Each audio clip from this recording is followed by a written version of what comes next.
Alright guys, we are live. Where's my game? Okay, there it is. Took me a while actually to install NeverSync's new filter. We'll see how that goes. Hope it's fine. Let's find out. I'm gonna continue my new blood mage here and see how this is going. In about 6 hours there will be a podcast by DM and Gazi. So we'll see how that goes. Learn about the new patch 0.1. What? Wait, 0.1.1. Anyway, yeah, everything looks fine here. So let's go get our lightning rest or whatever. Actually, I need to go through the waypoint. Yeah, I remember that, but I have it already.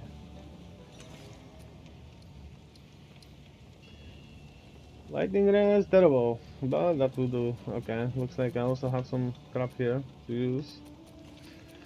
Doo-doo-doo.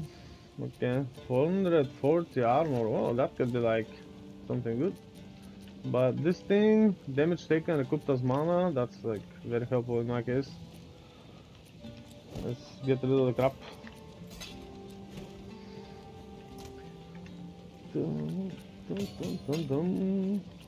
Okay, I'll keep this one here for now. I'm not using this for maps.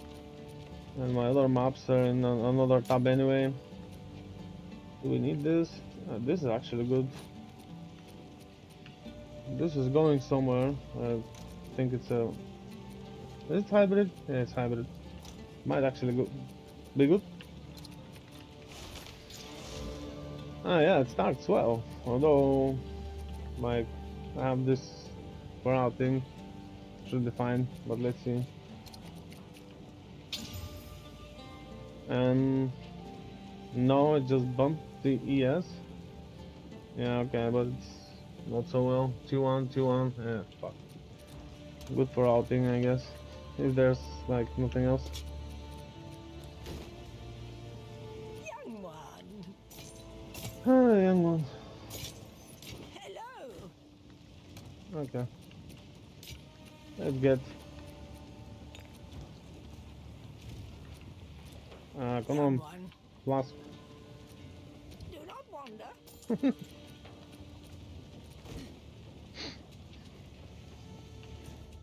Huh?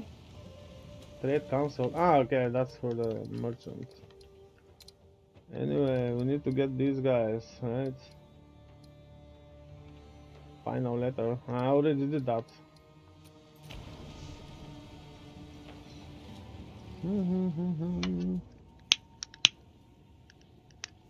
Why does this go off? Okay, this is 29. I'm 29. I usually don't do that.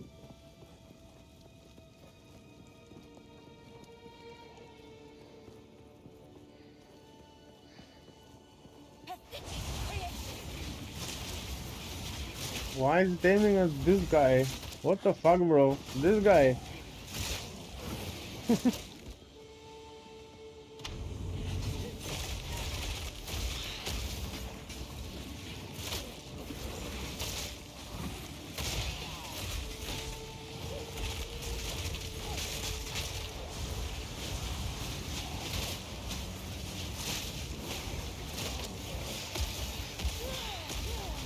I think the DD is very slow. I need to get rid of one of the supports.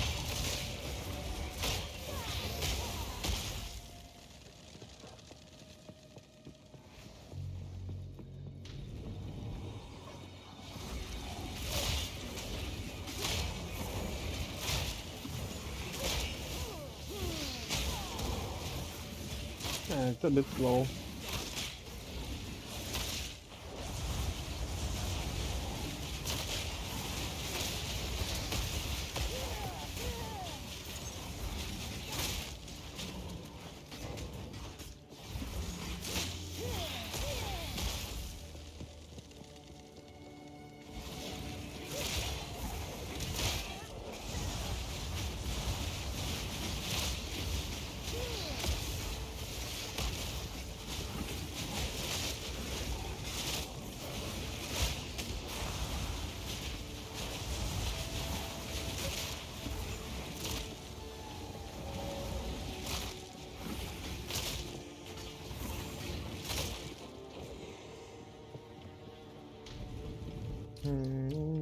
map is too bright.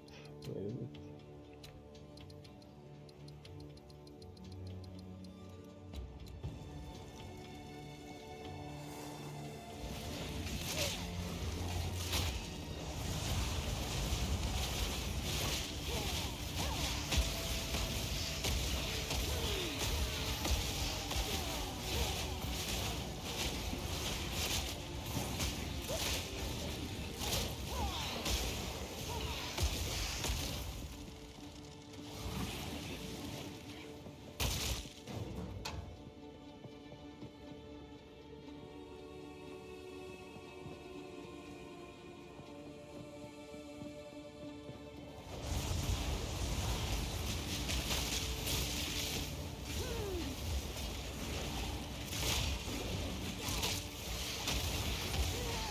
Does this need that damage actually? Because it's very annoying how slow it is.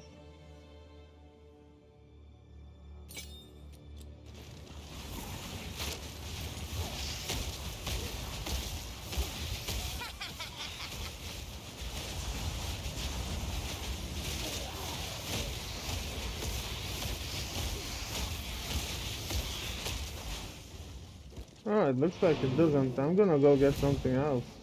Like lacerate. How can I advise? This is too early to use this. It's good damage, but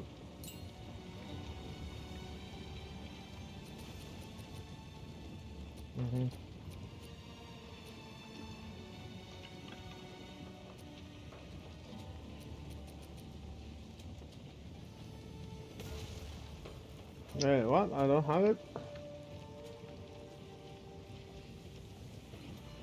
I think I had it. Ah, yeah, sure thing. Don't have the strength though. 25.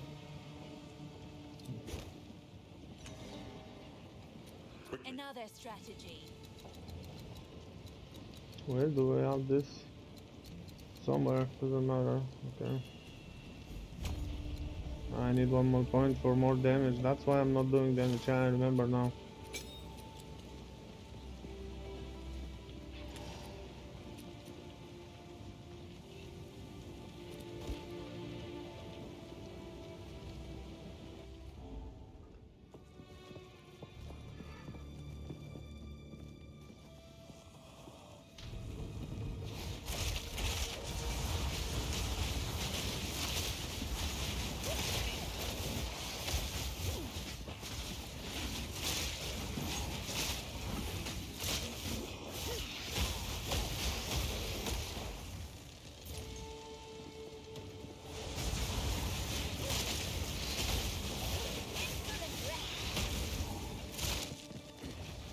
Yeah, it's better casting speed now. Huh, okay. Why does this show me those things? Semi-strict, okay.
Is this with 2?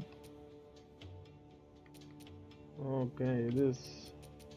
For lacerate I will need to aggravate this bleeding. Splinters of bone.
Did I do the twins?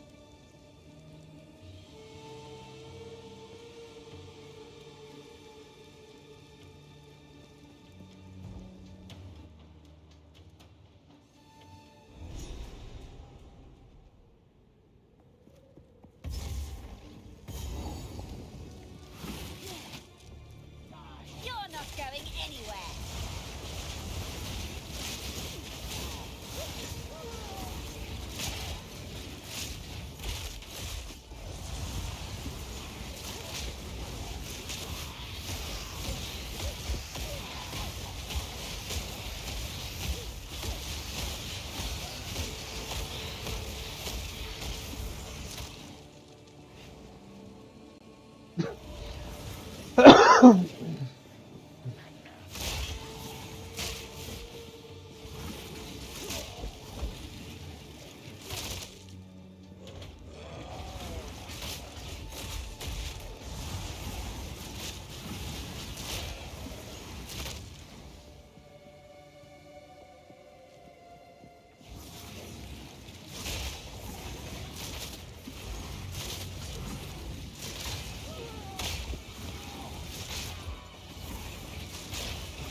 How do I even take this remnant, bro? That's not possible.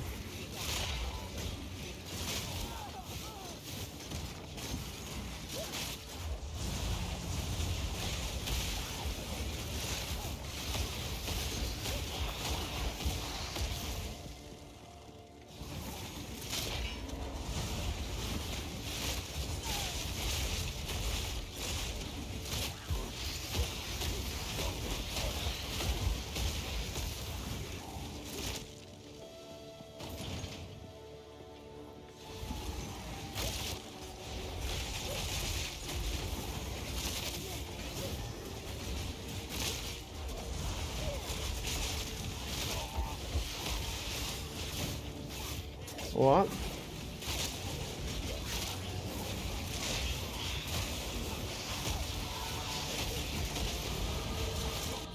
Oh yeah, damage. We good? We good? Okay, I get the crit now.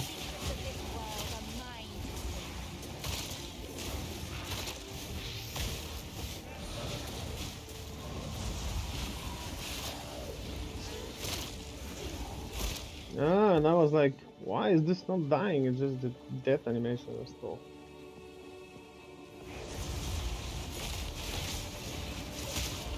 Oof. These guys hit.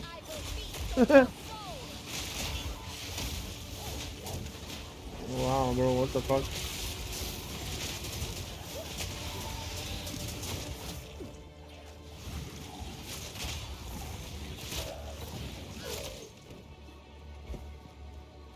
Yeah. We'll have mana after the energy shield anyway, then the health, so...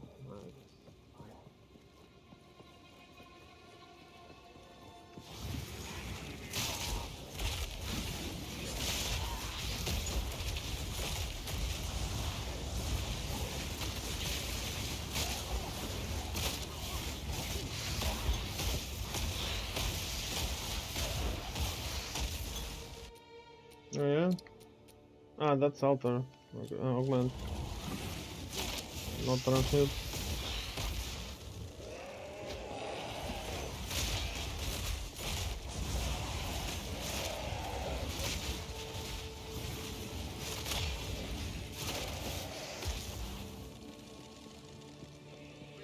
I've been playing PoE for like 8 years now, and I still mix those two orbs.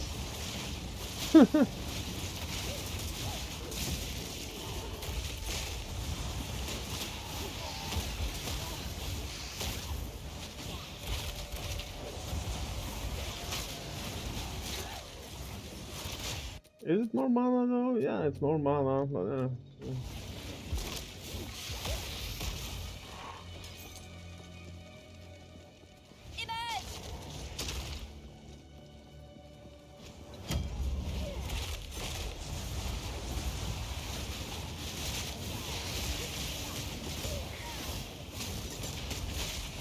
What the fuck, bro? Where are the corpses? What's going on?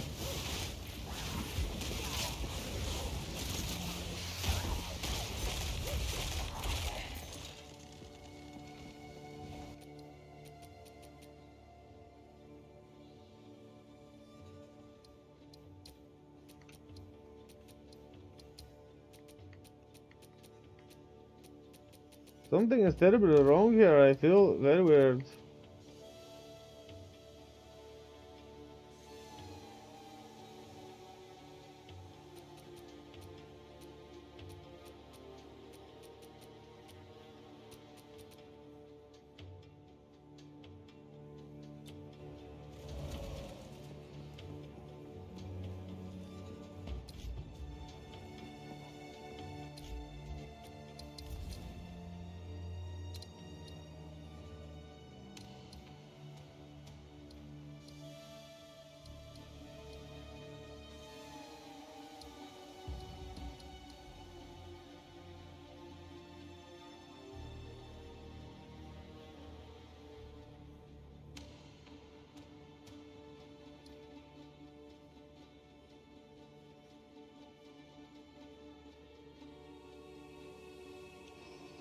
Sisters of Karukan. Yeah, that's what I'm looking for.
Splinters of bone.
I don't know about that, to be honest.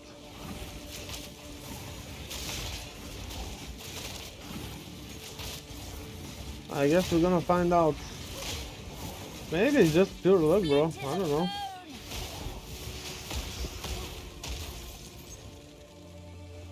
That's how it works in these games, you know. I don't think it was nerfed.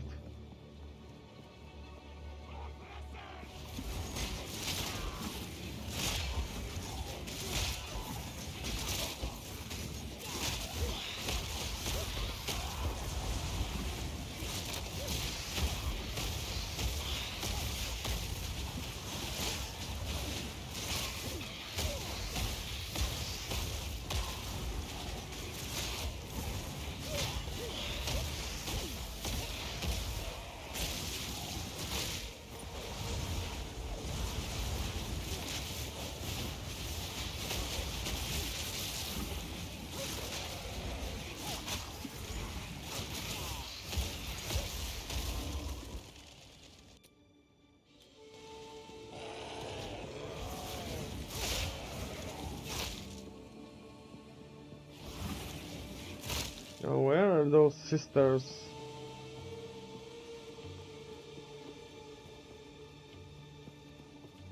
Back at the start.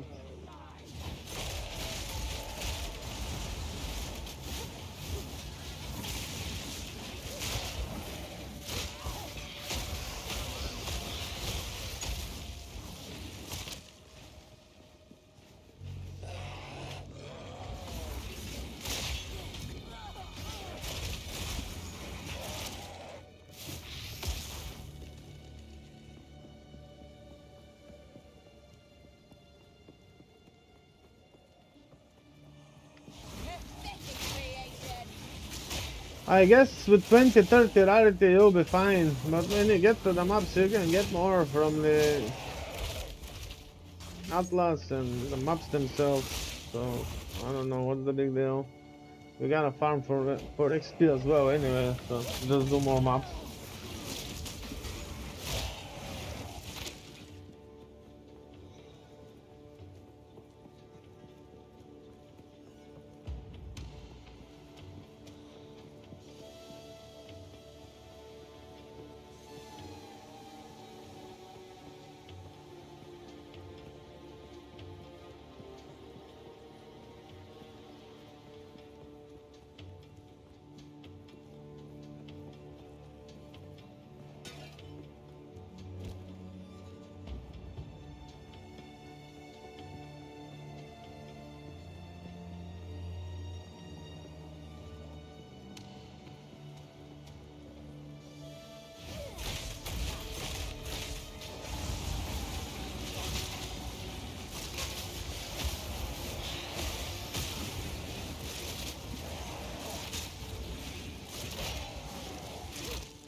Okay, okay, there's the way on this side. I was gonna go to the right.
Splinters of bone.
can I?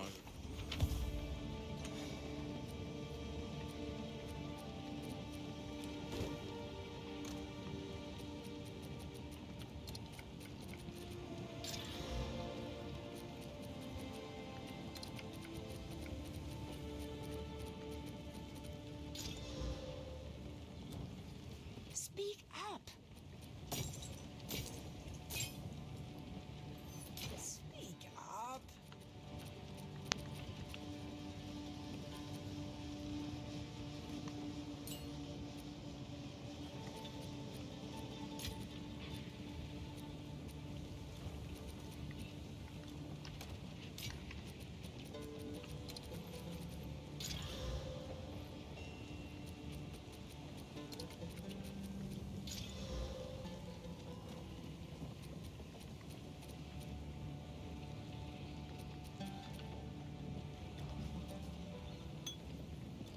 Care for a story?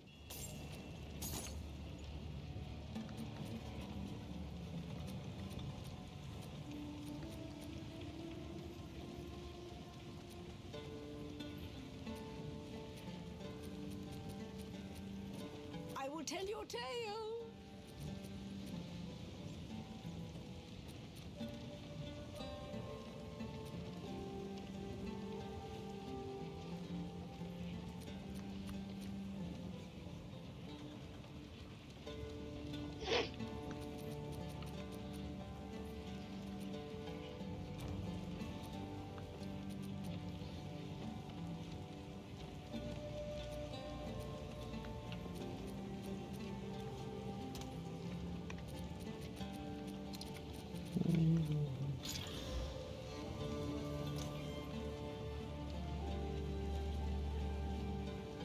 Care for a story? Care for a story?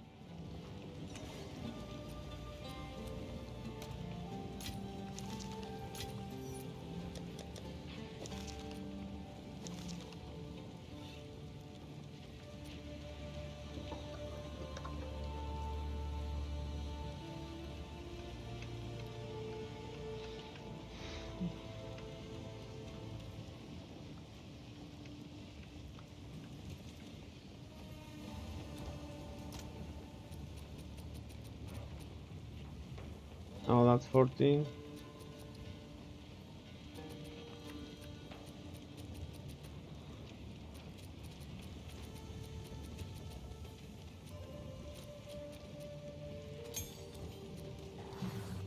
Hold down the button for Bone Storm to... That's why I'm not dealing damage, bro. I It's not forgot to time to upgrade kill them the gem. yet. I'm like, what the fuck is going on here?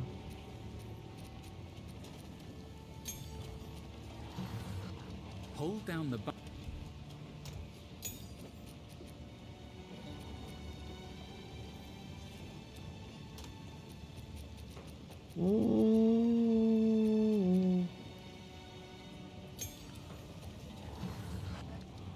Skeletal warriors have high defense but don't do much damage. Use them to shield yourself. Unearth is a physical area spell. If it kills a monster, enemies hit by Bone Cage will be pinned if they are low on... Pain Offering will impale one of your skeletons. Flame Wall ignites enemies when caught in it. Any projectiles that pass through the wall will deal extra... Arc chains bolts of lightning between enemies. The initial hit is the strongest, and each subsequent chain does lower damage. Stand inside a mana tempest. Fireball explodes on...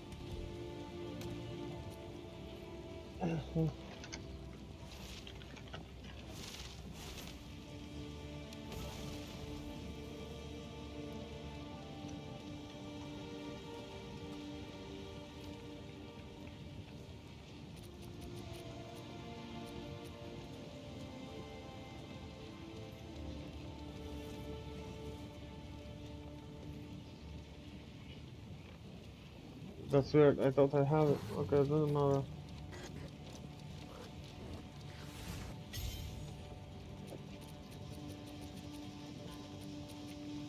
Now I really don't care if they die.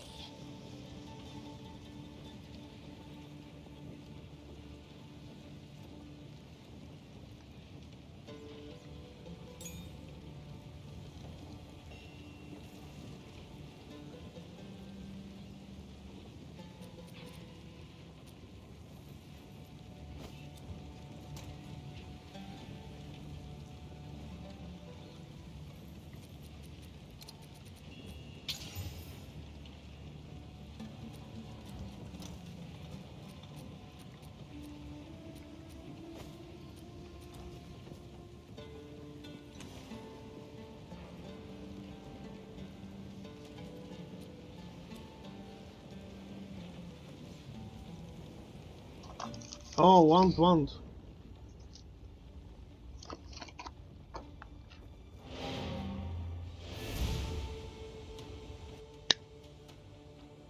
I think I had a better want for a lab around this point.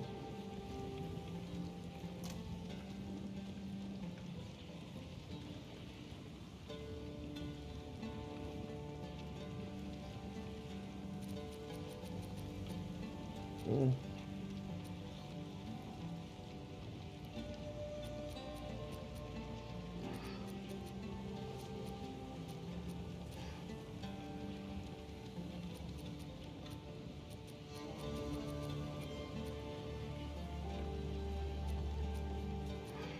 Wow, bro, where is it?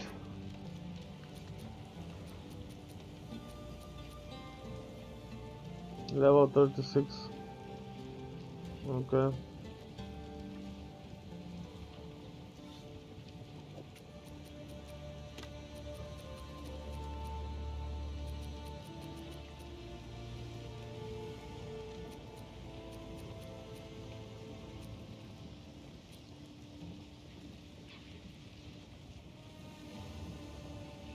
Mm.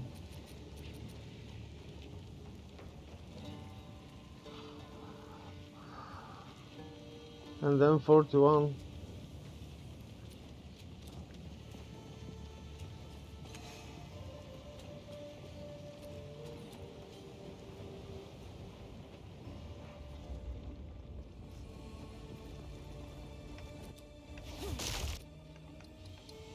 My fire resistance is bad for this boss, but hope it will be fine. You are relentless, but that makes you predictable. The time of the fighting is nigh.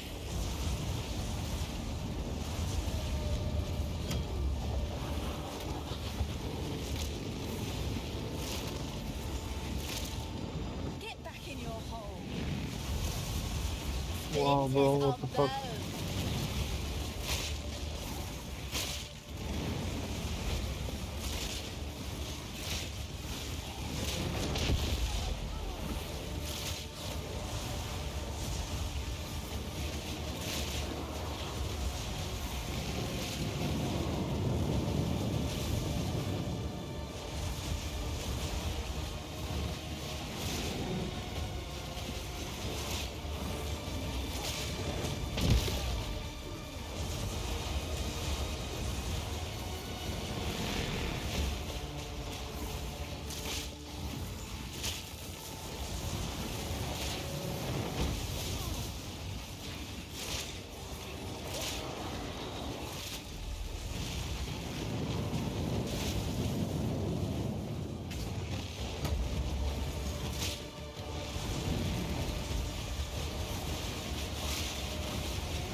I thought it would die.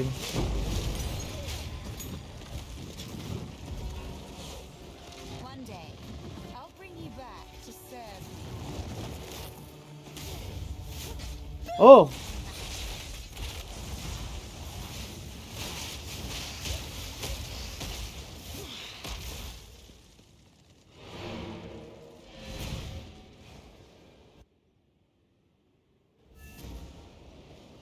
What is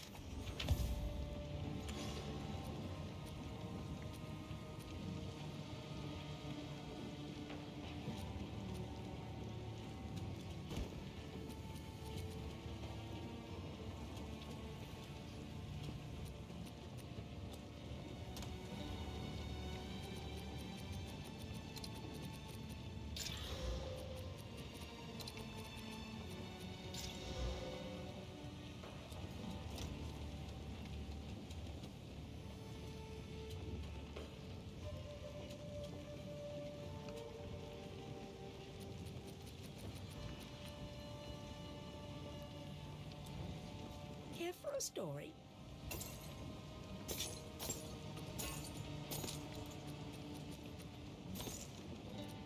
Stay inside.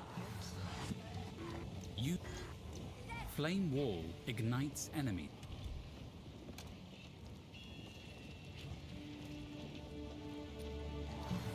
Monster skeletal warriors have high defense. You enemies hit by bone cage will Oh, okay, let's go. Oh, right here.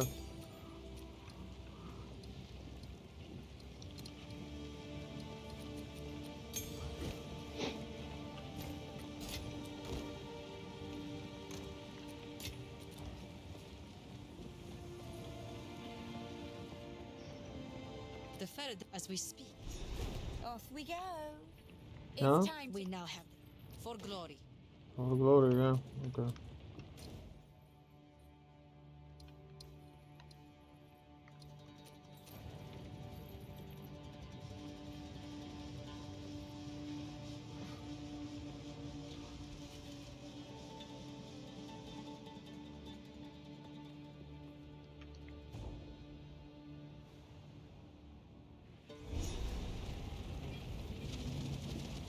Ready yourself.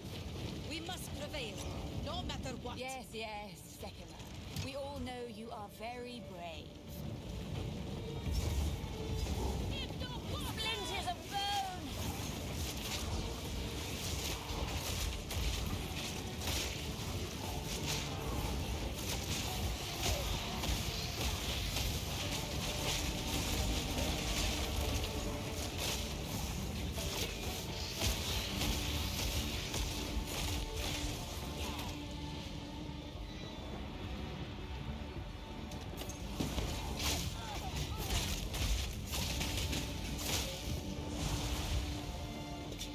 Huh?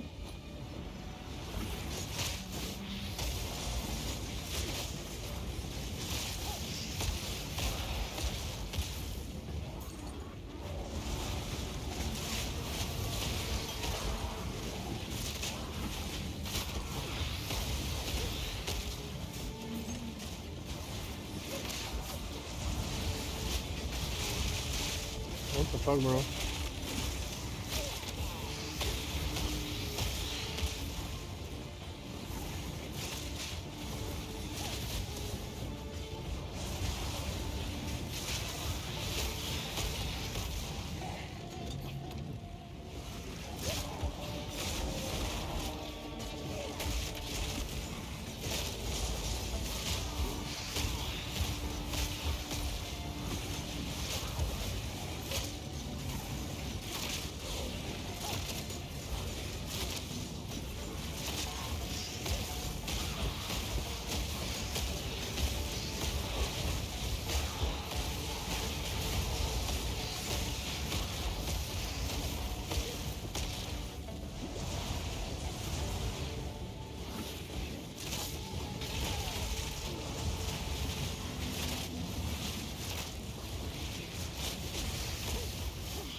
Hmm.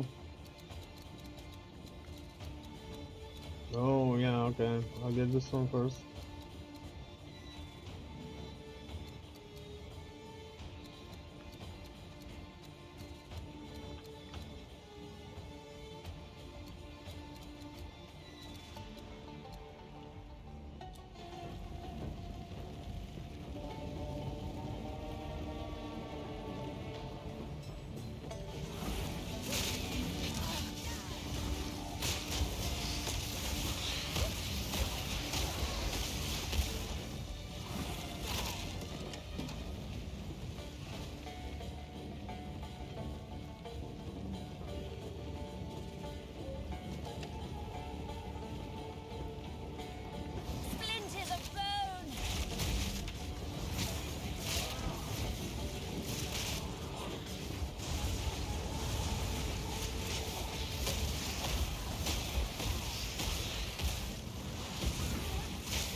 Splinters of bone!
What have you learned? What?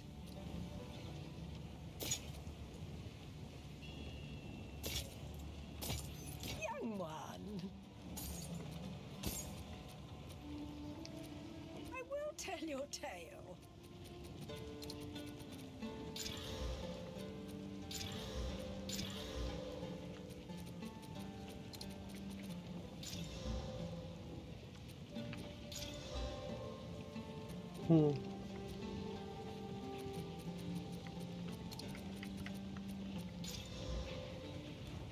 Speak up.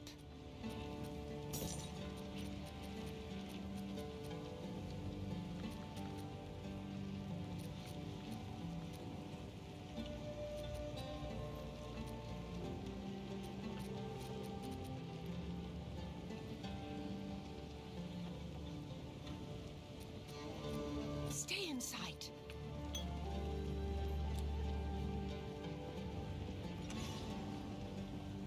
Young one. Stay in sight.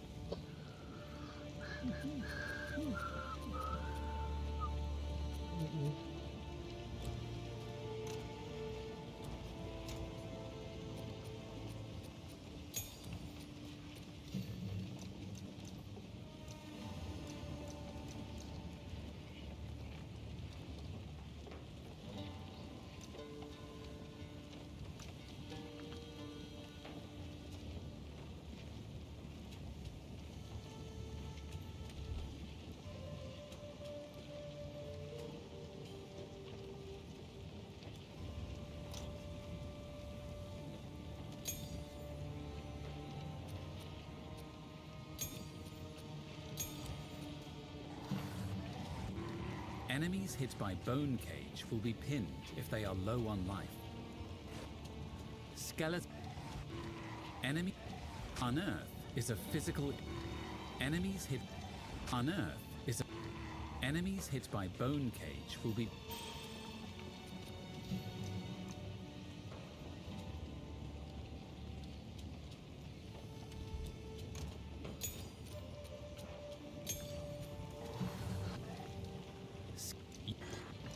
Flame Wall ignites enemies when caught in it.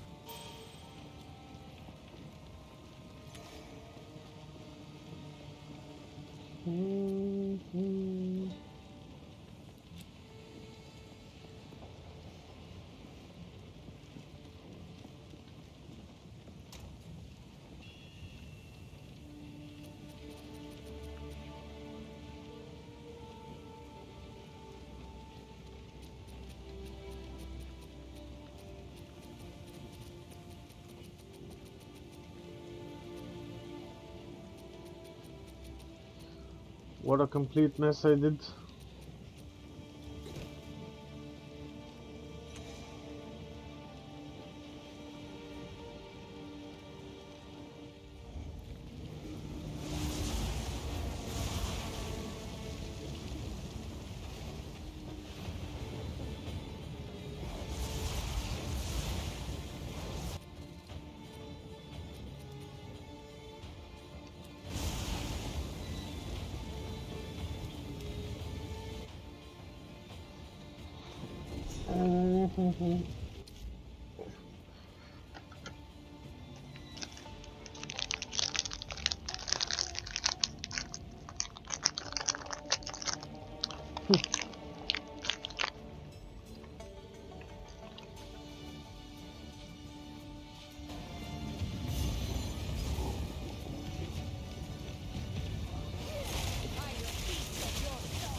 Damn.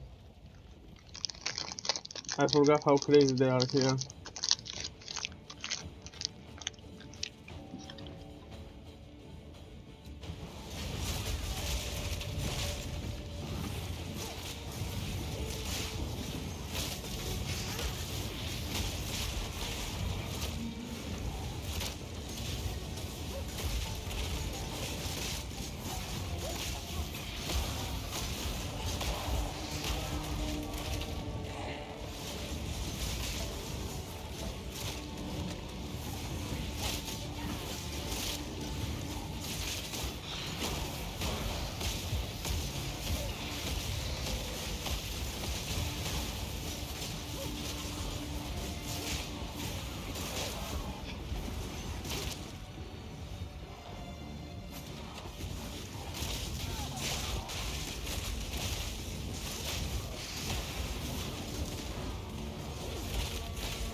Woo!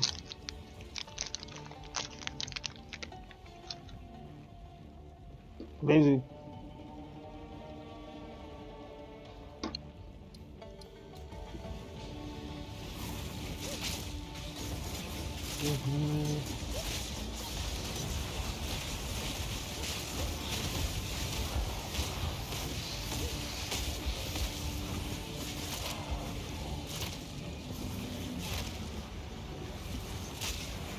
Bam, bam, bam.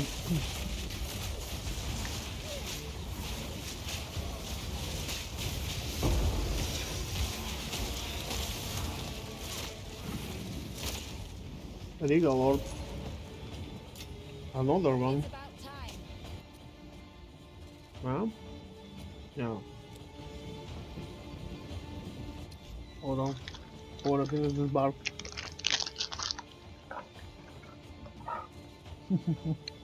Mm.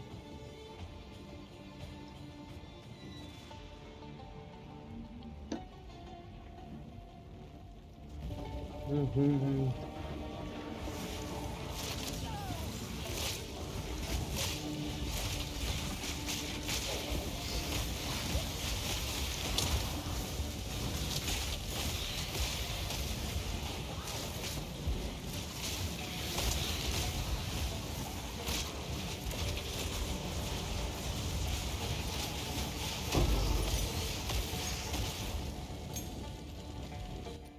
Damn. Skeletal warriors have high defense but don't do much damage. Use them to shield yourself or other minions in your army. Enemies hit. Skeletal warriors have high defense. You flame wall ignites. Maybe it's better to just keep it. Right.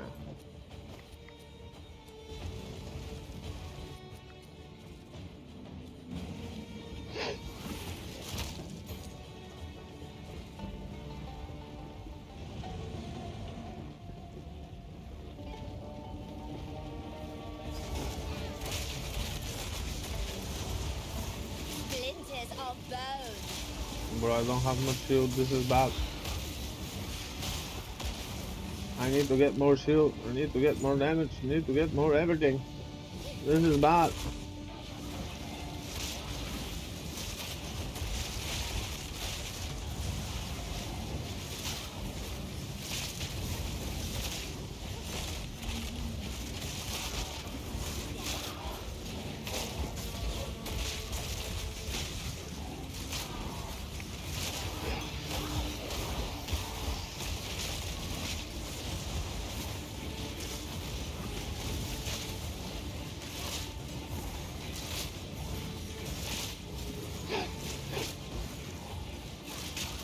None can oppose me.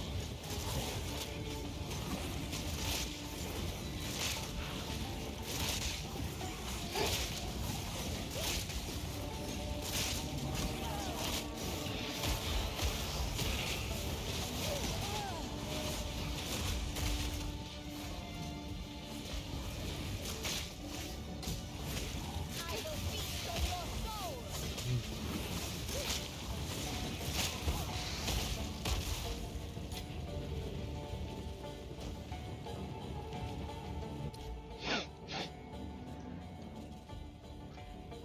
Hold on. Got a problem with my nose. Where's my spray?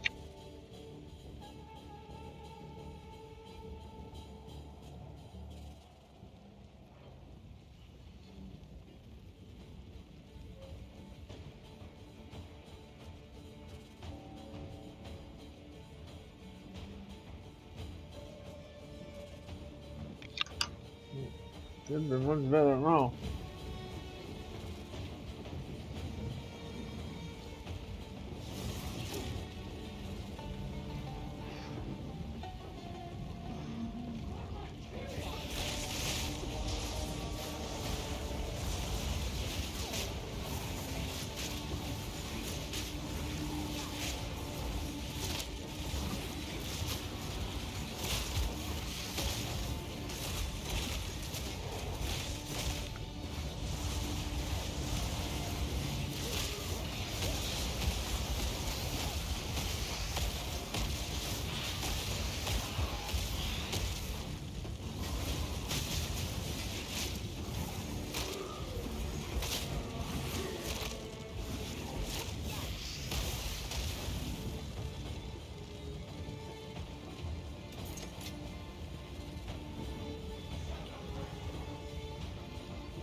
I removed it?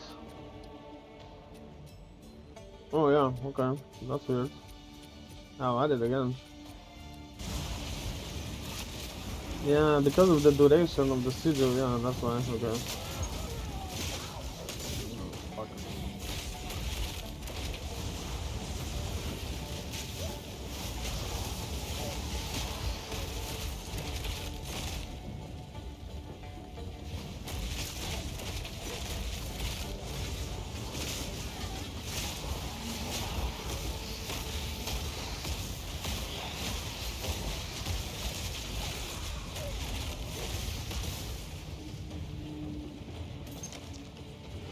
I'm gonna go get it.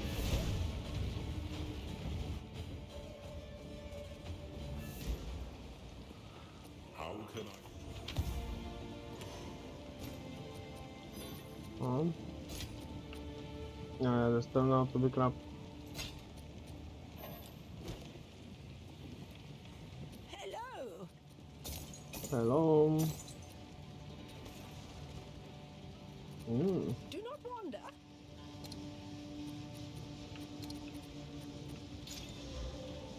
Okay, this is not the best, but yeah, at least has charges. And I'm with MOM, so you gotta have it. Speak up. Speak up.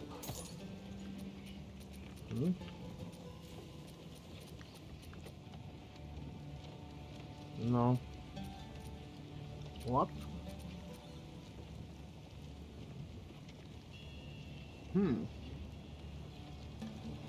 Mine is better, although this 40 mana regen, I can't roll skills, but it can roll more damage.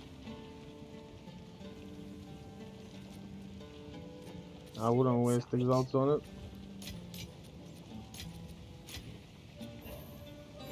Oh, this is cool. Okay, let's keep them here. I have another tap with maps anyway. Fuck it. Hello. I will tell your tale.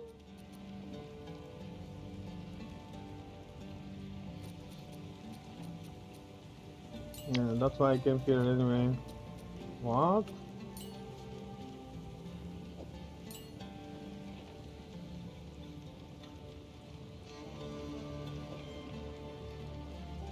Ah, already using? Where? What the fuck?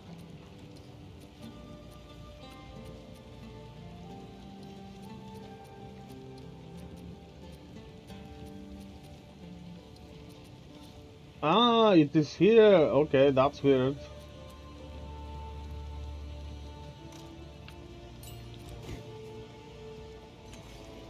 Why is it there? Wait.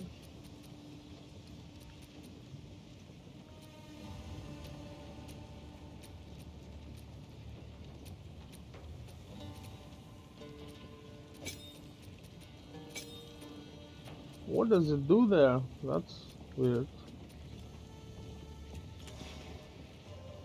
Okay.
Oh, okay.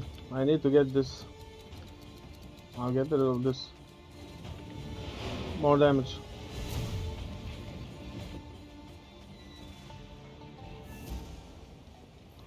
Time to changed plans. It's 10, right? Okay, the other one is 15 and more Christians.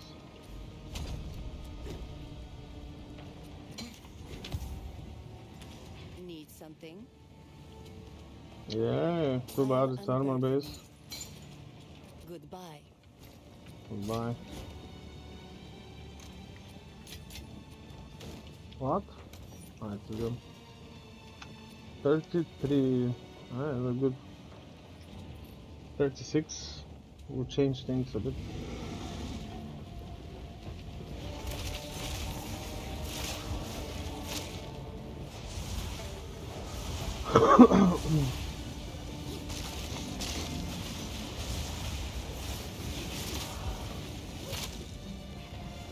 Oofa.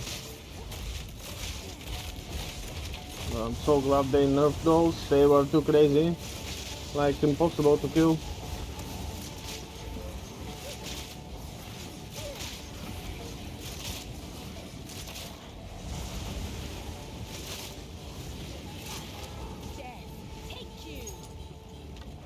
Yeah, it's one of those.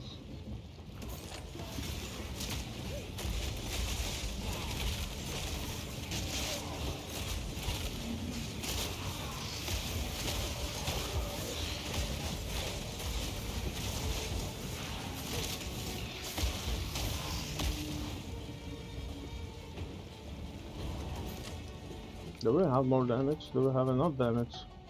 No. Also will take a while.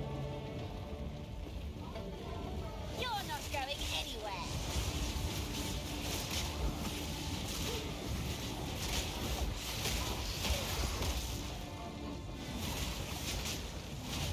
And I'm not breaking armor because I took MOM. This is gonna be funny.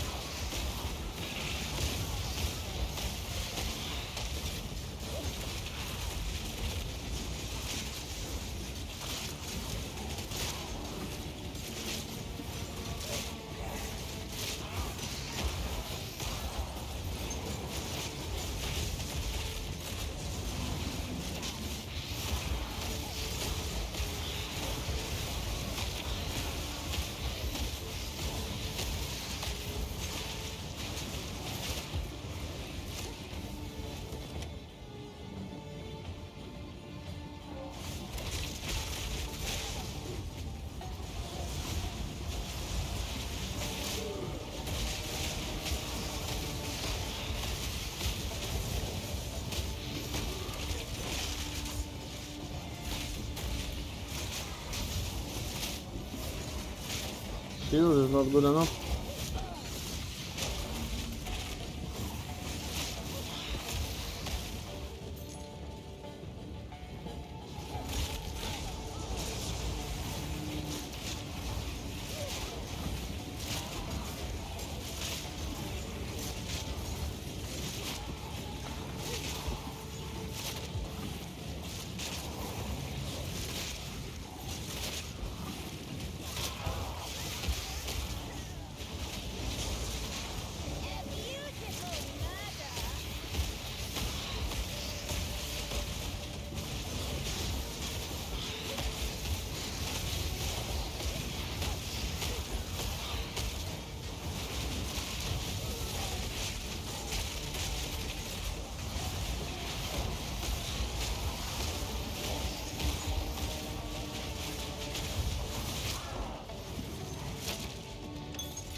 You again.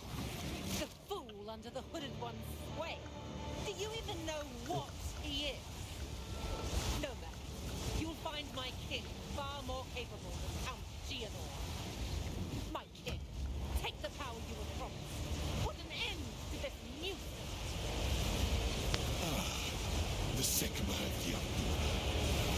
Bow before your king. The Medicate do not bow to me. Skin, submit to our... The era of the Faradun is now!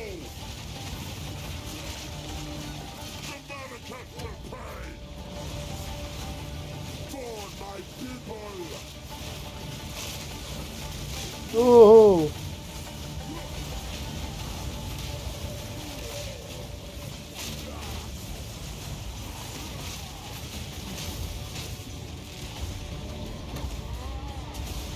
We are endless.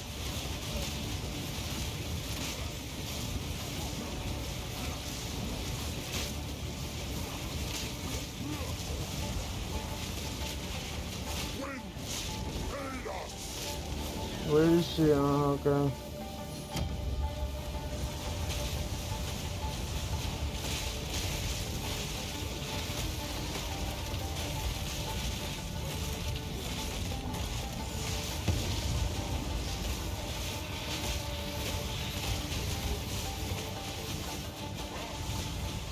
We are the storm.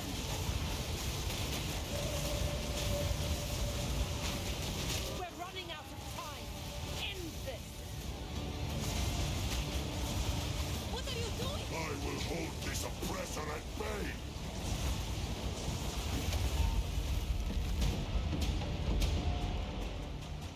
Damage is not good enough. Time for this. Sands, bend to my will. Impede my enemies. Forge of hate.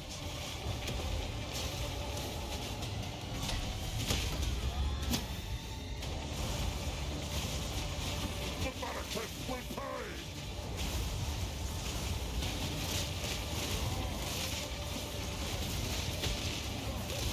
Our gift to you.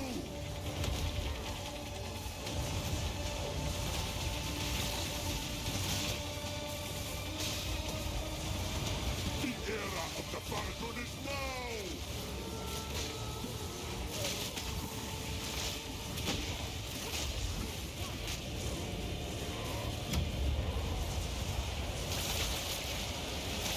Our gift to you! We will blot out the sun! You will be forgotten! The Marrakech will pay! Yeah. We will blot out the sun! F. Take our hate!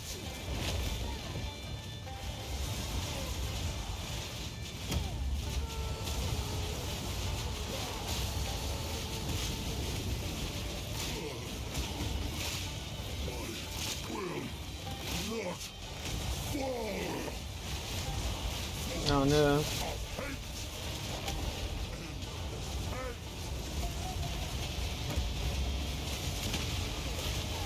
What the fuck, bro? Will erase you!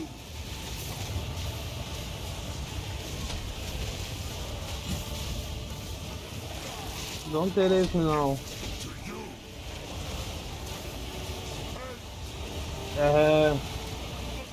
This is bad, this is bad. Die, die, die, die. Oh, okay. I call the winds! The Marrakech will pay!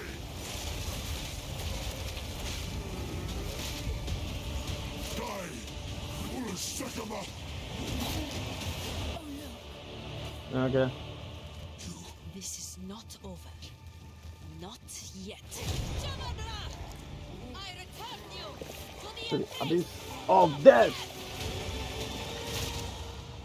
It is done. Okay, okay, drop the crap, let's go.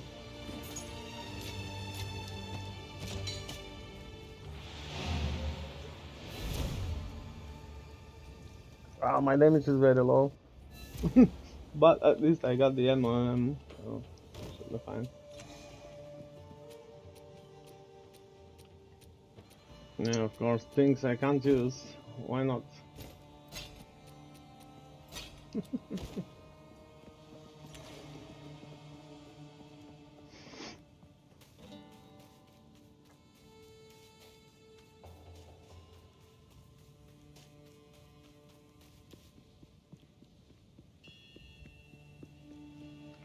So, I think it's time.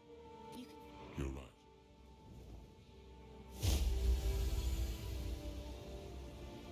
I am. It was all while Okay, Sin, bye bye.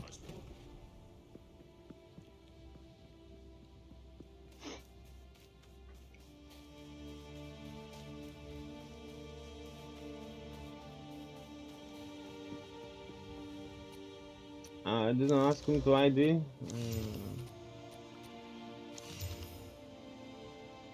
Hey, this is almost good and it can roll plus like enhanced physical. I don't know.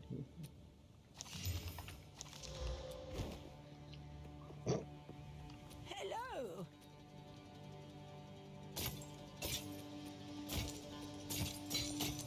Young one. Young one.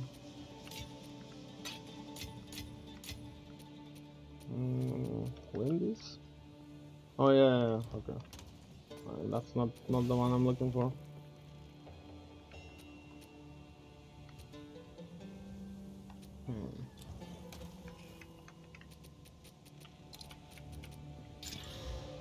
Yay! Now do it faster? More. Then mine suits better, I guess. But this has per second, so I guess I'll do that. Need something? I'll unbolt. But if we even get to taking damage to the life, that would be bad. Like, means the energy shield, they took the energy shield, they took the mana. Oh, wow, okay, yeah, this is good, this is good. This is good, this is good. It can roll 2 resists, hopefully, and not other things. A wise choice. No, we need boots. No movement speed. But I'll need the boots in like many levels. What is it like? I need to get.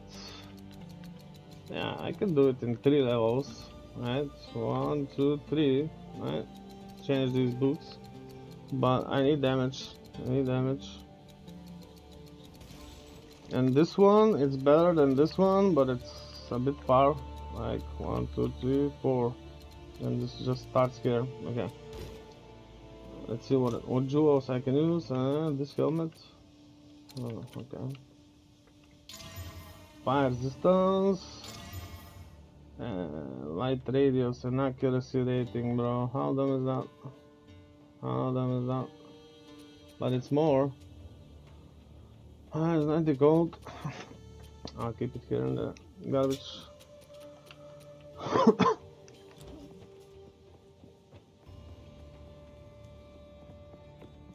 What is it? Yes, until then. The beast has grown too powerful. We can no longer contain it through mortal means. There was once an empire that embraced corruption. They studied it, mastered it, and became the greatest civilization the world has ever known. But it led to their destruction. Our allies will continue the pursuit of the beast, but we shall undertake a different search. We must go to the ruins of the Vaal Empire, in search of a weapon against the coming cataclysm.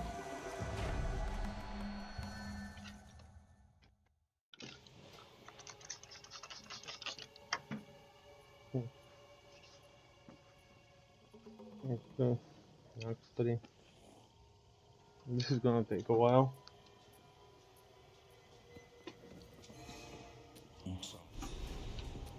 Unless I fix the damage. A swamp full of mosquitoes and ticks. Still, better than sand and heat. Oh, the resist is probably terrible. Oh yeah, very. I need fire while keeping the cold.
mana regen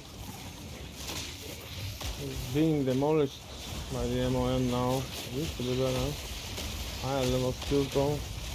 Normal, I guess.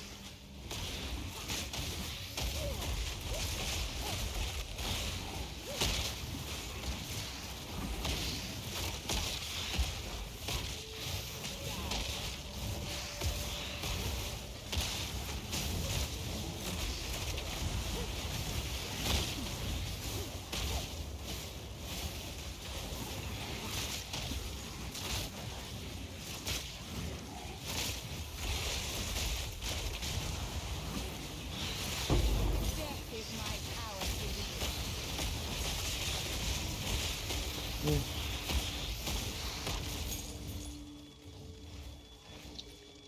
Sound is a bit too loud, isn't it?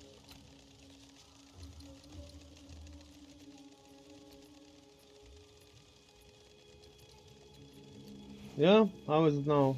Should be fine.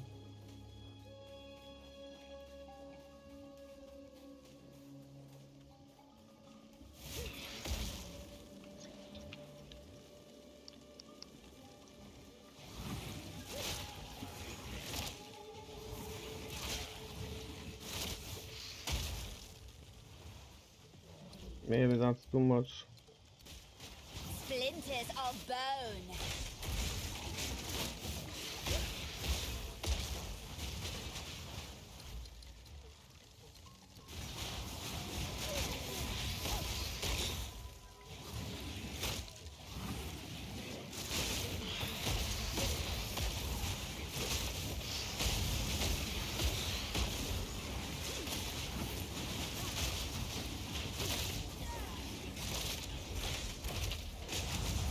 Your swamp fiends won't help you.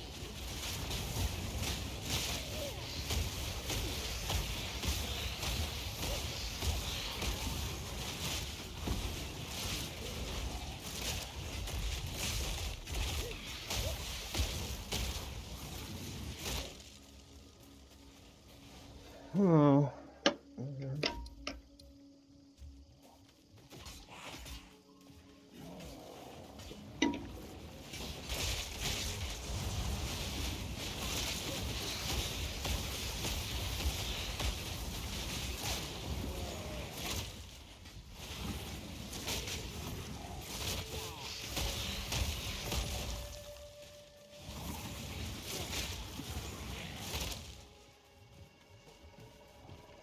Splinters of bone.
Creation.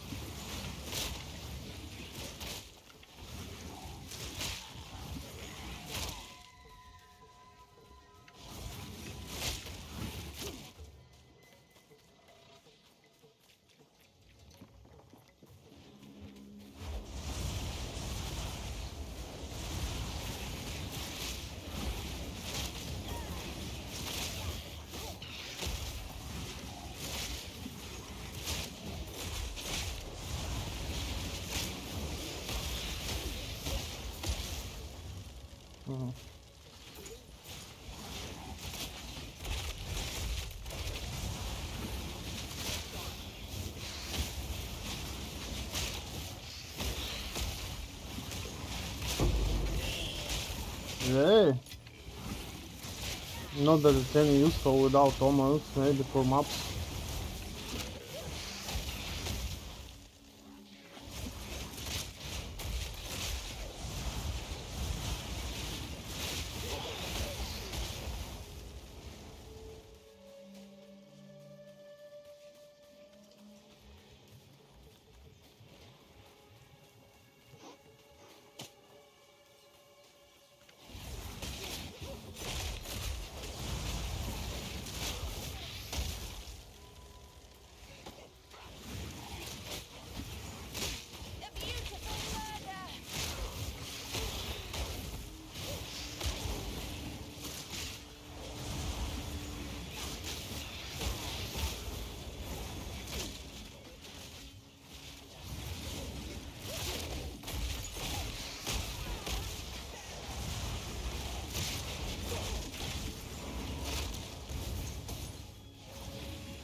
Yeah, good luck with the poison.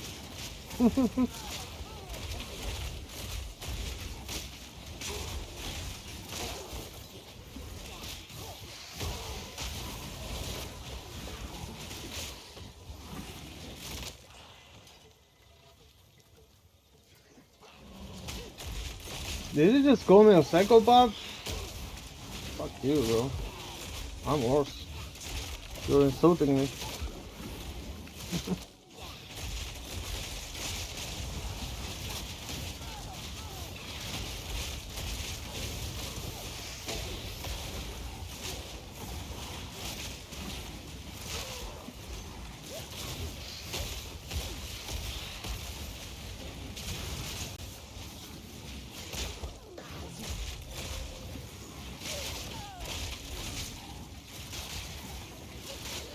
Death is my power to wield. Splinters of bone.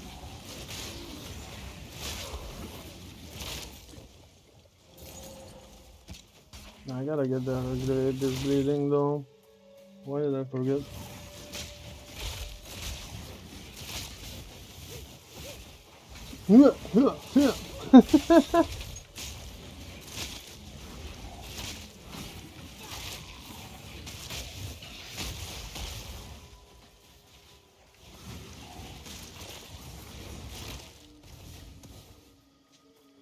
Where is the boss here? What's going on? He's really like really close to town.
Come on.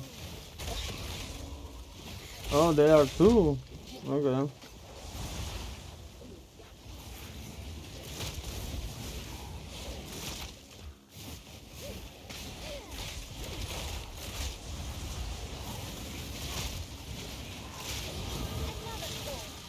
Yeah, more damage. Can I get more damage elsewhere? No, not this. Okay. This. But I gotta get these to break armor to actually do damage. I don't wanna use it on a gem on just one skill.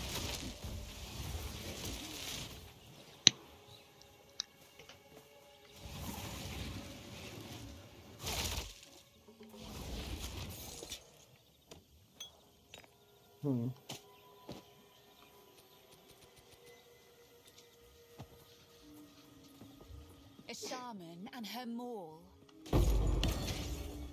Okay, let's activate the bleeding. That should help a bit.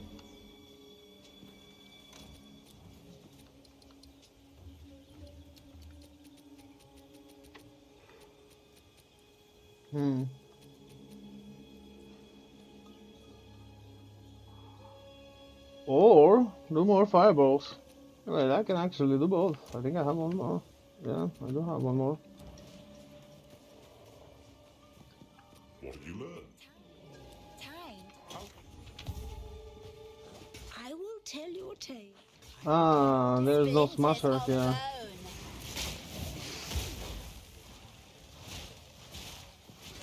Young one.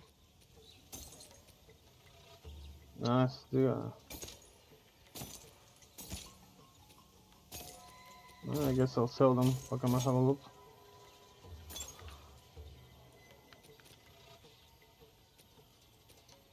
No? No. All physical, ah.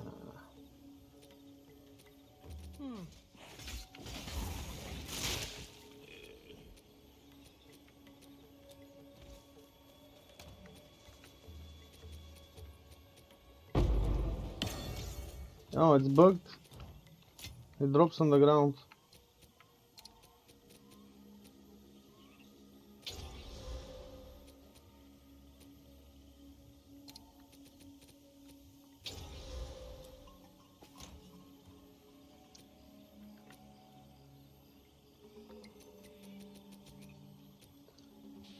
What do I have? Impetus, right?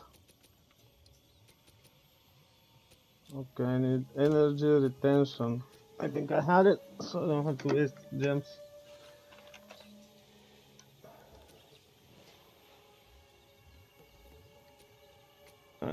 Okay, maybe it's in the remove only ones from the PlayStation. Oh, it's not. Okay, let's make one then. Fuck it.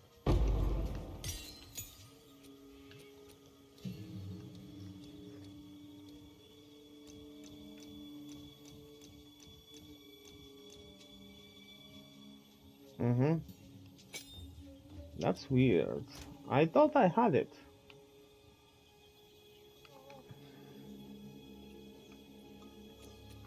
Don't tell me it's here now. No. Okay.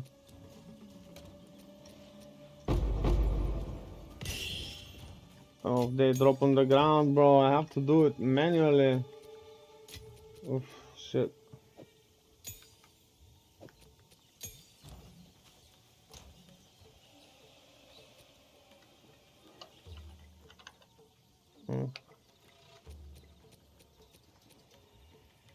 Rupture. But I need strength, like 30. Okay, that's one strength.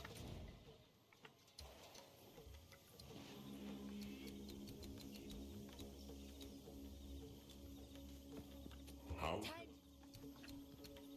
Time to change plans. Ah, I didn't get these. Okay, that's why I don't have energy shield. Okay. I should immediately do it. Time to change. Okay, then these. Yeah, makes sense now. Change.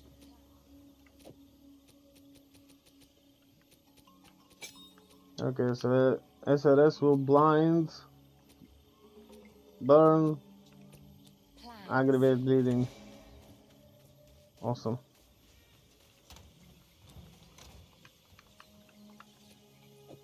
Ah? No.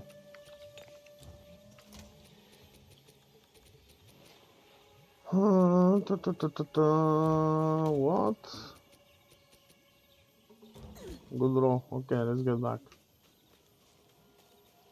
Or actually maybe go through here, because usually the boss is really close. Maybe I missed it. Oof. Not that it drops something, but it could.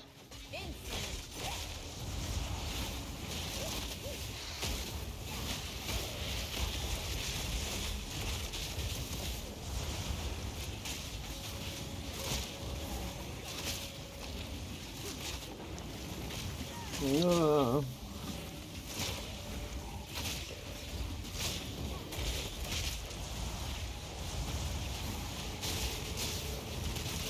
Woohoo! Yeah, I should double the shield as soon as possible.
What the fuck, bro?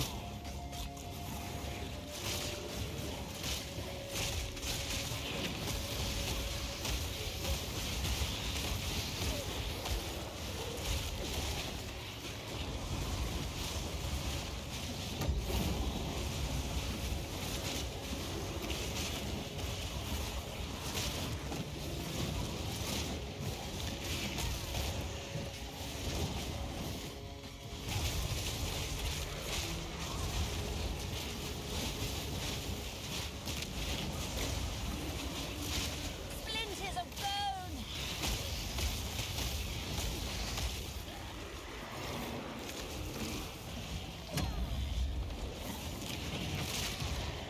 Ah.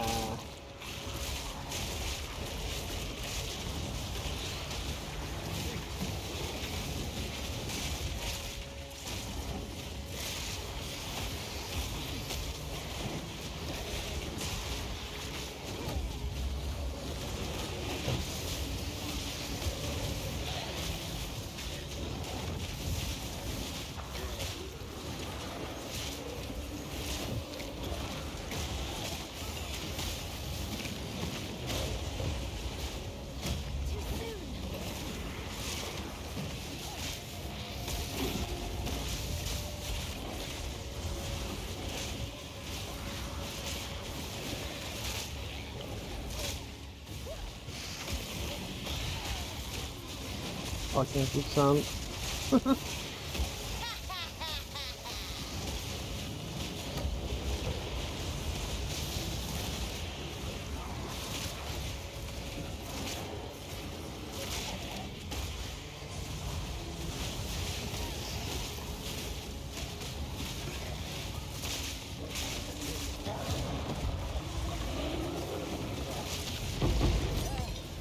a noisy tree. Oh, very useful. The left doesn't even have gun speed.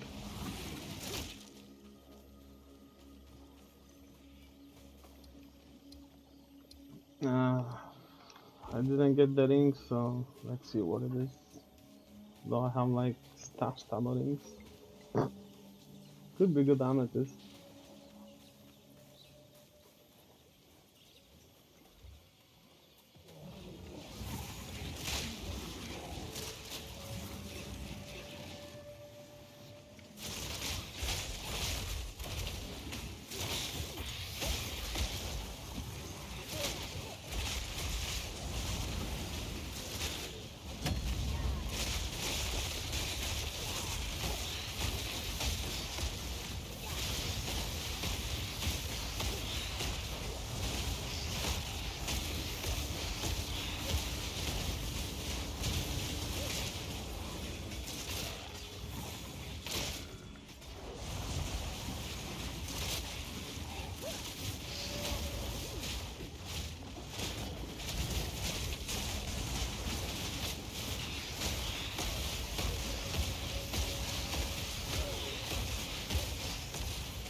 Splinters of bone.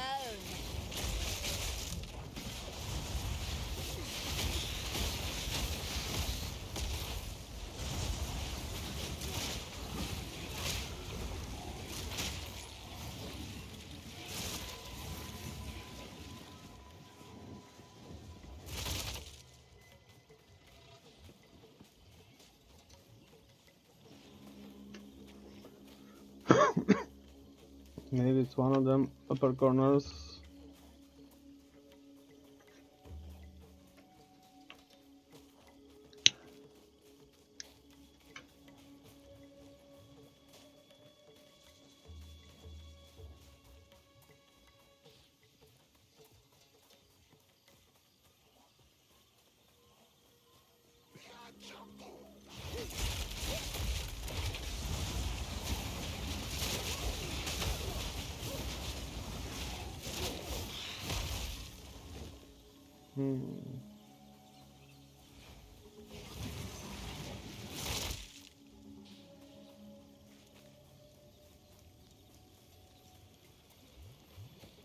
Oh yeah, definitely is.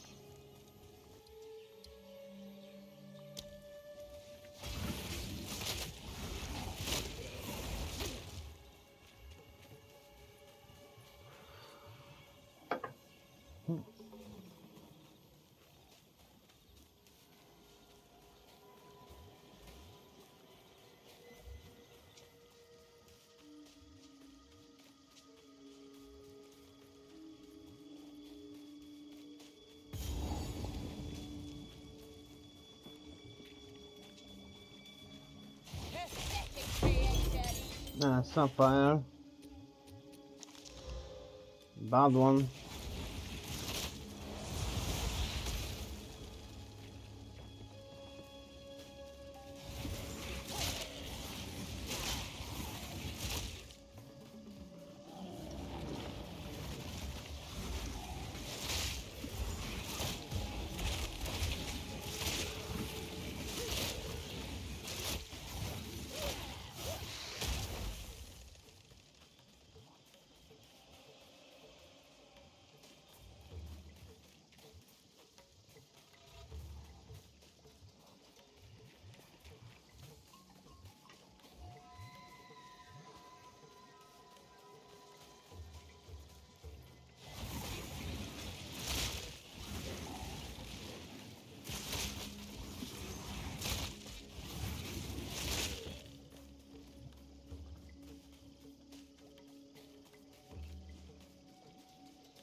We're walking.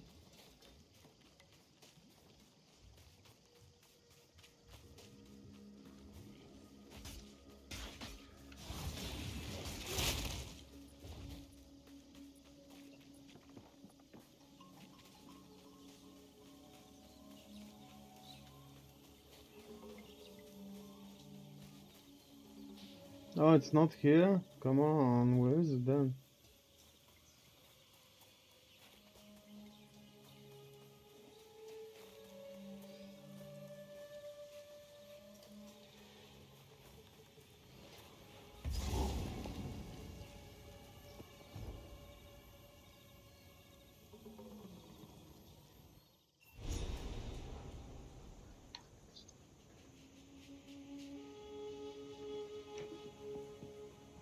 What I can buy. What a weak, blubber. And then, thanks to the good luck, her positive attitude sickens me. Hello there.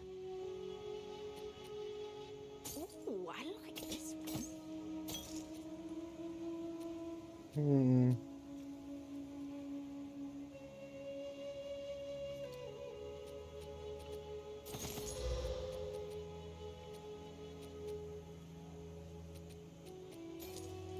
Good luck.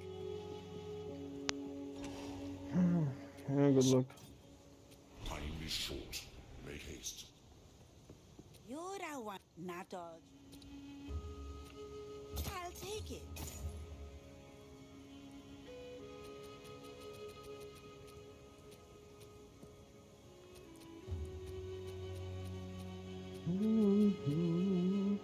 Keep your eyes sharp. Knowledge is a form of power. Oh. I suppose.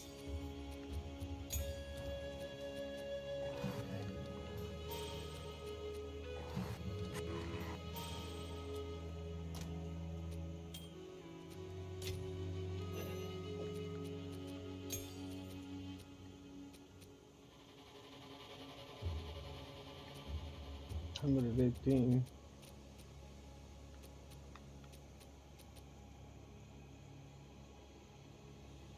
Hmm. 17 fire.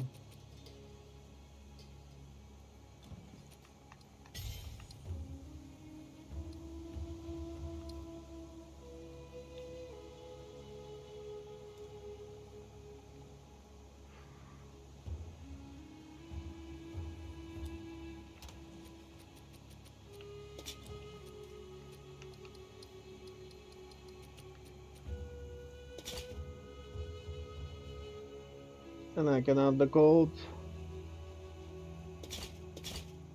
Yeah, okay.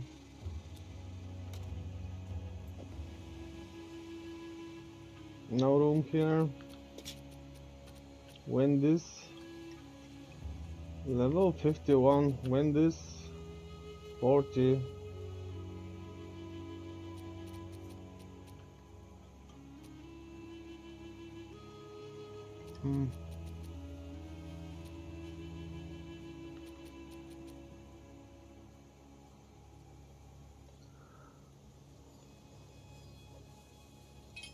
Let's see if this can be better.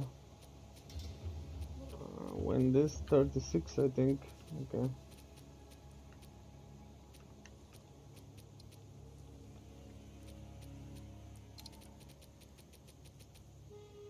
Mana regen and max knife for bronze. It's gonna be very hard to make it better.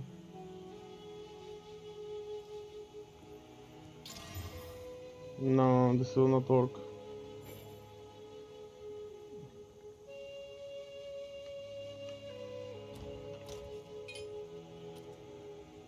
Okay. Cold.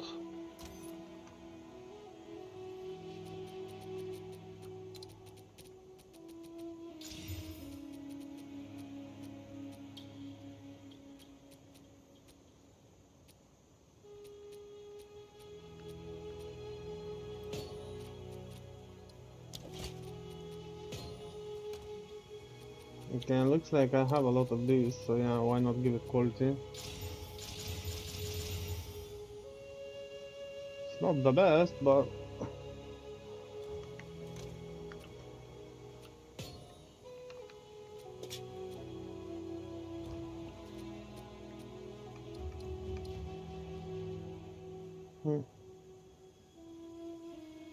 okay, need damage. Damage is low, and also ES. This is 1, 2, 3, 4, 5 points. 1, 2, 3, 4, 5 points.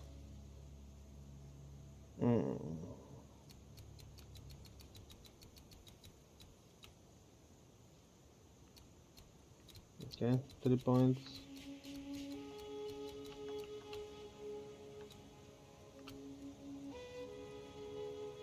This is gonna be better if I get rid of it, okay? Or damage. But it's 30 crit chance, 45 crit chance, and 15 damage.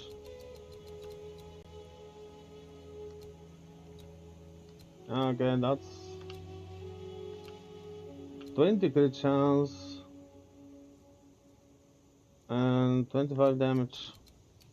Better. Okay. 1, 2, 3, 4, 5. I could take the yes. How can I... I must keep calculating. 1, 2, 3. This is better. Much more yes.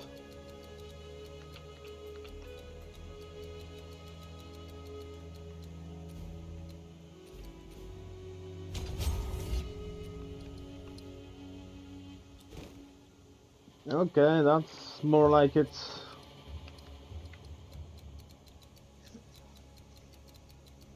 I guess in 2 levels I can fix the damage with the gear, but I'll need the defense.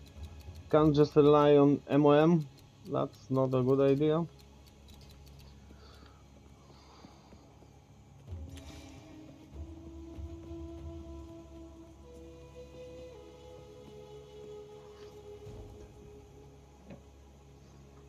Check something real quick. Okay. Weird. This jungle has flourished since the fall of the Varl. Let it now know darkness. Gather before me!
I should be 36 here.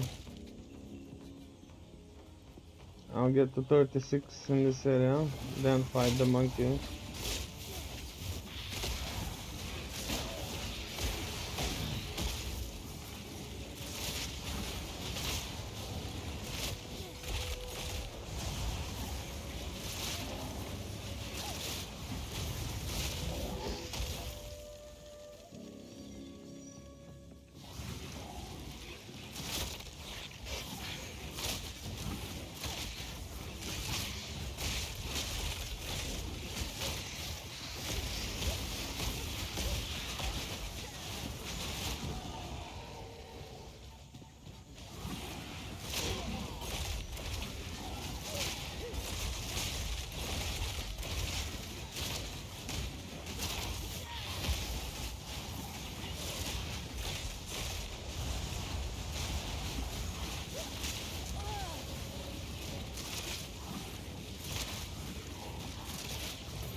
Yeah?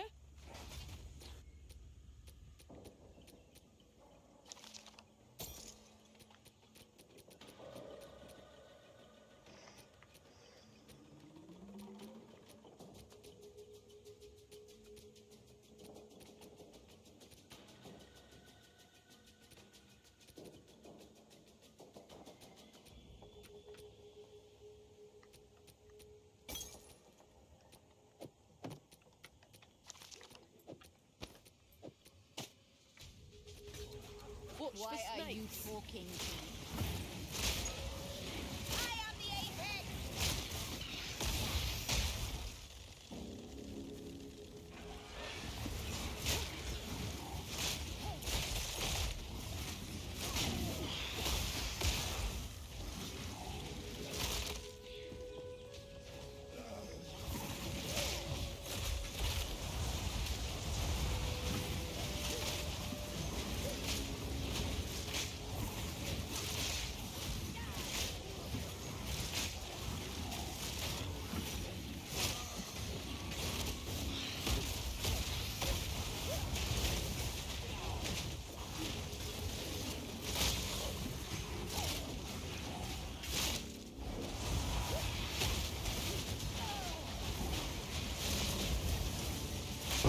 Another corpse to serve me.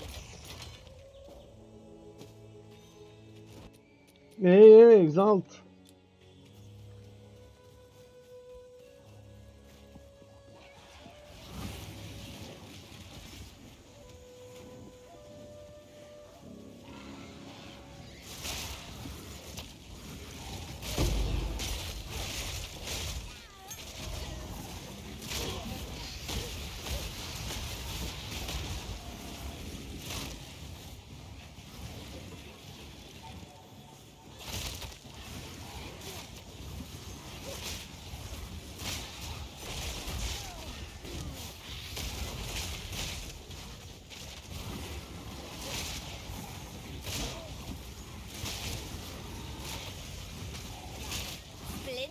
your bone.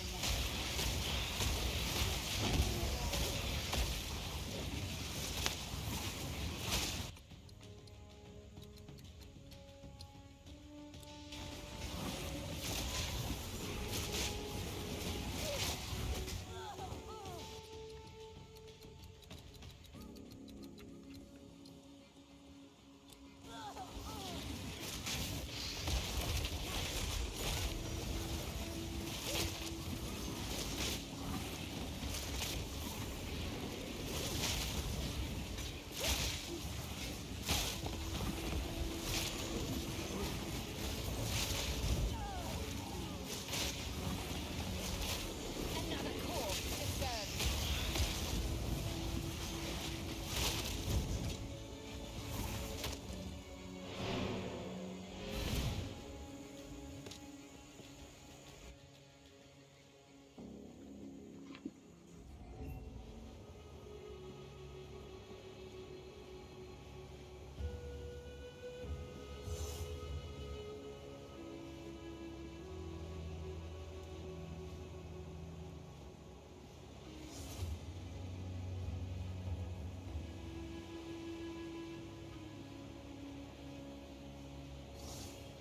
Hold up, I need to change something.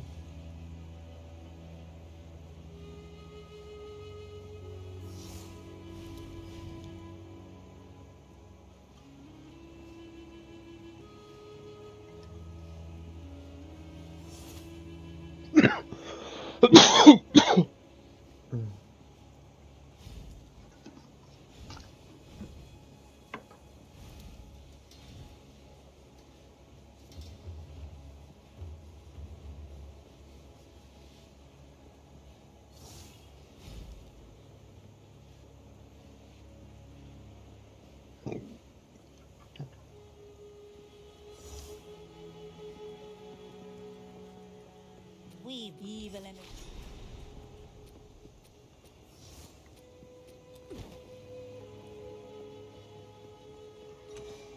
How can I?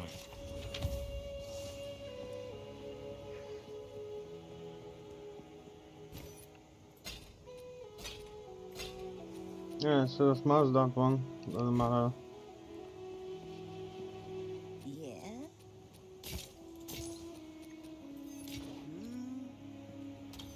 Yeah, okay. Still alive. My tribe could use that. Don't drink the water.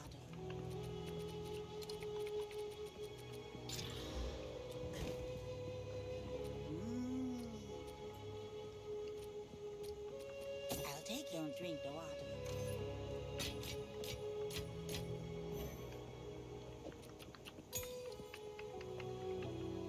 Do I have the green one? Ah, no, I don't have it.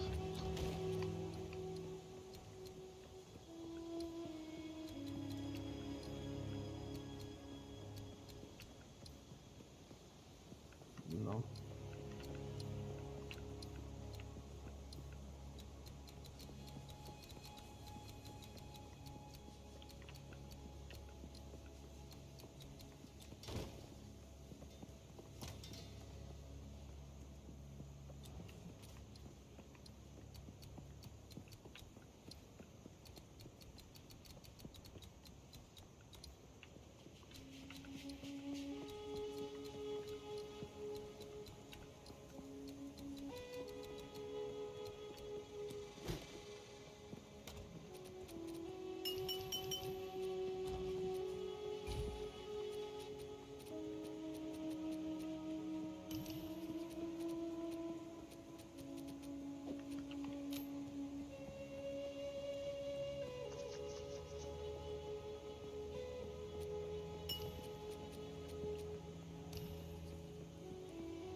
So I guess I can't do anything useful with it.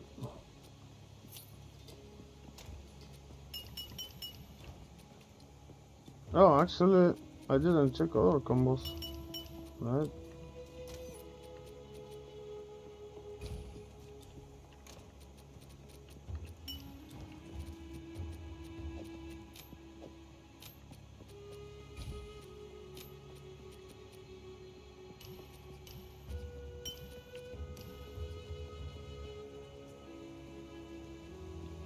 Projectile damage.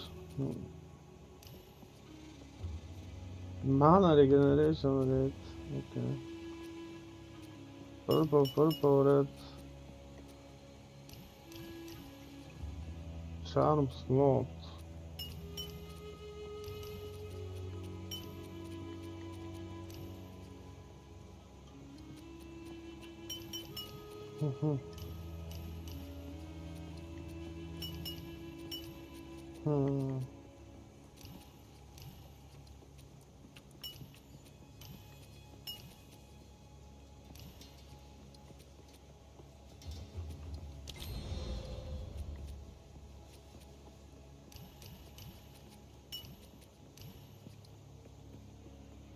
I can override it, that's good.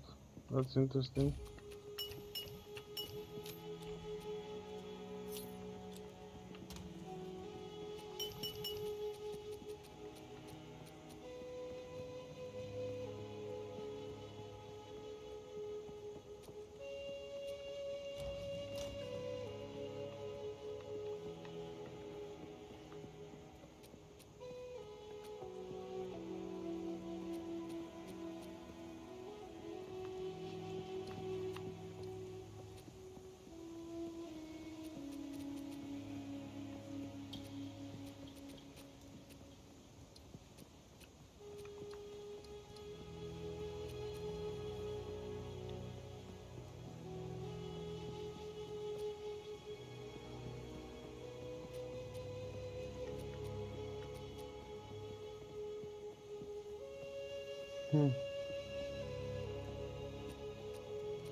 Should make me a bit better, no?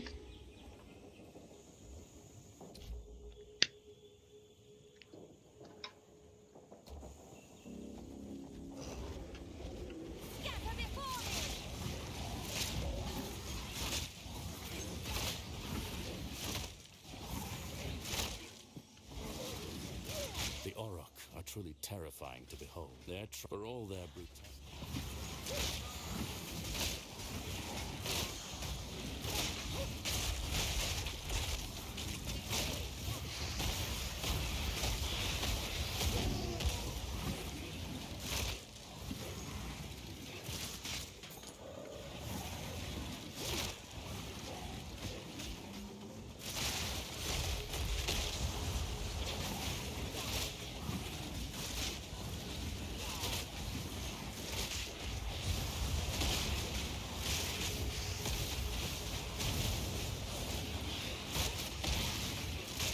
Another corpse to serve me.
Hmm.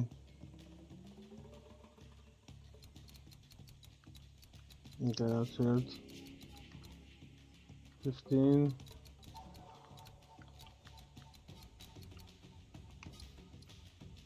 Oh yeah, because of the boots. Okay, but I need damage. How far is this? On the next time I'll get the damage. Okay, yes, recharge. More important now.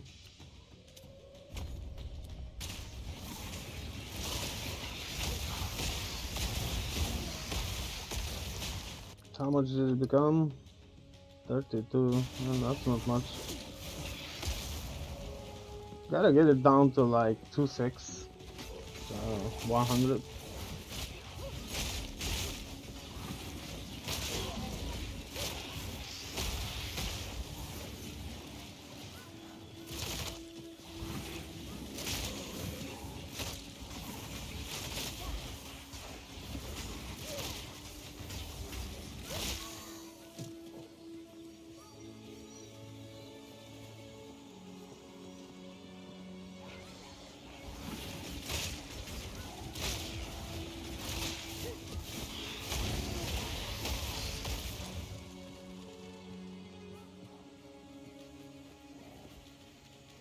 Oh wait, I can actually get it on a duel. Yeah, on the next level I'll just take it. Cause I gotta get to the break armor node, which is just not good damage now because of it.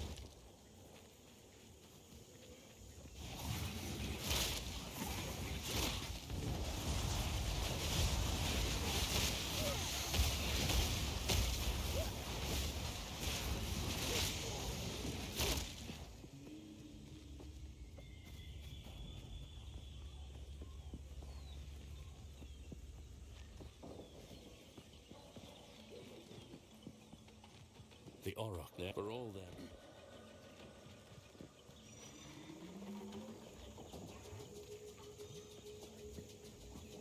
Oh, not here.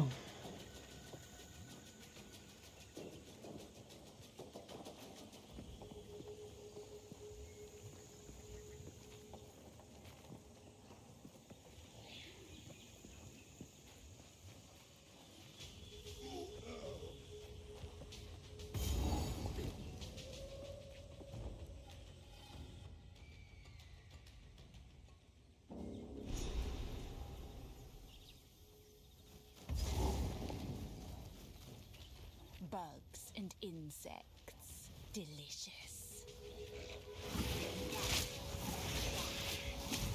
Splinters of bone.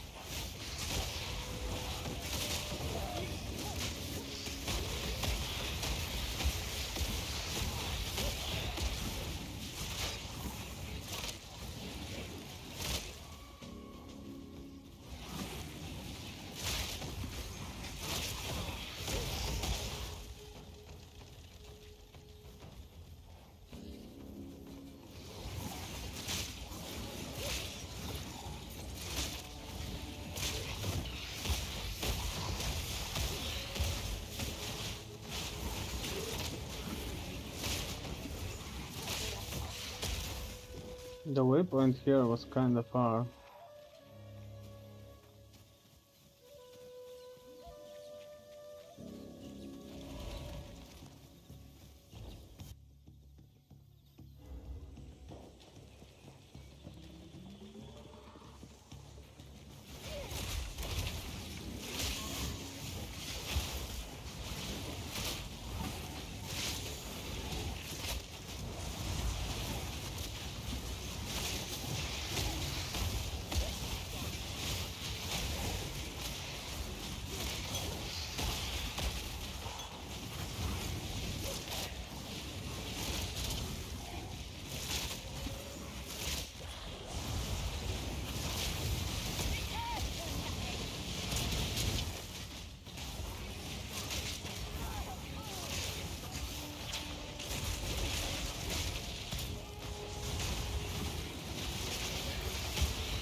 big one incoming. Not a good idea. Best dodge that.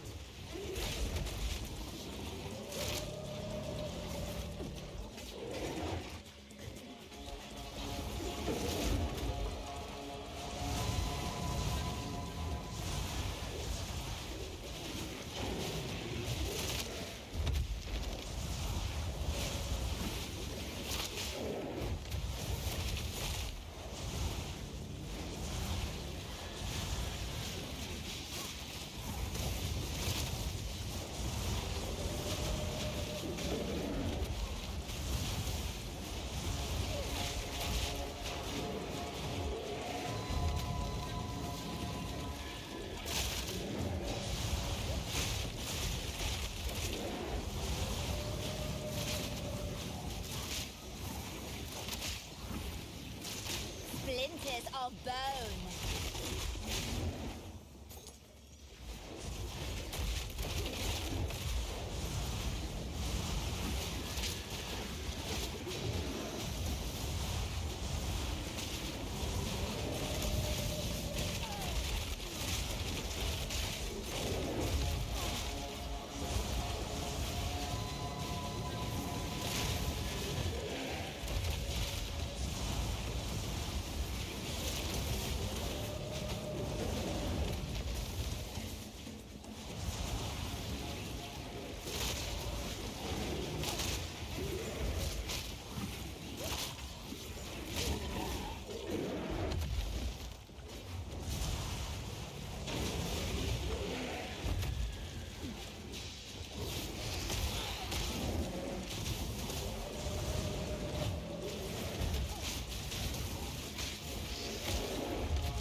Impressive beast. True. Okay. Let's go get the This jungle produces fine servants.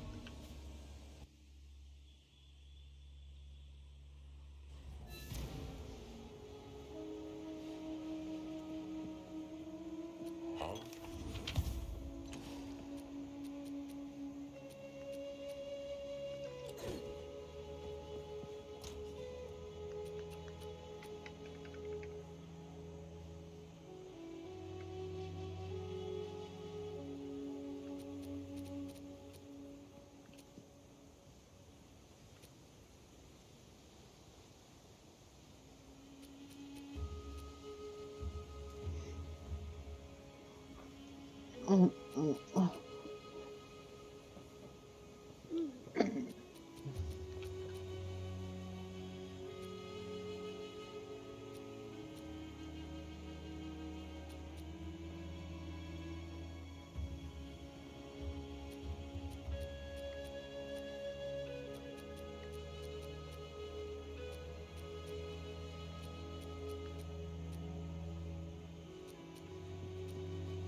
but we need to get the code.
I can just use this for damage. Where did it go? No. Global physical damage, that's a lot.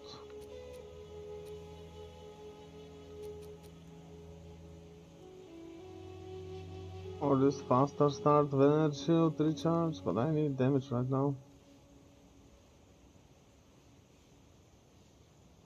This one is also interesting.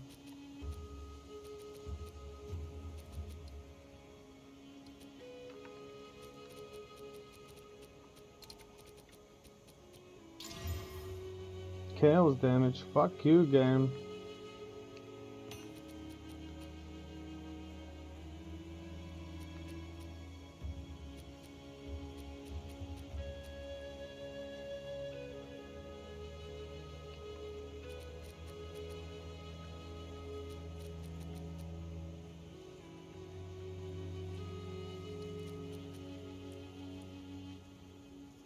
Stash is a complete mess, I gotta redo it.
quickly. Time to change plans.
Oh, should have read it. Should have read it.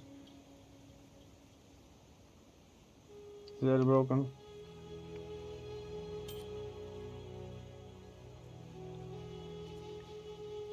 I fucked it up, didn't I? Should have used it like this.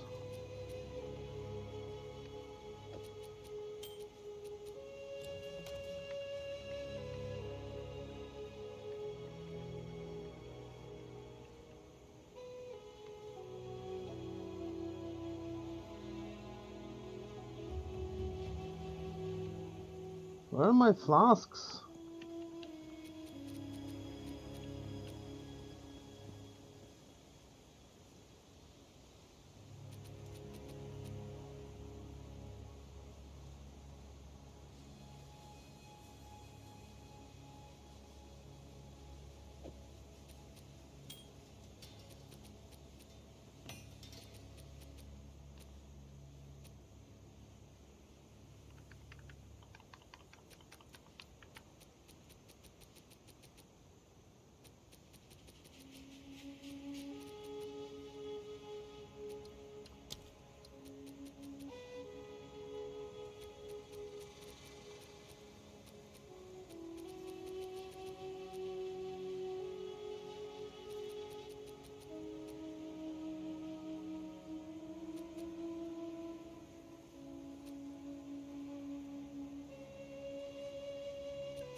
What have you learned? How can I perfect myself?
How can I be of aid? Another strategy.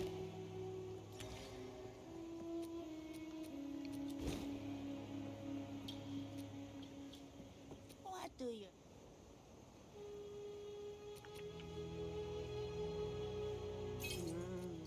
Keep your eyes sharp.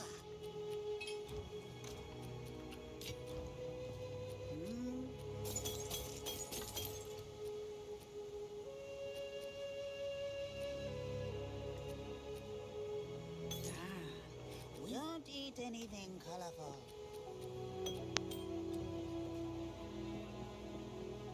How can I?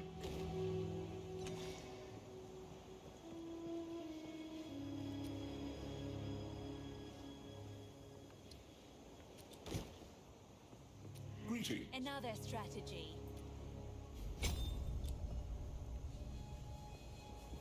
It's not time to kill them all yet.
I must keep calculating.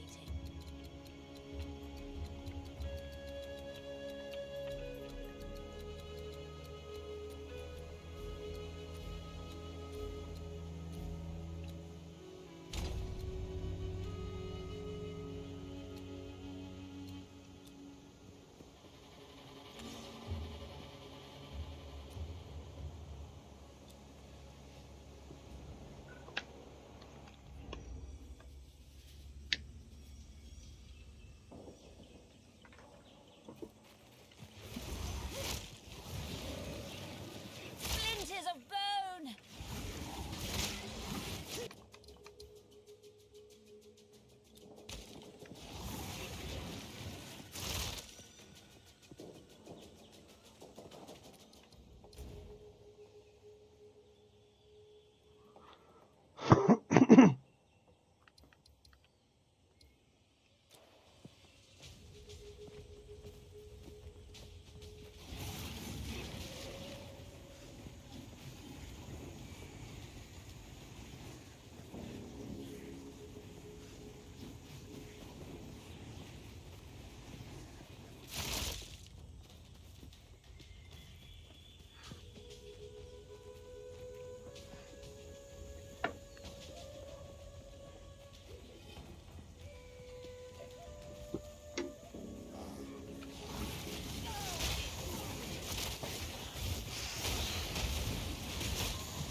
Bring him back, but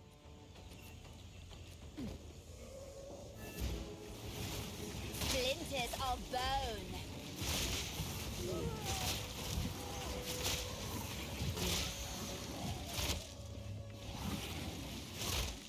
This promise.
Finally found it.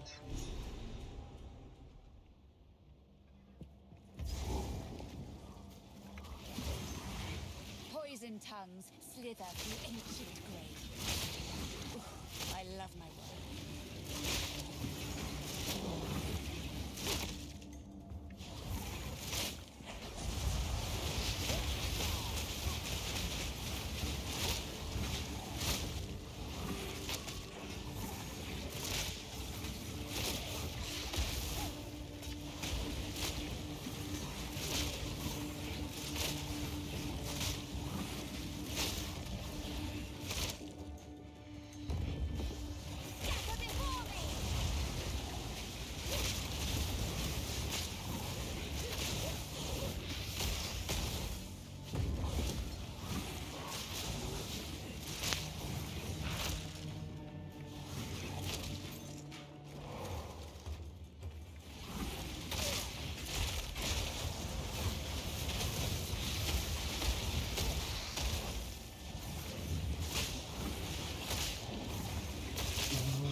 I better get my gloves.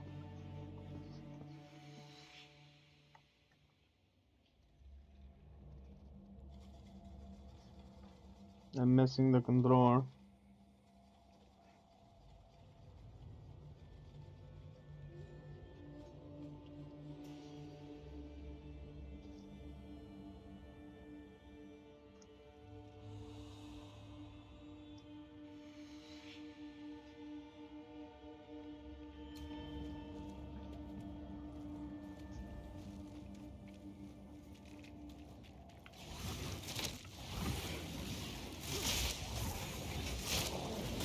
Splinters of bone.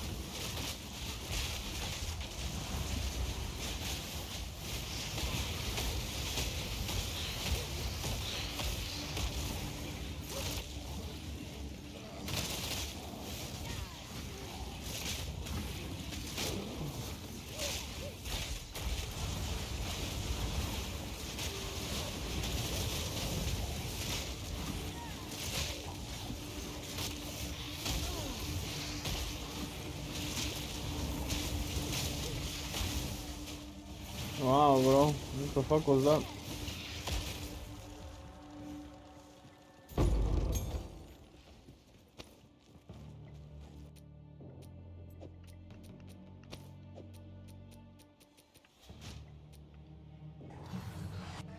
Unearth is a flame wall ignites enemies when caught in it.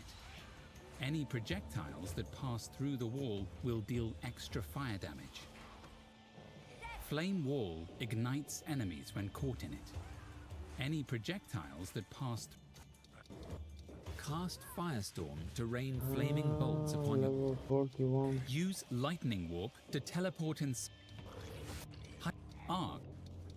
Orb of storms chains lightning to nearby enemies.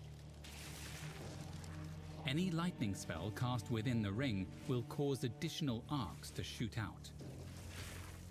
Orb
mom.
Very strict.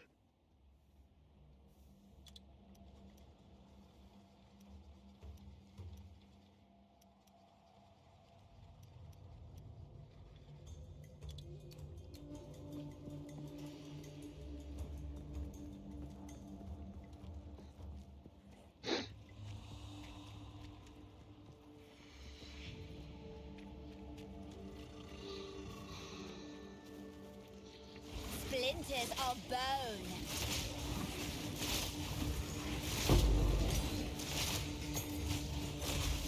It's raining students.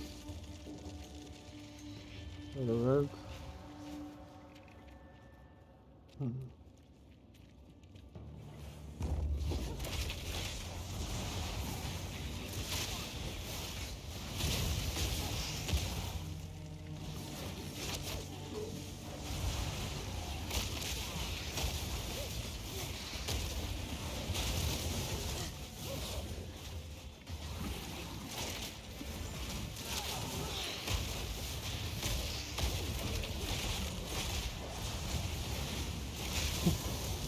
Good luck with the poison, fuckers.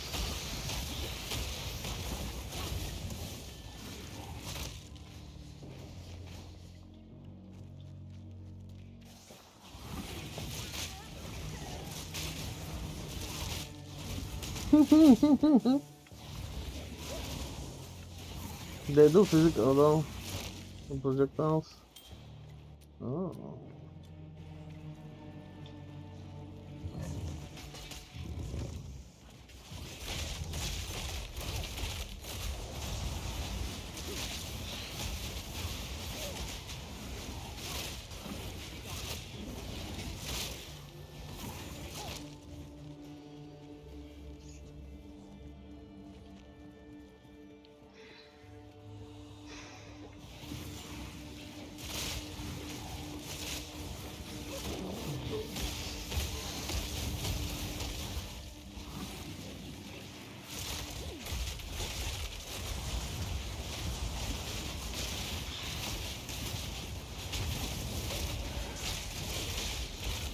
Splinters of bone.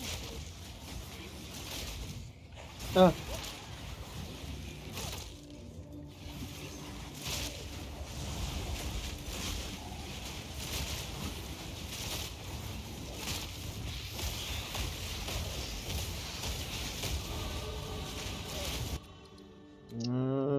Okay, one more and we'll break one armor.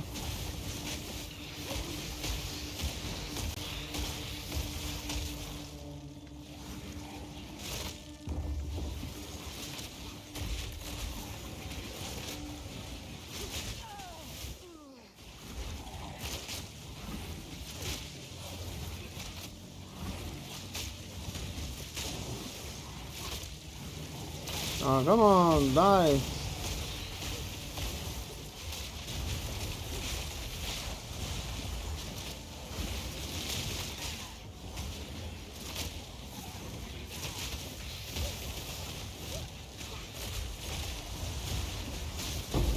Death is my power to Bro, it really is raining those skill gems. That's very weird.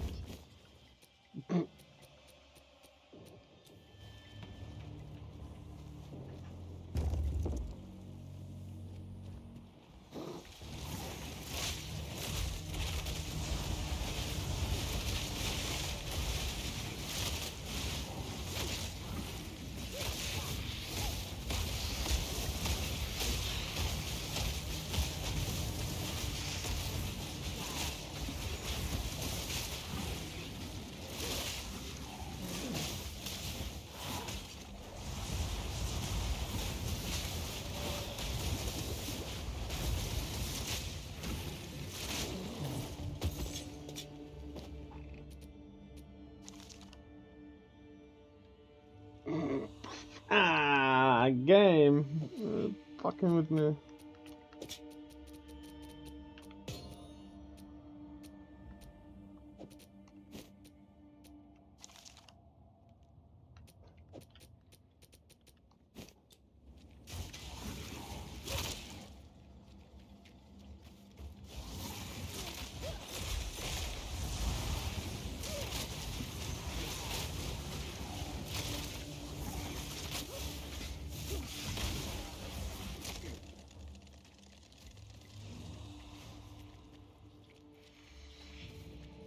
No, that's the entrance. Okay, so it should be at the other edge.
Sorry.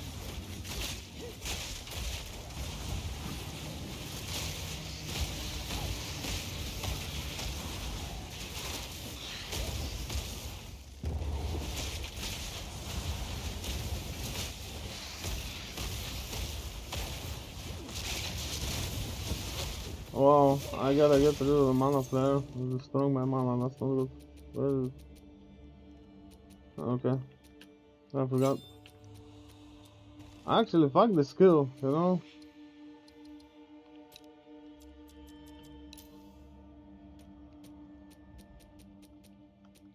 Pretty useless at this point.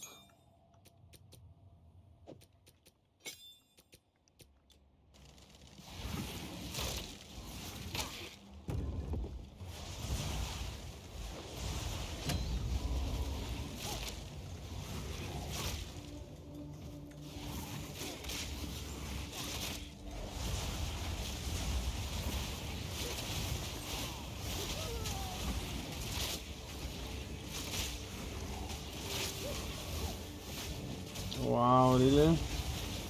No boom boom boom.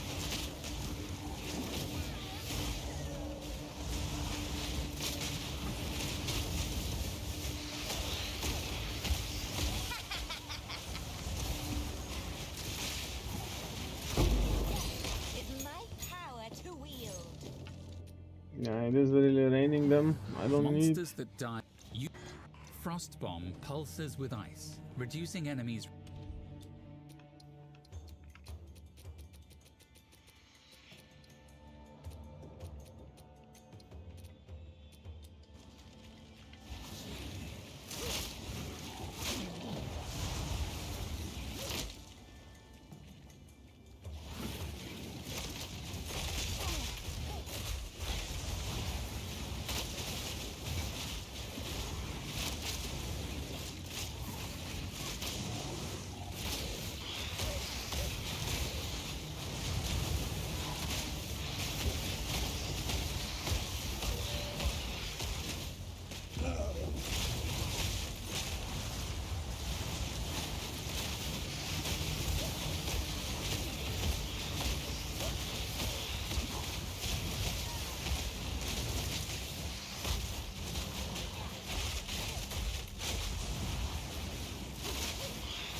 No.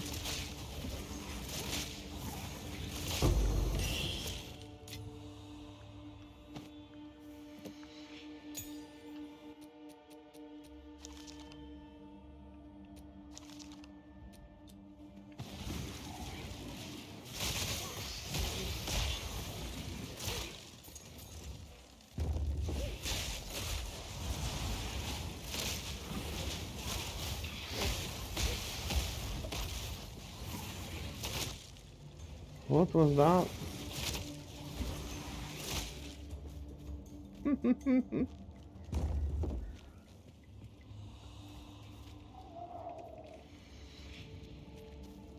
Okay, it's not here. That's obvious, but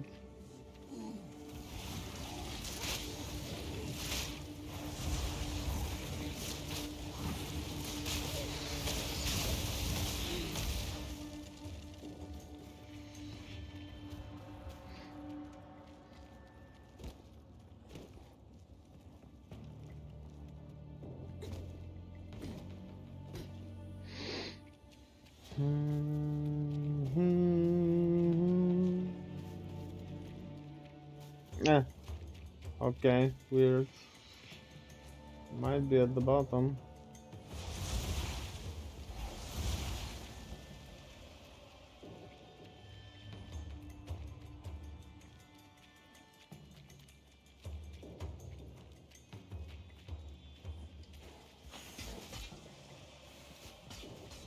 I will put you down.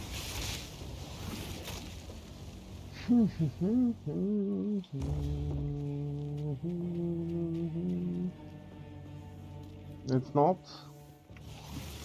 Yes.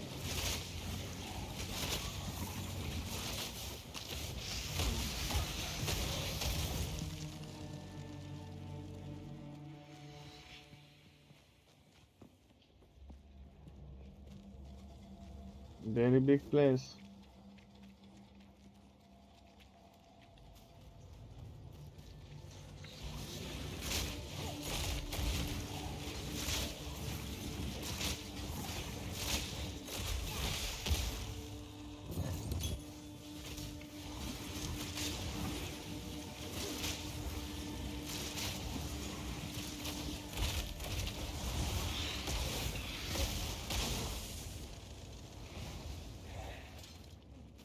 That is weird.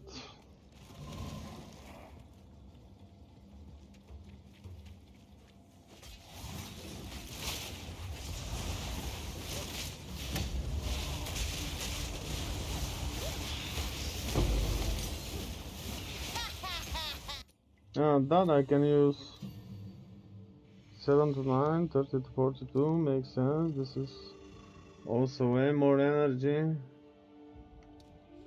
Okay. Do I have another one? I think so. Okay.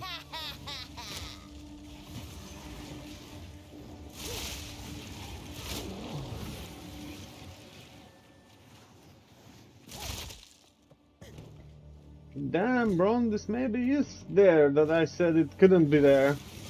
But it's obvious it's not there.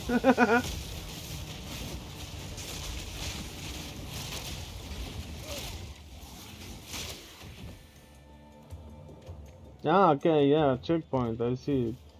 So it is not. It should be here.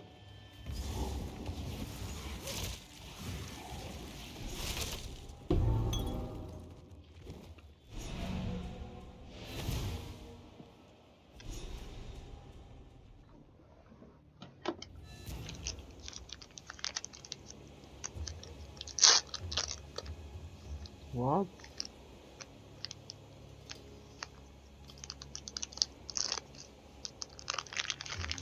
Dinner.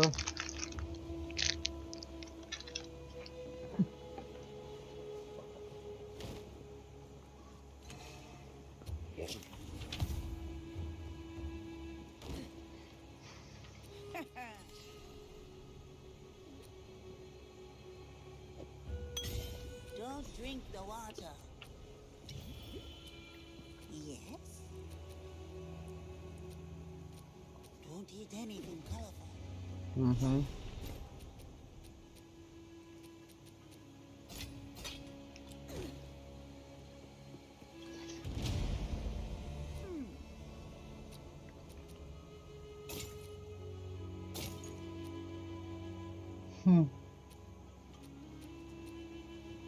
Lightning cold.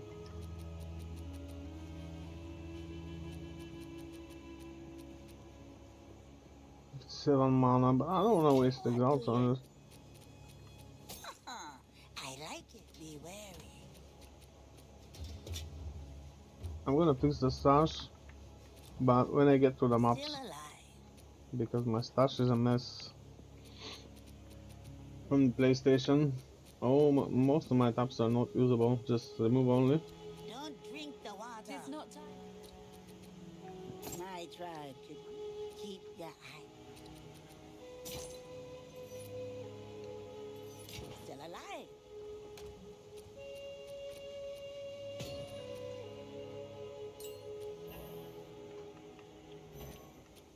Oh, okay, okay.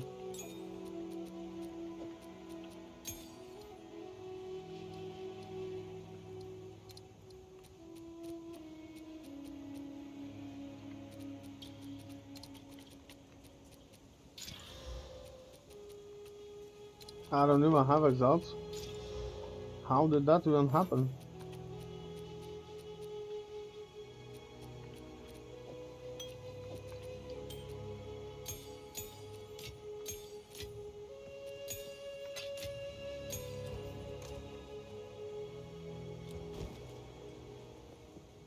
What have you?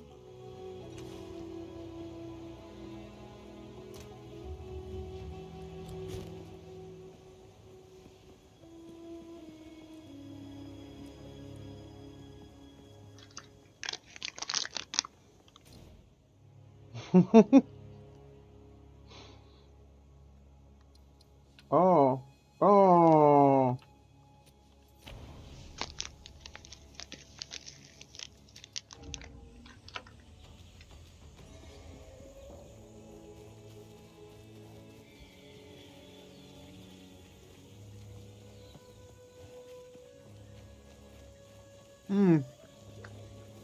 I just went there, I didn't get the waypoint, that's right. Now I remember. Splinters of bone!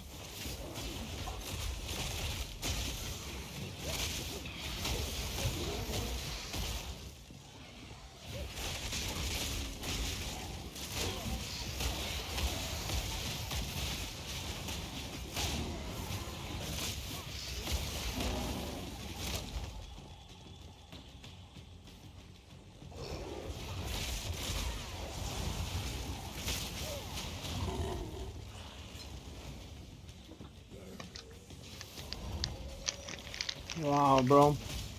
What the fuck? Can't change the protein bar.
No.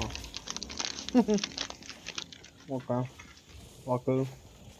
Splinters of bone!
Splinters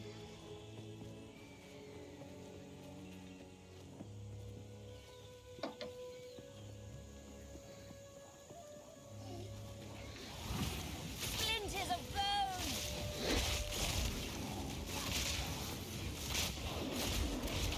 Oh, this guy again? I don't think so. Best dodge that. Yeah, best, I don't care.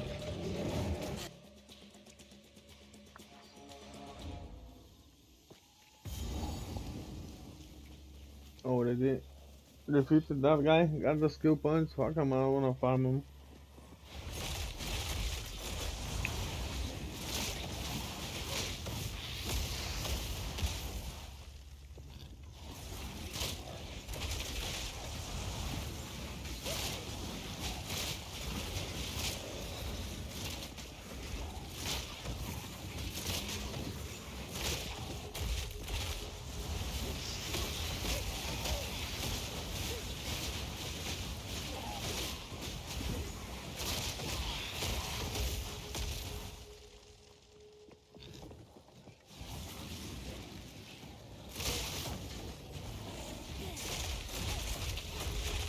Too soon!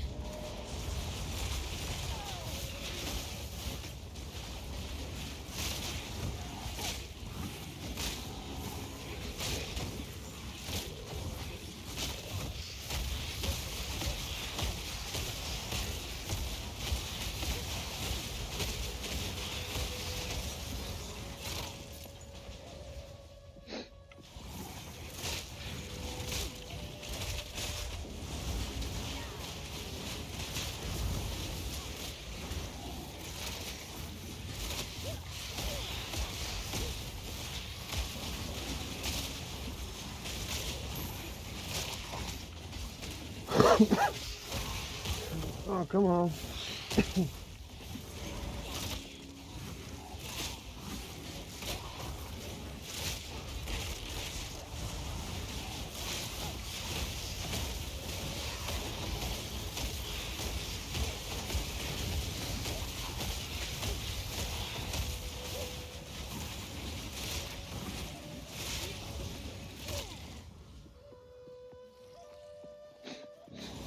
Pathetic creation!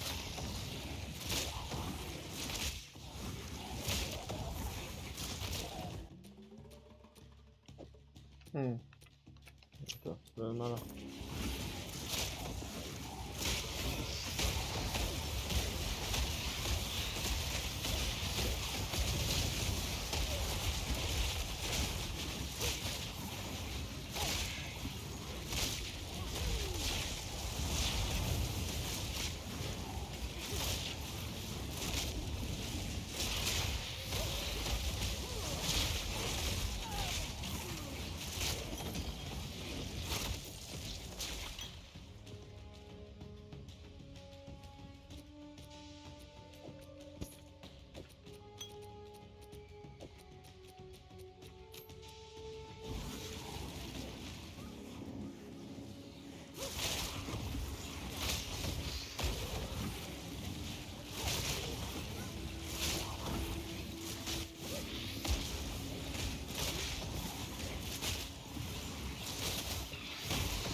Fire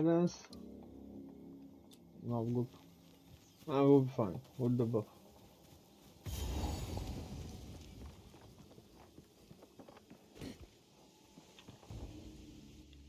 I should get back, get the waypoint anyway. I'm gonna need it. A bog, overrun by savages. Time to have some fun. Oh yeah, this will be funny.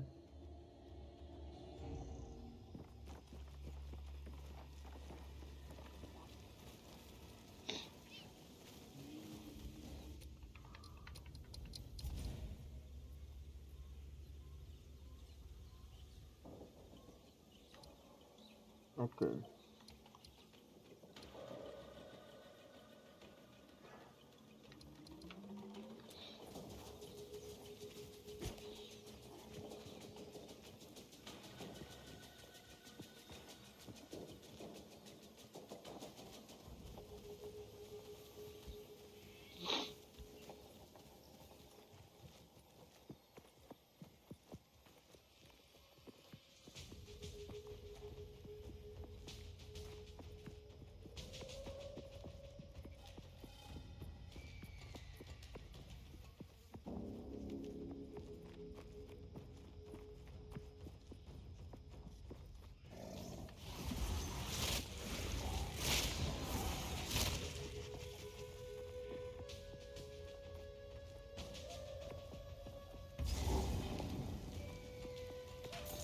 will put you down.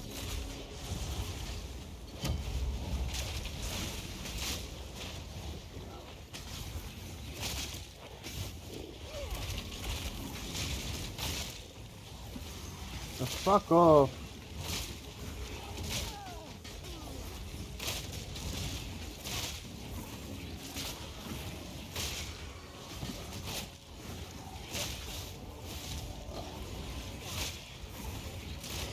None can approve.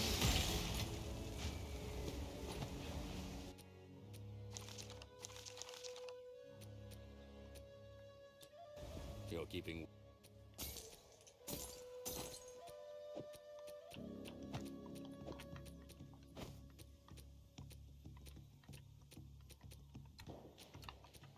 Keep your wits about you.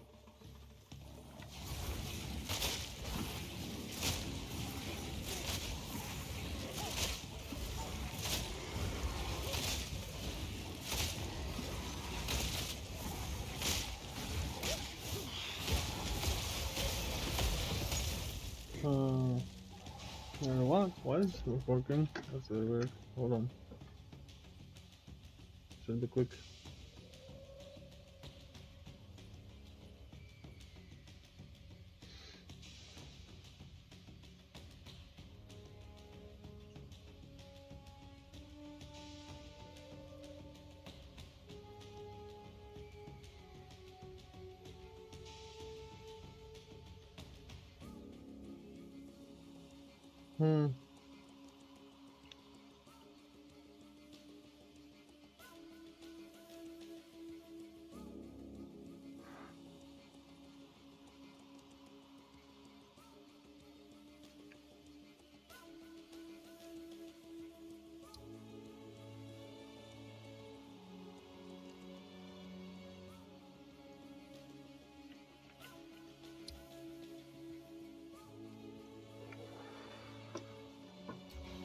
Sorry about that. It was important. I will put you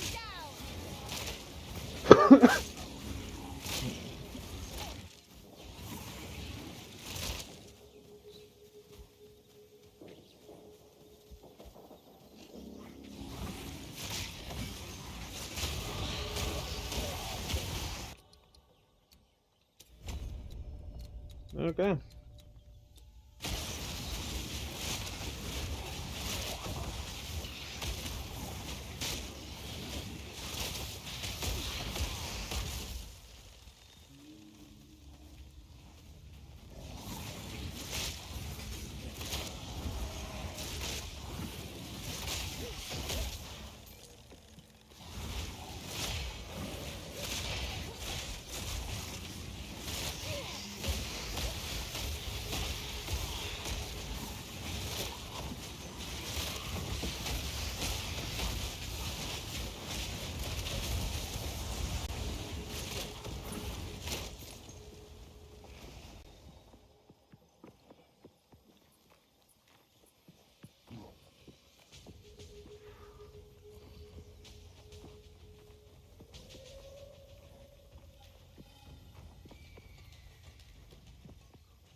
Rather colourful here, but deadly.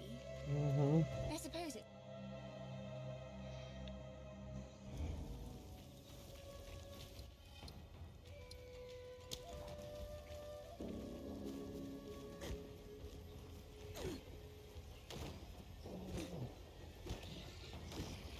Splinters of bone!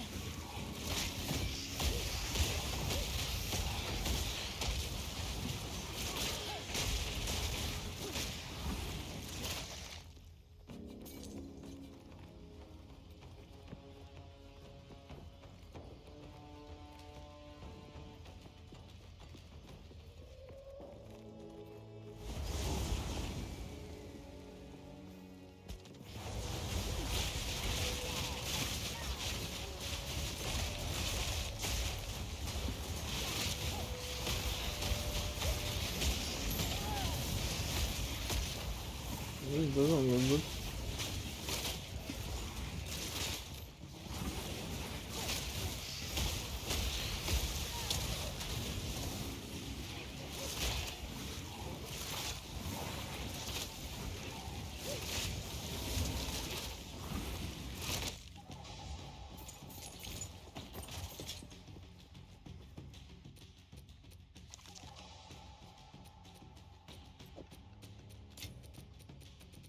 Ah!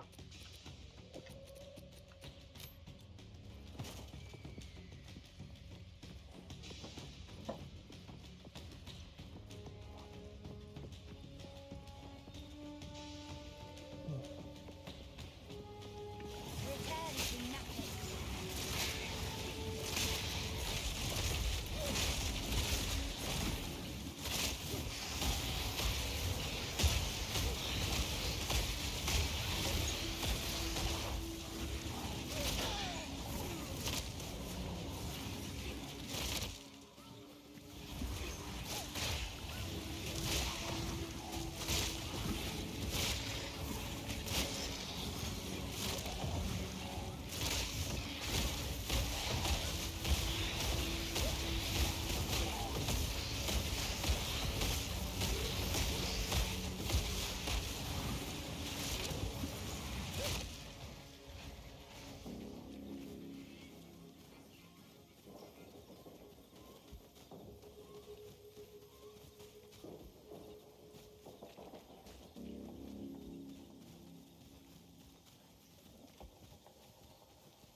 The optimist may know something of this. I've never. There's no good luck.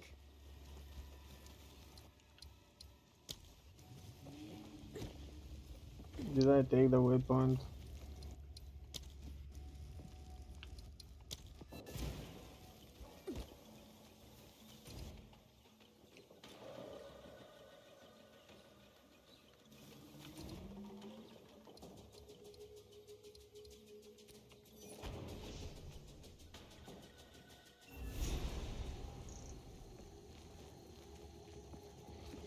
A beautiful murder.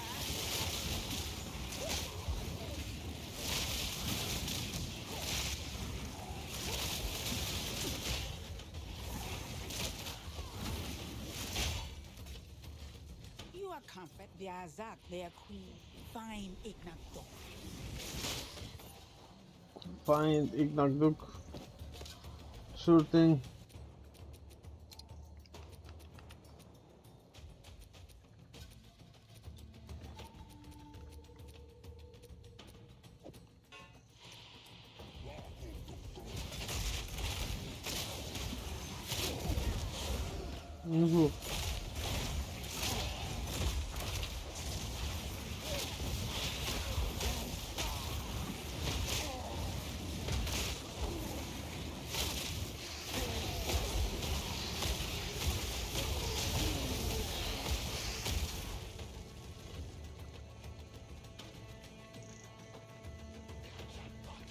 Splinters of bone.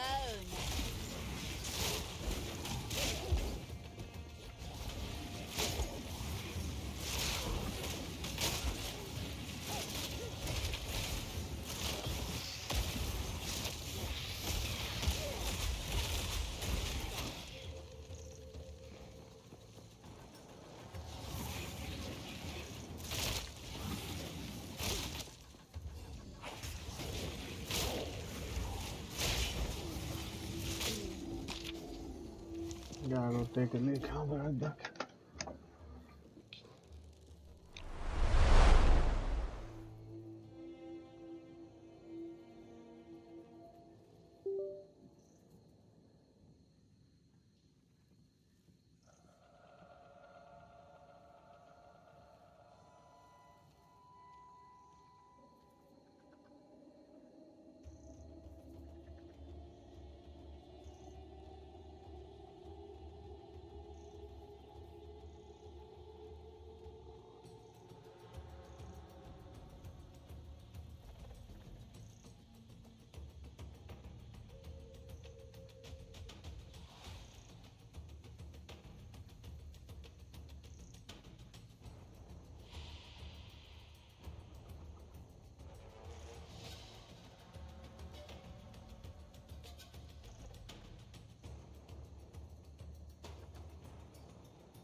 Alright. LFG.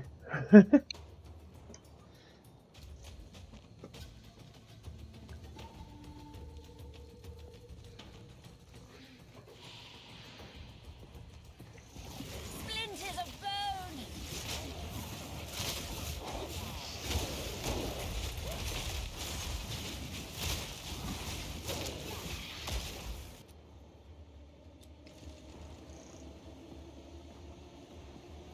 I could actually sit around here 2 more levels maybe. It's a really good farming place.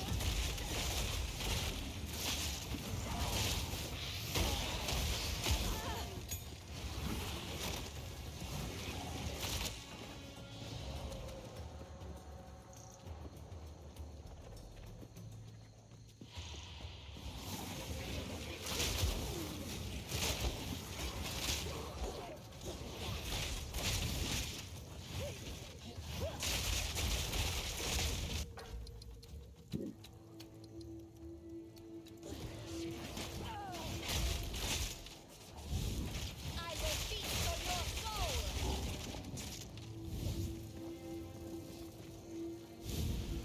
I recognize this ritual. Borrowed power, distilled power.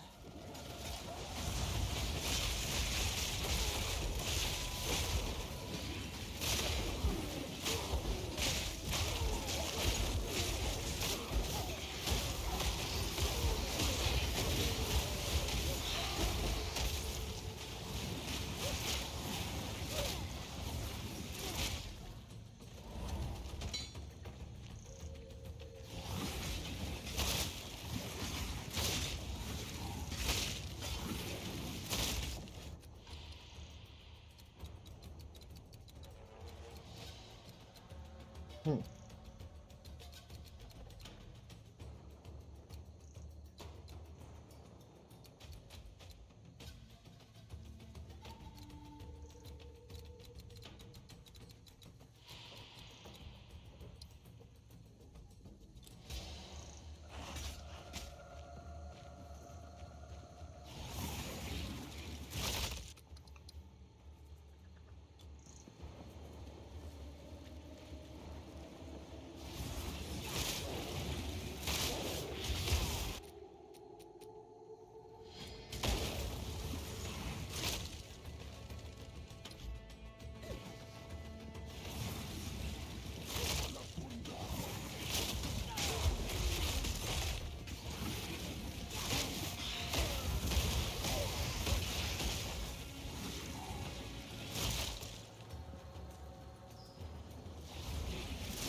Really? It's that bad?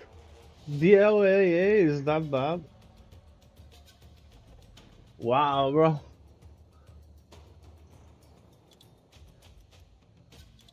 That's like very frustrating.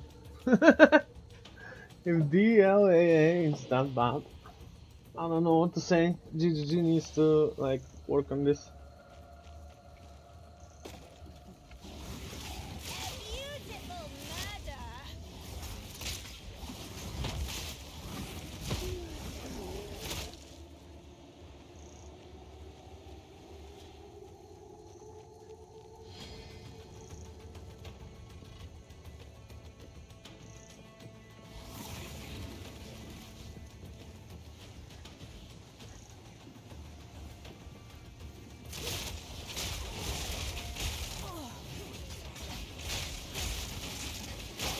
How did it even turn out to be so heavy? Like,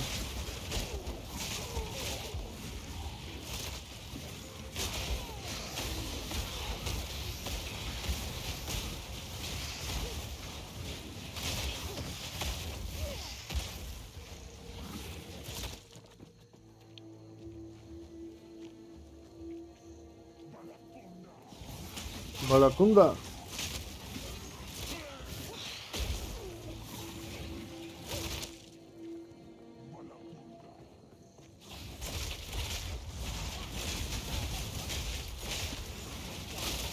Balakunda or Balakunda. Wow. Very serious hits.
You crossed the line, sister.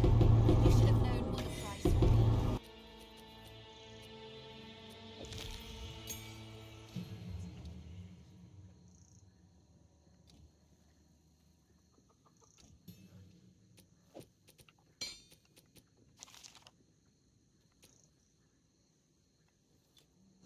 It was deserved. I draw the line at children, unless provoked, of course. uh,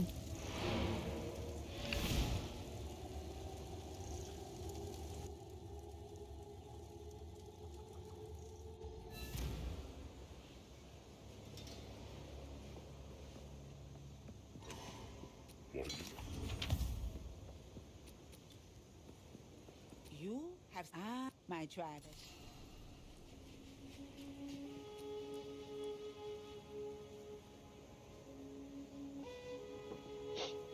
hmm.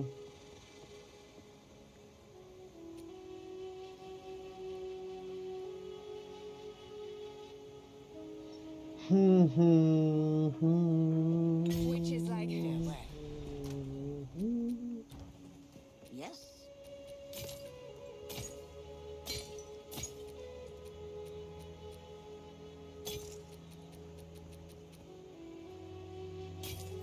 What do you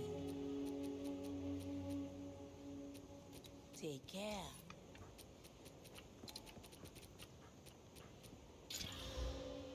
Oh, come on. Wait, actually, I think I have better for their 6 with cast. Somewhere, not on the PlayStation tabs.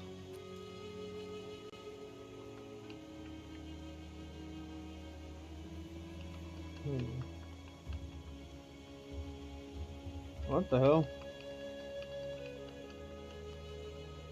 Oh yeah, there it is.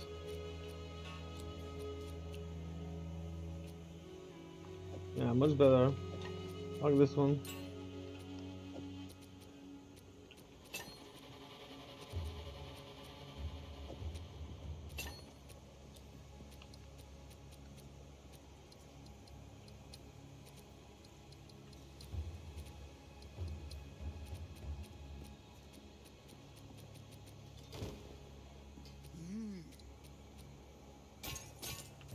You there?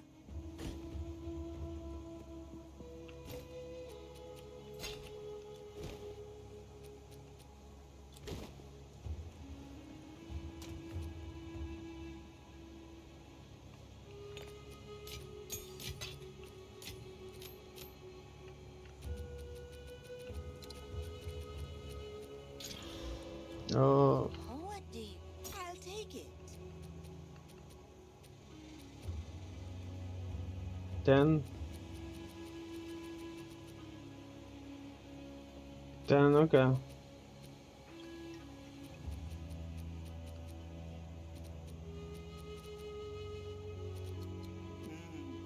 Take care. It's not time to kill them all yet.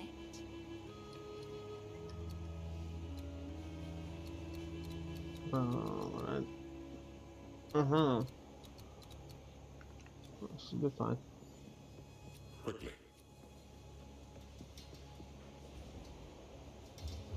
I'll level up here with the buff and then move on. Might get something.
Oh.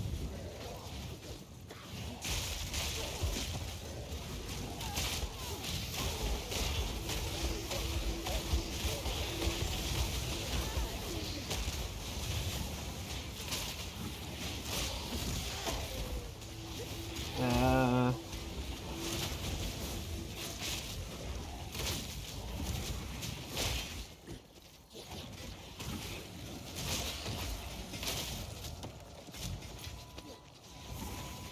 What are they aiming at? That's so fucking dumb.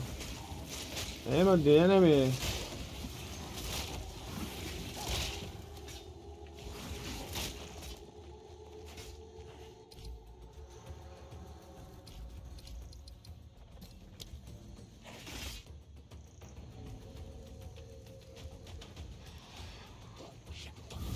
A beautiful murder!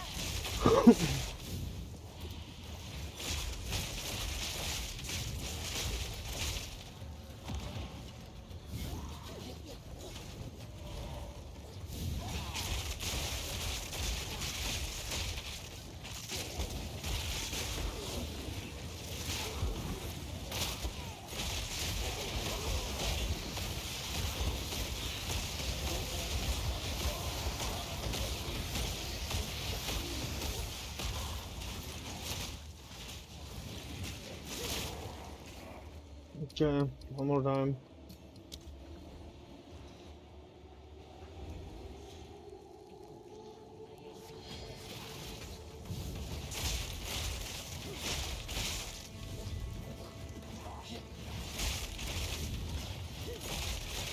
Something doesn't feel right. Why am I so slow? Oh.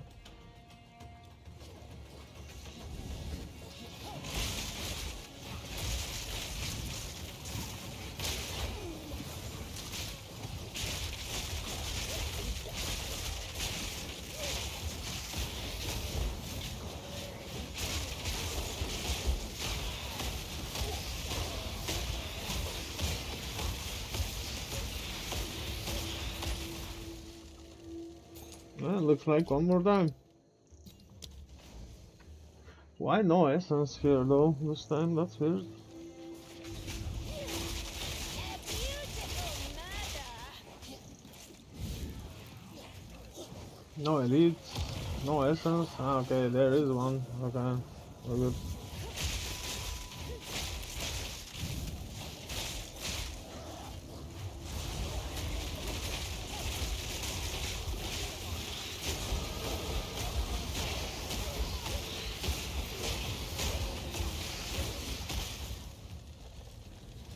Okay, I'm probably not gonna farm this place. Could do, maybe. What is it? 36. I can do one more level. That's not gonna take very long. I get something good here.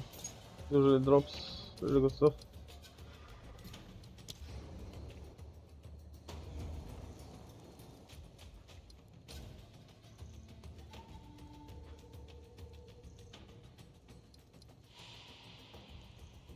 Okay, we need one more level anyway. We'll do more damage this way.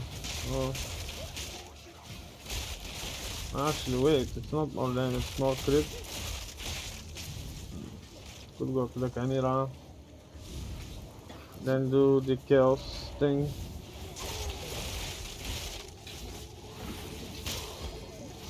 Chaos Trial.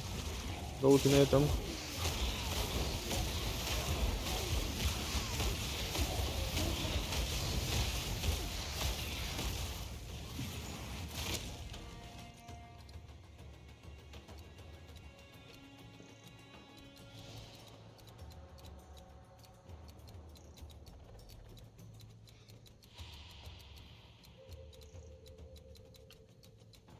Okay, I'll get the Inter or the mana and then...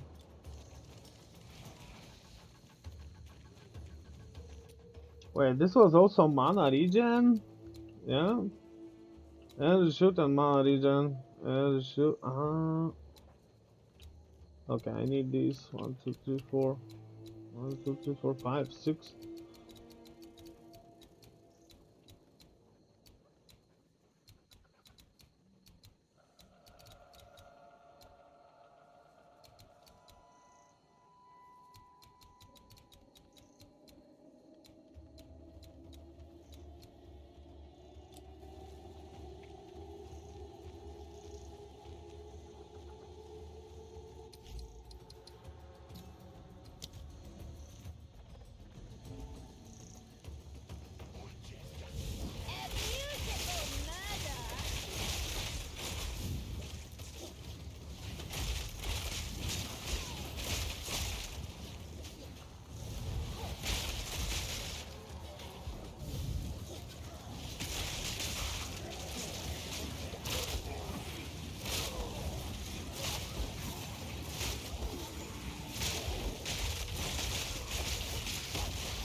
That's a good thing.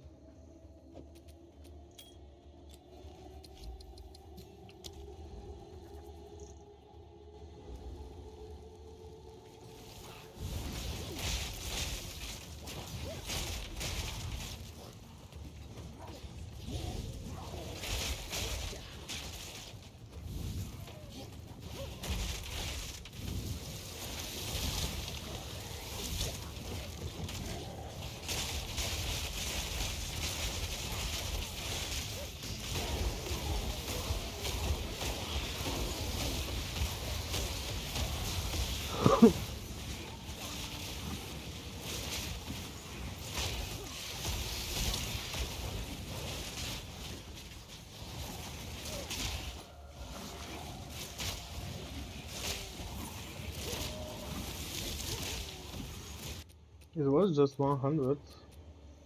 Fuck it. Again.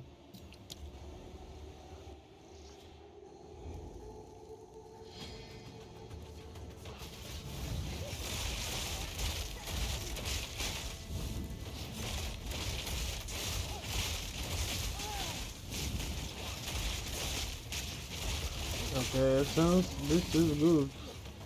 You're not going anywhere.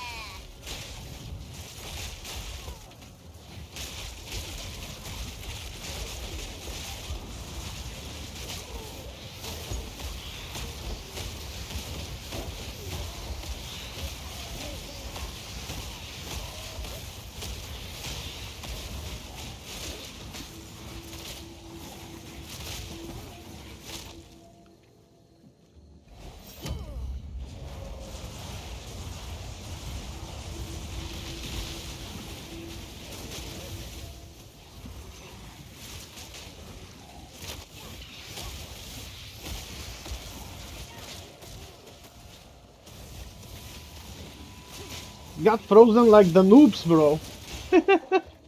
Ah.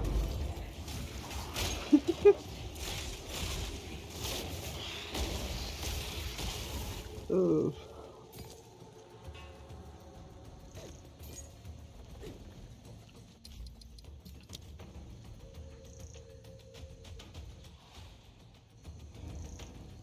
Did I even take it? Okay, I took it.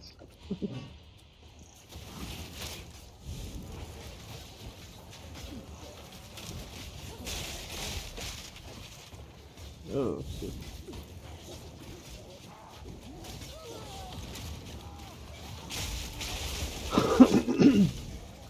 Kinda hard to not kill them before the buff.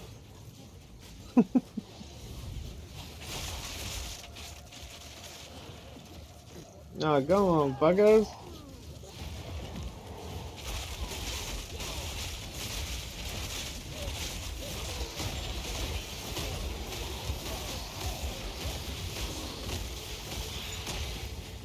Yeah, good luck with the poison.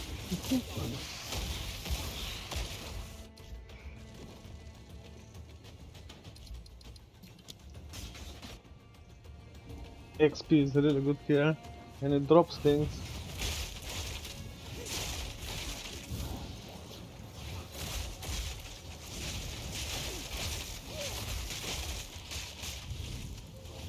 That's maybe my favorite place in the campaign. You're not going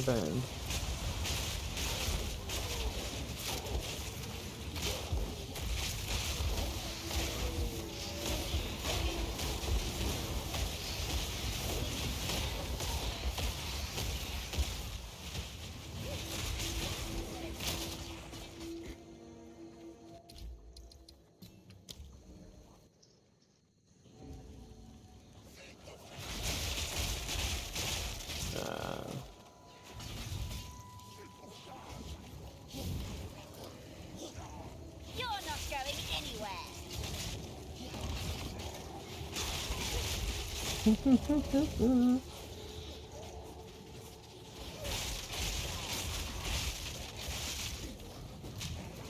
Hey, what? I didn't light one up.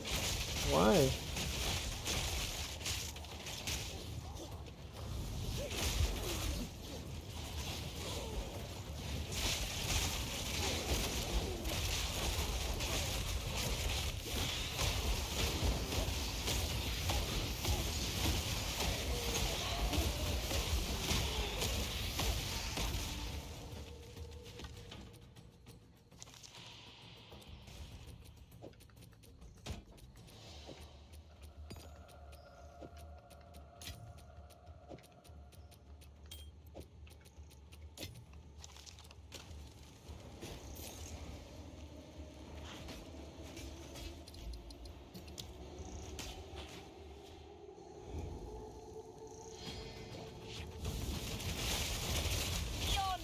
going anywhere.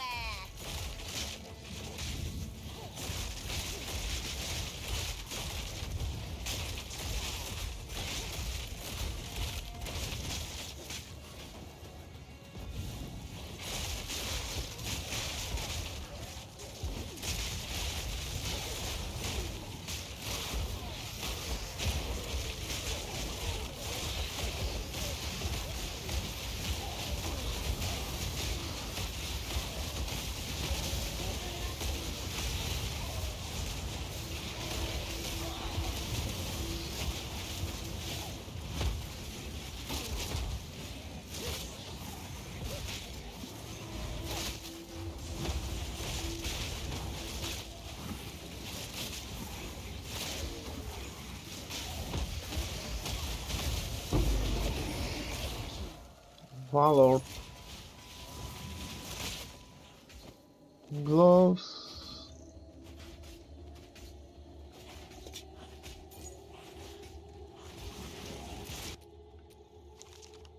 No.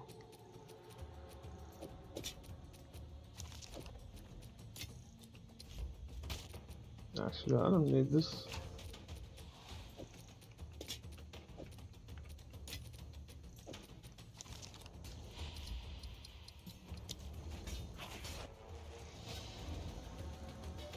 A beautiful murder. Yeah, that was dumb.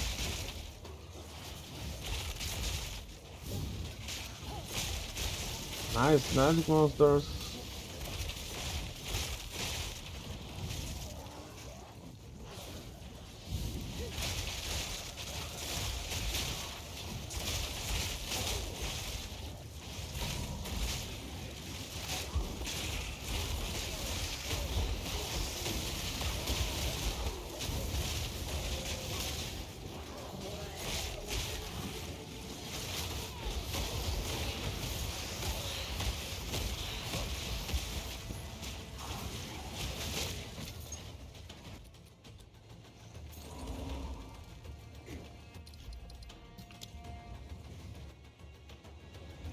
Very good place to get up and get shit. Especially on season start. Not now though, right? It's not my first character, but I need the level anyway. It might drop something good.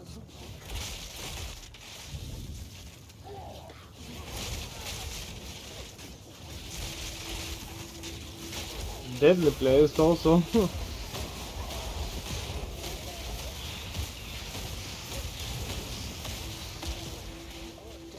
I will feast on your soul.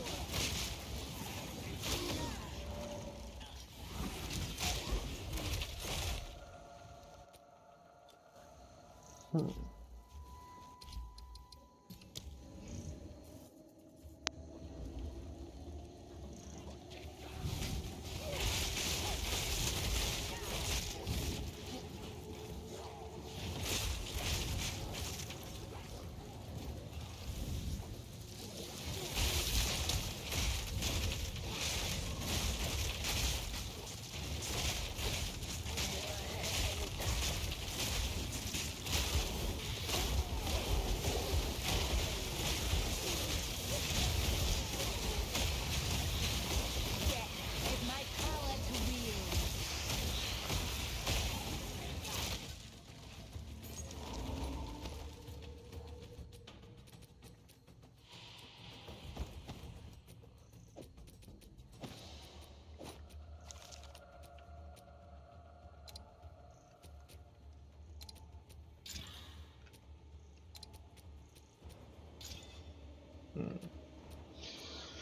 No speed.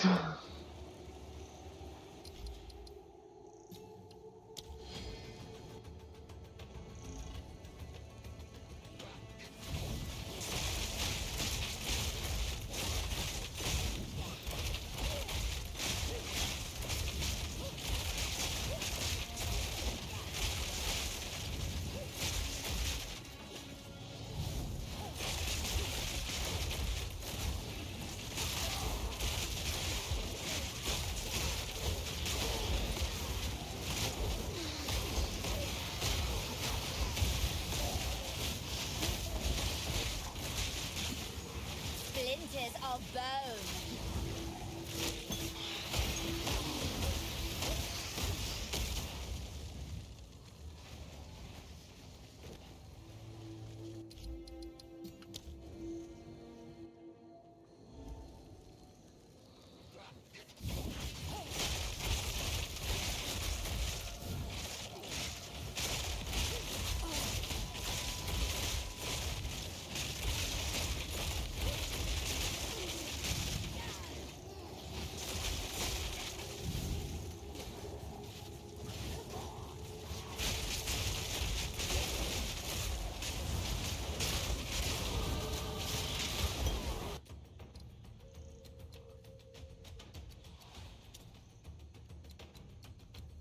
Yeah, it's the same.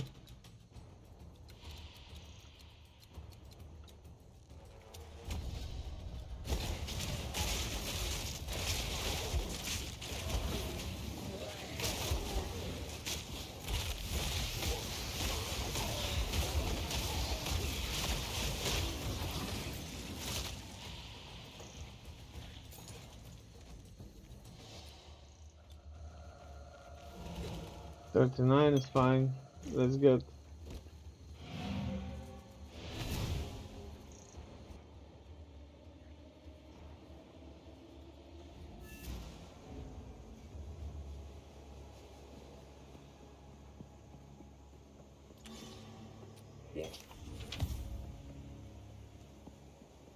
Need a guy?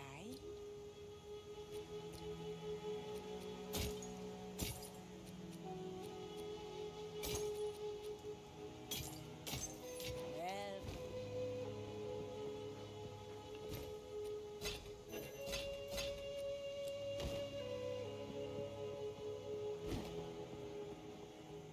what do you? I'll take it. Don't drink the water.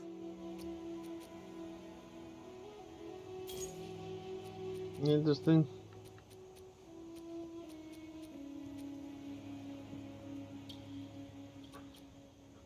Farewell.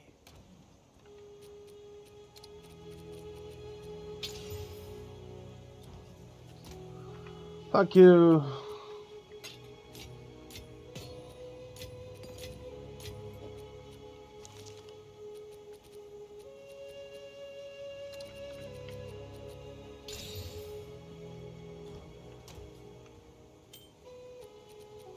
Okay, that's full of garbage now.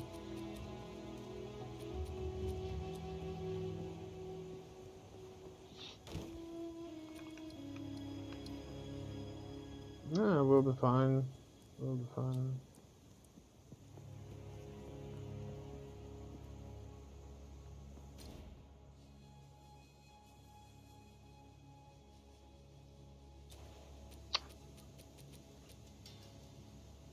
$17.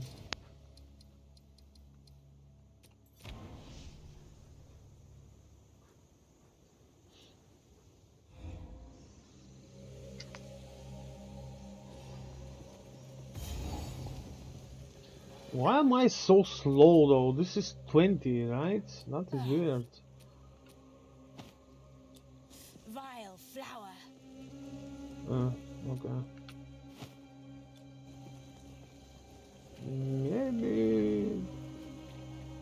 Because I used to play on the PlayStation with the cosmetic and it looked a bit different. Maybe I'm just not used to it. 20 should seem slow. Like it is slow, 40 is better. Well,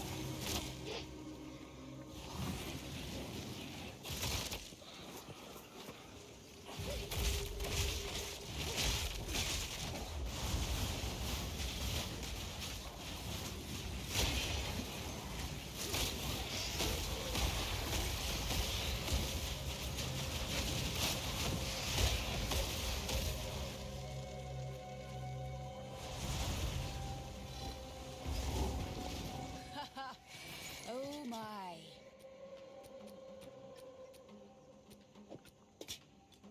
Greedy fools.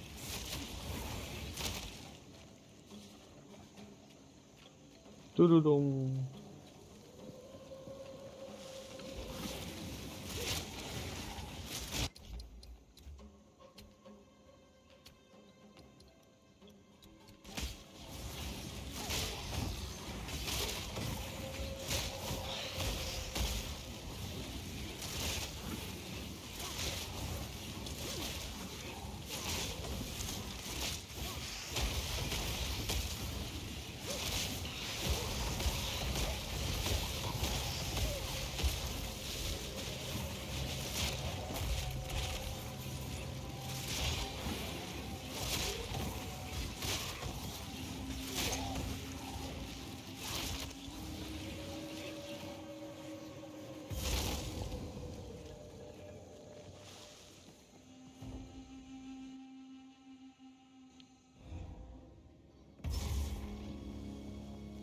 I will see. Not now. 42.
Someone ought to cut all this back.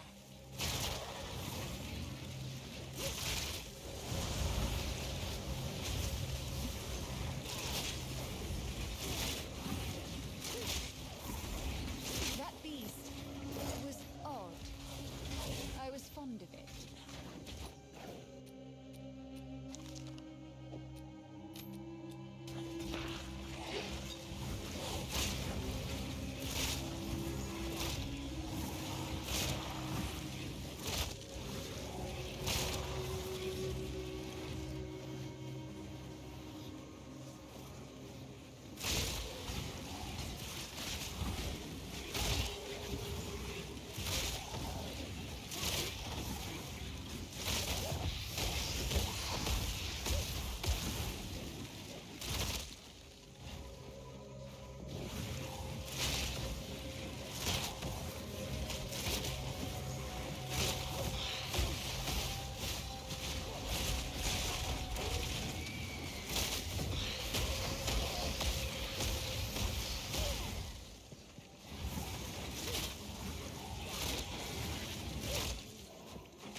What the fuck was that?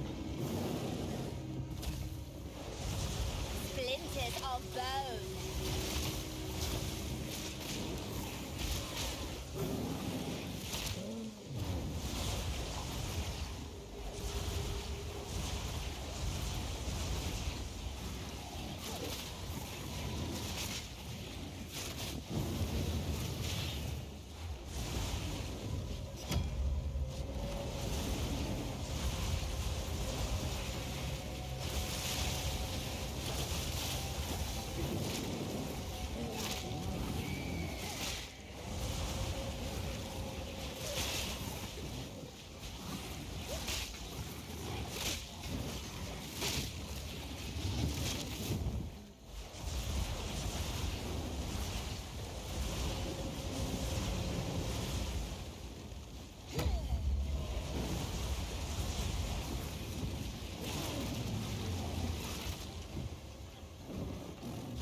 Chaos Orb.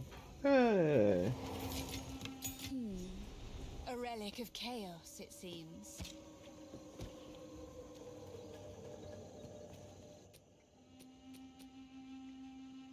$38. I guess I'll do it in a bit. No rush.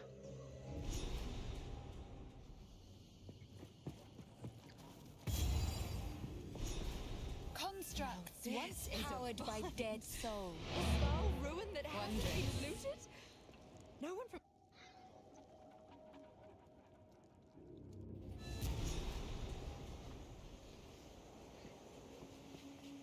What are you?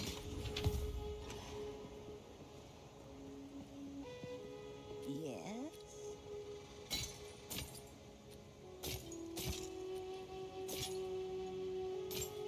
Mira, guy.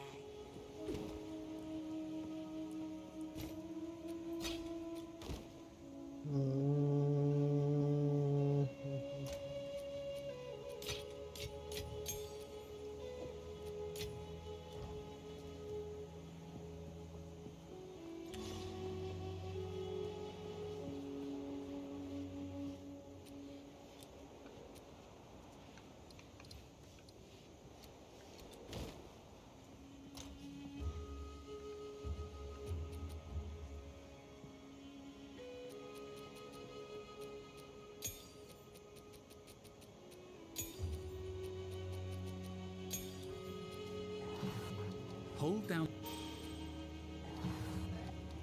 Skeletal warriors have high defense. Enemies hit by bone. Feast on flesh.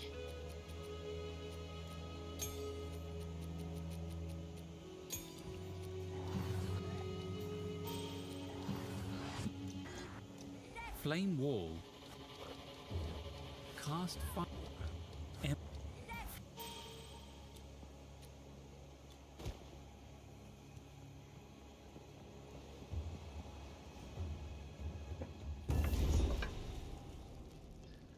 Okay, getting the firestorm and then doing the trial.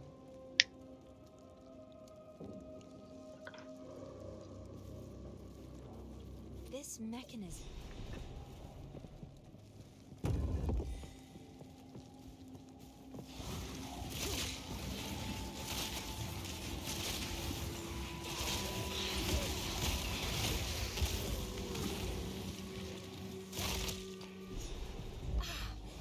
Just what I need.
Isn't that the music from PoE 1 or on Zora? I think it is.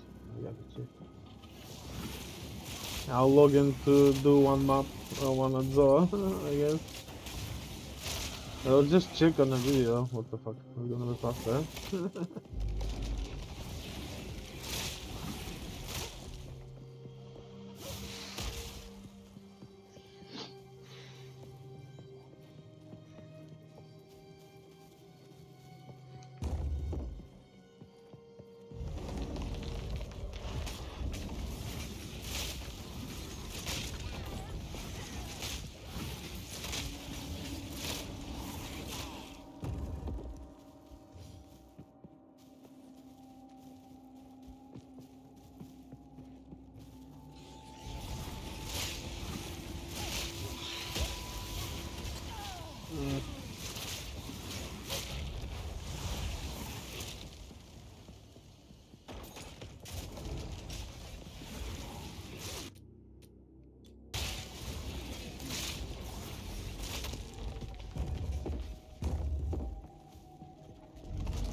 Splinters of bone!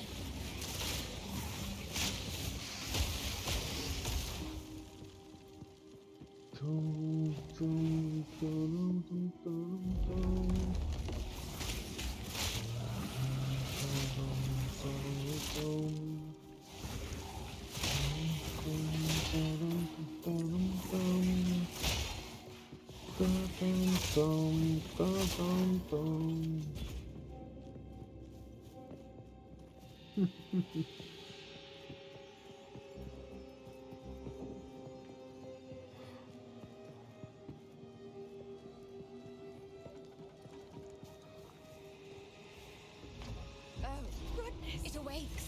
No stone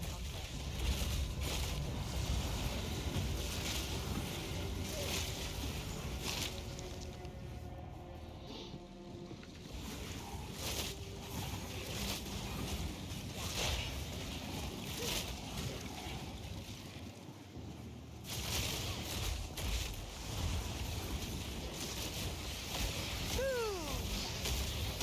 Boom, yeah, she said it.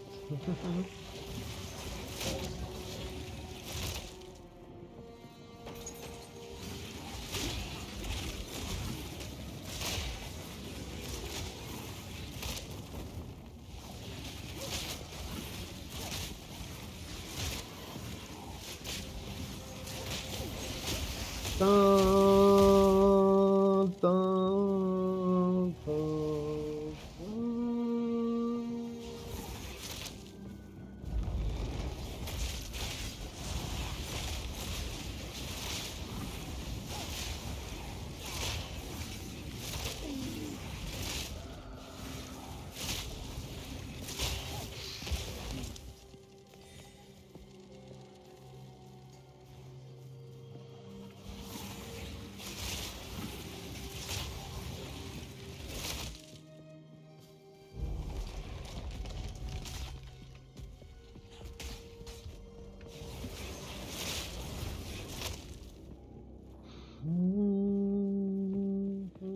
Splinters of bone!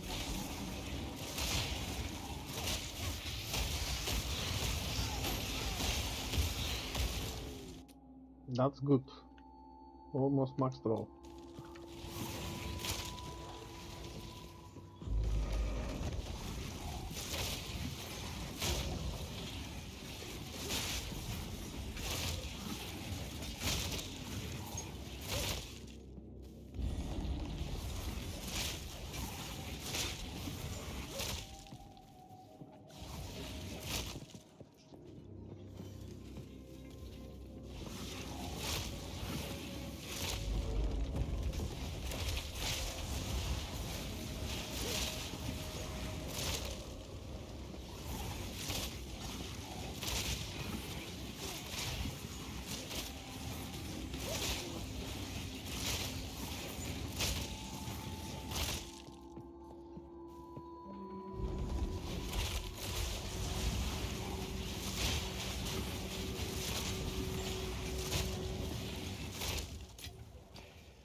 took it from the other side. So weird.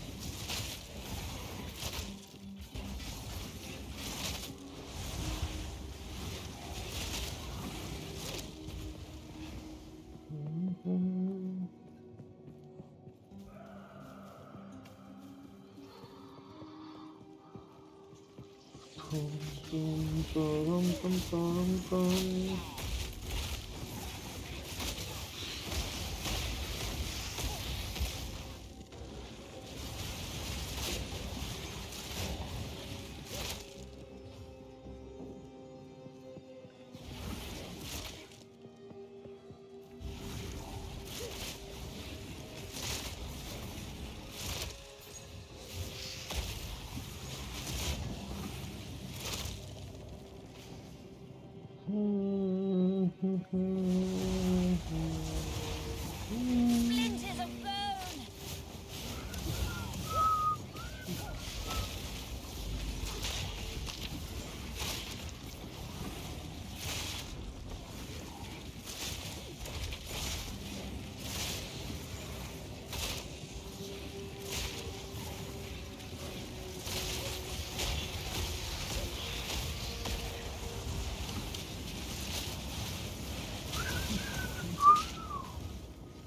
Tudo, tudo, tudo. 74. 74 shipments of soul cores.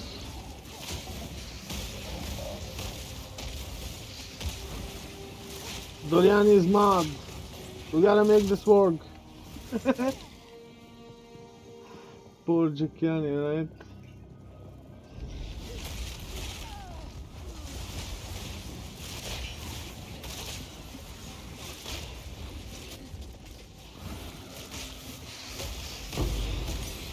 Oh, but it's support. Oh. Dun, dun, dun. Looks like the fire guy is pretty close. I think it's here. Maybe I won't be able to level up before that.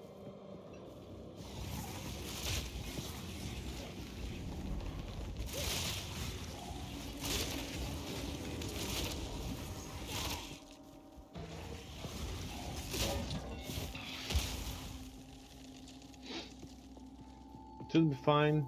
What's the fire is? 46. Well, yeah, should be fine. His slams are more dangerous compared to the fire crap he does. The slam is the problem.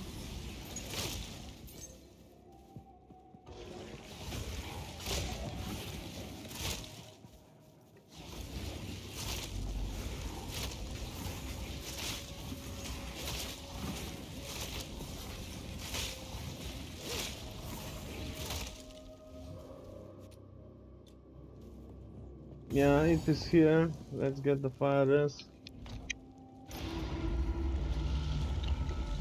Woohoo! Rocks flying around, what the fuck?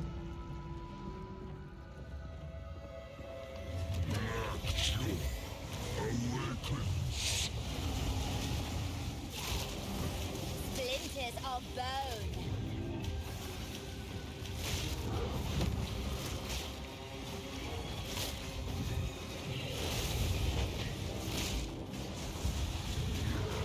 Ooh!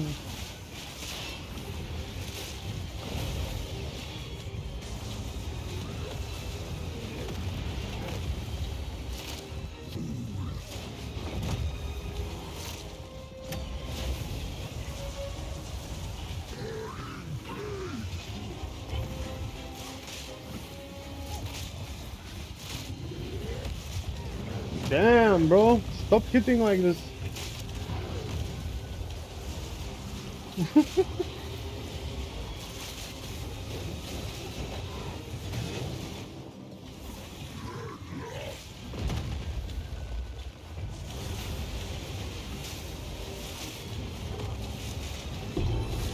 Crazy slums, this guy. Very crazy slum.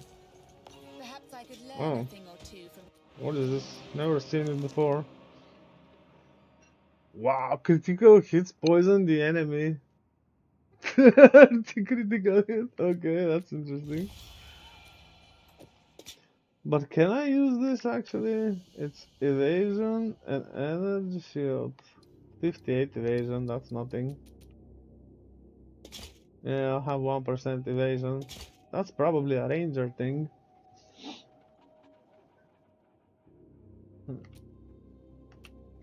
How do I look? Oh, I can't see it here. This Hikwani. Hikwani. Ah, okay, that's how I look. Yeah, looks like more of a ranger thing. I have the bow, so I guess I'm playing ranger next. Okay, this will be good with this thing, but I don't see it in the end game. Like I need like triple res helmet.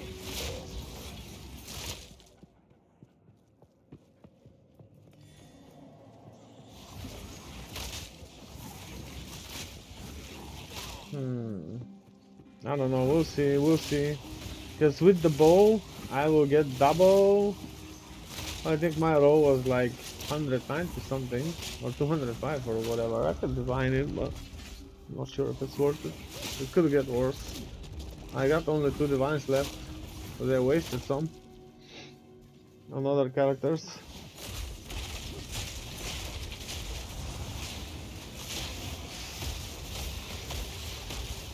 But yeah, looks like I'm playing ranger next. I don't like close combat that much anyway, so.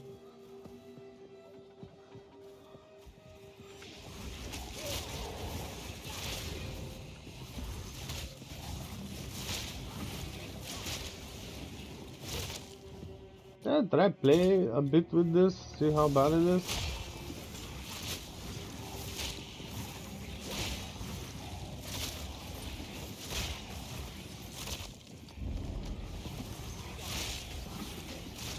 I don't think it's working though.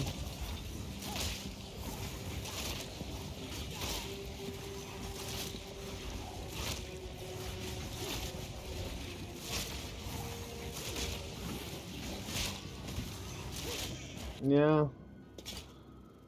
Critical hits.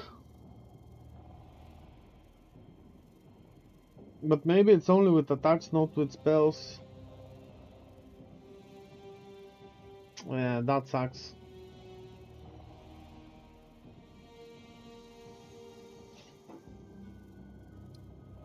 This doesn't work.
I won't make you.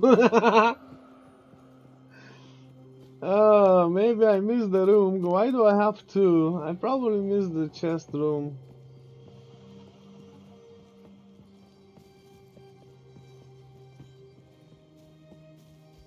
Because I beat the boss, and to go to the sanctum I need one, but I have two soul cores.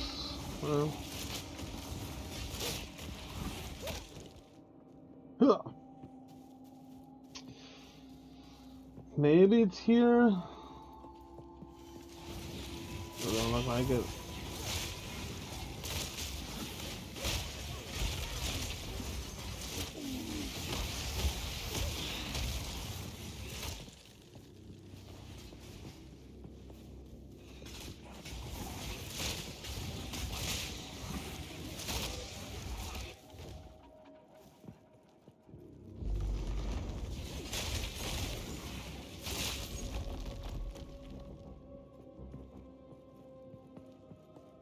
Yeah, that's for the...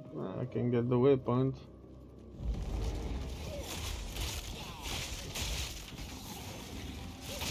That's for the sanctum.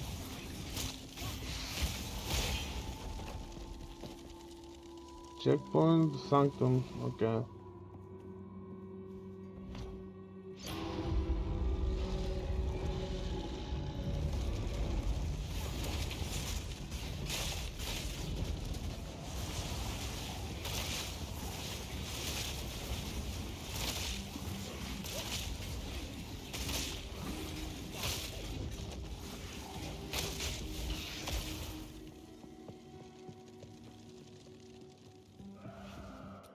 Yeah, let's find the room. It's probably in this area.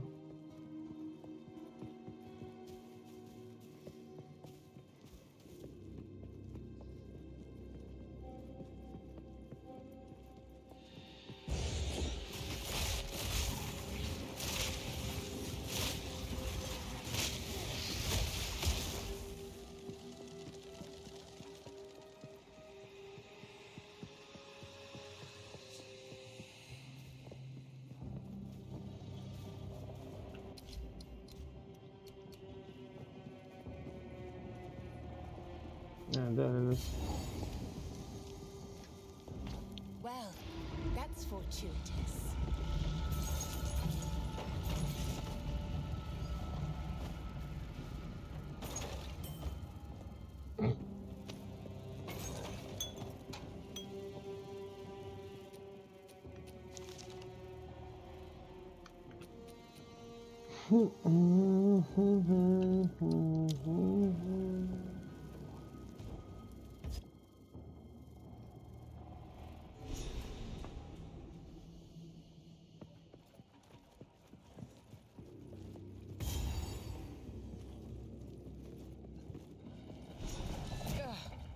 I'd best talk to the optimist This again. is the largest soul core I've ever seen. Maybe keep looking.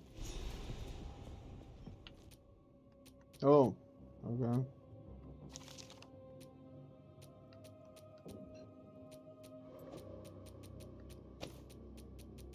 The Tetris.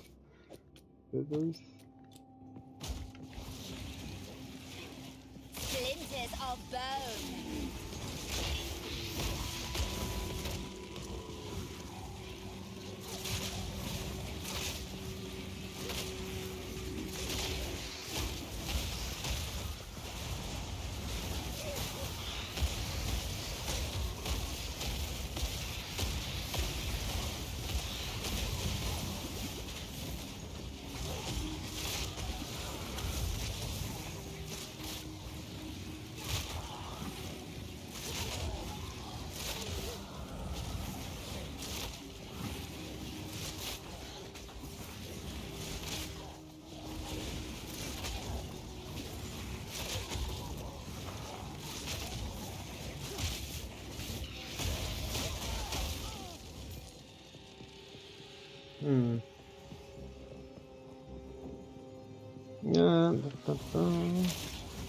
Yeah, I guess I can see myself playing a ranger with this helmet and the bow.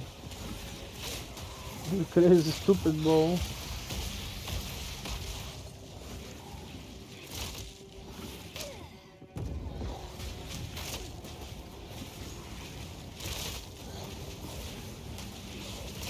What is happening there, bro? How many are they?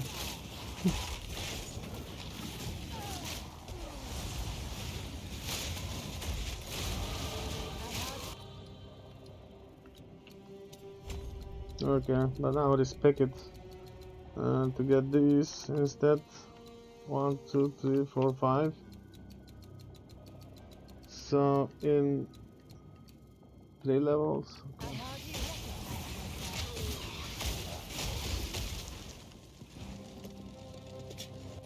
Actually, oh, okay, that's promising. I can use it instead of this, but this one has skills and spell damage. Let's see. This is just 9 cast. The other one is how much? 12, but I have another one with 18. Fuck it.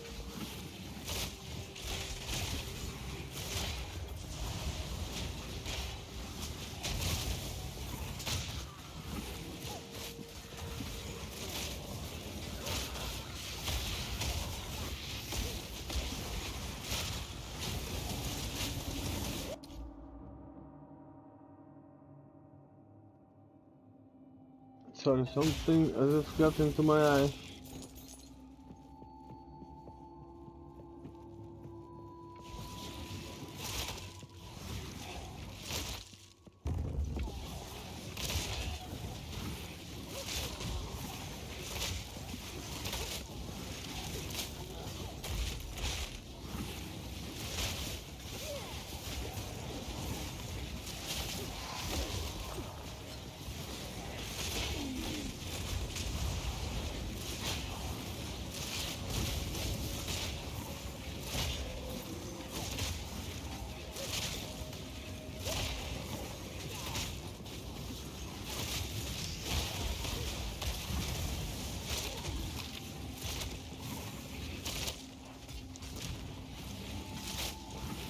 Splinters of bone.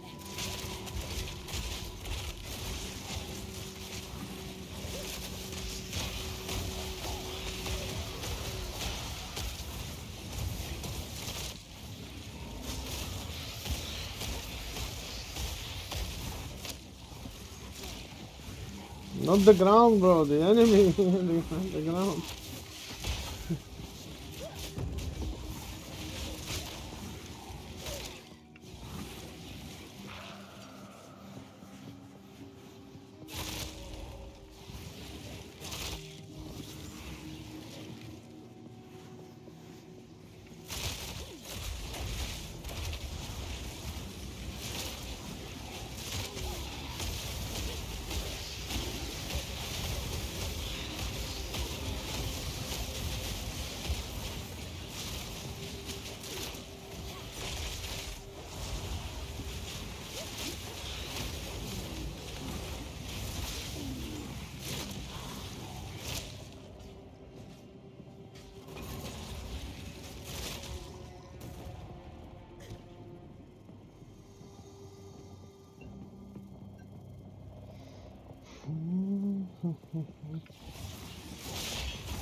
Exalted also, yeah.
Splinters of bone.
to help.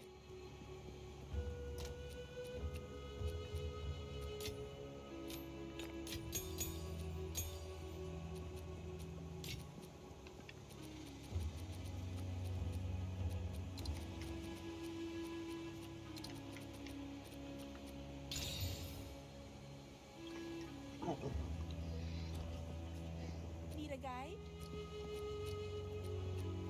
Hey there.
You have got to be kidding me.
Hmm.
can I? Good choice, I guess.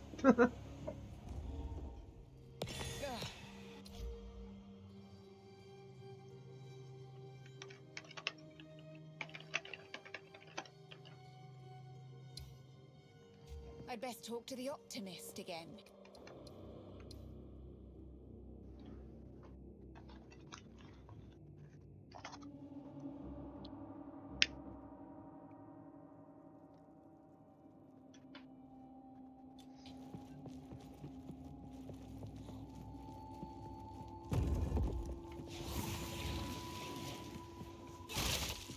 Pathetic creation!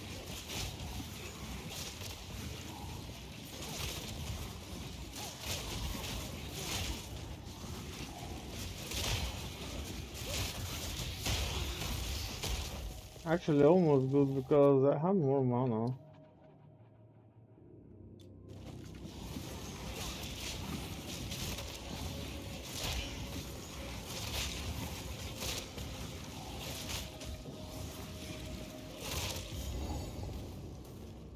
Seems this needs a larger soul core than the doors did. What a display. Let's find another.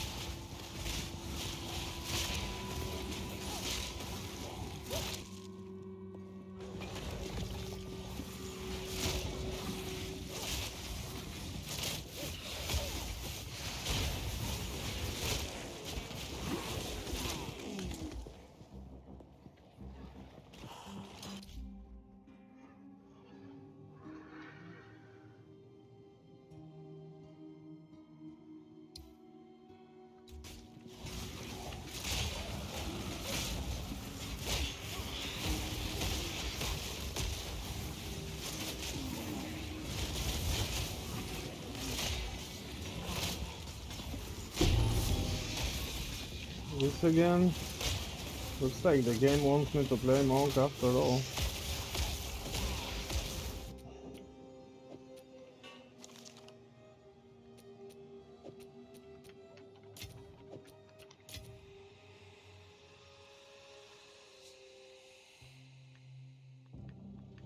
It doesn't vary.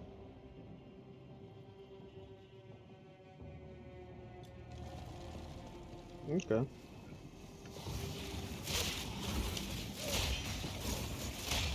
Okay, Ranger and Monk then. Next.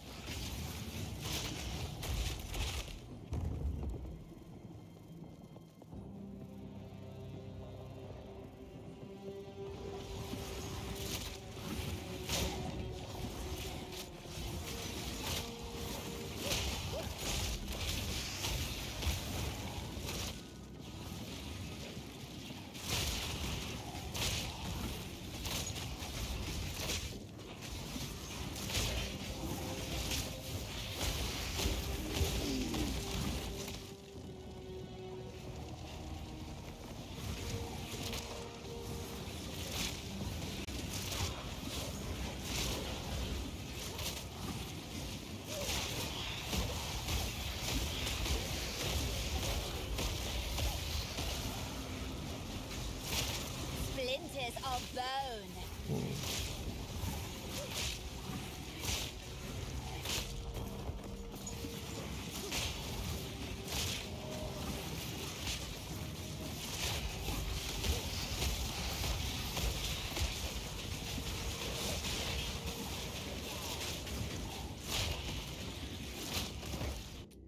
Yeah. Just one. No cast.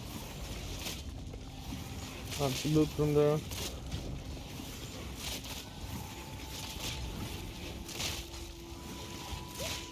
Death is my power to wield.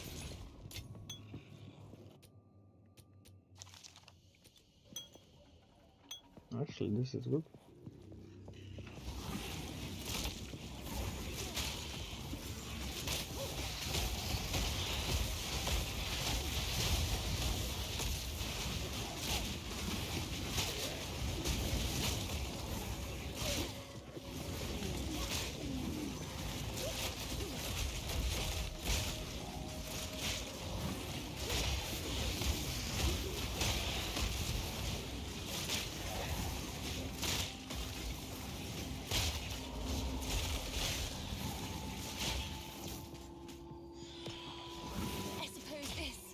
the generator.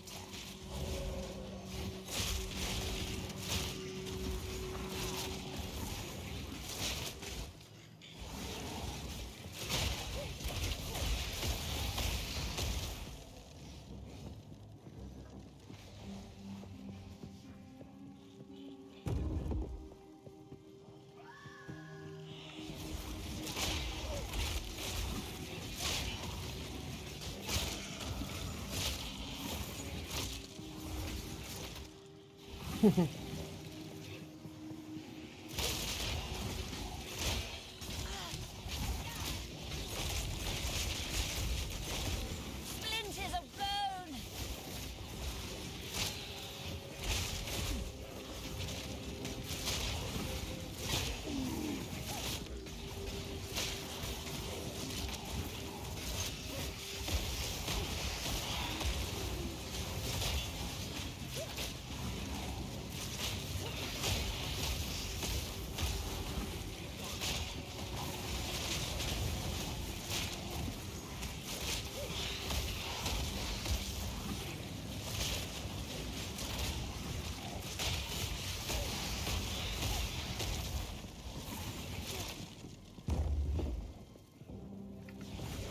Oscar should be starting soon.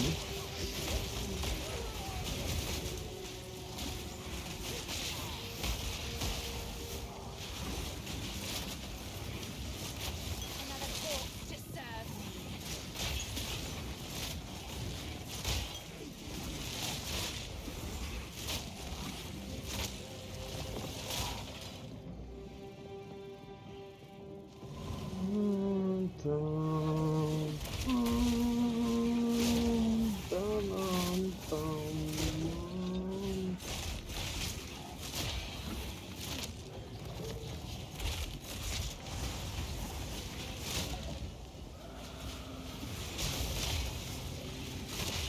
Ooh.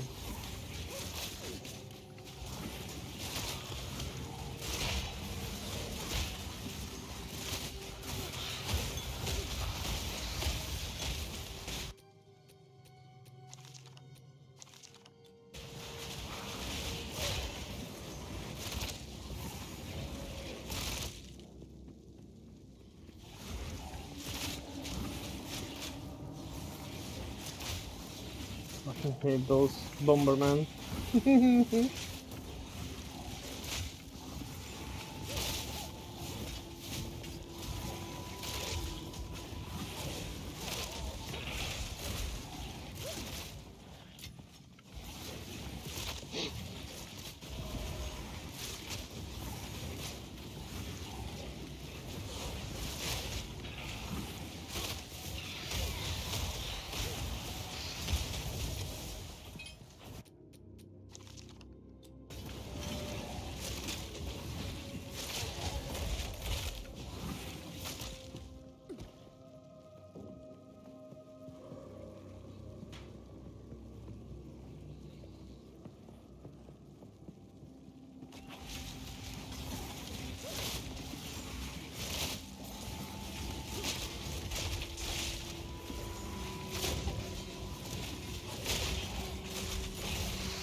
Yeah. Fucking shade, bro. Get the fuck out of there, man. This one is Shroudwalker. Oh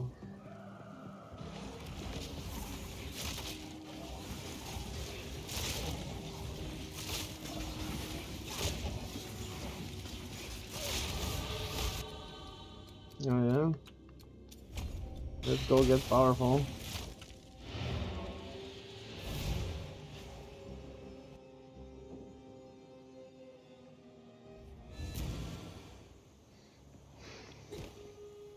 How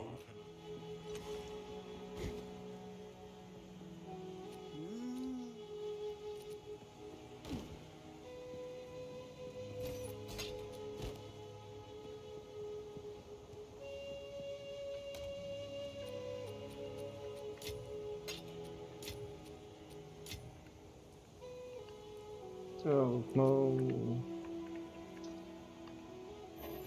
Already have this.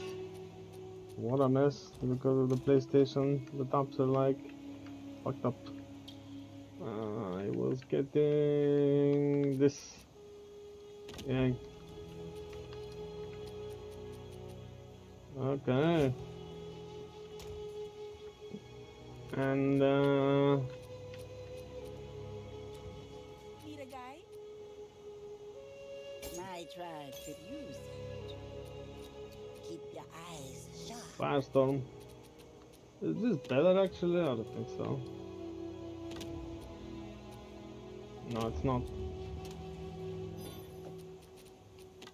Yeah.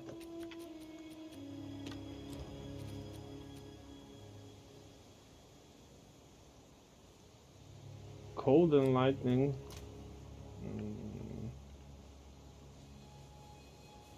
What else was I getting? 41 Firestorm. Is this Firestorm? That's Flamo. Flamo. That's Flamo. Flamo. Flamo with 4. Flamo with 2. Firestorm. Fireball. Okay, I'll just create it. What is it? This is 12.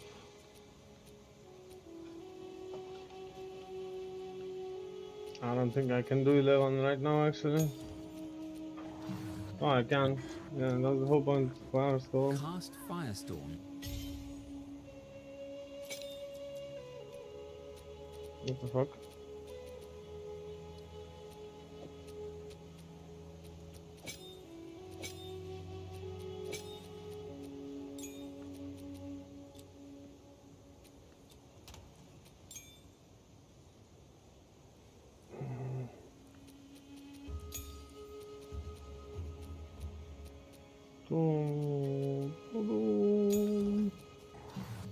Hold. I need more.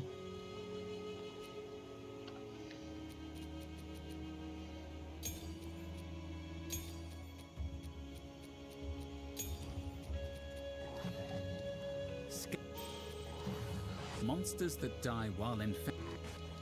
This was 58 and 52.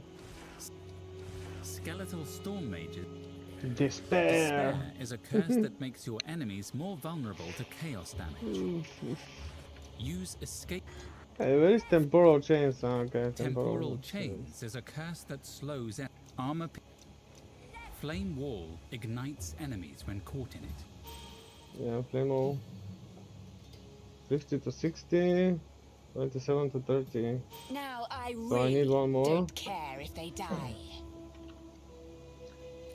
Those are not spirit, those are skill. Ah, okay. Take the gem top.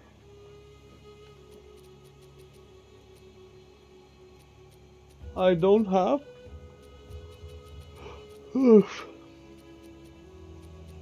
Okay, fuck it. This potion was good though. Let's see what else it rolls. No. Too bad. Yes. Buy potion. Need more exalts for this thing. Where did it go? Oh yeah. Started so well, and thanks to the Chaos Orb, it's fixed. But it's only 2 affixes now. We shouldn't do that here. 2 suffixes. Yeah. No prefixes. Prefixes suck, but I can get like mana and shit. Like attack, something. Damage, which I don't care about. I'd best talk to the optimist again. Hey, how much does this cost? 22. Can I get... what is it, like... 3 quality. I can get... I guess I can do one more. If I bump up the quality of this stupid guitar.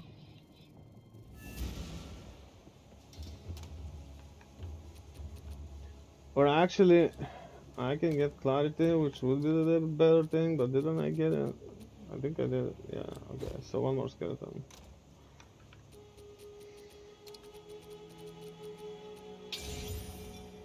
Maybe, maybe not. Not yet. 17. Okay, what a waste. Now I remember I had some bone storms here, I think. Bone cage, bone storm with 3. Ah, it's level 16. What about this one? Bone storm 11, corrupted to 20 quality.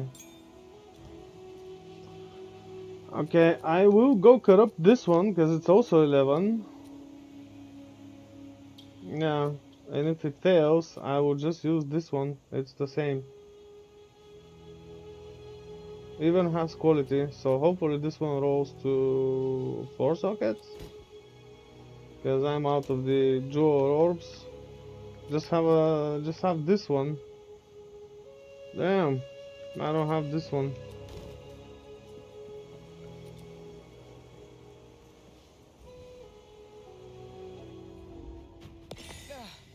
I best talk to the optimist again. Where was this? Okay, I see it. Dum dum dum dum dum dum.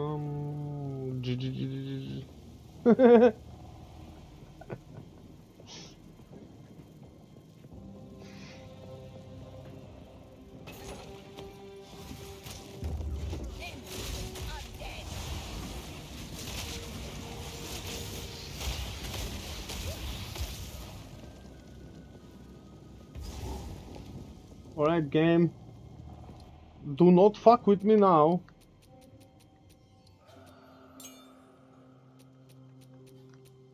Yeah, make it work. Right, this is 11 and this is 11. Okay. Game, make it work. Fuck your game.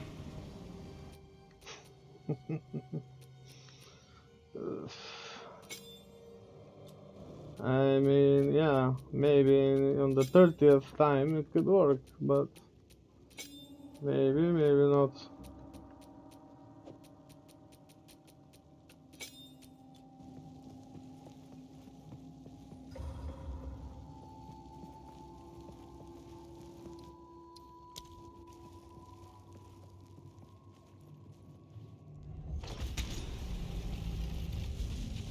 Well, that seemed to bring the whole place alive. I'll go through the waypoint because it's closer. Just too bad this didn't work. Too bad. Would have drastically increased damage.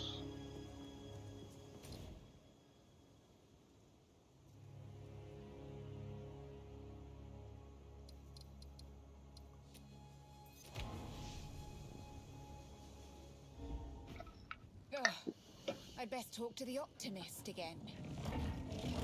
Let's do the boss and then quick break to take a leak. Come on, boss.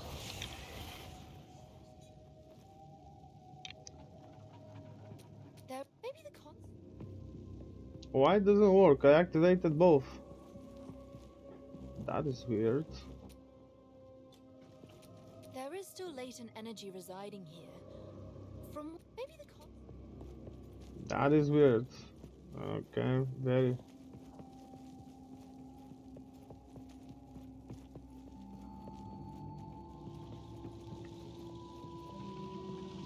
Ah, it has to reach here. Okay, yeah, it has to reach here. Why don't you do the honors? Oh dear. Now we just have to remove that giant construct. Good luck.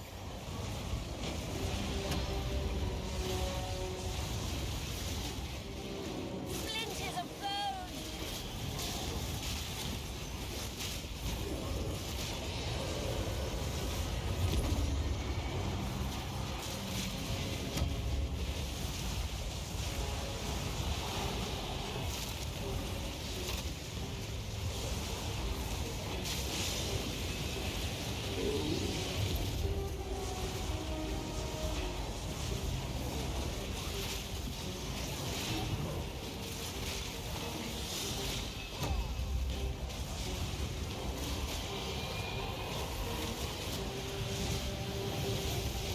Bro, what was this? I mean, I have 76 lightning resistance. How could you do so much damage?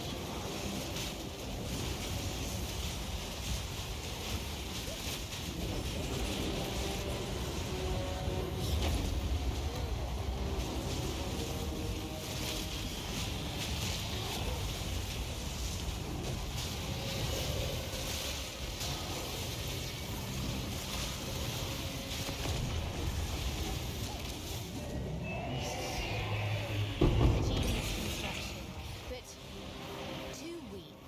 Uh,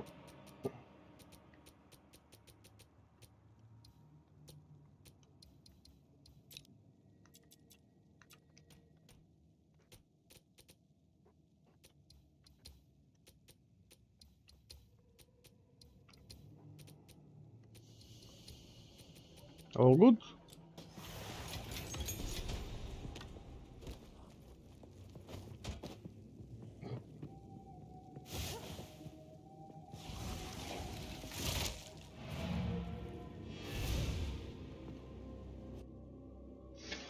Okay, yeah, I gotta go take a leak. Good night, bye guys.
Alright guys, sorry about that. Couldn't really hold it. I don't know what's going on with this podcast though. Should be starting anytime soon, but it's not, which is weird. So we do that. Let's check.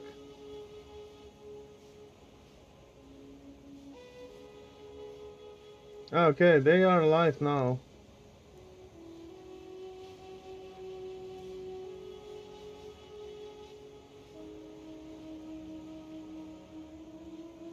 Okay.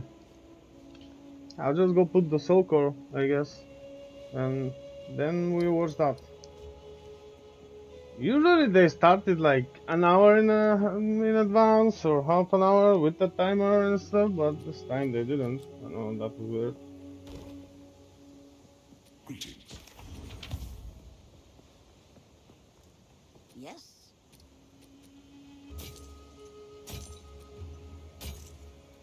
Yeah, hey, good start. Mana regen. No. Although I dex stat and mana, no. This doesn't have regen. Cold and lightning though. Okay, mana regen. Might keep this. Still alive. Let's see. Not very optimistic though. Yeah, but no currency. Fuck it. There. I wasted it. Take care. Oh yeah, okay, exalt. Let's use it on the ring. Okay.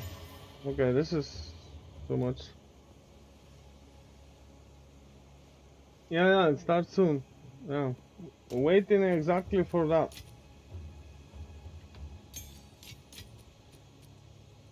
Mm, 51, that's a good base, but I have to reorganize the entire stash.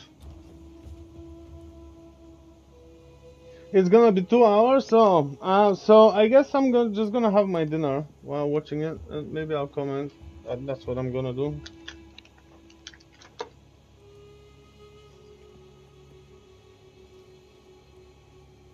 Oh yeah?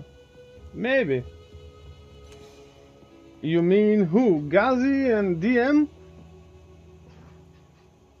Guess so.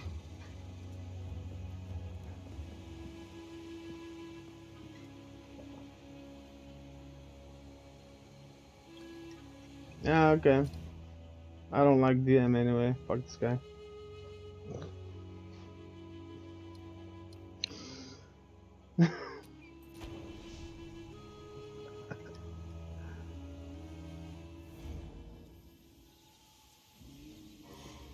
Yeah, same. Finally, some progress. Finally, some progress.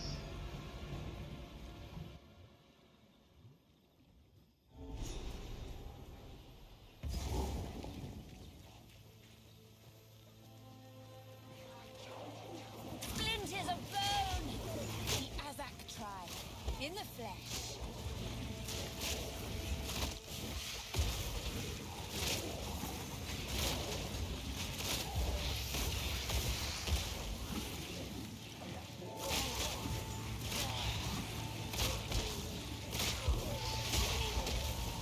Yeah, I mean, if I was in his situation, I would have been as well, I guess. I don't know. He got kinda lucky though, with Asmongold, I think. I'm not following much, I don't know. From what I know, it's something like that.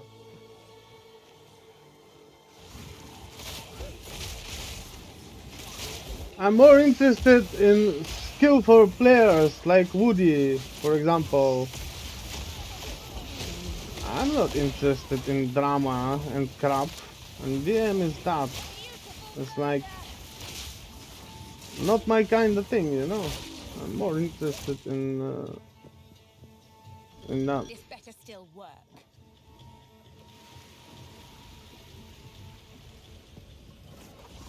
Yeah, maybe. I don't cover popular stuff. I like playing the game. I'm playing anyway, so.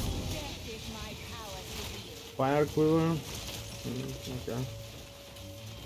I'm going to town and quitting the game, waiting for the podcast to start. It should be starting anytime now. Okay, quit the game. Peculiar, but I already have this.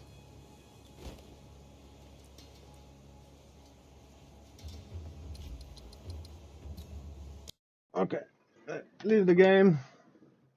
I did put Twitch on. I just gotta share it, okay?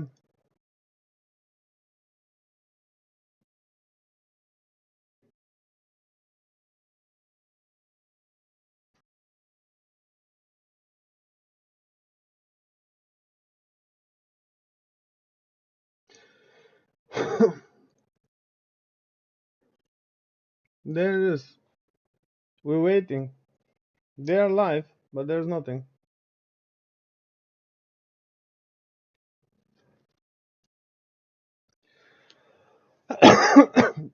Wow, they are offline again? Wow, how? Nerf train coming? I don't think so. More like balance train coming. I don't care about nerfs, to be honest. I don't care. Balance is actually a good thing because, for example, not many like the Blood Mage now because it has like too many problems to solve, and that's why I'm playing it. Fuck the meta, bro. Fuck the meta. Fuck the meta.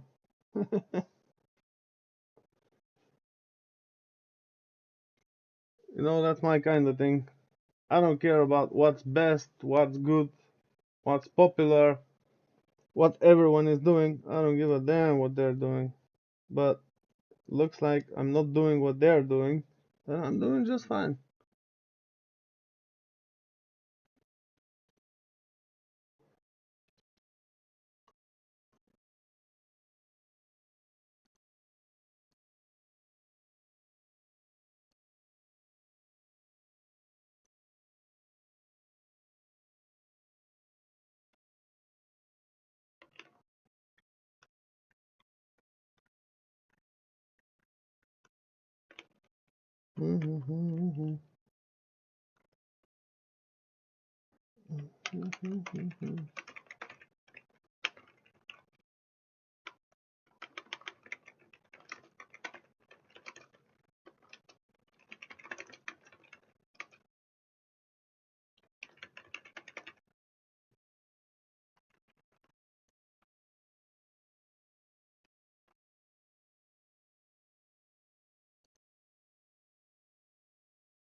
What are they saying?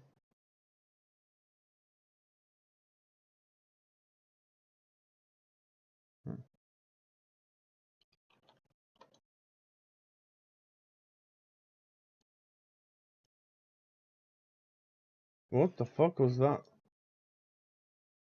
Bro, it disappeared. Maybe it's too good it disappeared. Needing to create a new league or a new account. Hi, I'm Jonathan Rogers, Game Director on Path of Exile 2. Well, we're back from our break. We've been playing the game a whole lot and we've been reading a whole lot of feedback as well. So it's time to assess and work out what we're going to do next. Now, later this week we'll be releasing PoE 2 0.1.1. This is a patch designed to address the concerns that we can address relatively quickly, without needing to create a new league or a new economy just yet. In this video we'll be going over some of the issues we've identified and what we're planning on doing about them. It's worth stressing that just because a specific issue isn't on this list doesn't mean that we're not aware of it or that it isn't going to get addressed. It just means that we either can't fix the problem quickly or we can't do so without the need for a new economy. One of the major areas that needs a lot of attention is the base experience of mapping. We've made a lot of changes here. First, in-game maps have received a balance pass to the number of monsters, number of chests, number of magical rare monsters, number of essences, strongboxes, and precursor artifacts. You should generally find maps more rewarding than before. Maps generally specialize in one or more of these elements that they will be particularly rewarding in. Now, towers are a thing that's very important for players to run often, but we only had one of them. We wanted to add more variety here as soon as possible, so we've added 4 more tower maps. Alpine Ridge, Sinking Spire, Bluff, and Mesa. Mesa. Haha, Mesa from PoE 1. Also redone the existing Lost Towers map to make playing there less boring. Oof, amazing. They were terrible. We're now also spawning more maps with bosses. The rate was Nice. intended to be 1 in 4 maps, but in reality the rate was much lower due to some maps being unable to spawn bosses. We've increased the rate to compensate for this issue so that we can get the actually intended rate. This is We're actually also really adding a new good. type of tablet that Right, allows right. Костанорчи, може ти да ми го дадеш тук. Я? Тук аз ще го взема. Да, мерси. Няма... да. Ето ти се виждаш тук за малко. О, добре. Той има сос такъв, окей. Супер, ще хапна такмо. Айде, идеално. Да, мерси, уха, супер яко. Мерси, Норче, да. Мерси. Сега ще видя тук какво става. Почва и скоро. Ай. you to add bosses to your maps with its own mod pool. Strongboxes also needed some love. They now spawn monsters faster, have a less annoying fog effect, and have also received changes to the timings and effects of the mods on them. Now, let's talk about visibility of effects. Many maps had too much clutter, preventing effects on the ground from rendering, causing you to be unable to see and dodge them. We've both changed the level of clutter on some maps and changed some effects to make sure that they are always visible. In addition, elemental explosion effects have had visibility improved, stick around for longer before they explode, and disappear without exploding if a rare monster dies. Volatile plants are also way easy to see before they explode. Now we've also increased the zoom level on the Atlas, done a pass on various terrain collision issues in many maps. We've also improved the load times of opening the world map and Atlas panel. And we also now show the biome of a map on the hover for it. For other in-game content systems, we're focusing on getting all the rewards in line with what they should be. For Delirium, we recently fixed a bug which caused Delirium monsters to just not spawn after the starting part. And we've also buffed the rate of simulacrums dropping by 20% to make it more in line with the rate of finding the Expedition and Ritual bosses. For Ritual, we've made Omens now appear in the Ritual Tribute window 60% more often. For Expedition, we've improved the rarity from the shops, but we'll be wanting to make some more substantial changes to the rewards for this league later on. Now, one of the major concerns that we're often seeing is that getting to play Pinnacle content just takes too long, and that when you do finally get there, you only get one attempt and don't get a chance to learn the boss. In order to address these concerns, we're making the following changes. First, we're making the Citadel spawn closer to the center of the Atlas, and we've also added an effect so you can see them in the fog of war from further away. This makes them much easier to find. To address the problem of only having one attempt, on the Arbiter of Ash you will now get up to 6 respawn attempts. Respawns can only be triggered by the person who put in the keys, and everyone in your party will be respawned at the same time. Leaving the map still forfeits your attempt, so you'll still need to fight the boss with the build you walked into the map with. Higher difficulties of the boss will lower the number of respawn attempts you get, but you should know the mechanics of the fight by then, right? Now, we'll also be adding respawns to other Pinnacle content as well over time. Another thing that players have noticed is that there are less keys from Faradin Citadels on the market, and thought that it was because the Citadel spawns less often. It turns out though that this is just because the boss kills players more often than the others.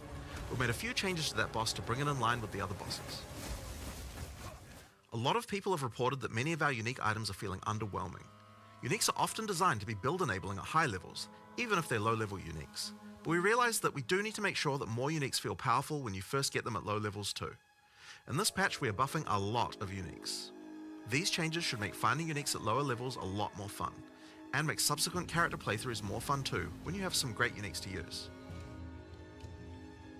We're also changing a few other things to make finding rares better at higher levels too.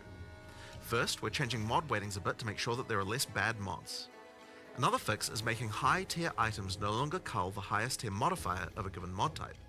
This bug caused bows and crossbows to not spawn with attack speed at tier 5 rarity, and rings to not spawn with life at tier 5 rarity. Another change we're making is to make it so that socketables such as runes can now be overwritten with another socketable. Now, as we continue to play, we still find many balance anomalies with specific monsters or bosses that can be nasty if you encounter them. This patch contains a pass adjusting a large number of those monsters and bosses. We'll save the full list for the patch notes, but there are a significant number of changes here that should address many cases where monsters or bosses felt too hard in certain circumstances. Here are a few examples to get a taste of what kind of changes you can expect. The Silverfist Commander roll now does a lot less damage. Plague Bearer's Detonate Dead can no longer be used from off-screen and has better telegraphing. Forsaken Miners throw less grenades, have improved visuals, and deal less damage. And Lost Men Zealots can no longer meteor you from off-screen either, as well as many other changes just like those. One of the big issues for players on consoles is that the web-based item filter system is currently not working. This means that they can't use item filters like the PC users can. For 0.1.1, we'll be enabling the same system that PoE 1 has, which allows you to subscribe to item filters on the website. This is sick, guys. I'll be right back with you. I'm watching this this anyway because because I'm doing something here. as possible. Later on, we'll improve the user experience of this and put it on the Path of Exile 2 website. This patch also contains a bunch of other smaller changes and bug fixes that I'm sure you guys will appreciate, like buffing armor and scavenged plating, showing the number of uses left in your charms, as well as an effect when they trigger, The Song of the Exiles. fixing the music that Una was supposed to play in town,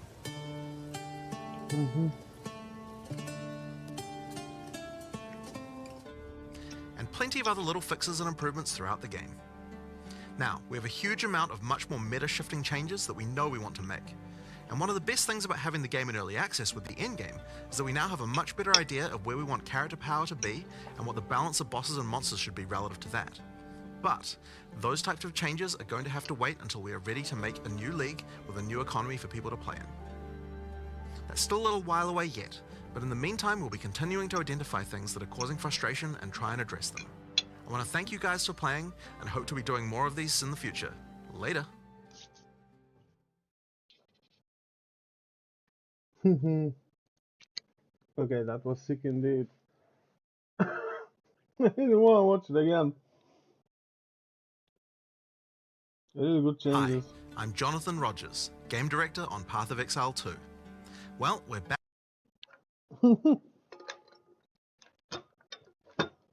The stream is still delayed though. I don't know why it doesn't start. Insane changes. Okay, I really like this. Back from our break. But we've been playing the game a whole lot and we've been reading a whole lot of feedback as well. okay, we'll wait for this and I'll be right back as well.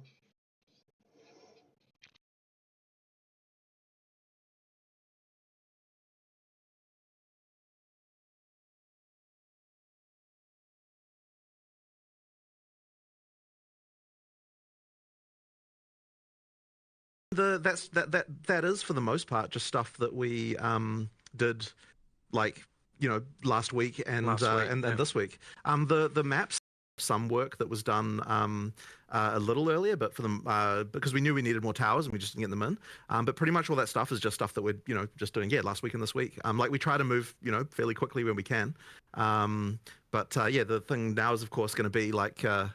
One issue we kind of realized we had is like, okay, how much do we concentrate on fixing problems people have right now, and how much do we concentrate on like the next big kind of content patch? And so that's like kind of the tricky thing we have to maneuver around at the moment. And I guess my feeling is that so long as there's like big problems that are causing people to have like a bad experience, I kind of want to make sure that those get addressed as soon as possible, at least where we can, so that we're making sure that things are in as best a state we like some kind of point of stability, so that we can concentrate on having the larger kind of like content patch after that.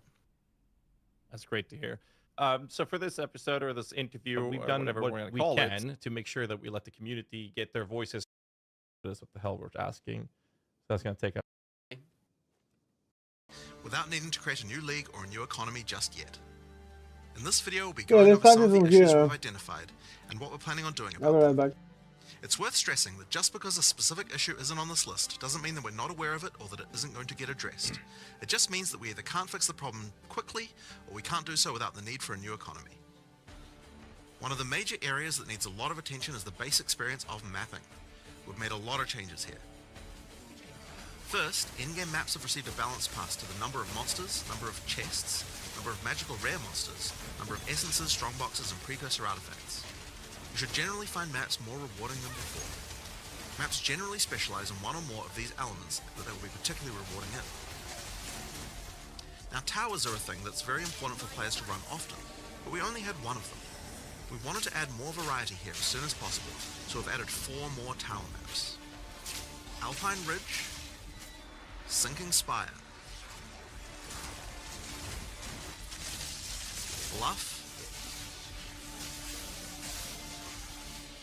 and Mesa. We've also redone the existing Lost Towers map to make playing there less boring. We're now also spawning more maps with bosses. The rate was intended to be 1 in 4 maps, but in reality the rate was much lower due to some maps being unable to spawn bosses.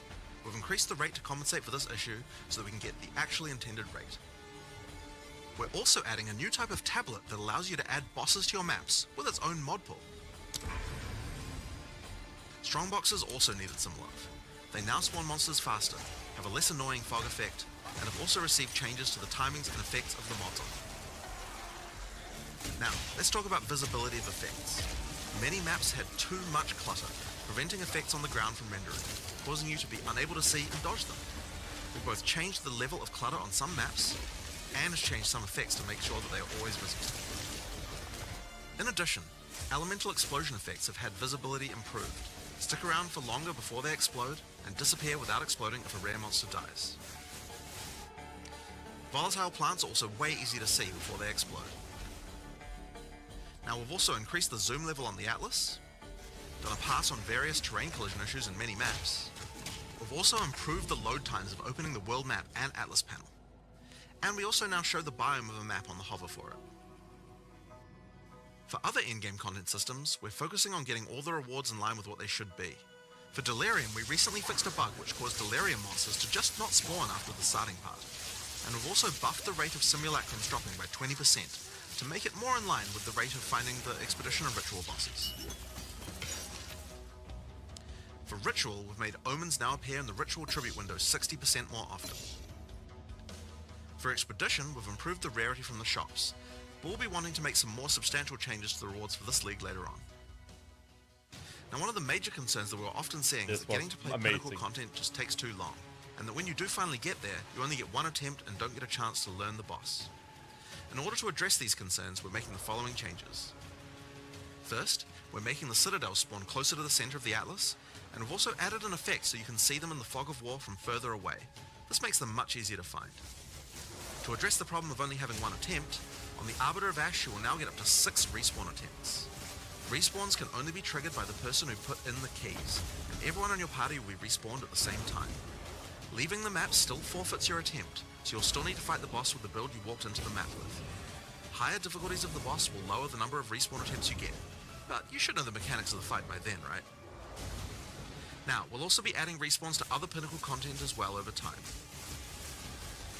Another thing that players have noticed is that there are less keys from Faradin Citadels on the market, and thought that it was because the Citadel spawns less often. It turns out though that this is just because the boss kills players more often than the others. We've made a few changes to that boss to bring it in line with the other bosses. A lot of people have reported that many of our unique items are feeling underwhelming. Uniques are often designed to be build enabling at high levels, even if they're low level uniques. But we realized that we do need to make sure that more uniques feel powerful when you first get them at low levels too. In this patch we are buffing a lot of uniques. These changes should make finding uniques at lower levels a lot more fun, and make subsequent character playthroughs more fun too when you have some great uniques to use. We're also changing a few other things to make finding rares better at higher levels too. First, we're changing mod weightings a bit to make sure that there are less bad mods. Another fix is making high tier items no longer cull the highest tier modifier of a given mod type. This bug caused bows and crossbows to not spawn with attack speed at tier 5 rarity, and rings to not spawn with life at tier 5 rarity. Another change we're making is to make it so that socketables such as runes can now be overwritten with another socketable. Now, as we continue to play, we still find many balance anomalies with specific monsters or bosses that can be nasty if you encounter them. This patch contains a pass adjusting a large number of those monsters and bosses. We'll save the full list for the patch notes, but there are a significant number of changes here that should address many cases where monsters or bosses felt too hard in certain circumstances. Here are a few examples to get a taste of what kind of changes you can expect. The Silver Fist Commander roll now does a lot less damage. Plague Bearers Detonate Dead can no longer be used from off-screen and has better telegraphing. Forsaken Miners throw less grenades, have improved visuals, and deal less damage. And Lost Men Zealots can no longer meteor you from off-screen either, as well as many other changes just like those. One of the big issues for players on consoles is that the web-based item filter system is currently not working. This means that they can't use item filters like the PC users can. For 0.1.1, we'll be enabling the same system that PoE 1 has, which allows you to subscribe to item filters on the website. For now, this will be done on the PoE 1 website to allow us to get this feature out as fast as possible. Later on, we'll improve the user experience of this and put it on the Path of Exile 2 website. This patch also contains a bunch of other smaller changes and bug fixes that I'm sure you guys will appreciate, like buffing armor and scavenged plating, showing the number of uses left in your charms, as well as an effect when they trigger, The Song of the Exiles. fixing the music that Una was supposed to play in town,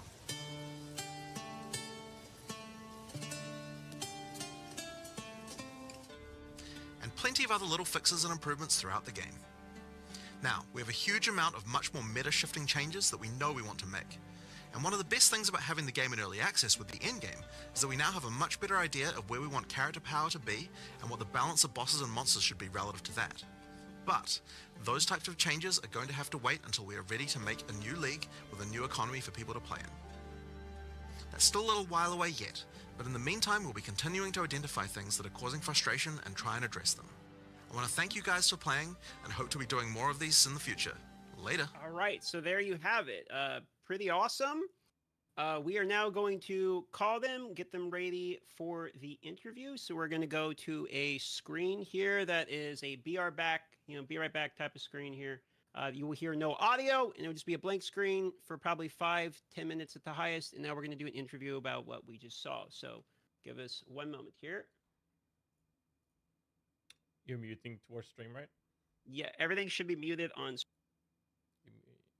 Give me 2 seconds. Guys, I'm not going to read chat, and I'm going to mute my mic towards you guys as well, whilst we get this fixed. So, enjoy.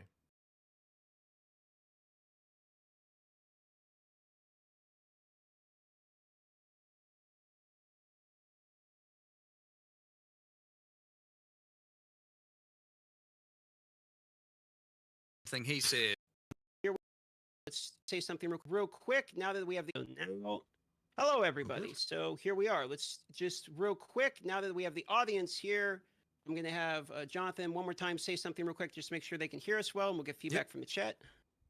Hi, I'm Jonathan Rogers, Game Director on Path of Exile 2. Thanks, sir. Mark. Hi, I'm Mark. Hello, this is me speaking, and I didn't want to say the same thing he said. Fine, you can. All right, and then lovely co-host Gazi here. Lovely co-host. Mic check. 1 2 3. 1 2 3. Excellent. So with that being said, Gazi, why don't you take it away with the intros? Hi, welcome to Tavern Talk episode. We still have no idea what episode we're on, and we're going to keep up with that trend. We have with us my lovely co-host, Darth Microtransaction, and the lovely 2 individuals that is basically the OGs at this point. We got Mark and Jonathan from Path of Exile 2 Grinding Gear Games. How are you guys doing? Oh, doing great. I mean, it's really good to get back into things again. We had a good break, yeah, I don't know. It's just nice to be back and actually looking at the problems again, as much as, it can be painful sometimes. But it's really good to get back into things. Yeah, disconnected for a little bit. Not too long, but just a little bit. And now back, which is awesome. But no, it was a long burn last year. So it was good to get a little bit of a break over that Christmas. But yeah, lots to address, lots to change. Excited. Awesome to hear. It seems like with the break, you guys still managed to get a lot of changes in from the review video we saw. It's fairly substantial, so that's exciting. I mean, that is for the most part just stuff that we did, last week and this week. The maps, the extra 4 maps, some of those did have some work that was done a little earlier, but for them because we knew we needed more towers and we just didn't get them in. But pretty much all that stuff is just stuff that we're just doing last week and this week. Like we try to move fairly quickly when we can.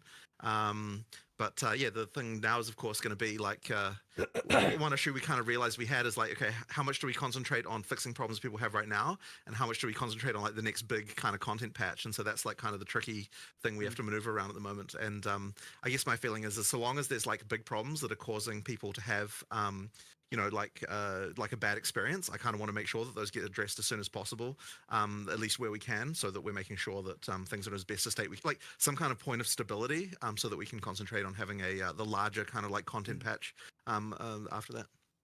That's great to hear. So for this episode or this interview or whatever we're going to call it, we've done what we can to make sure that we let the community get their voices heard. So most of the questions we're going to go through is questions collected almost exclusively from the community. We have a couple of Blight, for some reason, questions and some warrior questions from Darth, and we have some minion questions as expected from my side of things. But most of the questions will be taken from the actual community. So I'm just going to kick us off so don't waste anyone's time. And we're going to start with a question saying, which of the changes that has been showcased was the team most excited to be able to announce? Well, I guess that I'd say that like these changes, obviously, while the players are happy with them, we're not exactly excited about them per se, because these are just like fixes to things that are problems, right? So the stuff that we're excited about is the stuff we're not talking about, which is the content that's coming up in the in the larger one that'll have an economy reset and so on. So there's obviously a lot of stuff there, but for this stuff, it's just like really like, okay, what can we do to make sure that people are having a good time? That's kind of the main thing I would say. Yeah, which is exciting in its own Sure, to see how much more we can improve, how many people having a good time. So, so I mean, that's good. But yeah, really, it's like there's no one thing there where we're like, oh yeah, this is the amazing thing. It's like it's all just like, let's make the game not suck. That's kind of our main goal. It's a good perspective. So one of the changes for in-game maps is the changes to, you mentioned monsters, chests, rare monsters. What impact are you guys hoping that this change specifically is going to have in in-game mapping? Well, I want this. Well, there's a couple things. It is just a general, probably 30% more kind of monsters, items, etc. from inherent maps. You get the thing where now the inherent map is higher value, and thus proportionately the league is less impactful. Say Breach, which is obviously in its own universe of craziness right now.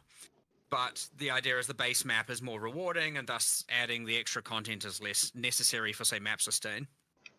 The other thing is it will interact with different rolled maps differently. So we tried to do this better before early access began, but again, it should be now certain maps and certain mods that increase the chests, the rarity of chests, the rarity of monsters will have different benefits. So that's kind of cool that I want people to learn that over time and see what's beneficial, what multiplies better, and then you combine those things where you have this map's better for number of monsters, whereas this map's worse for number of monsters because they're multipliers. So like a really small map versus a really large map, actually before they were relatively consistent. Now that large map might have twice as many monsters as that small map.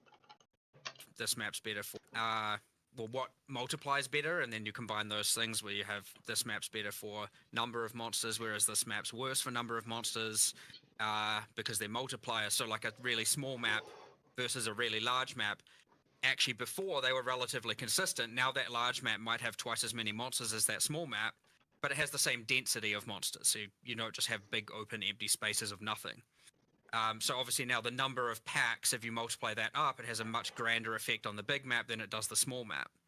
But the small map is obviously easier to clear, faster to clear. So say if you're optimizing for bossing, you're probably going to try and have be applying more bosses to small maps using the new tablet. Or if you're doing leagues that, more like Breach, you might want smaller maps that way because you're focusing on just farming breaches as opposed to, say, Delirium, or say Expedition favors, that doesn't really care if the map is large or small. So, having those different kind of axes is really interesting where you are thinking about that as you go. Now, people have to learn that, and that's cool. I actually want people to learn that and kind of post all their details on, like, this map's really good and this map isn't. And we've accounted for layouts, how fast they are to clear, all of that stuff. So certain maps that were more tedious to clear now have pretty drastic advantages on at least one or two different axes.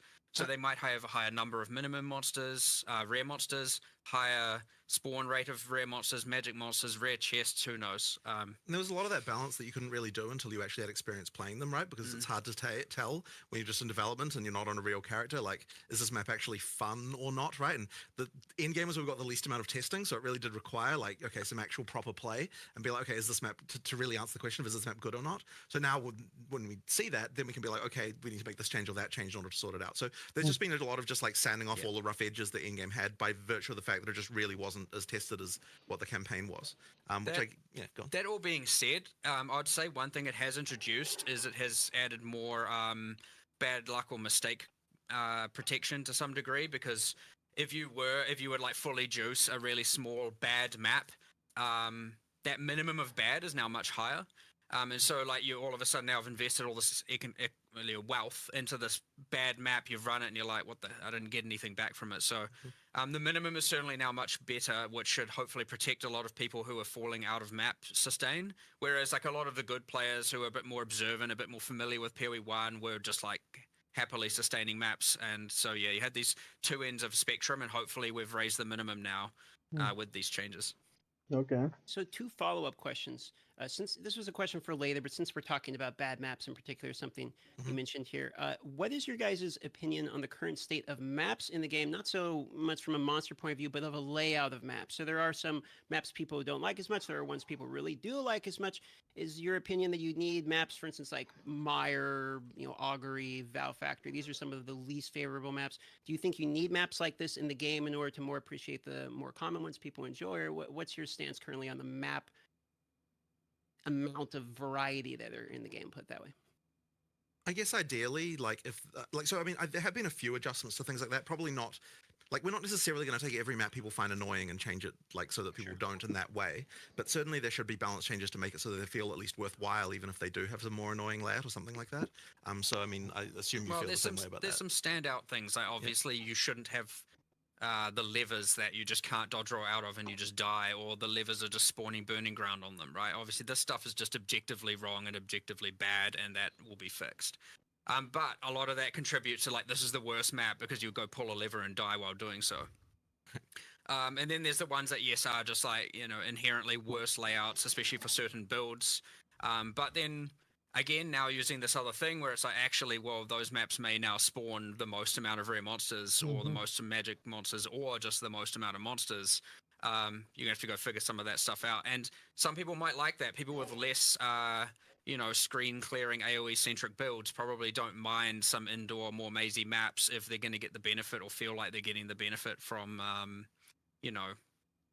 more rare monsters. They've got, I don't know, more single target or a more concentrated DPS or whatever. They don't feel so bad now for running that as opposed to just running the, sand spit where you can just like nuke entire screens every The bad 2 case seconds. of this though is definitely the tower map, because it's like you mandatorily have to run that map, and so having that be not great is like not a good situation. So hopefully we've addressed that one. Like that was really urgent to address because it's like it's mandatory, right? You can't just skip it.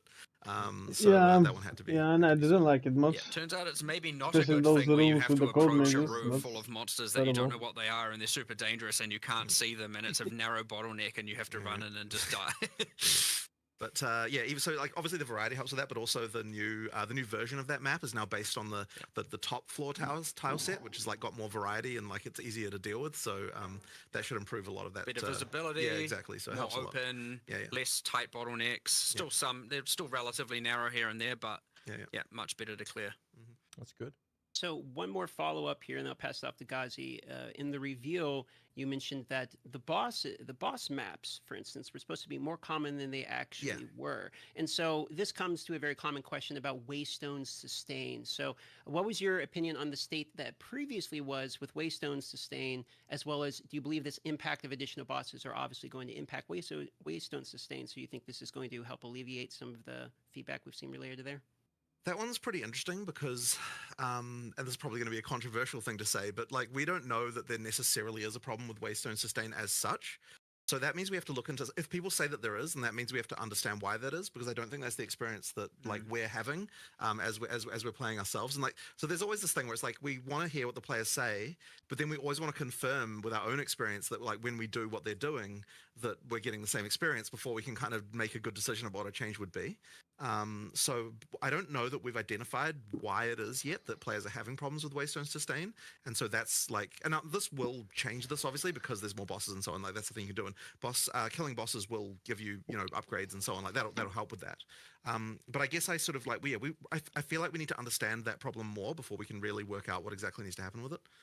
There's certainly more to learn there, but as I said before, the minimum's now higher for sure. Right. So it can be just people running into bad specific maps that like have specific problems that someone who's. I suspect it's also just a lot of people struggling with the difficulty and dying, and like it's obviously very different if you're dying even in 30% of your maps, 20% of your maps. I mean even 10% of your maps. It can make that difference. So yeah, there's definitely 100% more to look into there. But like, I personally, I went to from tier 1 to tier 15 maps in a total of 32 maps, and I've sustained since. And then you see the things where people are talking about map sustain, and I'm like, okay, am I in a different universe? And the answer is probably yes, I am in a different universe. But he knows the game better. What do you expect? I mean, he's a game director. I'm trying. I'm gonna see how it is for myself. And okay, I'm somewhere else. We need to look more into this somewhere. So we have other people at the office as well, of course, and you get their anecdotal experience, but we need to look at this from a much broader perspective. But either way, what we've just put forward is an improvement to all of that. Higher maximum, sure, higher minimum, and a bit more safety for bad luck. But what it doesn't really account for right now is safety for people dying and, failing 50% of their maps or N% of their maps. There is a slightly more subtle thing going on, I think, which it's kind of unfortunate how this turned out, but effectively, because you can power through the map tiers really fast, it means that you don't get a chance to find the gear that you would otherwise have as you went through those tiers. And that means that effectively when you do, like you might be playing higher tier maps than what you really should be playing for the amount of like wealth that you've found. And that means that your map sustain is bad because you're dying more often because you're kind of playing higher tier content. And that's on us because we like need to adjust that so that you you only start effectively, in order to progress up the tiers, it needs to be more that we need to sort of gear check you more as you go up a little bit to make sure that you've got the gear you need before you're going up the tiers.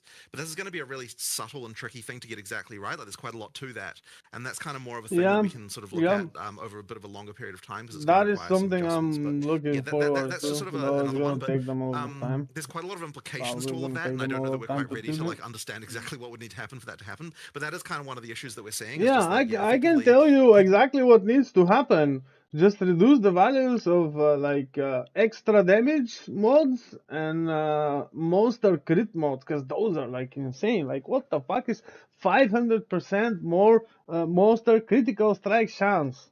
Like 300, 500, and then like 50% more monster damage, or like 100 something monster damage. Are you fucking kidding me or something? What the fuck is that, bro? That's like the most terrible thing ever. Playing content that's harder than what we would hope they would be playing for the gear that they have, which then causes the deaths, which causes the sustain to be bad.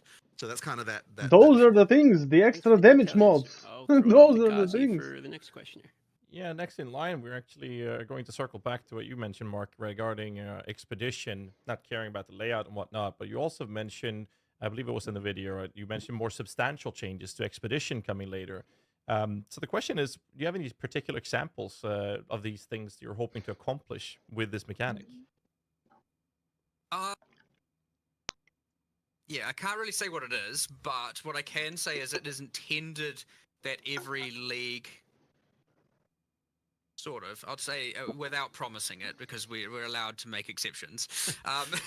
It is kind of intended that every league provides some sort of access of character or crafting power that is abnormal, and so different that you can't get anywhere different. else. Mostly character power here. So aside from the unique items, obviously they can or sometimes don't provide character power that can be attained elsewhere. This is more about something else that's similar to say the instilling your amulet with a notable. You know, it's something that only that provides. It gives you more power than you would have had if you had never done it. And so ideally, every league would kind of do something like that, or provide a crafting avenue that would then give you something like that, or give you more power in general. But yeah, we just kind of have the vendor mechanic where you can do some crafts, and none of those crafts are abnormal.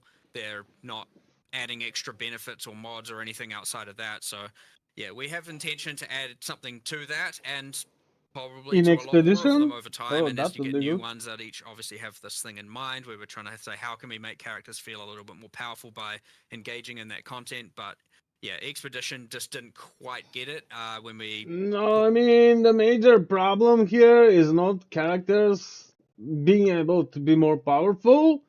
Characters, like, making them harder to die. That's the thing, because damage is, like, relatively easy to scale in this game, but defenses, especially those who play armor builds and melee builds, come on, guys. It's just terrible. This thing with the armor breaking, this needs to change, for example. Is it really easy to break your armor, and if you're an armor build, like a warrior, a titan, for example, if you do not have the armor, if they easily break it, makes your, like, almost the entire gear you're wearing and you've been upgrading and so on just completely pointless. That's so fucking dumb. Ported it over, I like, mean, how did they even put it in the game like this? I don't know. Similar problems in PoE 1 with melee, but looks like they're gonna fix that. So I guess I'm gonna play warrior maybe next week. But first ranger, and then what was the thing that I found? Oh yeah, for the monk. Okay, ranger and monk. you know, we And then discussed heaps of maybe things, like we could add some more ROG crafts, so to speak. Now that, okay, even though it's rogue. now 3. Rogue is a fucking asshole, bro. Like, add more rogue crafts for sure, because the skips and the upgrades, they're just not enough. And then you need like 3-4 exalts, maybe a bunch of chaoses to actually make one item. That's gonna be good then. Rogue is a fucking asshole. I sometimes end up with like a rare item with only one affix on it because just the upgrades are sucky, or just I don't need it anymore after the not being able to skip the upgrade, or he rolls to some BS or breaks the item, or that's so fucking dumb. I don't know. 3 out of 4 of them crafts. It definitely needs you know, something else, like yeah, for sure. it just Yeah, needs something, yeah, something definitely cool, needs something better, something something not else. rushed. Like, for which is example, we were in a position instilling where we were the going to rush amulets something and say, hold on, on let's not do that. on Let's get it delirium right and do it a mechanic. bit later. That's fair. I like that take. Another question we have is regarding the Arbiter of Ash now having 6 resurrection or revive attempts, right? Oh, And that's so softcore. other attempts to, or adding other attempts What to other resurrect? pinnacles I over mean, time. they're adding I guess the resurrect. question comes down Okay, to so why wait. with adding Okay, extra. we do not know if this also counts as like restarts of the fight, because on hardcore, if you go to this boss and if you're about to die, right? If you're about to die, you would rather leave, but then you have to farm the keys. You gotta farm the citadels, get the keys, and that would take like another 10 hours or maybe 2 days. You don't know, and then you go to the boss again, and I mean, you should be going to the boss again after significant upgrades if he was gonna kill you the first time, or if you go like to the next difficulty. But failing the boss, like preferring to not to die to the boss instead, is like more important. And they don't say if those revives actually also count as boss fight resets on hardcore, because those revives, who gives a damn about revives on hardcore? You die, you start over, right? And yeah, let's see, because that gotta be in there as well. Like, softcore players, they're given like too much power because they don't really usually care that much about defense in the first place, and being able to redo the fight after not liking the direction the fight is going towards, that's like, I don't know, it's just too much. Ultimately, the reason is just time. So It might even be that in the patch that we do deliver, that some of those other ones are already done. It's just that because the video had to be made last week, and like we were like, are we gonna like we knew we would get time to sort out the Arbiter, and we were like, we don't know if we're gonna get time to do the others, so we'll just like promise that one, and then if the others come, then that's just a bonus. But yeah, effectively, there's like a little bit of trickiness around each one to like just work out all the states of everything. Like, I mean, if you're looking at like just as a random example, and this isn't obviously that big of a deal, but it's just someone has to do it. Yeah, and that It's thing, like, that thing for- with the for Breach one, circle, for example, right? It spawns the meteor and then the blast, and you can like save yourself from one of the things, but then you immediately die from the other attack because there's nowhere else to go. If you're outside the circle, you die, but if you do not leave the circle, the blast kills you. So he's like doing, I don't know, like doesn't leave you a choice. You gotta kill it before that, like shitload of damage. With shitload of damage, or otherwise just there's no chance. decide like, okay, so we can't really let you have the economy, like you can't reset the whole map because then you'd get the drops from the breach a second time. So then it's like, okay, we have to make sure we put a checkpoint in the thing, and that means we have to like, do some, someone has to go write some code to like make the breach thing work correctly for checkpoints, and it's just like random stuff like that, just little details that just mean that like it'll take a little bit longer to do those other ones. But I mean, we're not talking a long long time. Don't spoil right? the fun. Like, I didn't get there yet. I have to rewind it. I'd say King in the Mist. King in the Mist will almost certainly be done because it's an isolated boss fight in a room with nothing else going on. I was waiting on their official Twitch, and they were not streaming it there as announced. They're just streaming it on Gazi's make sure that there's none stream. of that, like, I don't know. What a respawn at checkpoint at this exact point in time, and all of a sudden you get the loot again kind of thing going on, because that obviously can be quite destructive. So yeah, it's literally just a time thing. We'll, as I said, we'll do it in the next couple of weeks, just as we get these things going. Yeah, awesome. Speaking of Arbiter, a couple questions related to Citadels here, just some fast ones. Are Copper Citadels really the same spawn rate as all the others? That's what happened.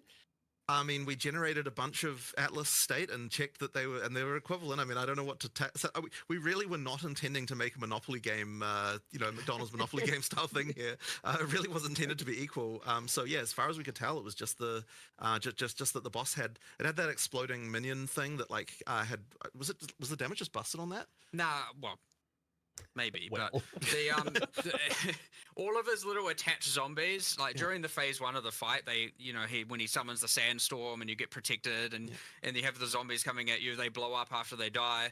And in the map version, the in-game version of this fight, some logic was missing. I don't know what happened, and those would then explode at the end of this phase 2.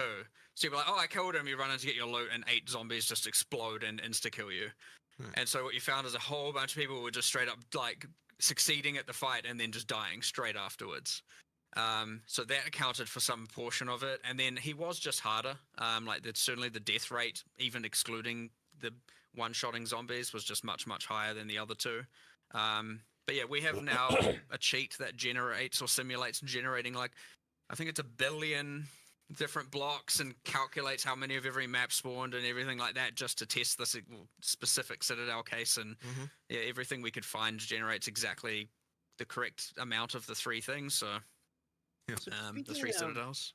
Speaking of spawning Citadels, did you guys happen to catch any of the conspiracy theories related to, corpses pointing in directions, etc.? It was so ridiculous. Whatever. People come up with crazy things. I don't know. I can tell you. I see. The thing is, I'm tempted to actually do something weird like that now, just to just to bait the conspiracies. But no, there was nothing weird going on there. It is. It's just RNG. Like you have to. It's just RNG. Video, that's all it is. It said closer to the cinders, so there is something to being farther away from your spawn point. So but basically all that is literally just that there where you start, there's just a radius you have to get to before they start spawning, but after that point it's just they just spawn the same rate. And we just moved it closer just because since you can't really tell like where the that's like not obvious, right? And the main thing we want to do there is just not have a Citadel spawn like right next to where you start, because that would be ridiculous. Effectively we just shrunk that down a bit because it was a little bit large. And then the other thing as well is that now that you can see them in the fog, it actually makes them so much easier to find. That we actually intended, we were like, oh yeah, we're going to totally buff the number of these that there are. But after we made the change to seeing them in the fog, it was immediately like, oh shit, there's actually tons of these everywhere. We just weren't seeing them before. Seeing them makes a big difference. Okay, so moving on off the topic of Arbiter instead of those here. It mentioned in the video less bad mods on mobs. Can we get some more sorry, it wasn't detail? mobs. That I think because it was in the item section, and maybe you misheard that slightly. But the Maybe I bad did. mods thing was talking about items. So effectively, there's some stuff going on here. So effectively, what we did, because a lot of people were talking about issues with higher tier rares as you get to harder content, and effectively, when we sort of looked into this, we sort of worked out like there were some anomalies around like what happens when mods get cut out on the lower levels, just based on kind of like somewhat random things about like how many top tier mods there are of certain types and things like that. So what we've done is it's not like huge changes, but we've kind of effectively done things like I think accuracy went down a little bit, and there was like I can't remember the other changes. Accuracy went down, life on kill, mana on kill, on weapons at least, and then attributes on hybrid gear. Yeah, that's right. Yeah, the hybrid gear attributes, and then there was also the bug where effectively high tier rares weren't getting the ability to generate top T1 mods of certain types, which I don't think was actually necessarily as big of a deal as what people might have assumed, but because it wouldn't have affected that many items, but we have fixed it. So, for example, it was just impossible on a T5 bow to ever get attack speed. Once it was a certain item level. Once it was a certain item level. So yeah, but you couldn't even get T5 realistically except from high level stuff, right?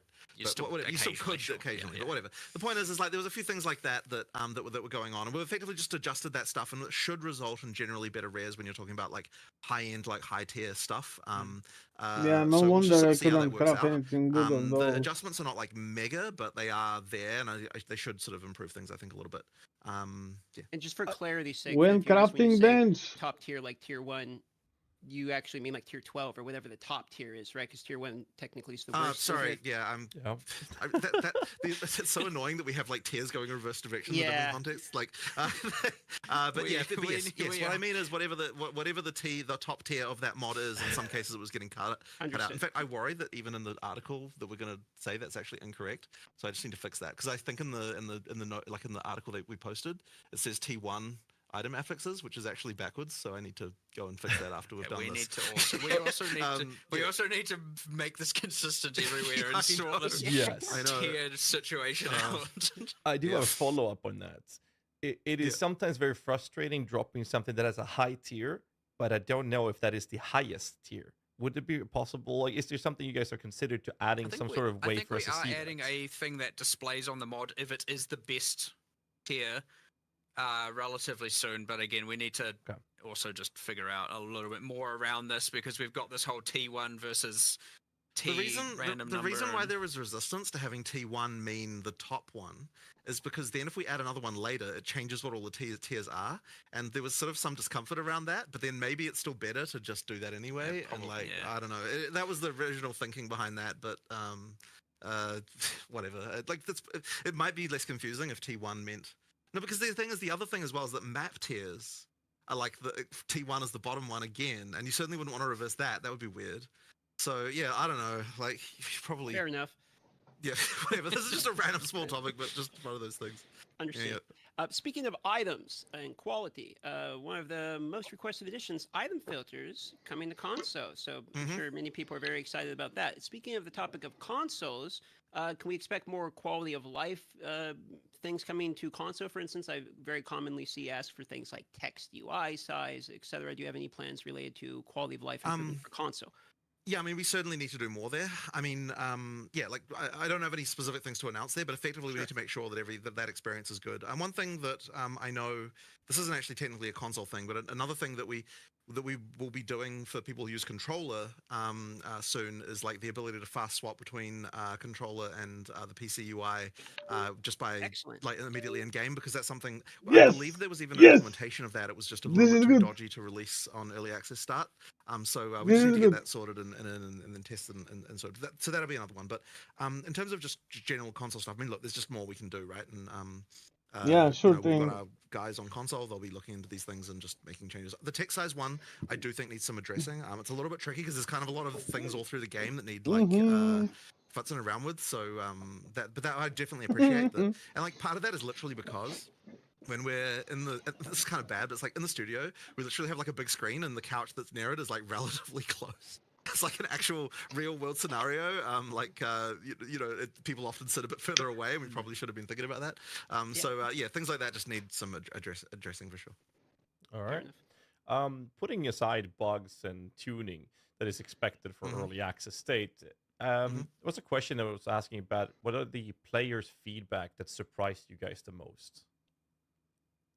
Well, I know you were saying, I mean, I guess from my perspective, it's like we had a lot of worries about things being broken. We just didn't know what those things were going to be. But then you were saying before that just the level of brokenness that surprised you as far as like some character builds and stuff, right?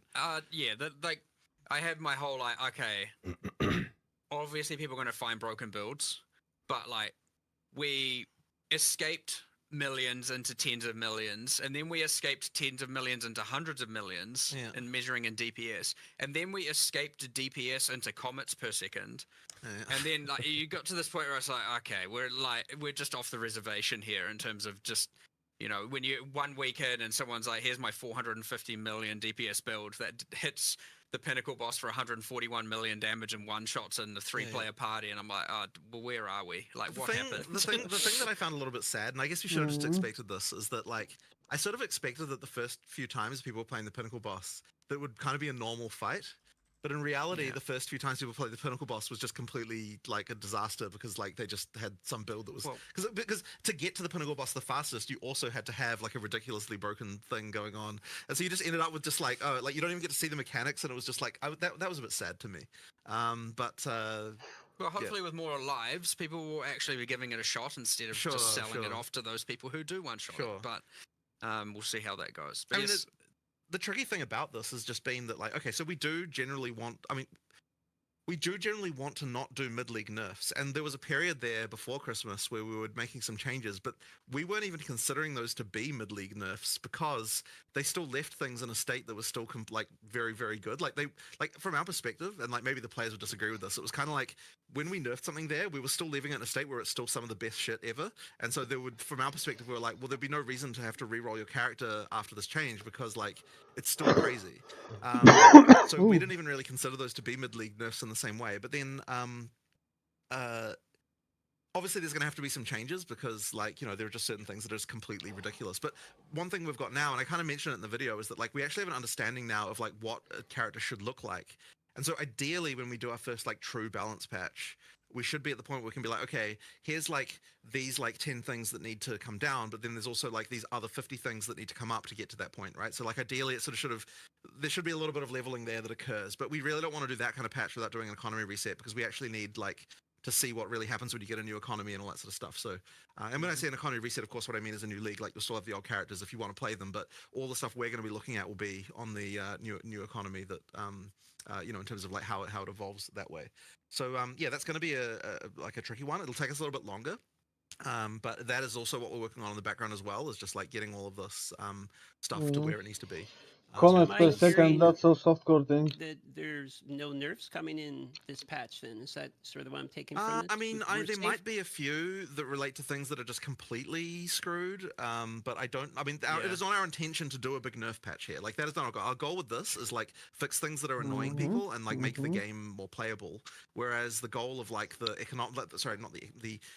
sort of balance patch that's coming a little later would be like, okay, we'll have a new economy. We'll actually do like a proper balance pass where we get all of that stuff like more. You know, because you scared everyone with that executioner photo in the Twitter post. I mean, it looked like the guillotine was about to drop. Okay, yeah, people look into things I think a little bit too much. Okay, there's kind of 3 kinds of nerfs going on. Not on this patch. Just hold on. I do want to follow up though with the comment on the balance patch coming later, and you want to combine that with a economy reset. So is that you saying that there will be economy resets during early access on a regular basis, or so they won't be. They'll be in a new league, so you still get to keep your old characters. But effectively, absolutely during early access there'll be new.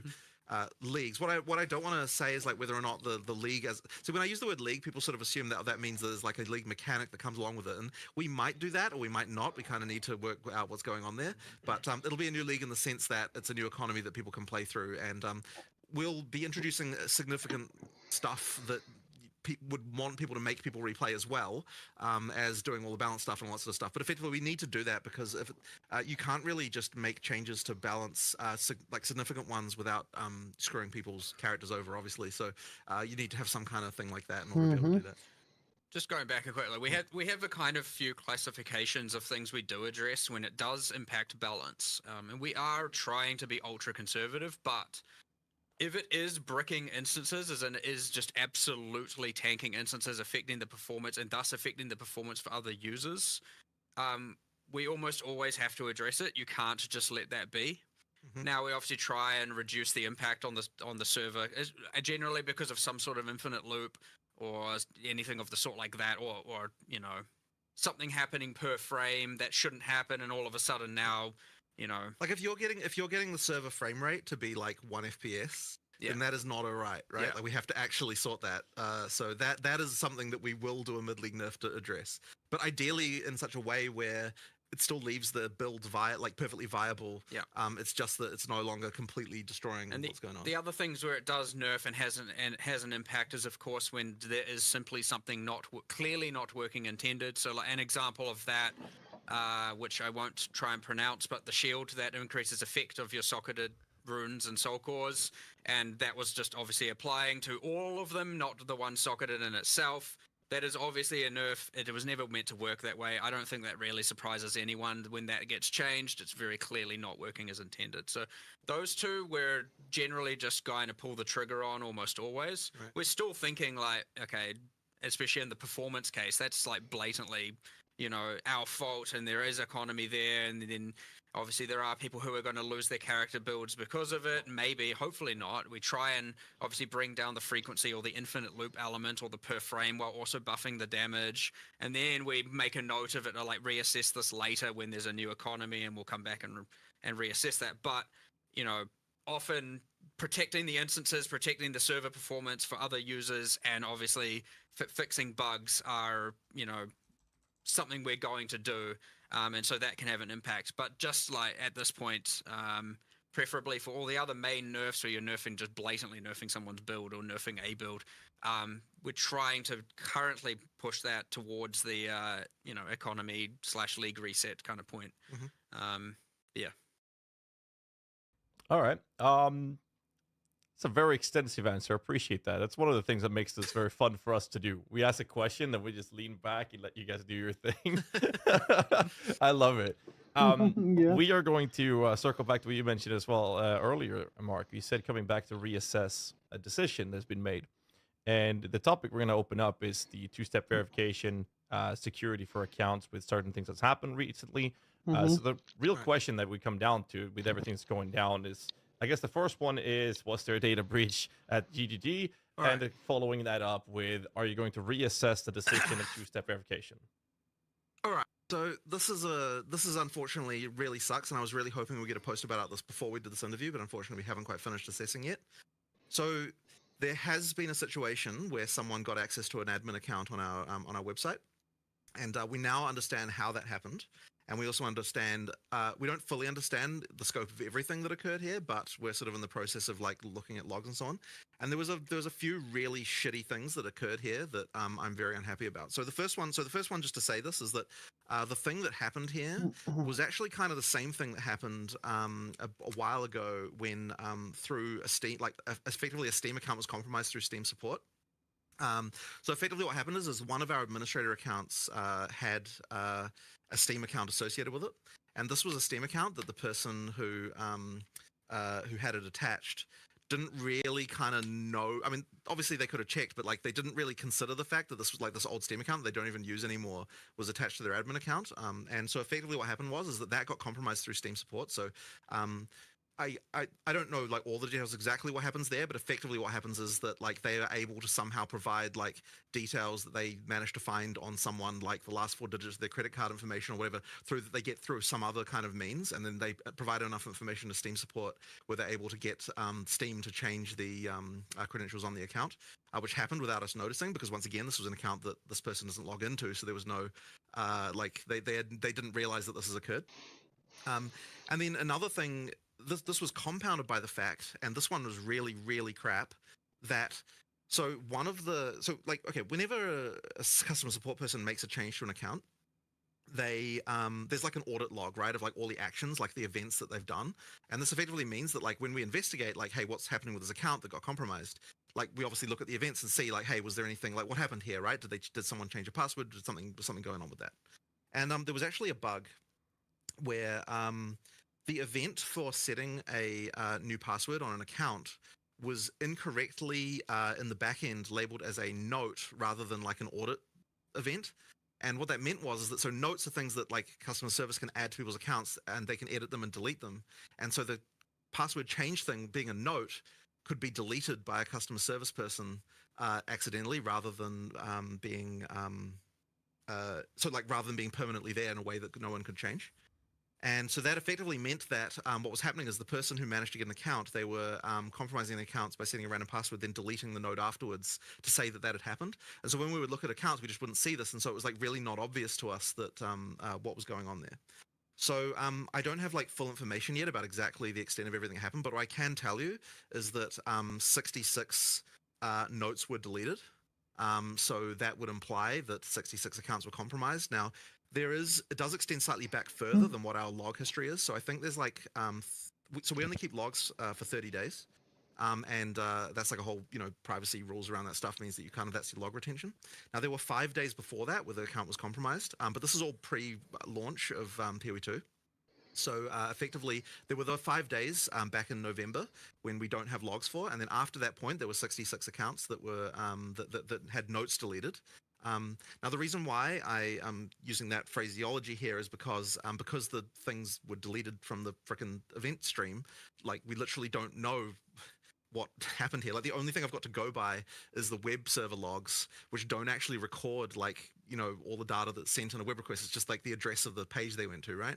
So effectively we can see like basic information, but because the thing itself that they were doing involved deleting the frickin' records of the fact that they were doing it, meant that like, yes, it's unfortunately very difficult for us to track down full information about this. Now, we are going to be posting a post with like all the information that we can possibly gather that we're sort of still gathering. And we were obviously initially very afraid that there'd been some kind of larger data breach here where like they would somehow had access to our servers or something like that was going on. Like because we had no idea initially, right? So we're kind of like, oh shit, what the hell's going on here? But now that we've understood that the vector was via a Steam account like that, it kind of means that like effectively what they had access to was the same stuff that customer service had access to, and all of that stuff is logged except this one thing that was not like logged due to this other thing. And then since then we've also added a bunch of extra security stuff that honestly should have already been in place around this to sort this out. So all of that is to say that we totally fucked up here with like security stuff on this account. Like we're certainly not going to have any Steam accounts linked to, like we're going to audit and make sure that there's no Steam accounts linked to any customer service admin accounts any longer. Like that certainly needs to not happen if there's going to be this kind of attack vector. As well as we've added a few other measures that, to just make sure that this sort of shit doesn't happen again. All of that really, really sucks. And especially because, like, as I said, just due to the fact that the stuff about it is deleted, we can't, like, easily find out what even frickin' happened. So there's going to be more investigation and working out what's happening here. But, that seems to be what occurred. So just to quickly, for the people that are going to give it like a quick recap, this was a social engineering breach. This was not like a server-side data breach of an admin account. And this is a one-off, one account. It's now a closed case scenario. The viewers do not have to do anything on their side to worry about the information. So the moment that we realized that something had gone wrong, we just immediately reset all the passwords on all the admin accounts and deleted all the sessions just to make sure that everything was kosher. So from that moment on, there was no more like accounts getting compromised or anything like that.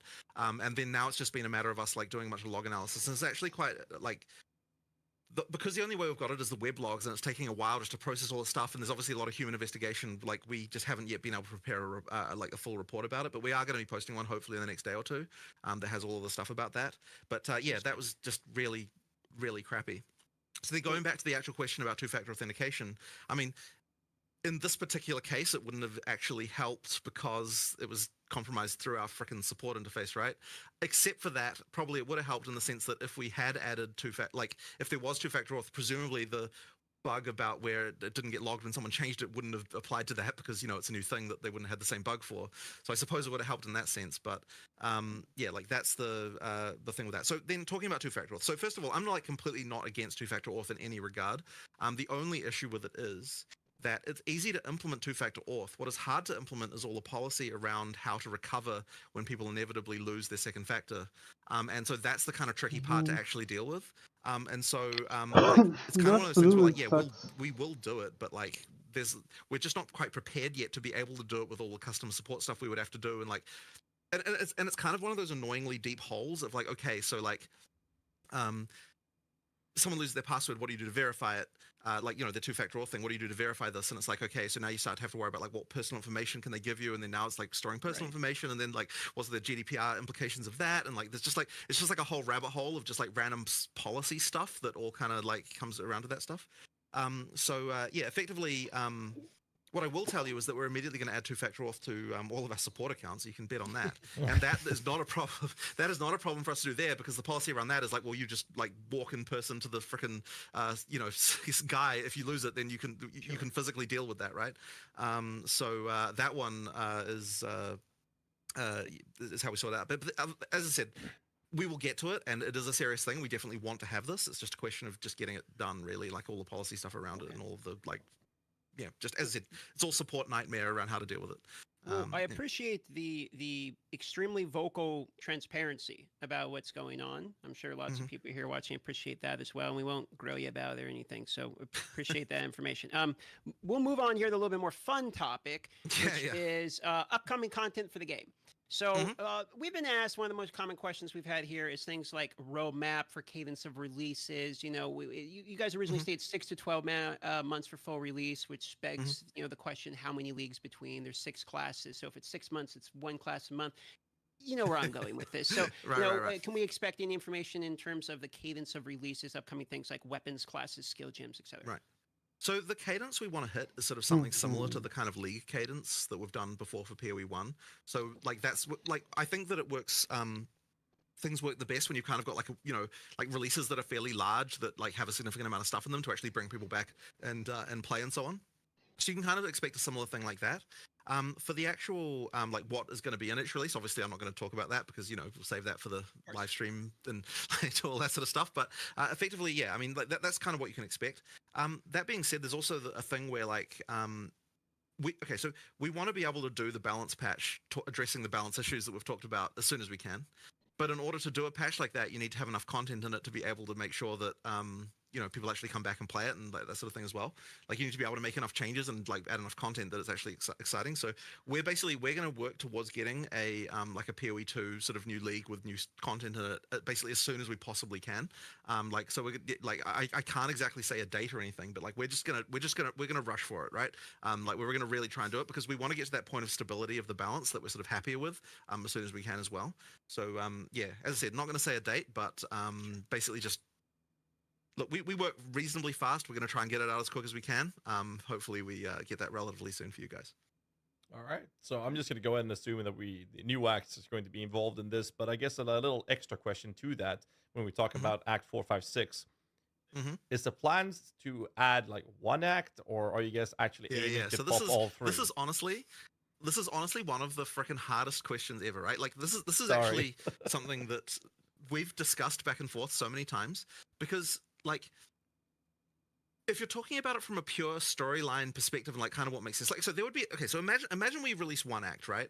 It's like how does it fit exactly into having the leveling? Like do you go like 1 2 3 4 and then like 1 2 again? Like that'd be kind of weird. Or like 1 2 3 4 2 3, or like do you have Act 4 you can also play Act 1 or Act 4, or like, you know, like it's kind of just weird, right? And like so like from that perspective, it's like, oh, we should do them all at once, like at some point.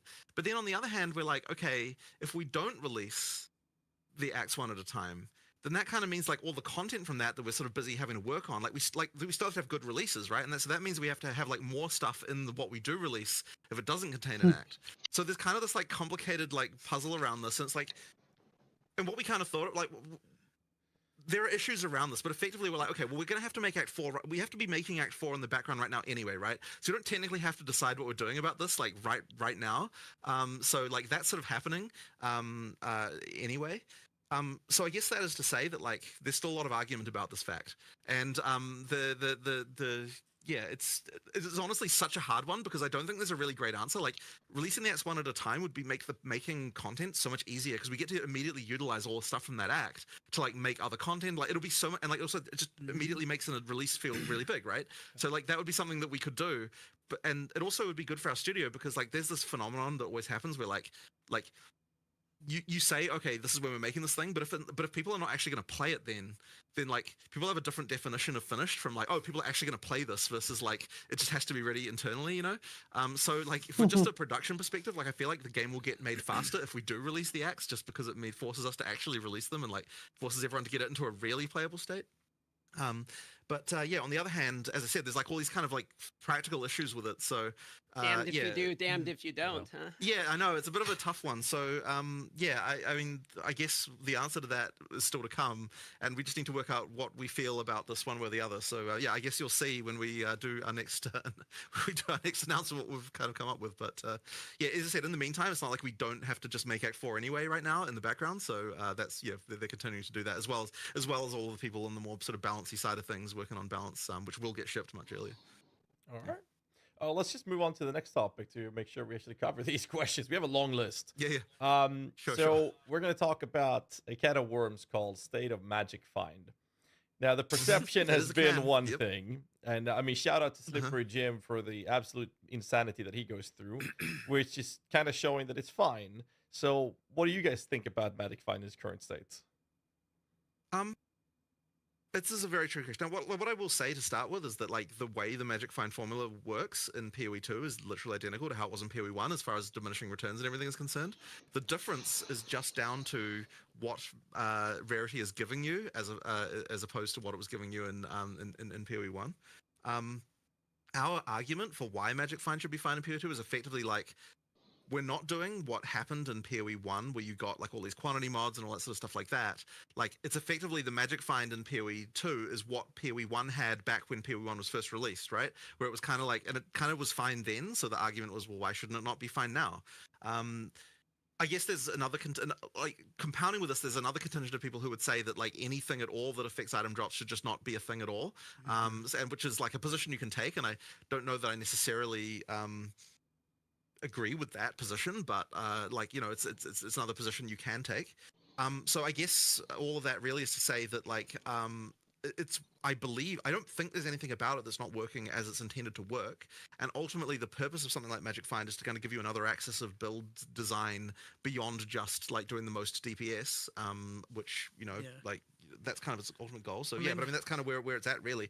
There's definitely more to look into here, though. I don't know if you've got a different opinion.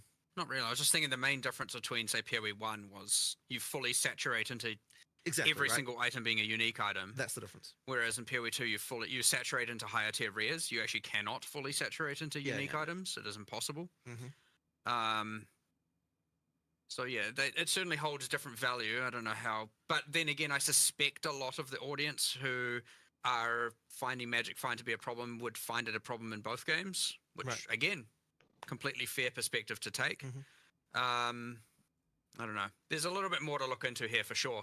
Like, we come back from holiday and we're like, all right, let's fix everything we can in a week. There's this list of, like, 100 things, and we pick what we think is the most impactful 10. And so, yeah, there's a lot of these things that are just outlying on a list for us to really actually look into and investigate more and see, you know, what part of it people are liking and not liking. Because, you know, even though you had Slippery Jim do this, you know, the great service, there'll be a lot of people who just disagree with that. He says it's fine. There'll be a lot of people who disagree with him as well.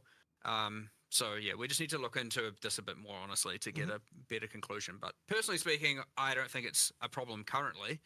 But I might change my mind as well upon reading all of this and looking into it more. So we'll see how it goes. So I don't know if you... Okay. Oh, sorry. I didn't mean to cut you off. You can continue. No, you go for it. Sure. So a follow-up to this is, okay, so the state of Magic Find is a question.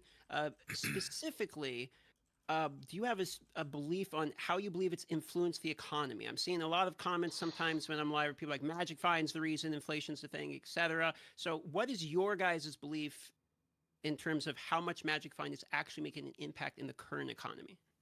Actually, there's another difference from PoE 1, actually, of course, is that Magic Find now increases the tiers of currency you find. Yes. Yeah. Yep.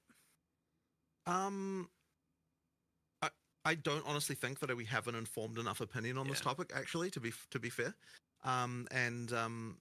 Yeah, like I don't think it's been our primary concern like this week because of the fact that like there's other things that we think, you know, like we really wanted to make sure that the actual play experience is prioritized as the main thing. Like that's the kind of, you know, our focus right now, which I mean, obviously this affects it, but it's kind of like something where like it's a slightly longer term concern. So it's something we need to definitely investigate more. But yeah, it was really like that map playability and like making sure that, because like, I mean, when people are dying to things that they think are bullshit and stuff like that, that's kind of like something that we were more concerned about. So yeah, that's, I would say we need to definitely do more.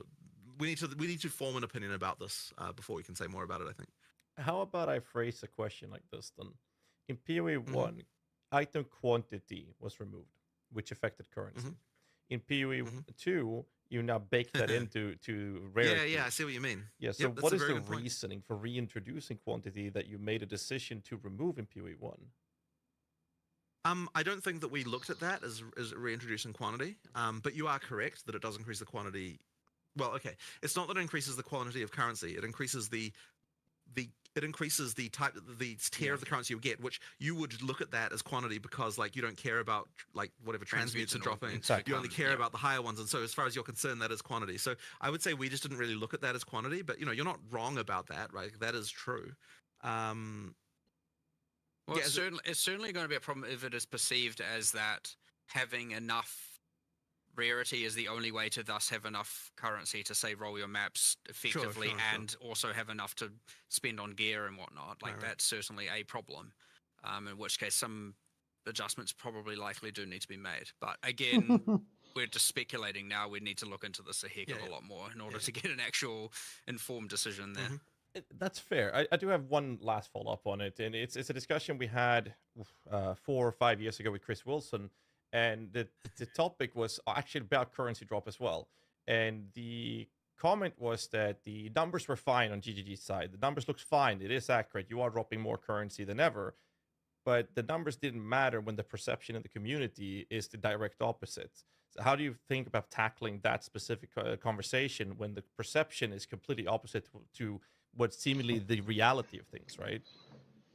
So are you saying that the community perception is that currency doesn't drop enough?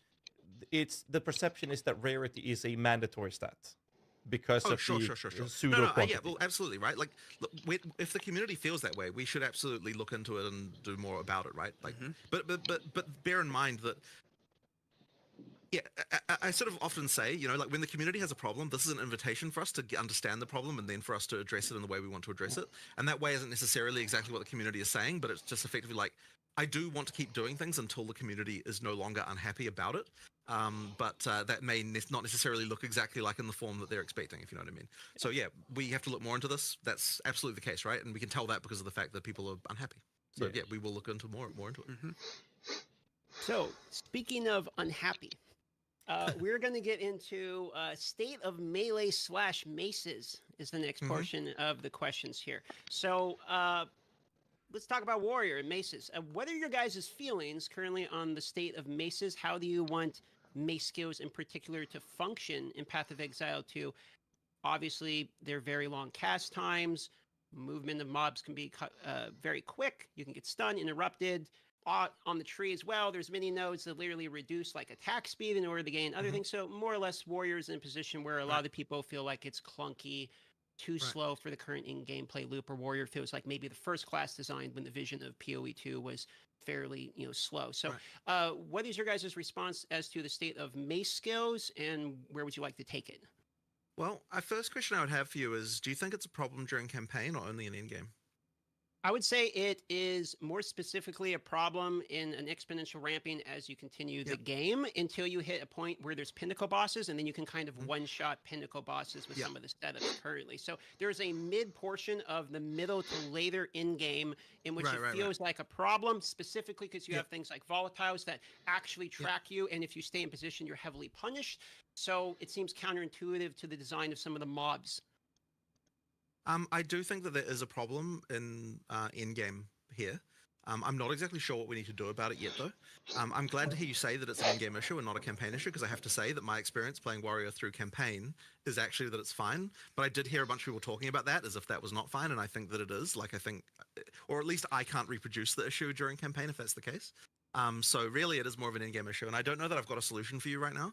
But yeah, like we do need to, like, once again, it's one of those more subtle things that we need to look into, and I suspect that the big balance patch will be looking at that a lot more. There is something about the warrior that doesn't scale in the same way that some of the other classes do, I believe.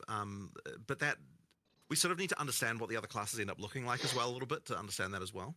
Yeah, I don't know if you've got any more different opinions about that. Well, I mean, the attack speed is a big part of it, right? You obviously have, that is a multiplicative axis that every other cast speed or attack speed is a multiplicative axis every other, or I guess comet trigger speed that every other class is getting, and the warrior has a deficiency in that. And even if you were to get it, yes, obviously there's the fixed attack times which don't scale. It's probably a combination of those are too punishing, or there's too much of them, and there's not enough attack speed available. It'll be somewhere in that region for sure where we have to make some adjustments, and it probably won't even be that drastic to get it to feel right.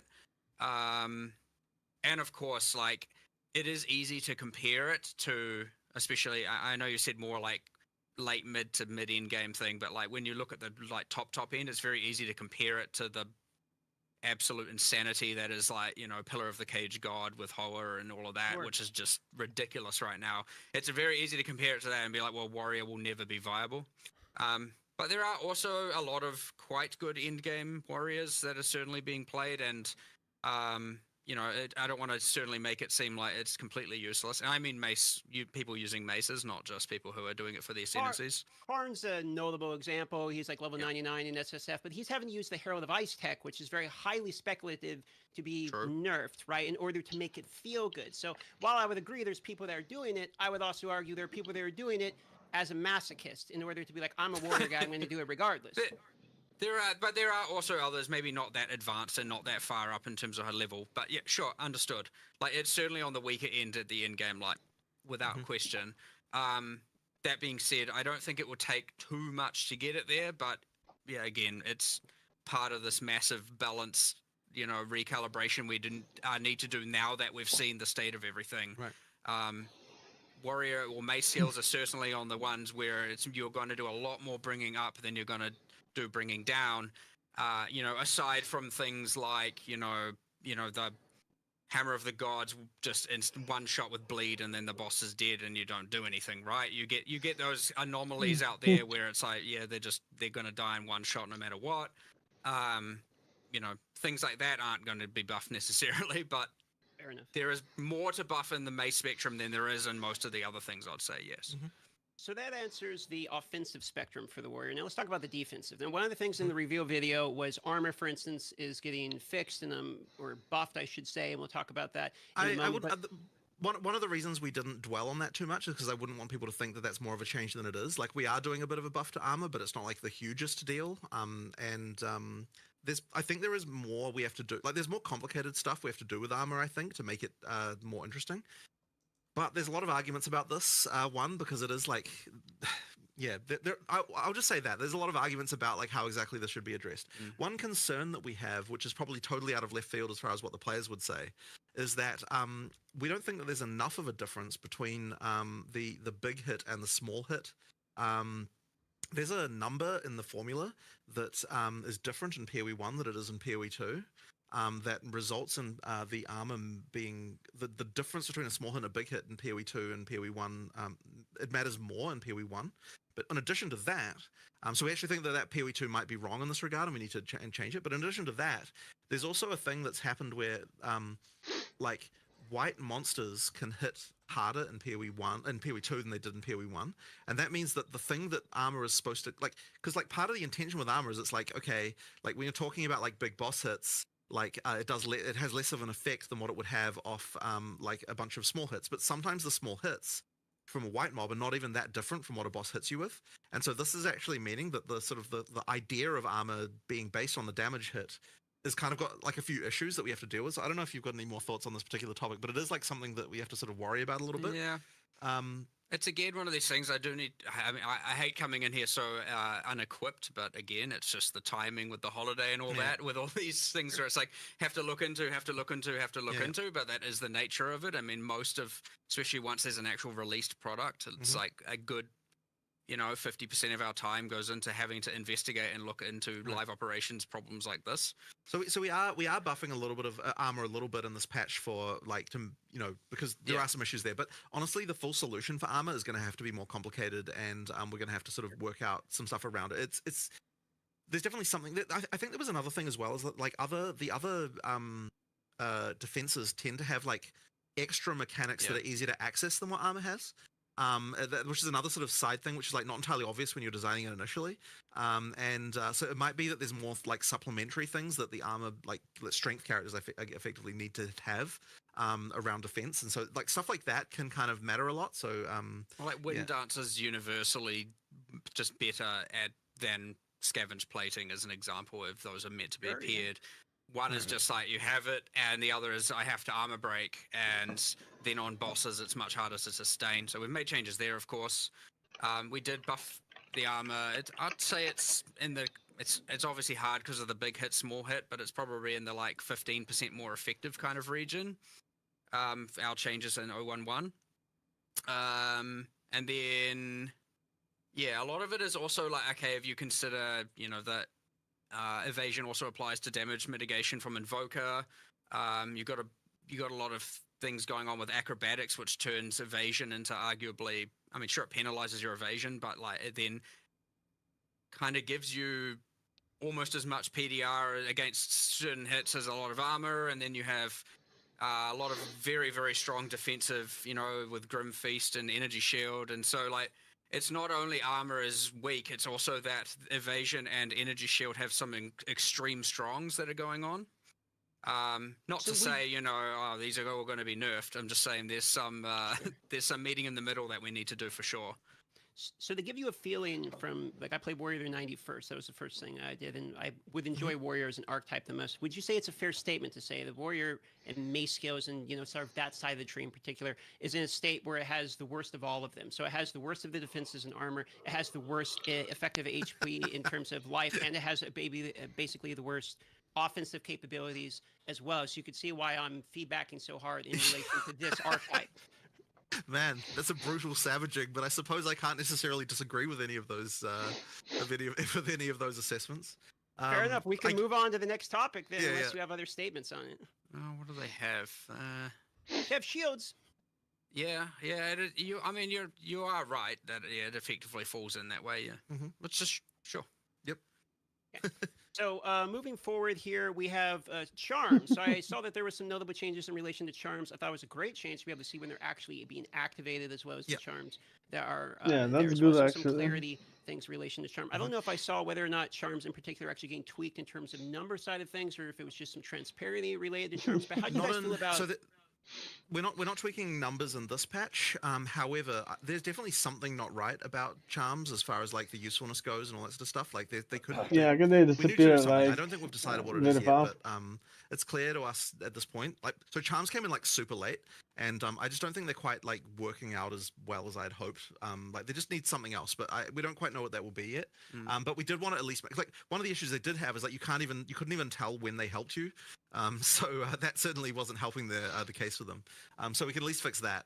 But there probably does need to be more stuff done with them, I think.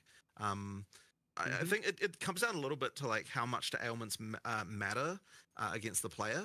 And, that's sort of something that... There's a few other ones. Like there's the one that's like unaffected, the next time you get slows, protect you from slows. And honestly, a lot of the debuffs applied by monsters haven't been correctly classified as slows. and so it doesn't even work against them. And like there's a little bit of things like that where I it's wasn't aware like of that one. yeah, it's just kind of a bit bad. But yeah, there's a balance there of like, okay, most people have one slot, and then you got these mandatory mods to get more. But I don't think you get enough charm slots. Just like yeah, I feel like you barely find belts with the extra slots, to be honest. yeah. I mean, we really just didn't finish. I mean, we increased the weightings. We've had patched that in since release. Yes. Oh, okay. Can't remember what patch it was in, but honestly, we're not all the way there yet, for sure. It's one of those things where it's not like ruining experience for players, at least. It's like, you know, just an underwhelming thing that needs some love, for sure. So it's not exactly number in the top 10 of the hit list, but like without a doubt, I would expect to see improvements around there in the future. Following up on the charms there, any thoughts regarding adding more charm slots for uniques? It feels really hindering to equip a unique when it comes to the topic of charms. So this is the whole, like, if you have a unique belt, you only have one always. Yeah, you know, that's not a bad idea. I also just want to add more slots outside of unique, so more on the tree and other ways to get them as well. Sure. So you don't necessarily have to, because like there's nothing. I think at the time we had it that like you couldn't have more than 3. Like internally it was implemented that way, and now it's like you could have 50 slots, plus 1 slots, but you'd only have 3, obviously. So we can give away a lot more +1 now and plus whatever we want all over the place. But yeah, I mean that is a way, yes, that some unique should have it, and probably more on the tree, more in other ways. I have to have a look at it, but yeah, there's no harm in it now, at least. All right, we're gonna move over to another topic, which is you know, speaking of belts and trading unique belts, for example. State of crafting and future plans is also involved. So I'm going to start with crafting and future plans you have there, and then we'll talk about trade. So the current state of crafting is very different from PoE 1. The perception, again, to go back on that in PoE 2, is that you're not actually crafting unless it's Rogpog crafting. You're actually just pulling the arm on the vendor machine, on the gambling machines. So what's the state here and future plans? I don't know that there's a huge amount we can say about this right now. Unless you've got any particular thoughts that you think you can go into. I mean, like one of the is that PoE 2 just has less crafting systems than PoE 1, just due to the fact that we add these typically with leagues and so on. So there's just less going on, which means that if you're like a PoE 1 player, then you know you're going to see less complexity there, for sure.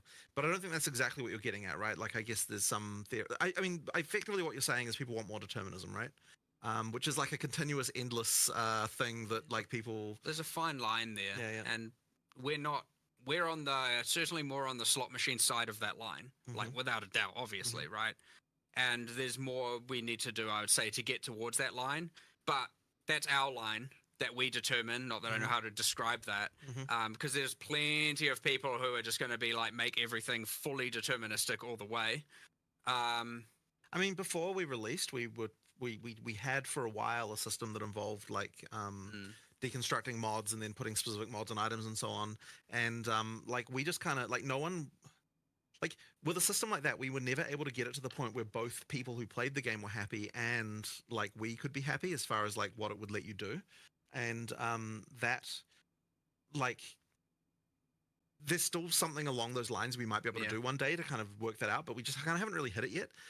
The socketables were kind of supposed to be the thing that was you had full control over, that's like determinism, and so that like which has a lot of room to expand over time. Sure. So there's more stuff you can do there, but I guess because people see that as supplementary, they don't even necessarily see it as part of the crafting system, which is kind of interesting. Yeah, like it sort of replaced the crafting system in a way, but then as I said, people don't really see it as part of it. So yeah, I don't know. Like I mean,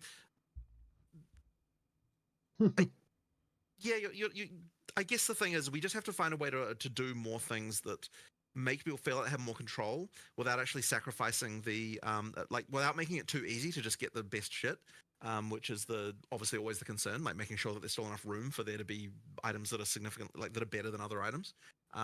So I mean, yeah, that's kind of where we're at, I suppose. The other thing, of course, being it is important that to make sure as we add more of this determinism or get towards that line, that we don't then just immediately devalue all item drops on the ground, right? Because that creates a different problem when now all of a sudden you don't really care about what you're finding, or you're only caring about normal items you're finding, or you create a different problem by doing that for sure. And there is an argument certainly by people internally that PoE 1 got to the point of that being a problem, where you no longer cared so much about what was on the ground because you crafting would always get you something better. Yeah, like that is a concern for sure.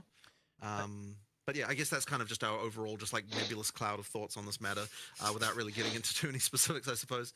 So yeah, I mean, I guess I don't know if you've got anything else to say about it. Well, that being said, if we add more, we're adding something to Expedition, we don't know what it is necessarily, or what it will do to the thing, and then we're adding,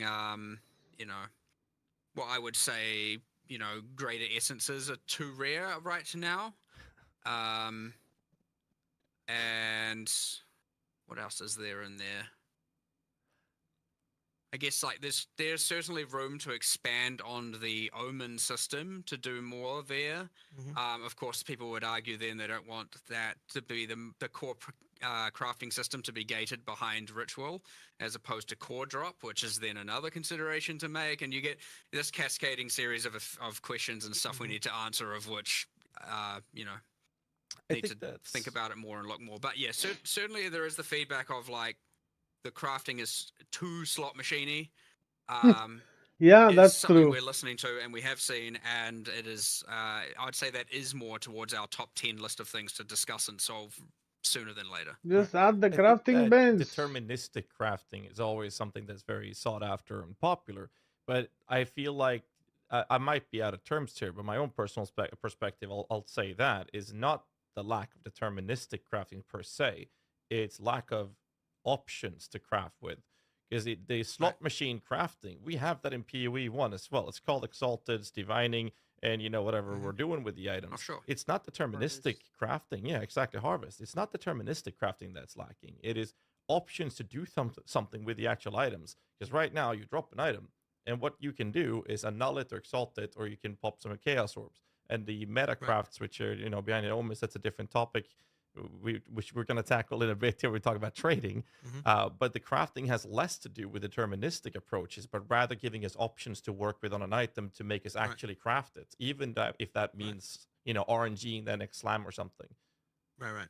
And if that's the case, then more content will get you that, because that will that will solve itself over time. Right. Because as we just add more stuff during early access, there's just going to be more and more of those kinds of crazy systems.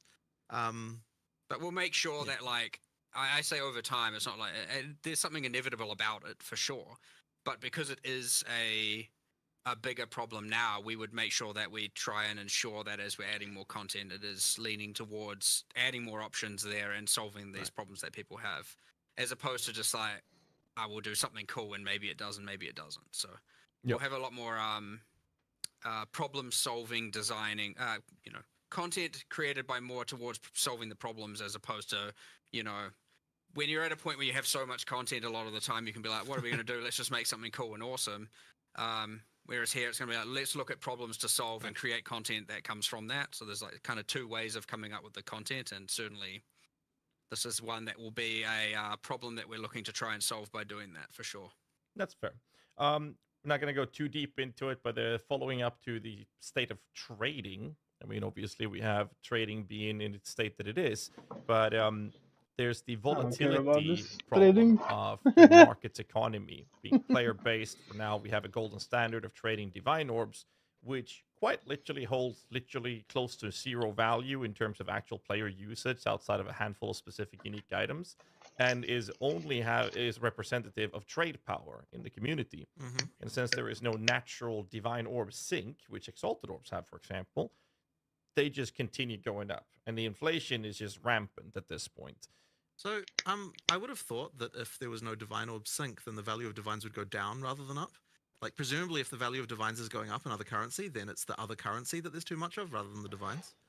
Yeah, so what I'm saying is like they become the golden standard, and since no one's using them, we get a higher quantity of them. And the result of it is that now, since that is the item people are using, or the currency people are pricing their items off, they're now, you know, one rare, one life pair of boots with 10% movement speed now cost 50 divines, if I'm going to use some exaggerated examples. Okay, so you're talking about the price in divines is going up as opposed to the value price of a divine. Yeah, the value of the divine is going. Okay, The sure. item value, yeah. Sure. Well, I mean, there's nothing I can kind of initially go into with this other than just that, like, yeah, we just have to look at this and work out what we're going to do to use to sync these things more. The intention with divines is that you'd sync them into making, like, if there's enough, like, things where you want to reroll mod values on, which, you know, like, is uniques ideally. Like, the implication of that is that there aren't the uniques that people crafting want bench to to roll lock prefixes and to suffixes. get good values on, right? I mean, I'm assuming that's the reason. Some not enough. Yeah. Well, I mean, we don't have enough unique items. For sure. we don't. We need a lot more. We which do. is another goal we have, of course. But I mean, so yes, there's not enough uniques, let alone enough uniques to be using divine orbs for a, you know. And of course, the thing in PoE 1 base. where things were priced and that currency can help, but we don't have anything quite like that, I suppose. I mean, look, if that's a problem, we'll just like find a way to sync them, I suppose. But ideally, ideally, if the thing's working correctly, they'd be syncing themselves due to the fact that there's enough things you want to reroll values on, and like uniques that you want to reroll values on. I'm actually curious to know whether people are even really bothering with that. Like, are people actually bothering to reroll unique values? I guess some. But Ingenuity. Not really. You won't know. Well, yeah, not Astramentis. That's like the two main ones, I think. Like, no one's gonna pop a divine orb on a Ventur's gamble, so it's like that's literally gambling. But like in PoE 1, we have the option of metacrafting being a currency sync for divine orbs, which is former exalted. So it creates this natural flow, but also provides this crafting method for people to actually kind of help the state of crafting that people are looking for. Right now, they're omens, and because of this type of inflation happening, they are so far away from most players that, like, even players that plays a lot, I haven't bothered myself. I played a lot with a subathon and everything. Like, I haven't touched an omen because they're too pricey to use. Like, it's a very select few players that even engages with them because of how priced they are, and that just separates a lot of crafting from even a larger player base. One other point of this is it might tie into a previous discussion we had about Magic Find influencing the economy in relation to currency drops being upgraded. So come on, I don't care about this. You're going to look at previously too. So I think these two probably tie in together here. I don't know that I've got anything particularly like smart to say about this right now, honestly. Though that would be the we issue. are at least making omens more common, so hopefully, yes, but I mean to some degree. But I think we then also need more uniques and a lot more uniques, obviously, and a lot more uniques that would have divine syncs. And then I suspect the answer also is additional syncs of currency. Because I mean, I suspect it's a bit of everything here. Okay. So we'll move on here. We have a significant amount of questions left. So I'm gonna try to speed up the cadence of these a little bit here as we're about maybe halfway through, but well over halfway through the interview. So we're gonna talk a little bit about state of in-game and state of league mechanics here. So I'm specifically going to go into league mechanics first here. So some league mechanics, essences, strongbox, to name a few, feel a little bit like noob traps. So I was kind of hoping to hear where your guys' thoughts are in relation to some of the underutilized ones. We talked about Expedition already, so you don't necessarily have to go into it, as well as the state of Breach. Is Breach feels notably like the one people are enjoying the most? Do you feel like that one's overtuned? And the other one, I mean, I don't know anyone who actually does strong boxes, so where do you want those and essences in particular, especially when it comes to the how often essences are not really rolling greater essences. Like, you don't really see greater essences very often. I actually saw more in the campaign than I have in any of my in-game maps. So I'm curious about kind of league mechanics as it ties into in-game in particular. Yeah, I mean, look, we just need to do a lot of balance here, and that's really all it is. And that, once again, just comes down to the relative lack of testing that in-game had before launch compared to other content. So yeah, there's just a lot of balance to do here. It was meant to be more that essences, strong boxes, and like precursor artifacts are like the things you find that you can't anticipate coming. I understand you can spec into them, that is a thing, but it's meant to be more like a thing you find that you don't know is coming, whereas the I know we refer to them all as leagues, but like, let's say the ritual, expedition, etc., the ones you know are coming and that you're investing into. So you have these two categories where you have the ones you are adding and investing into, and then you have the other ones that are meant to be more exciting random finds. And it's safe to say, obviously, you know, there are so many essences that finding non-greater essences isn't giving you that dopamine, especially in in-game. And finding a strong box is like anti-dopamine right now because it just makes you feel bad because you're like, oh, this, and you just want to run away. So, look, it's safe to say that those failed at achieving that goal. Hence, why we have to make some improvements to them for sure. But I want to make sure that there's those 2 layers of things where one's the things stuff you predict is coming. You can see the icons. You can apply them with the you know, there's the base types of the precursor tablets to apply, and then you have the things where it's like, I hope I find an essence because it's like, I hope I get the good one that's worth, you know, way too many of those divine orbs. So yeah, having both layers is important. So yeah, and we'll continue to add ones at that upper level that get a tablet, and then we'll continue to add ones that are more at that random find excitement in the map that you don't know is coming. Because you don't want to put it all on one layer where you know everything that's coming necessarily, because then nothing is exciting. And you can do exciting within that to some degree, but not always. I mean, really, it all is to say that like there are some of these that just aren't as good as the others, and we just have to improve them. But what I will say is that the breach I had monster density only is one probably good a little on the high experience. side. Like with it's actually to the Strongbox. point, by the way, where like we get a bunch of error messages in the logs for failing to spawn monsters in breach because they're packed so tightly together that they don't even spawn anymore. So there's actually like there's an issue there that we have to do something like about. Hundreds. Yeah. Like So actual hundreds of error logs of just like cannot fail to place monster due to lack of space. yeah. So yeah, like that there was a joke if we could release breach monster reduce breach monster density by 20% and the players wouldn't even see it because it would just result in less error messages for us. So you know, like there are actually some Makes sense. some stuff that needs to be sorted out there. But we don't want like what I don't want is people to feel like, oh, we're just like nerfing that into the ground or something like that. We definitely don't want to do that. But some of the other league mechanics just need some addressing to make them as better. And yeah, they just need to be better. Yeah, just and, give yeah, us it'll just come crafting down to bench us, for fuck's sake. experience them and seeing if they suck, we'll improve them. And like right now, I know that Strongbox has got the most improvement in this patch, and I know Essence has got like at least some adjustment to make them a little bit less crap. And there's probably a few more adjustments That's we'll make more from about there. the combat than the itemization. That's something we still need to look into. Right. So there's just stuff like we just need to improve all that stuff until it's good, right? Simple as that, really. Yeah, fair enough. How do you guys feel about the progression of players entering into mapping, going from map tier 1 to you're doing tier 16s, and then into pinnacle bossing? How do you feel like the pacing in there? They give you one reason I bring it up is in PoE 1 we have like the quest invite version of boss fights that will happen at different iterations. So you probably know where I'm going with it. We're not really happy with how that is right now.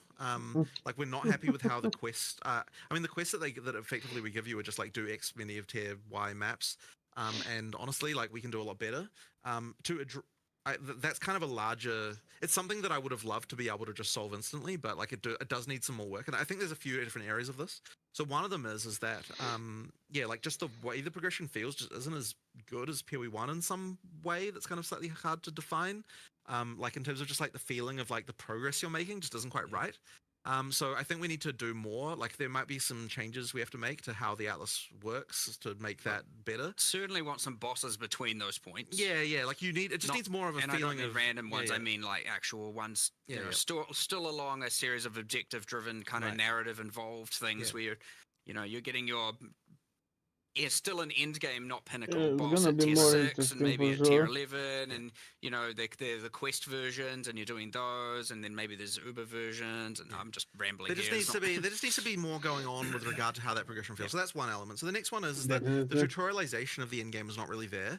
Like we need to do more around this so that like it actually sort of eases you into end game a little bit better. As far as like if you're a new player, like we kind of just throw you in the deep. Like we fixed a lot of things about the introduction to the game through the campaign, but then you get to endgame and it's kind of like we don't really do enough to kind of really ease you in there, I would say. And then I did have a third point, but I can't remember what it was now. There was something about that. Oh yeah, that's right. And it sort of ties in a little bit to what I was.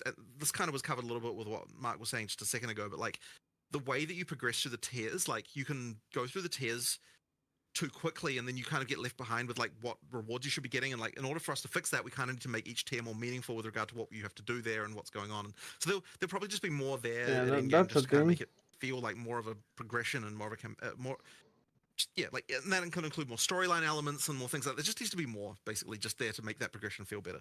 The game does take a bit of a turn suddenly when you get to end game of like it doesn't really feel like it really does feel very different from campaign to end game.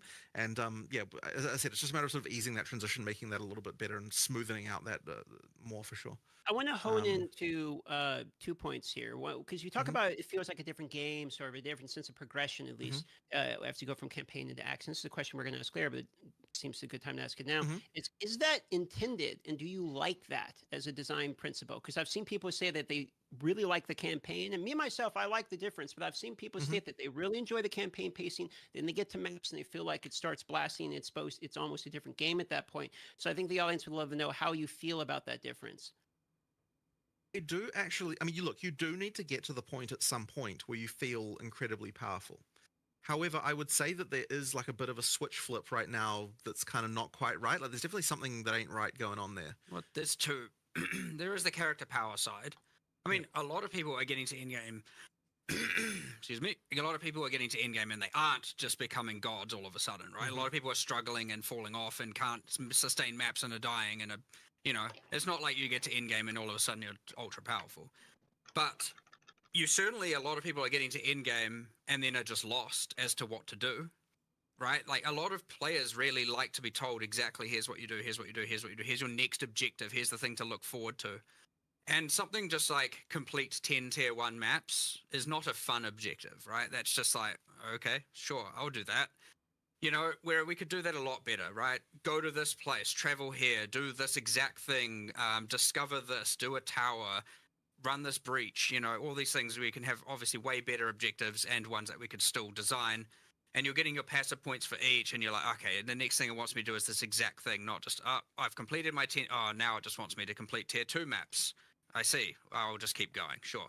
So there's no like, whereas the campaign's very story is like, go kill this boss, get here, and you got NPCs talking to you and everything, and then all of a sudden it's just, now I'm killing stuff, ticking up this ticker, and, a lot of people probably aren't really getting into, based on the tutorialization, they're not really getting into the towers, the tablets, all of that stuff, and then they're just also possibly finding it a bit too hard, and they're dying, and so, yeah, it's not, is friendly to the people who, especially non-PoE 1 players, it's not as friendly to them as we would want it to be at all. That being said, like, obviously, there is also the capacity at that point to just be like, all right, I'm going to change my build to do this or go do this, and now I'm just, like, obliterating everything everywhere. And you don't have all those, like, story events breaking up your flow of gameplay. It's just, like, map, kill everything, map, kill everything, map, kill everything, which people love. But yes, for those who know how to do that, that happens too soon. And for those who don't know how to do it, they're like getting stuck in a hole and finding themselves very lost. So yeah, 2 sets of improvements. The people that are going to obliterate everything, they're going to have their fun no matter what. They'll get there a bit later, sure, if that's how you want to think about it. But it's way more important to not just have that like very much narrative driven change in pace where all of a sudden it's just like, and it's gone. And now you're just doing, kind of random stuff. What am I supposed to do next kind of thing? And yeah. So yeah, there's a lot going wrong there. More content would do it, more time on it, more quests, more, But again, PoE 1 had a lot of this stuff, and it had so many different axes. If you didn't like one thing, you could do another. If you didn't like that, you could do another, and you could do certain things earlier or later. And we just need to get to that point where there's just more better, without overcomplicating everything. So my last follow-up to this in-game topic, so now you guys to continue the conversation elsewhere. So you mentioned that there's a little bit of a separation from what I'm hearing about people like know how to blast, like they're going to go anyway, right? They're going to crush through and destroy it. Then you have the people that are like kind of learning the game, getting into the end game that might like get stuck and lost. How do you feel about the, one pour though? Then now that the game has been out of the wild, does the one pour though feel like it's widening that gap and punishing players who maybe are learning the game too much? But it's the people who are going to blast regardless. It doesn't matter because they're not going to be dying consistently in maps. So how do you feel about one pour though state of mapping currently, as well as XP loss still being fairly significant, even though in the previous interview was stated that you don't feel like you need to have the XP loss as much, considering you do have that one pour though defense. We're in a state where we currently have both of them. So first of all, we did discuss quite a lot about whether or not we want to go back on one portal or not, and I think that it comes down to the fact that I think that I think that it just would really not feel the same if like the whole death actually mattering thing. I think is actually important. Like I think we sort of decided, like, because we discussed because we were talking about the pinnacle boss thing. Obviously, the discussion came up of like, okay, should we just be allowing 6 portals everywhere? Should we be allowing checkpoints everywhere? And I think we ultimately decided like we really don't want to go that way if possible. So we're gonna try like that, and that's kind of where we came to like, well, first we'll try with this pinnacle stuff. We'll like make sure that that's like something, because that's actually something we've got like true economic value that you need to actually preserve. And so it matters a lot more, and like the amount of time it takes you to get there and everything that matters. But I think if like then to me, I feel like to be a game, you have to have some level of failure being possible, and the 6 portal thing, like it really just does. To me, it just never really led to a situation where you felt like you really could fail in the same way. So yeah, I'm not really a fan. I much prefer the whole like 1 death thing. As for XP penalty, part of the thinking around that is that like it's kind of keeping you in the place where you're supposed to be, as far as like, if you're dying all the time, then you're probably not ready to keep going up the power curve. But I mean, maybe that's like the wrong way to look at it. I'm not sure. I don't know if you've got any different thoughts about this. If you're dying, right now there's too many penalty axes. So if you are dying all the time, you're not going to get maps, and thus you're not going to go anywhere. And you also it's kind of like an add insult to injury. You're also now just not leveling. So but you do have to have it. So I agree. I think there's a few axes, and I think they're just a bit too severe when all combined together. Combined with, I also think that the very start of maps is just too difficult. Like, I think we should ease into that a little bit. So bring that down a bit and then ramp the difficulty up. Well, I mean, we could hit the same spot, but I think it's just a little bit, and I think that's mostly due to the number of rare monsters and the obviously monster combinations. Because you can kind of avoid bosses, and like I don't mind. I think that's a little bit of a different situation, but you get all these monsters you haven't seen in ages, and they all combine together, and so you have to kind of like, generally when you go into those areas, you learn what the monsters are doing and how they're combining, and then you maybe die once or twice if you're not, ultra powerful. And then you get into maps, and you're immediately sprung on like heaps of different monster permutations, and they're doing things, and you're getting killed all the time, and there's a lot to learn. You do the next map, and you're like, well, I can't take the learnings of that previous map and apply it to this next map because it's a whole different set of monsters. So there's nothing to really take from one map to another, aside from just like maybe playing a bit more carefully, or like, not being so overzealous and whatnot. So it's just a little bit difficult there, and I suspect we need to bring down the difficulty a little bit and ease people into it a bit more. But I need to think about it certainly a lot more and actually get a little bit more analytics on it as well, and actually see what the actual problems are. And again, I read a lot more feedback, honestly. It would be nice if there was a way to deal with the fact that, so I mean, like, okay, the penalty for not clearing a map,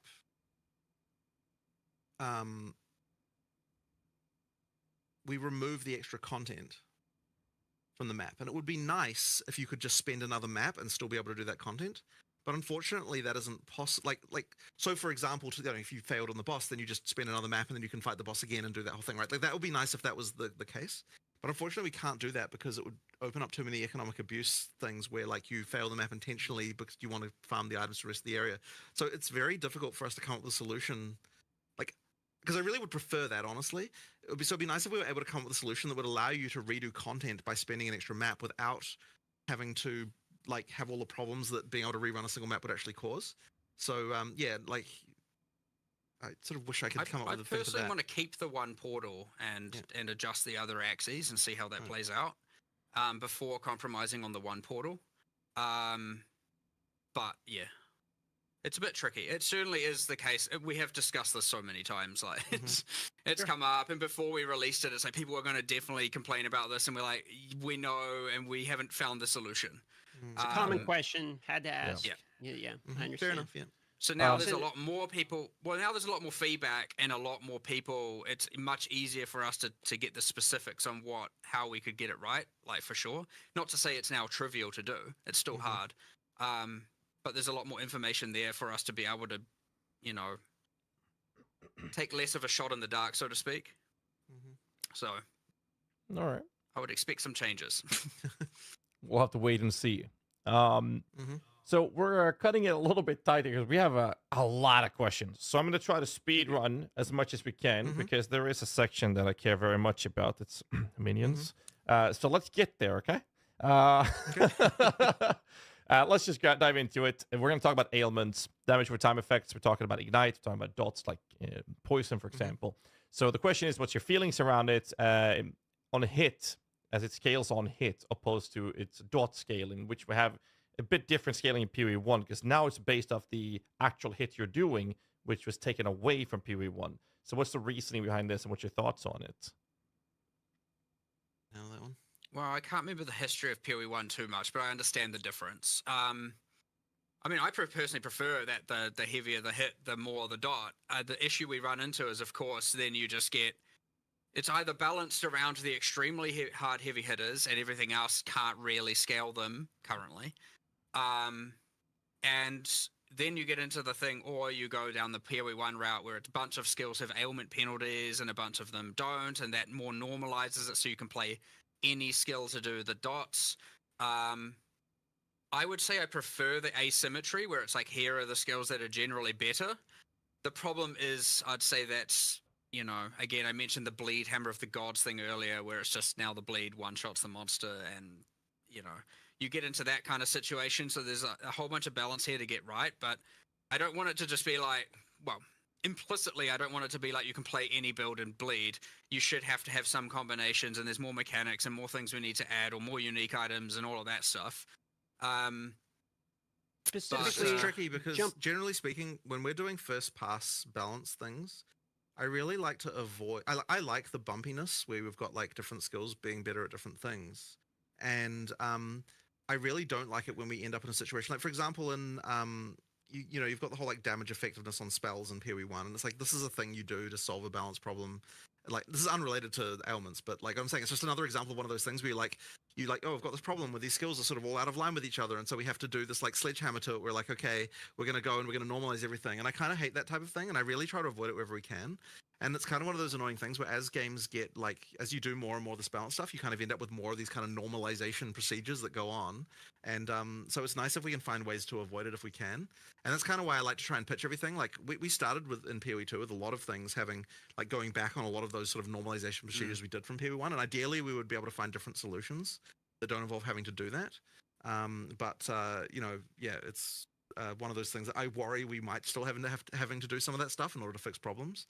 But ideally, we can avoid it, and that's kind of why we went back on some of those normalization procedures for PoE 2.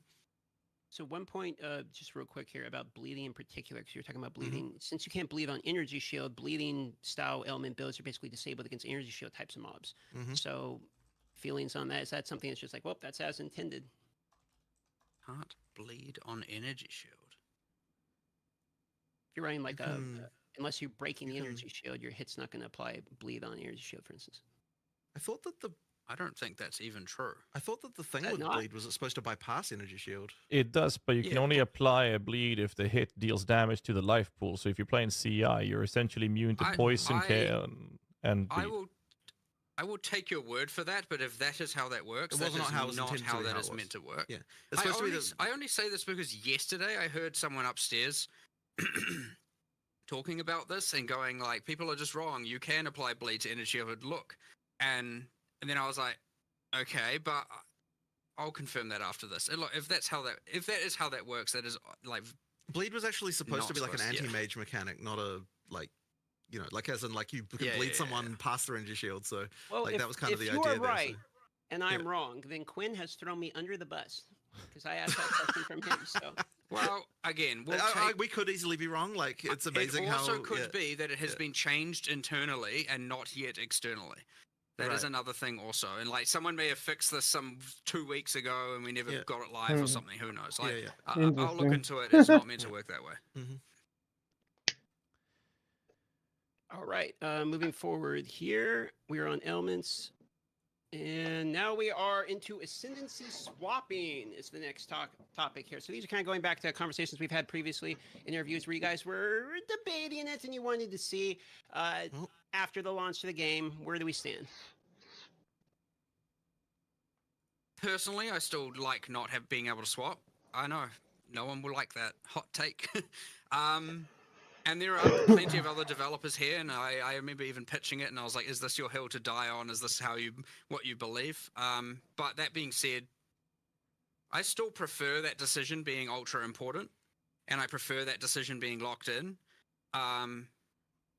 But it's one of those ones that's really hard to rationalize why it's better one way or the other, to be honest. Like, it wouldn't be the end, like, that hard to actually convince me the otherwise, because it is not the hill I would die on, that's for damn sure. So I don't know, it's like, I have my preference. I don't know why I have my preference that way. I guess I just like more decisions, especially about characters, to be a bit more final, but that being said, we have respecking of everything else. I don't know. I don't really know where we're going to go with this one, aside from, like, sure, we'll reevaluate it and we'll see. But at the end of the day, we have a lot of developers that feel very strongly. And then we feel one way, and we discuss it with those people, and we kind of see where we land. But, like, we're not going to ignore, you know, the opinions and preferences of our team, either our design team and whatnot, you know, just to overrule it just because. That being said, I sit on one side of that fence for sure, that probably the majority of players do not sit on. I mean, I'm 55% in favor of re-rolling ascendancies personally, so it's very hard for me to argue against it when I would say that I would allow it, but I'm also, once again, like, other people on the team feel more strongly. I mean, what I would be open to is, like, I understand you have to go online to have a look at what those ascendancy classes are, but I would be more open to having in-game things where when you're creating your character, you know, I don't want to not in a way that wouldn't overcomplicate it for new players, where they're like, oh, what are all these, what are ascendancy classes? What's going on here? I'm not really in favor of that argument personally, because I don't think that you are equipped at the point of the start of the game to be able to assess what the ascendancy classes are. So it kind of doesn't. I don't really think that really holds much water. It's less for new players, I guess. But then again, experienced players already know how to get that information. So I don't know the right solution there, honestly. But you can bet it's going to come up in discussions another 55 times this year. So surely we're just at the start of it. Again, we don't want to take too much of your time, so we just keep up with speed running some questions. And the first one here is: given the current TTK, so time to kill, of pinnacle bosses by many of the stronger builds in the game, I guess the question is, what is the goal for build power? Is one-shotting pinnacle bosses an intended power level for builds, or is it the intended assign something else? As a short answer to that. It should definitely not be the case that the first time you fight a pinnacle boss that you one-shot it. Like, that's the kind of thing that maybe you can get to after crazy amounts of, like, extra items being found, but you shouldn't be doing that the first time you play it. So yeah, it's not right. And that's just, there's some builds that are outrageous, and we want to actually make it so the boss can use their abilities. That's why we spend a bunch of time making them, after all. Exactly. So, yeah. All right. When you first get there and you're kind of relatively equipped for it, it shouldn't, like, it should still be a 1 to 3 minute fight kind of thing. Yeah. Okay, that's a good. And I'm not talking preference. about 1 minute of emerging. I'm talking 1 to 3 minutes of actual skill combat. Okay. Well, that's a good time of reference we can use moving forward, knowing that's the kind of the goal you're going for, the vision. Next question is: given the difficulty of requirements to get the 7th and 8th ascendancy points, is this intended to be something that not all average players can acquire? We definitely wanted the final ascendancy points to be something that was like a significant, like, goal. Like, this is an awesome, like it's supposed to be quite a thing when you get the last 2 points. Yeah. I mean, as for an average player versus not, that's kind of hard to answer. I mean, I don't know if the average player gets halfway through maps really. So, like, yeah, it sort of depends on the definition, but we wanted it to be a big thing that you get. So map clear conditions, talking about that for a moment. Clearing rare mobs are effectively like the only real map clear condition at the moment. Is that the plans to continue that going forward, or is this sort of one of many conditions and is a placeholder, or how do you guys feel about the map clear condition being strictly rare mob clearance? I suspect as we get to answering the exact same thing we talked about before with the more objective driven and learning and tutorialization, we'll probably expand on that. The ideal world is there'd be a whole, a nice cool set of different things you're doing in each map that isn't just killing all the rares, but actually a surprisingly large amount of work to do those and to do them well. Otherwise, you just end up with this thing where it's like, oh, I like this one, but these other 4 are terrible, and I keep randoming into those. You don't want bad ones of these, and killing the monsters is at least something that you already want to do. So that's kind of part of the reason why we sort of went with that in the end. So there's certainly more work. Sorry, go. No, okay. So the Atlas tree currently is gated basically behind Pinnacle boss progression. Kind of the same type of question as in clear conditions. Is this going to be mandated in the same moving forward, or are you guys looking to add in more iterations of progression on the Atlas tree outside the Pinnacle boss clear? We did discuss changing how the core of the Atlas progression is, but as for the actual Pinnacle, like as for the individual league trees, I think we were still keen to sort of have that be the kind of extra stuff that you really get at the end of that to get thing. the Pinnacle boss's tree, it should be killing the Pinnacle boss. We want to keep that for sure. Sure. And for each of the contents. But yeah, I want to upgrade the core Atlas tree for sure. I think it's quite boring and flat right now. There's not a lot going on there. And part of that is to do with as we add more content, it will make it more interesting. But there's certainly a better job we can do of that. And how you acquire the points, again, getting away from that grind and getting into more like, all right, like do this 2 points, do this 2 points, do this 2 points, not grind this 2 points, grind this 2 points for the actual core tree. For the sub trees, for the leagues, yeah, I actually do like them being behind that. But ideally, each league would then have its own meta system within it to amplify itself in some way, which we don't currently have a lot of. So it's something we'd be looking into in the future when we're upgrading the existing content as opposed to adding new content. All right. I bet all of our chats have been spamming this, so I'm just going to throw it out right away. Map tab when? That should be reasonably soon, shouldn't it? Yeah, it's an as soon as possible thing. We've got people working on it right now. Perfect. As soon as it's done, you'll have it. Like, it was not a it'll be done soon. We Done wanted soon. it there for Perfect. release. Yeah, Done soon. Let's go to tech questions, optimizations, and bugs, kind of a little category we have, and then I'm going to do some minion questions for you guys as well. Appreciate you guys taking the time. I know we're going a little bit above the time here. First question we have is something you talked about in a previous interview, I believe, with the sister, and it was predictive network mode and lockstep. What is the reasoning behind this specific topic, or what's your take on it, seeing how people are performing right now with this?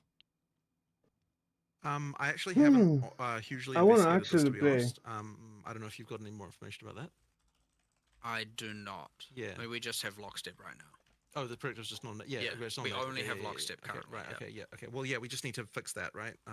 Yeah. Like, honestly, the people who would be working on that have not even come back from break yet. So, it's just not something that that we've got. But yeah, we do need to get that working.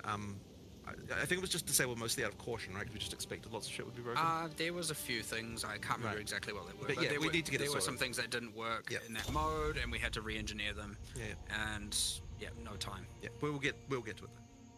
Okay, couple just real quick optimization type of questions here. Terrain obstruction is something that has been helped a little bit in this recent, we saw in the video there, you guys were talking about making it a little bit more clear and transparent. But some things like trees, for instance, covering your screen from the overhead, etc.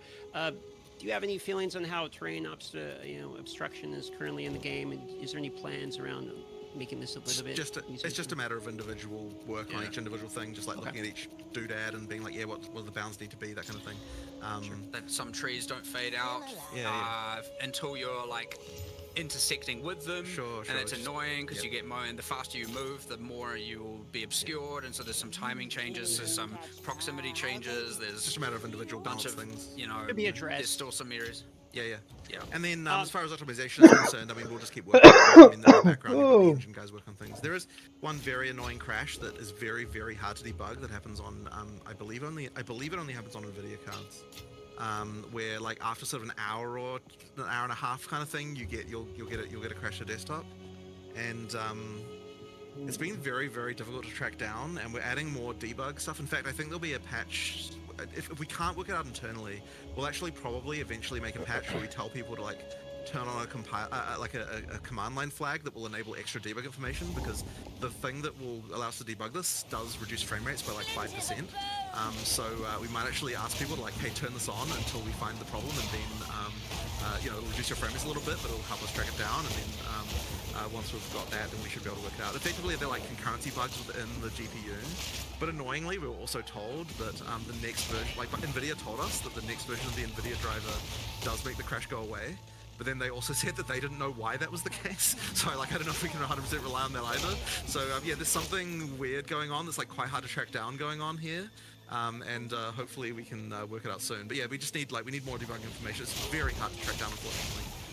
And it's kind of annoying how it takes so long to reproduce. Like, there's even a thing where, like, the first hour after we do a restart patch, we don't get any of those crashes because it literally takes more than an hour to reproduce. And then after that, they start coming in. So there's, like, something weird going on there. But it's the most common crash, and, like, we're just, like, really annoying. It's very annoying to deal with. Thanks for the answer, because that was a very common question. People were talking about crashes. Yeah. Ask you about it, so good answer there. At this portion, all we have left is some minion questions from Ghazi, just a couple of them, and then we're into the rapid fire portion, and then we're pretty much done. So try to get you out of here in 15 minutes. Go on, Ghazi. Sure. Let's just dive into the nitty-gritty. Let's talk about Hodor. Minion body blocking in doorways. Let me just add the word, come on. Solutions, please. I mean, yeah, like, this is something that we need to work out a better solution for. Like, what I can say is that, okay, so people will immediately say, oh, you know, just make it so that minions can just walk through each other. And it's like, we've done that, and it sucked. And it doesn't just suck because of, that it looks bad or something. Like, it sucks to actually, like, it actually just makes the minion play worse. So we need to find another solution that's, like, smarter somehow that, like, fixes that issue. One thing we are planning on doing, just as an initial test that we've got, I believe someone's doing at the moment, is at least making it so that when minions die due to distance, that they respawn immediately near your character rather than it waiting till the next refresh. So like that'll at least maybe help a bit, but I don't know if it's like the full solution by any means. But there's something we have to do around this, but I honestly don't know quite what it is yet.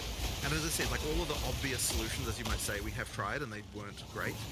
So it really is going to take something a little bit more complicated to like, work out what we're doing here. But yes, I appreciate the issue for sure. Like I'm not saying that we're not going to do something about it because we have to. I'm just saying that like it's not clear yet what that is, and at the very least in the meantime we can do the respawn instantly upon timing on the distancing out, which will help a little bit maybe, but yeah, more needs to be done. It's one of the big problems people complain about with for sure. For them rubber banding to you resurrecting is much better than them dying, because that is part of my other question I had here. However, in PoE 1 there is a feature added as a modifier on boss, the well-telegraphed possibility that you're supposed to, as a player, dodge where your minions can't control them, so they do less damage to them. PoE 2 doesn't seem to have this based on the data mine that we're checking, which seems to be that they're just expected to literally just die, and then you have to sit there and wait for them to resurrect. What's the reasoning for not giving us convocation, which would also assist in the whole minion body blocking doorways and tight corridors? Are there not minion? Not that I've seen. This, I can't remember exactly an AI. Sorry, no, I mean the damage. From a damage perspective, not hugely, no. We were tinkering around with this whole expectation of like, how often, if you have like no investment and all this, how often are your minions supposed to be, permanent minions supposed to be dead versus alive, and then what are the things you can do to keep them alive? Because it was meant to be more in order to have your minions, otherwise they're never dead, right? They're permanently alive, and then the DPS is you just running around doing whatever you're doing. And so that is really the issue, just to be clear, is that if we make it so that boss abilities aren't killing your minions, then that means that, yeah, like, that would effectively mean your minions would just never die, and so then what's the... It was meant to be more of active, what are you doing to keep them alive actively, and we haven't got that right. Like, for sure, we haven't got that right. It's so really like, I guess hard Bone to... Offering was meant to be one of those examples of like boss slams coming, and then, but also then you got a multi-thread, you got about how do I survive and how do I do this at the same time. So there's certainly something going wrong there where we haven't, and I believe there's probably still a lot of possibilities that just haven't been tuned correctly with respect to, you know, again, how often they're killing certain minions versus not, because there will be things I'm assuming that are just completely unavoidable and they just wipe out your entire minion thing, and it's like, well, what was I even supposed to do? So the problem is, as soon as you get into this build, the level of like detail that you have to do, where you not only have to, sure, there might be some system change, and it's easy to probably do a cop-out that's just like, whatever. You know, it's actually the right answer is to go through every single boss and test them and go through monsters and go through mods, and like it's a huge amount of detail. It takes quite a long time. we have people like kind of actively providing that more specific feedback, and we are iterating on it. But there's still certainly a handful of things we need to do. Otherwise, I'd say the blocking the doorways is a more catastrophic problem for sure. Like where they just like can't get through, and they're like running off screen and them dying. So like we're focusing more on that stuff first. And then we'll probably get back to the boss-specific balance with respect to how often certain skills are just wiping out all your minions and all of that. Yeah, I mean, I understand the idea that the boss are supposed to kill. The problem is when a boss leaves a damage over time effect on them, they kill a bunch of them, your timer starts ticking, and then the dot kills the next one, it resets, and then it kills the next one, it resets. You just have to wait for all of them to die, and now you're sitting there doing nothing. You feel like you're in a wheelchair, not able to run around. But an instant convocation could be a solution to that, which would also help with the old body blocking. A lot of people telling me about make them give this complication, and I'm in that category as well. But moving on to the other questions, not wasting much time, and that is a very interesting question. What is the reasoning behind making the minion's movement speed a direct replicated copy of what you have as a player, including when you get a minion movement speed debuff reduction on yourself? So me and Mark were actually quite surprised to learn that when you get a debuff on your character, that it causes your minions to slow down. Yeah, it's not. Okay. That was not intentional, and so we'll just fix it. We'll just change Yeah, that. we'll just fix it. That was not a thing we even realized was the case. Okay. Next one is tooltip is a bit wonky with the minions, with it being incorrect in cases. Especially accuracy, actually, being very wildly off, where it says you have a 100% chance to hit, it's not hitting, and then the tooltip is missing altogether on things like rating spirits. And sometimes when you change a gem on an unrelated ability, suddenly your tooltip on your damaged minions is also changing randomly. Is this something you've tracked? Sounds like a bug to me. Yeah. We'll fix that as soon as... I just need to look into what's Our going on. developer responsible, well, they might be back today, but our developer responsible for that has still been on holiday, so as soon as they're back, they'll get onto fixing them. There was quite a lot of rushed like description stuff happening right at the end of development there, so I'm sure there's even more stuff that's wrong than that, just like with that stuff. I'm surprised that tooltip stuff is as good as it is given. Like, I remember 2 weeks before release, I was like, this is a dead feature, like it may as well not exist. And then all of a sudden it was at least something that I was like, okay, that's a pretty good effort on what they did. So there's just more to do though. I got plenty more other minion questions, but I'm just gonna go with the one that's been spammed the most, and that's Spectre Sweat.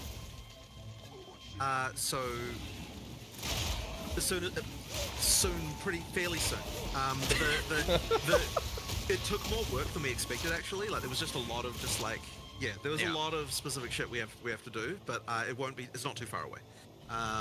Well, the designers have to go through, all the monster designers have to go through and make spectrable versions of every monster, which in PoE 1 was a lot easier, and in PoE 2 there is so much more manual designer-based scripting on like a monster-to-monster basis that we have to like take out all of that random stuff to do with dialogue, and like, because you don't want to all of a sudden like have a spectre come out and then you're like, it dies and your character says some random thing, and because all of a sudden now your character's just spamming random dialogue all the time, and like. But there was even stuff that's kind of stupid where it's like, oh, the idle animation of this monster is loud, and so if you've got it as a spectre, then like it makes it too annoying, and like just there's all sorts of random stuff that happens when you turn things into a spectre that's kind of not obvious. We have that in every PoE single 1. monster has to be. Yes, that is still true. Well, we don't want to repeat those same problems, right? So ideally, the audio team actually gets time to do proper spectre mastering, so to speak, on all their audio for all the monsters. But no, I believe the designers are almost done with their part, which means it's then just audio and then a whole metric, which has been happening in parallel, but a whole metric ton of balance testing to make sure that we're not just, I mean, which is a lot, by the way. There's a lot of stuff that can go wrong with these things. Well, balancing the spirit cost of each of these. Yeah, but testing it with every array of support gems.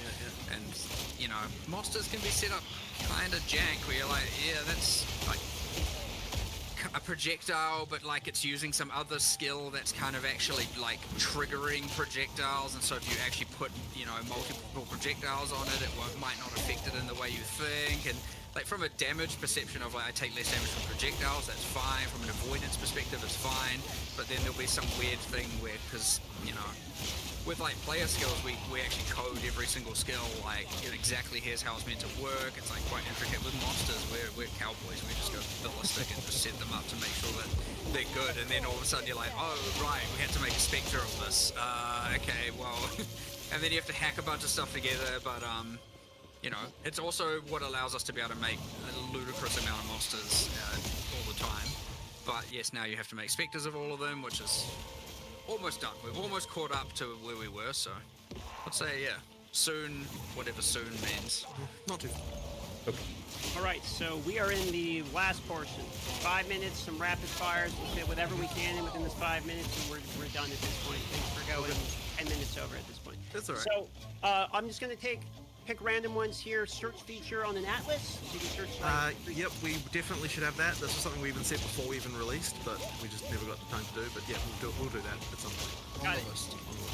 Tornado Bird in the game for Ultimatum is the hardest boss in the entire game, in my opinion, personally. I believe that's resolved, and 011 does have changes to that one, I believe. Okay, he's ridiculous. I saw it on the list. I saw it on the patch notes.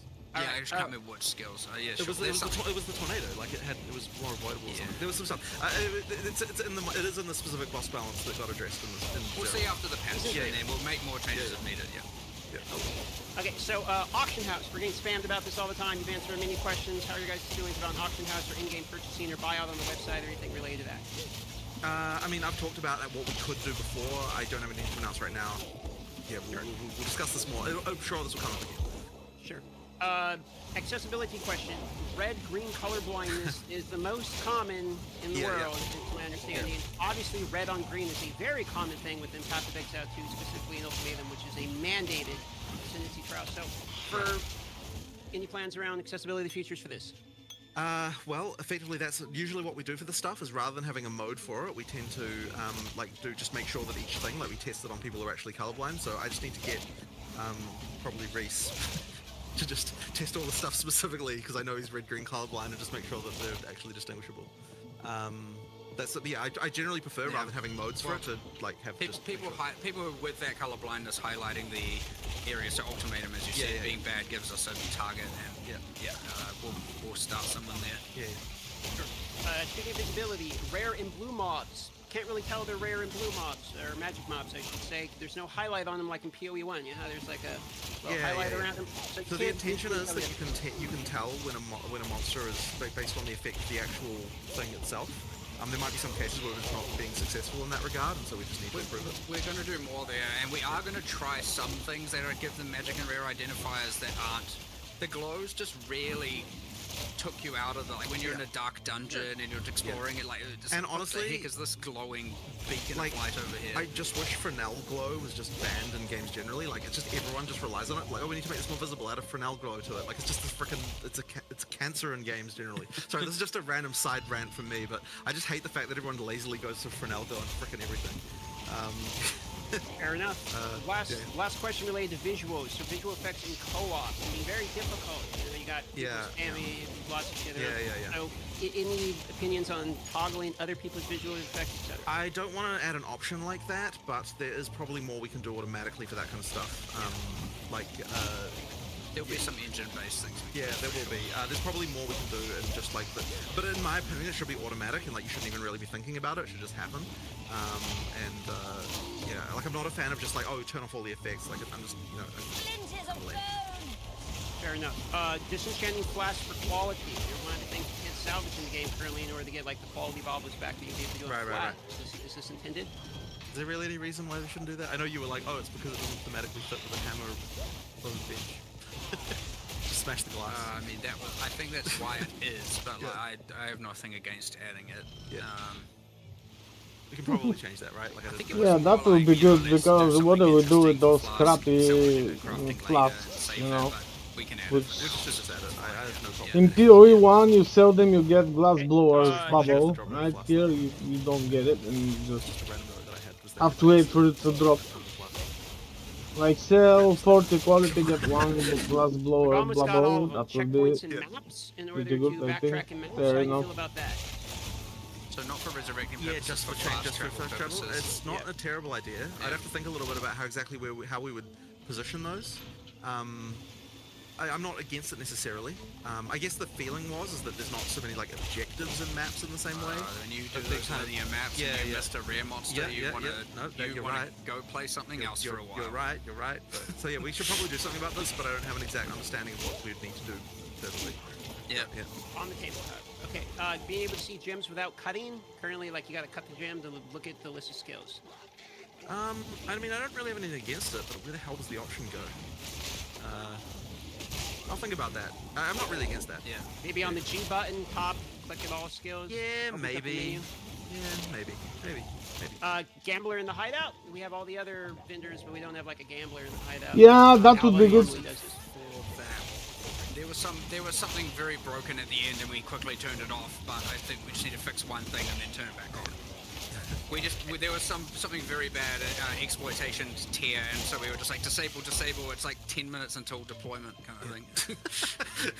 4 left, and we got through all of them. Okay, so Venom Quest is currently the only one that you can't reselect the rewards. So, for instance, you can reselect like the Titan Gun with the Life Blast for the Charm Duration. You can't select from like Chaos, Tribute, or whatever. Any opinions on keeping that permanent, or can we reselect? I want to add a way to change that. Which I know people might be like, well, hold on, then why don't you want to allow a way to change the sentences? And the answer is, I don't know. That's just how I feel. But we'll allow you to change. I might feel differently later. But yes, I do want to add a way to change that, for sure. Okay, movement speed on boots. Any feelings about having them be implicit, or, I mean, basically movement speed mandatory on boots, or else you're really slowed down. So, how you guys feel about moving movement speed to implicit, or do you have any feelings on movement speed on boots? I mean, I don't think it's necessarily a problem to have a mod that's really, really valuable on an item that you definitely want to go for. Like, boots is certainly the case where that's like the most extreme, but I don't necessarily think it's a problem as such. So, you know, like, I personally don't have a problem with it. I like it. Yeah. I like having it that like. I think it's good. I mean, like if you added move speed implicitly to boots, would you then be like, okay, well, like IPD on weapons, like start to get into funny territory in some sense, right? We're like, you know, so anyway, that's kind of our feeling on it. Last 2, UI customization options. Is that potential? I mean, you'd have to be more specific. I think people in general know, like, if you're looking at like, you know, like we're not going to be World of Warcraft like like UI mod type. Yeah, but yeah, like if there's something specific, then you're like, I wish we could do this, then maybe we would think about it. It's just a question of more of a generic question I was getting. Okay, last one, boys. State of co-op and body blocking. Body blocking your you know, the co-op. I think it's there's something not right about it. There's something not right about it. I agree, but I do think you do need it to make things feel more physical. But there is something not right about it. But there shouldn't be, considering that players are actually... No, because you know what it is? It's because we changed really, really close to the end of development the size of the player, instead of changing the size of all the monsters. And I think that probably results in like a situation. But yeah, but there's something not right about it. But I don't want to just completely remove it. We might end up with a solution where like the size of a player to other players is different than what the size is to other monsters or something like that, in order to kind of like ease it. I suspect we'll do something along those lines. So yeah, that is it. It wasn't really on my radar, I have to admit, but we should do something about this. And you'll forgive me for asking one last question that I'm curious about myself. In terms of microtransactions coming from PoE 1 to PoE 2, do we have any cadence or quantity or any information we can give them when we're going to be seeing more of our previous purchases?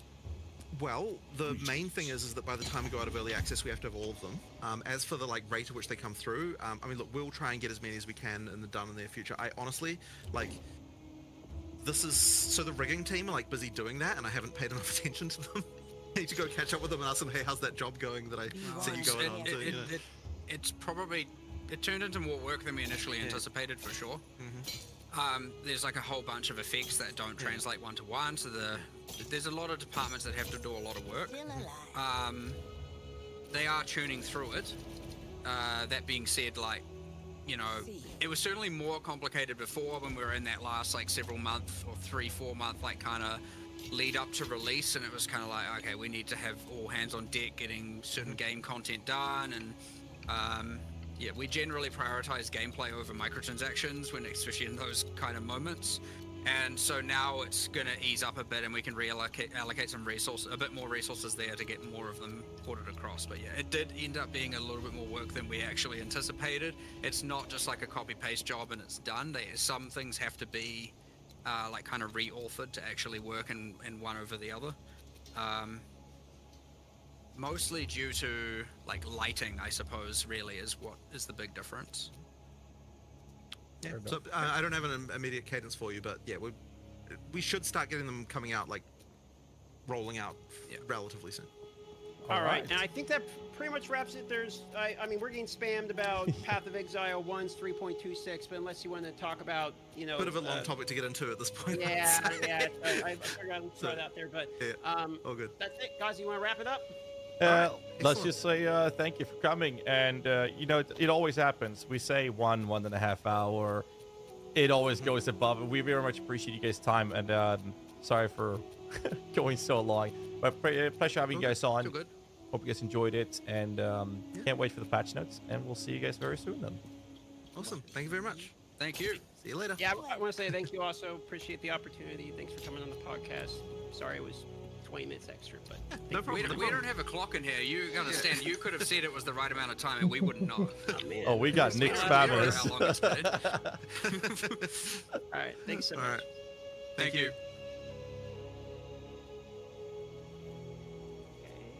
All right. All Oh, right, dude, we the are end. off. Okay, Man, the spammage in the document, I was like, just going through. All right, let's grab that one. Let's grab that one. Delete that one. And you kept going. Like, let's just do all the rapid fire. Go, go, go, go. Okay, we're back on camera and everything there too. All right. Holy moly. All right, chat. Sorry, we tried, guys. Look, we had 70-something plus questions. We went over the allotment. Okay. Let me also fix the stream title.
Okay, I guess let's move on.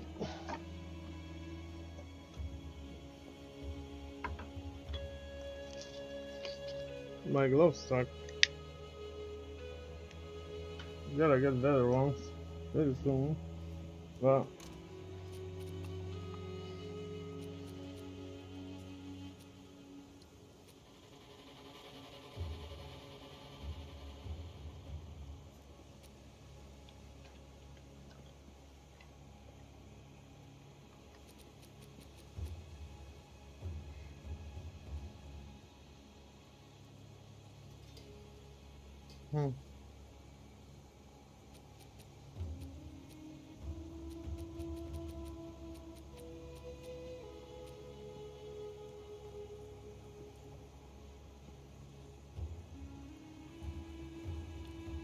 Really? I don't have any better until level 59.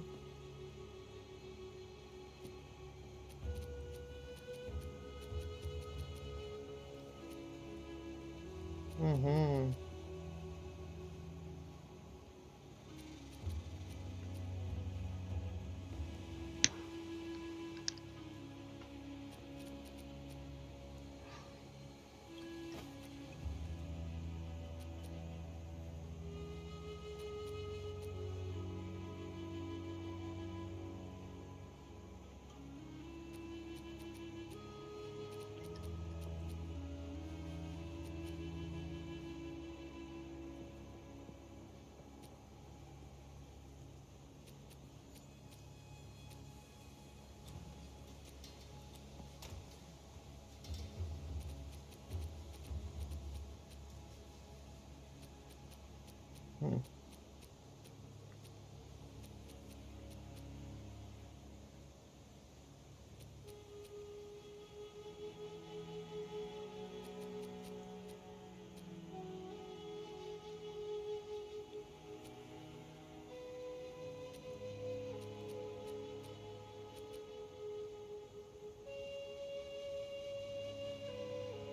Okay, I see. So there's nothing I can do, maybe gamble.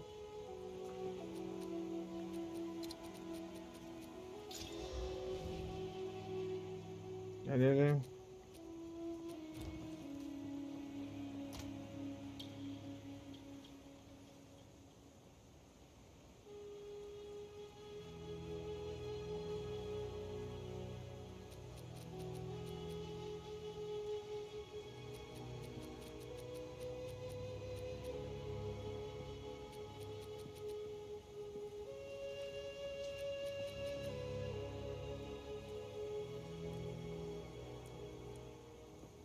Now I really don't care if they die.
Hmm. Yeah, maybe mix some.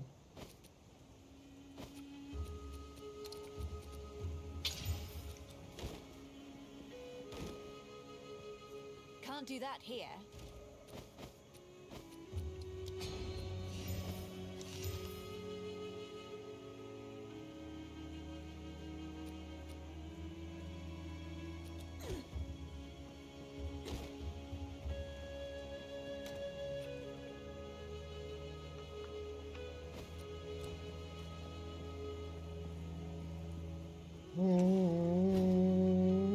It's not time to kill them all yet. Where is Salva, bro?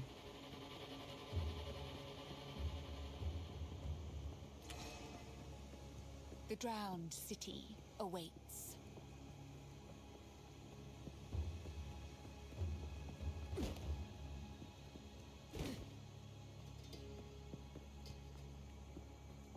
I recommend beyond the. However, I recommend.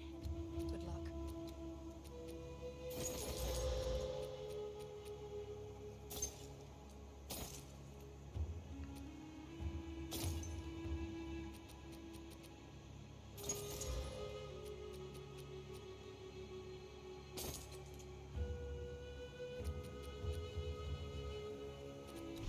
Until next time.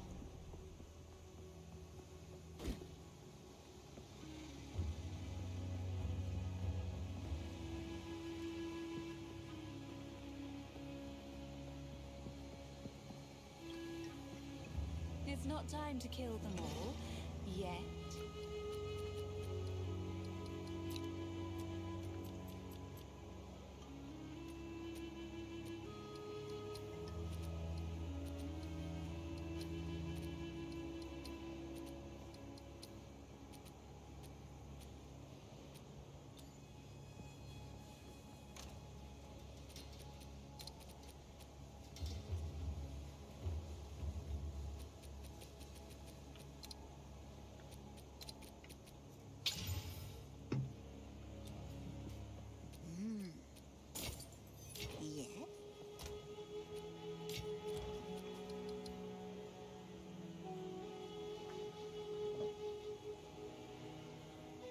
85.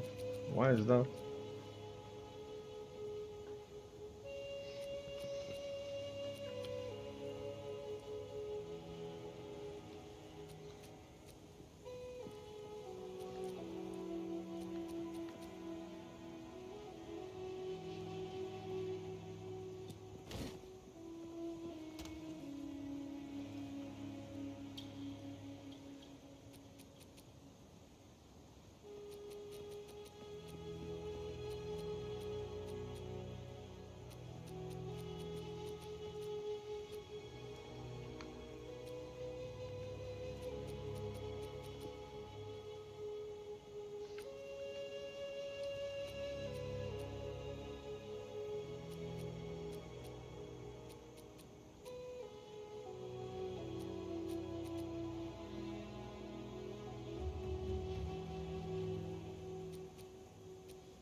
Hey there. See.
Let's go to the place I fucking hate.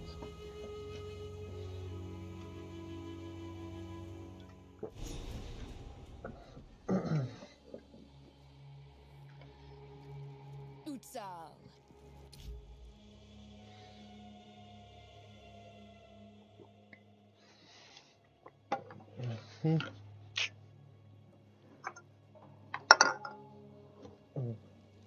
Wretched and drowned.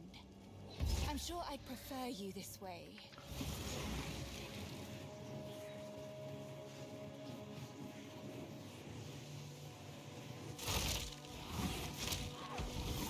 I will feast on your soul.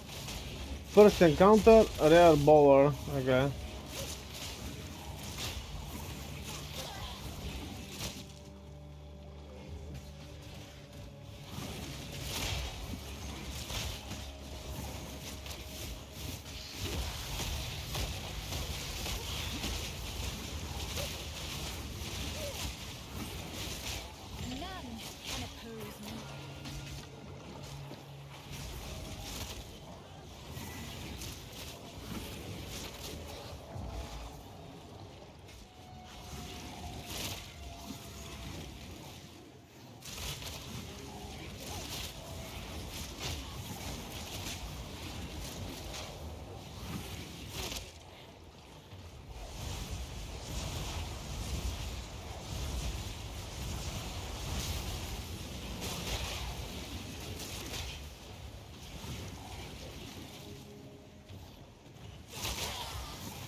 Okay, I'm gonna need mana regen, very serious one.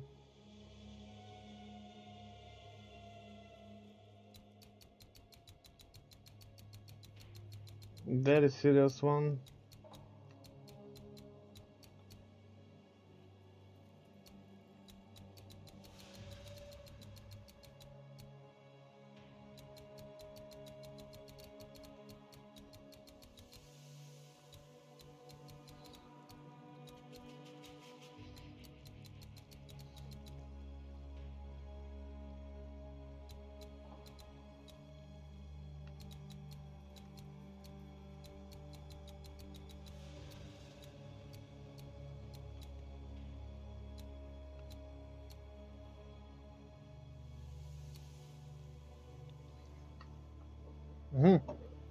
This and this, okay.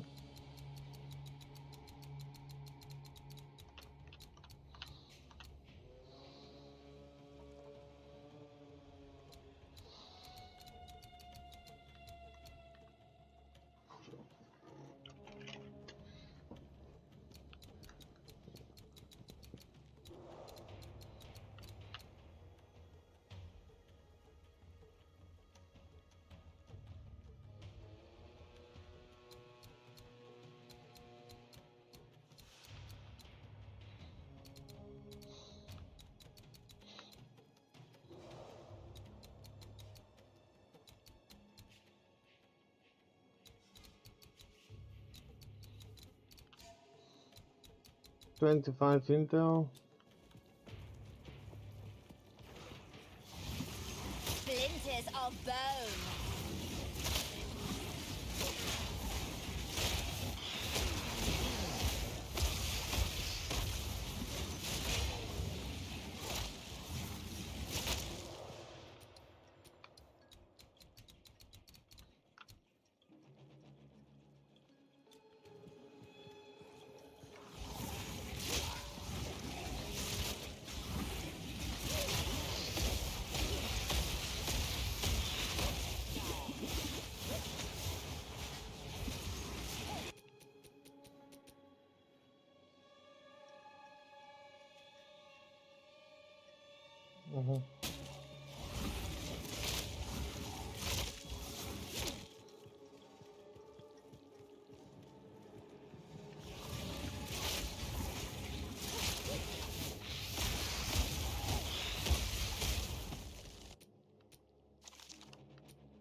Okay, hold on.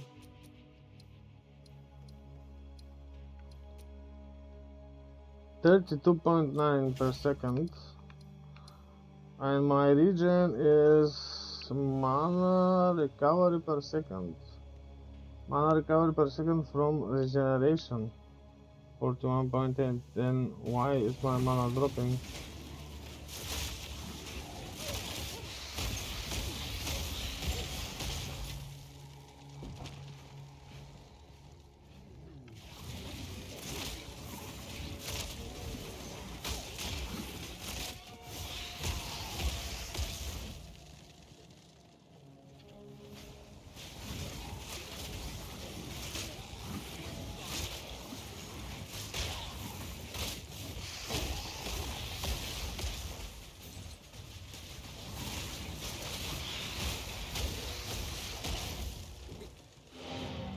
Hold it right there. I should get the other thing. Let's check the numbers. 3492 775. Time to change plans.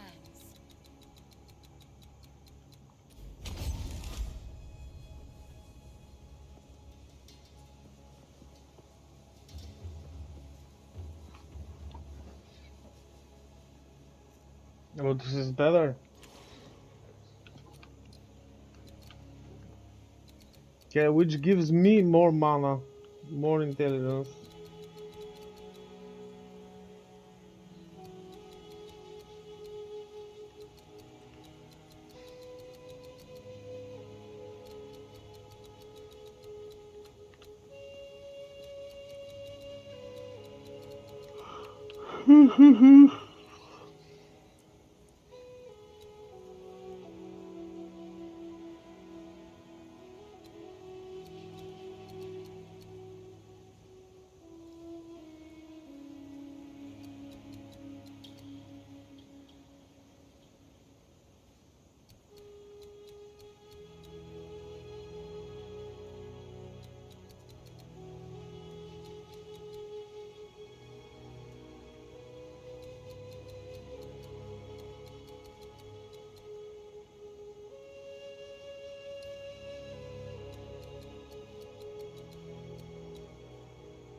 What have you? Hey there. See you.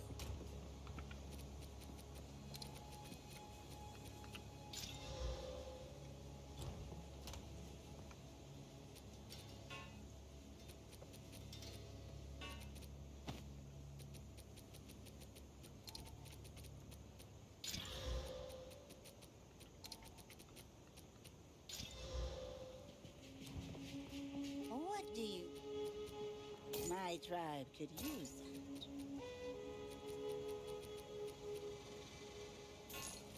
Be wary.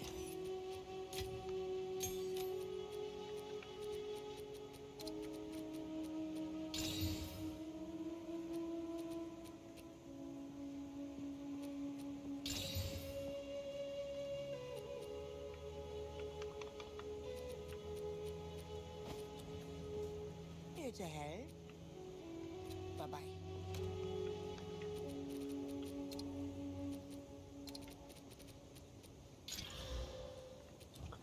Lightning spells, come on, bro. Give me those spells. Yes? Hey there. Ah, take care.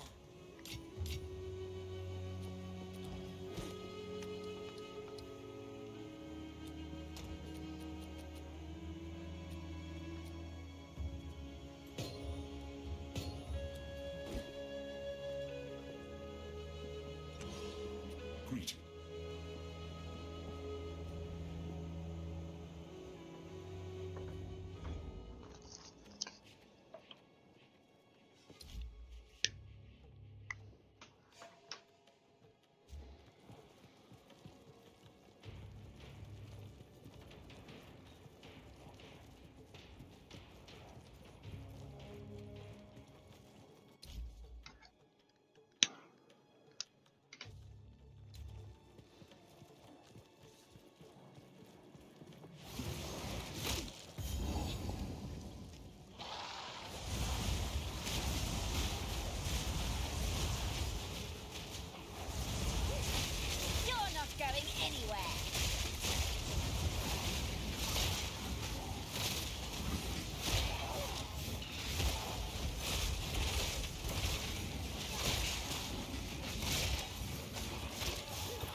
This place.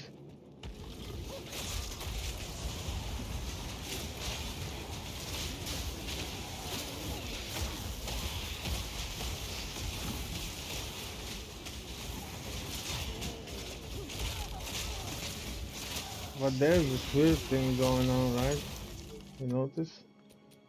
Okay.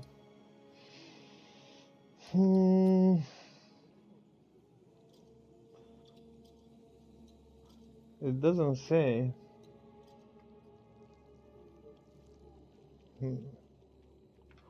How much does it cost? Damage per second, blah blah, then that's no, that's not what I wanna know, okay.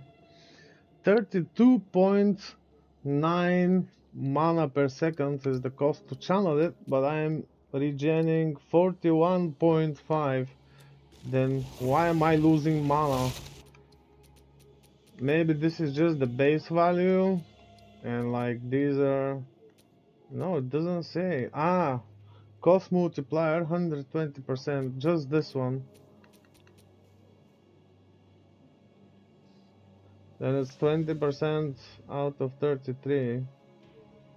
That's not much. Still doesn't make up for it. Very weird. Okay, I'll just get one region. Fuck it.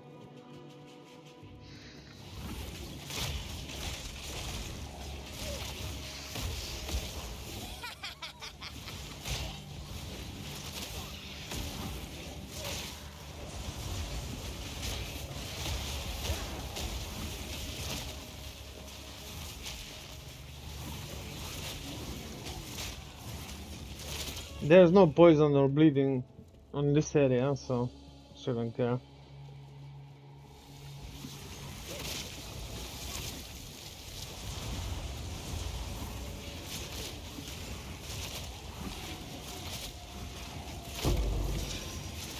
There you go. Come on, bowler, die. How useful.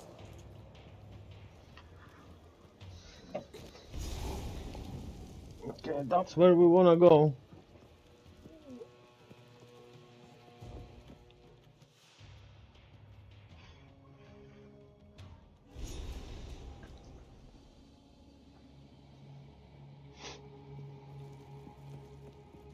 While I do admire darkness, filth I cannot abide. Yeah.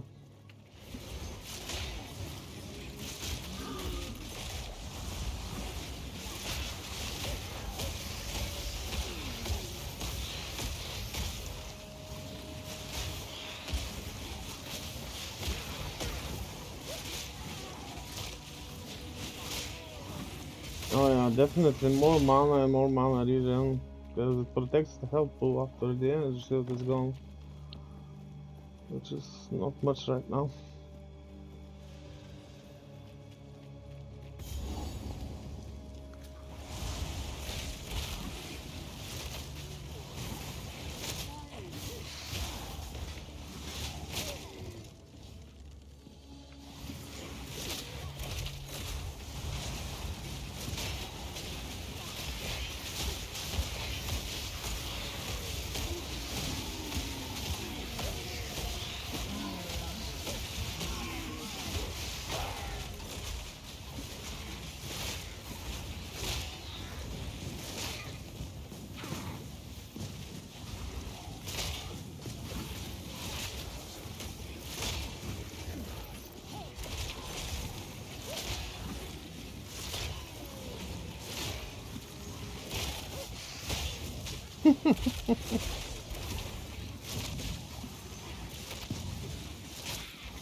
Splinters of bone!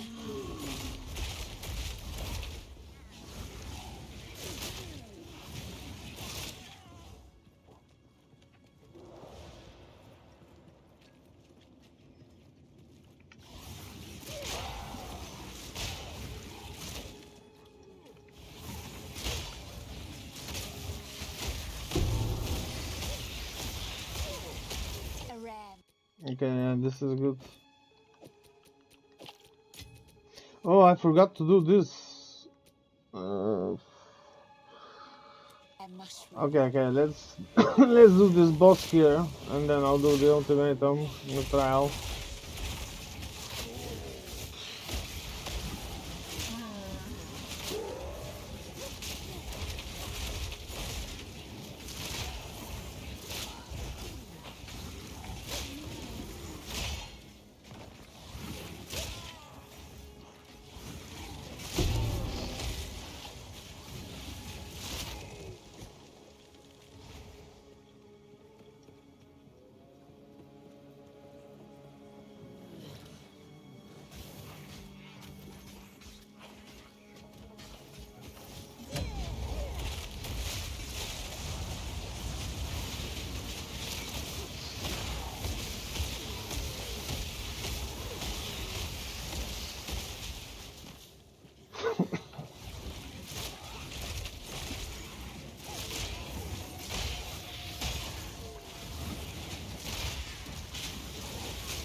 Yeah. Fucking hammer. Stands on the way.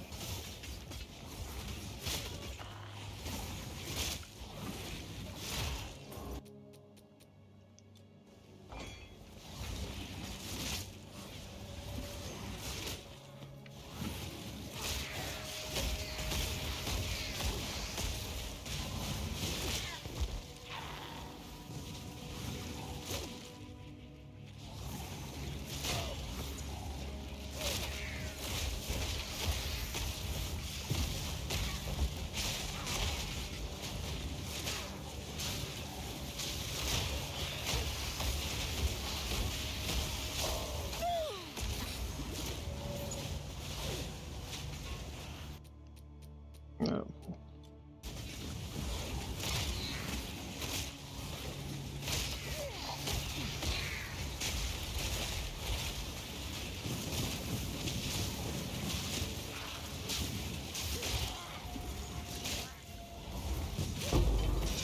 Is my power to wield.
Huh? What drop?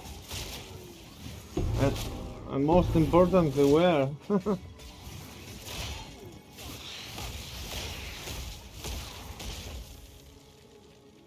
That's weird.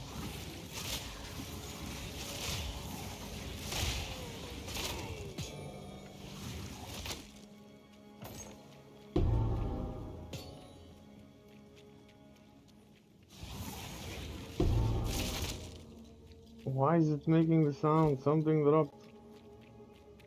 I don't see it on the map though. That's weird.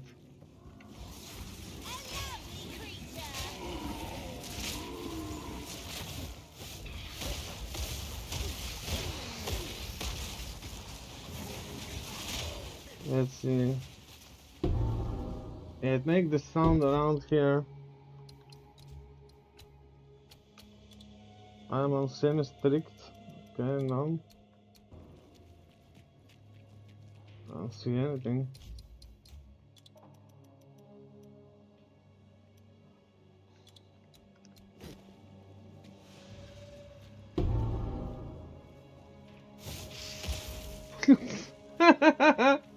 What the fuck?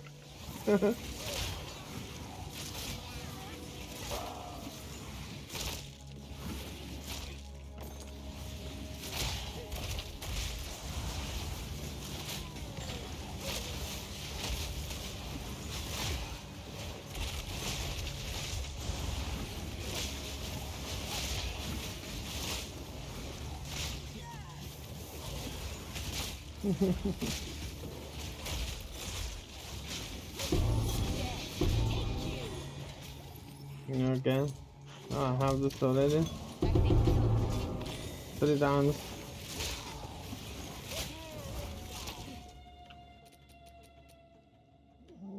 Okay. Let's see. We don't need this. We don't need this. Enough fungus for one day. No. Okay. I can't drop one. That sucks. Okay, so that's 6.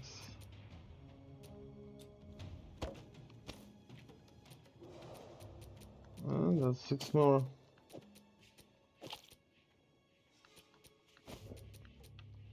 That's gonna require some very serious Tetris. I just better go to town. Much faster.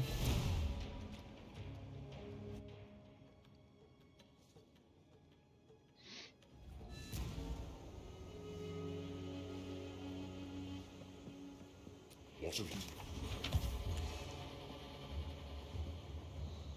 Need a guy?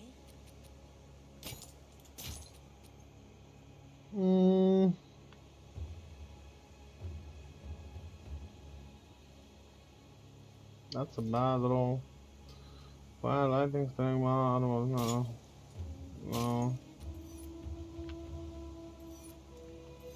Still alive?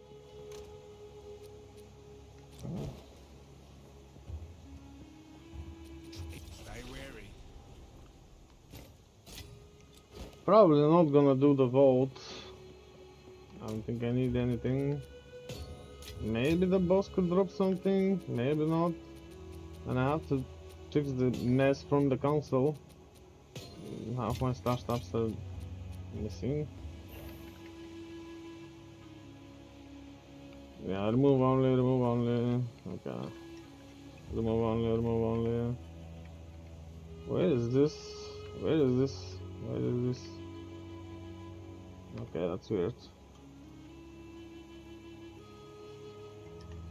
Okay.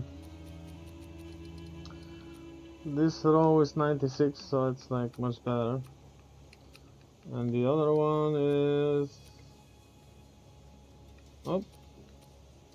82 on level 41. It's the same. This one is worse. I'll keep one, like for smashing, but 3 of them, fuck it. Probably gonna have a better thing anyway. Yeah. Okay. Give me 50 cast speed. Oh. Yeah, thank you. No cast speed. Hey there. Alright. Welcome. Let's waste some alchemies. That's kinda useless without omens anyway. No, that sucks. That sucks as well.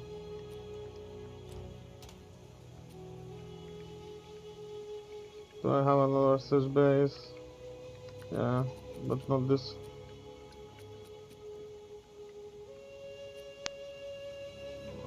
Come on, I gotta have. Yeah, I'm pretty sure.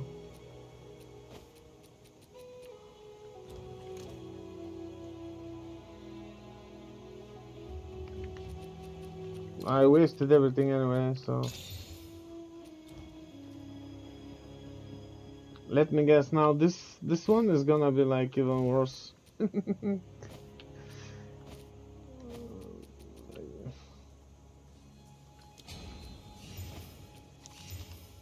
Intelligence and code. Well, actually it has good affixes everywhere, right? Pretty much. Yeah, and I can tap in some lightning or fire. Wow, I can't believe this actually did something good for me right now. I can't believe it. I can't believe it. But what happened? I will need fire. Is this one? And now it's too much cold because I added. What did I add? 24, but this is damage. Cold, mana and kill. It's 83, 96.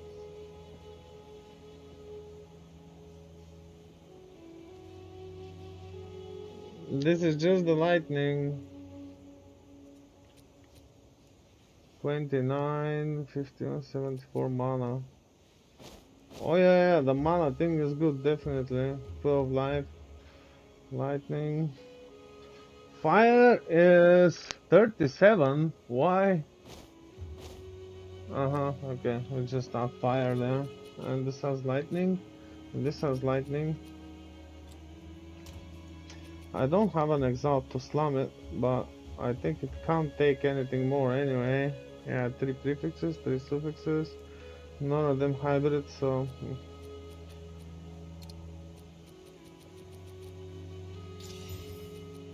I'll just add fire resistance to it. And let's be done with it.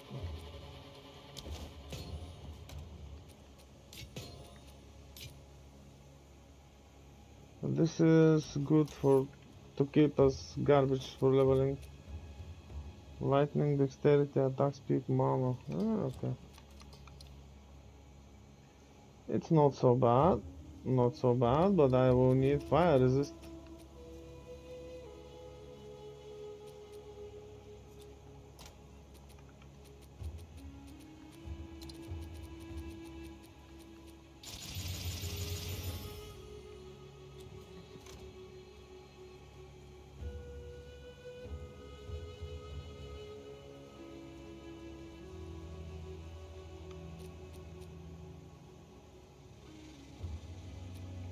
Where is the thing with the rings?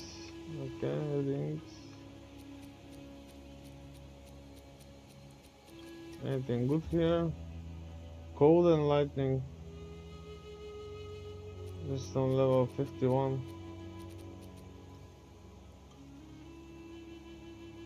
Not bad. It's remove only. So I kinda fucked up.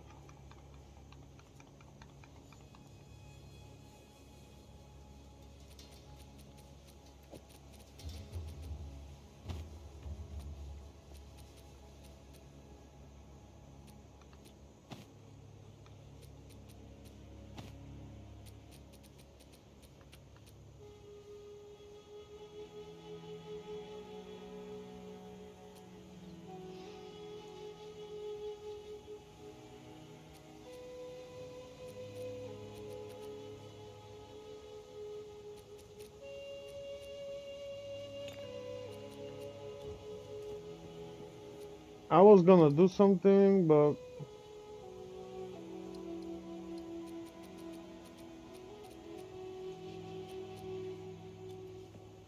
Here to help.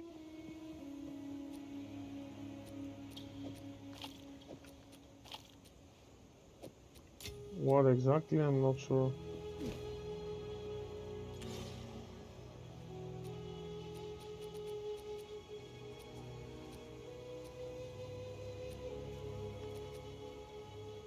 Oh yeah, fire resist.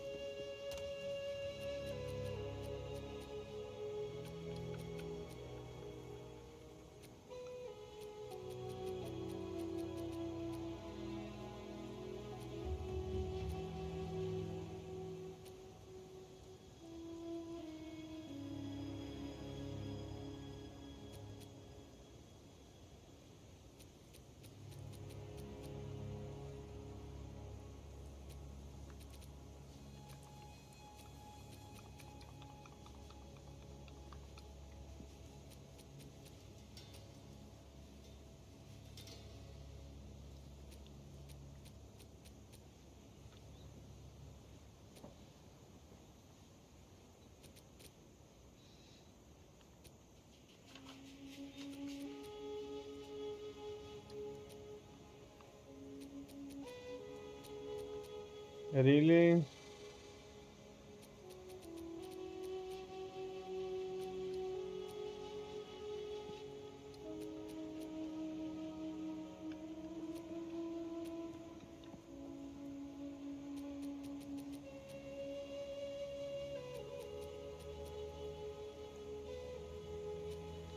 Okay, fuck it, let's go.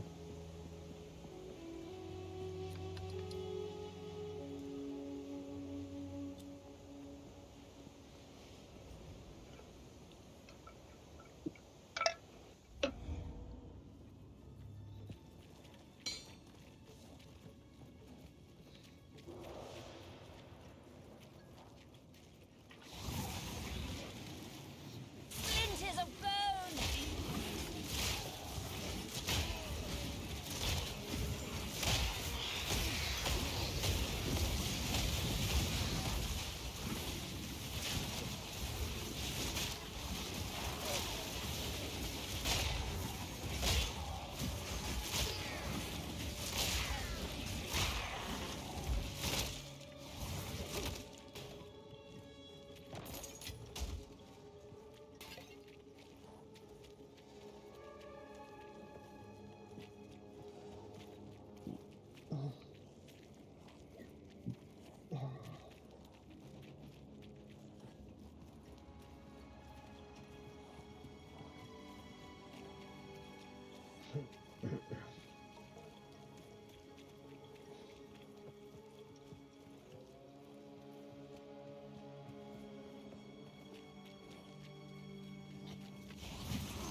Splinters of bone!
Where is this cauldron?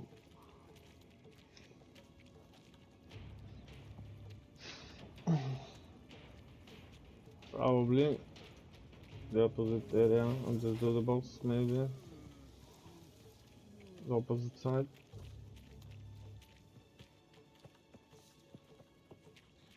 Okay.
Hmm.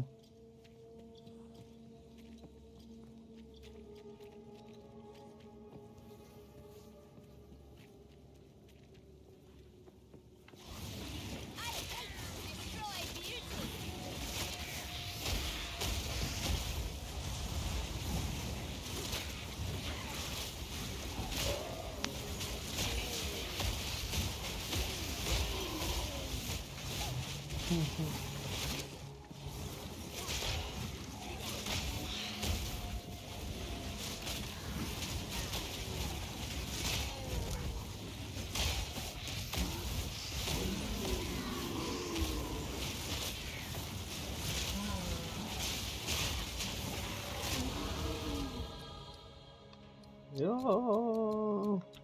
I didn't get this. I need this. And then this.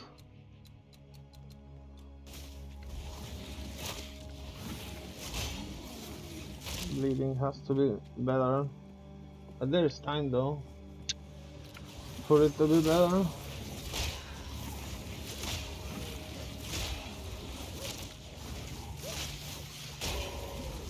It will be much better if the ignite is better.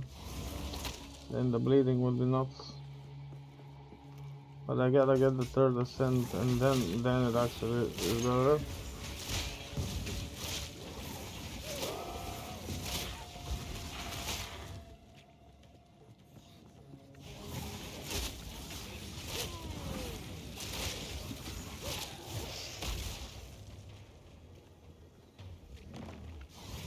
Splinters of bone!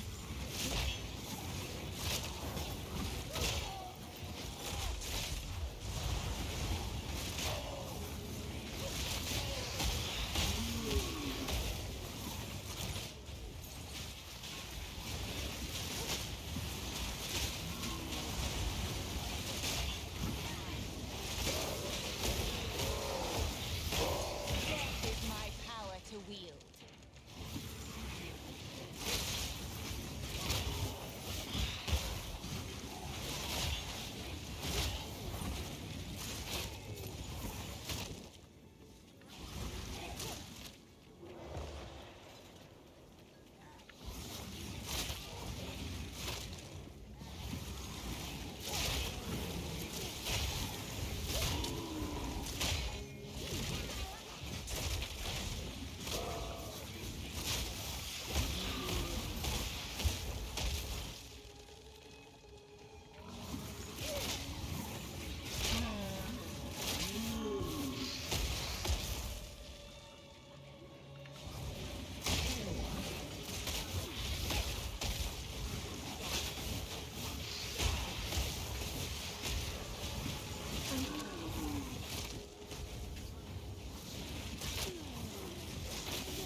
Oh, there she is. Here is everything you need.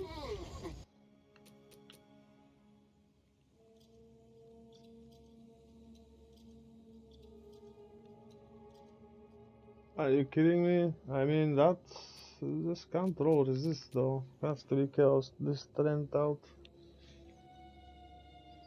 In this evasion rating, a bit questionable, but I kinda like it. I'm getting it.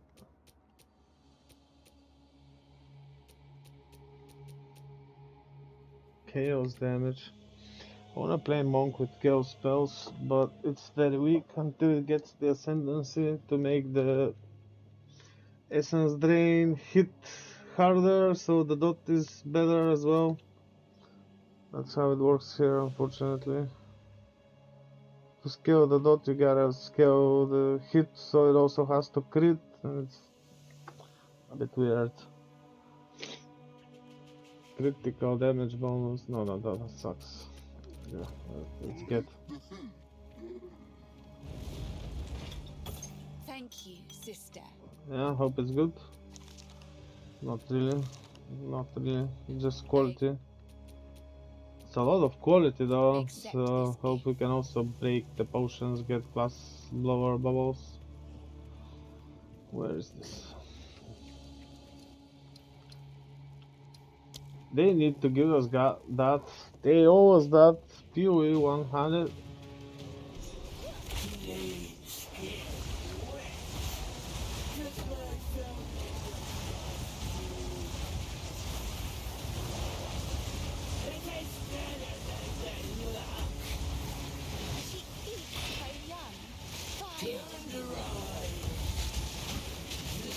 Splinters of bone.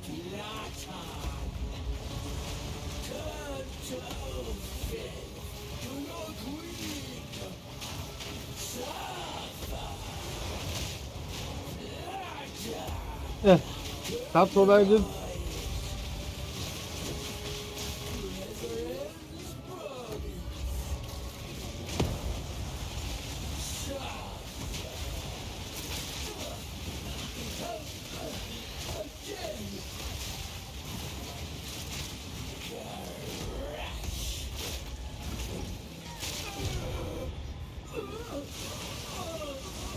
What a disgusting pig of a woman. One golden idol for the optimist. You can say that. Oh yeah, same. Nerfs? I don't know about nerfs. You mean like fixes the broken shit? Like the Infernalist doing how many comments per second? But that's softcore crap. You can't do it here, you're gonna die. The demon form is very rippy. I mean, yeah. Expect it.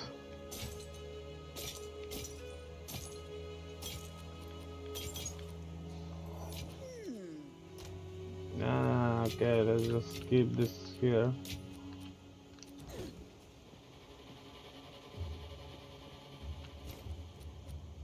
Careful with the maps though, especially with the extra damage mods. When you start running maps, you should be aiming at whatever tier you are doing fast. That's usually monster level 10 levels below you. So you just do it fast and you can do extra damage mods. That's how it's done in PoE 1 hardcore, so it's not much of a difference here. You found it. This little. Thanks to the temp. Okay, stop.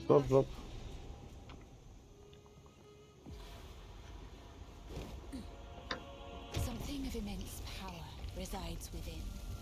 I shall harness it.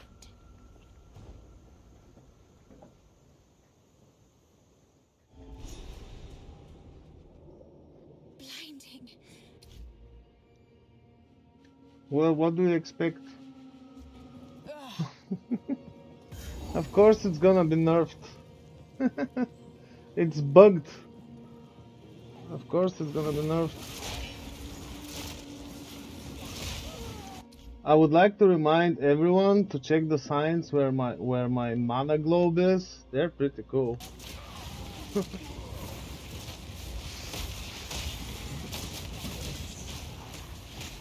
Oh, that was dumb. I think I should just restart.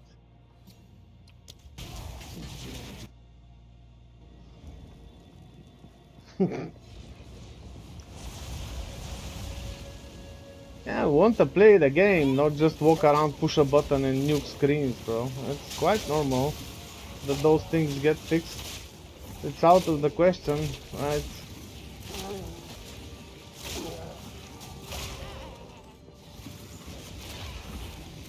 Yeah, I mean, the more of that kind of shit they do, the better, because GGG will fix the game, so we can actually play a game, not some power creep bug bullshit that maybe many want this game to be, which is not gonna be at all. The game gotta be hard. You can't just walk around on the Uber boss and one shot it. That's so fucking dumb, bro. That's dumb.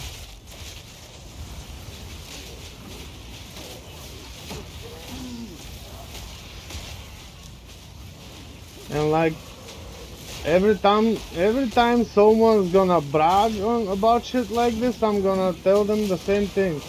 Okay, do it on solo self-found hardcore and then talk. Right? They usually gonna reply like, oh, it's your elitism, solo self-found hardcore. Look at him, guys, he's playing hardcore. And that's how I like it. I don't know, I don't like broken, sorry.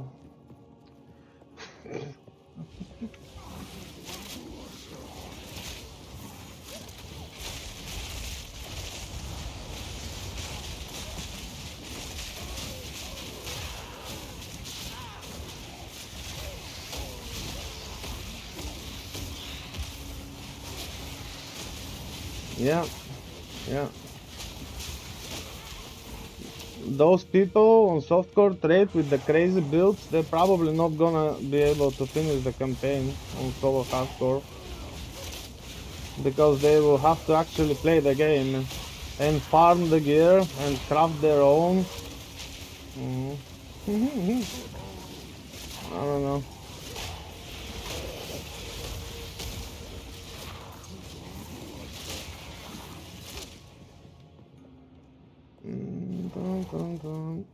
And the funny thing is, whenever like somebody complains about something that it's really bad and stupid and shit and weak, there's gonna be a Russian guy who's gonna be on the top of the ladder with exactly this thing that people are complaining about. I bet. Russian and Korea guys are like really crazy on this game. And they're not gonna be some like famous streamer or anything. They're just gonna be like PoE 1 veteran who doesn't give a damn about like viewers and crap.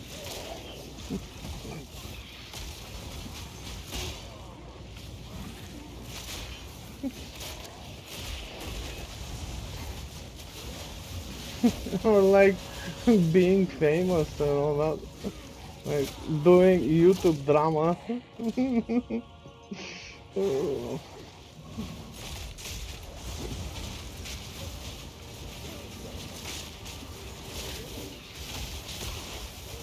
Oh shit, I will get ignited. Wait.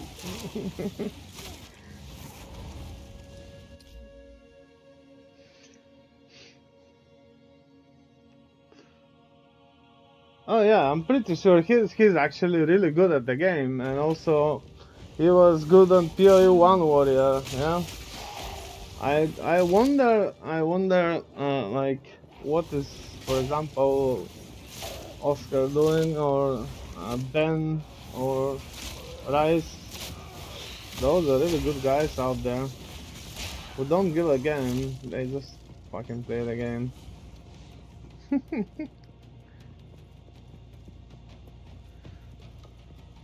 The Varl were smarter than they had any right to be. This is proof of that. Maybe I should get a fire resistance ring for this boss, or maybe not. I have like 40 something. It should be fine, I guess. Splinters of bone. Oh, 140.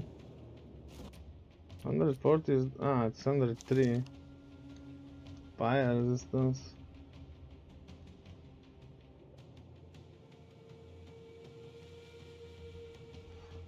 Oof.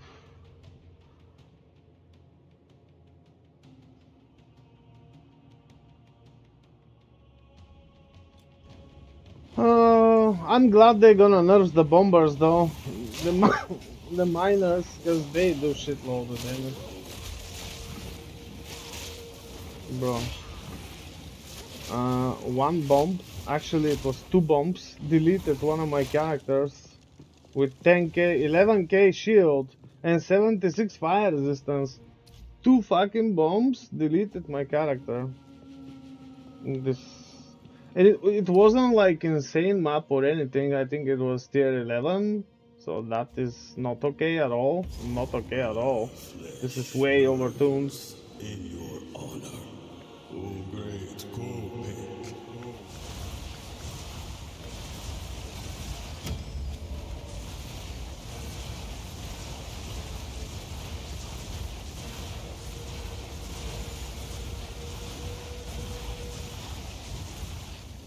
Okay, what happened to this guy? Your flesh! This fellow has been here far too long. I go, and the sun obeys. The heat radiates.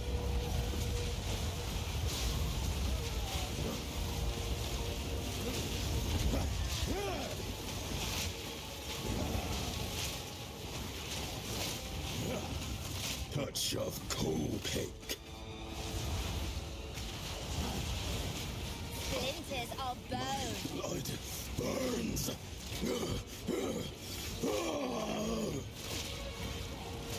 Touch of coal cake. Bye bye. I'm sure Kopek will love to see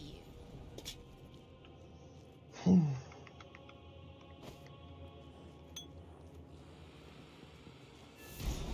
Val ingenuity never ceases to amaze me. Ah, okay, I'll sell them. How can I help? The Val in this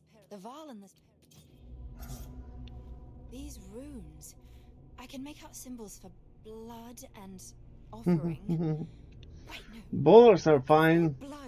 It's bad if they freeze you with this whirlpool and shit, and the bowl then insta kills you.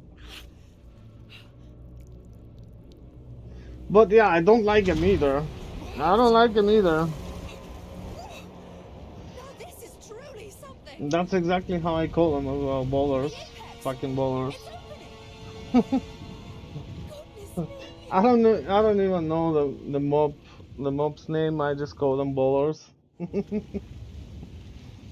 But we're way past that now. Bowlers are gone. I'm in the other area now.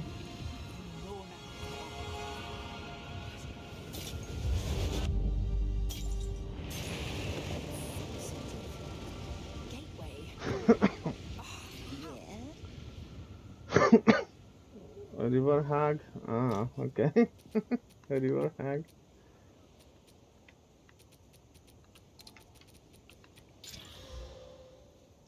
Bro, give me 4 to all skills. So the sigil is... look at this. That's so fucking dumb. Physical. Yeah, I know. I fucking hate the bowlers. Attack speed and mana. Okay, that's so garbage. What am I gonna do with this? Might keep this one though. And this is both are not bad actually. Yeah, okay. We'll keep them just in case. Okay, let's keep them here. I'm gonna do like inventory maintenance, but not now. Maybe before the next stream, because look at this. All the tabs that I have on the PlayStation, they are like remove only, remove only, remove only, remove only, remove only. Now that I moved to PC, most of my stuffs are remove only, and I don't want to touch anything right now.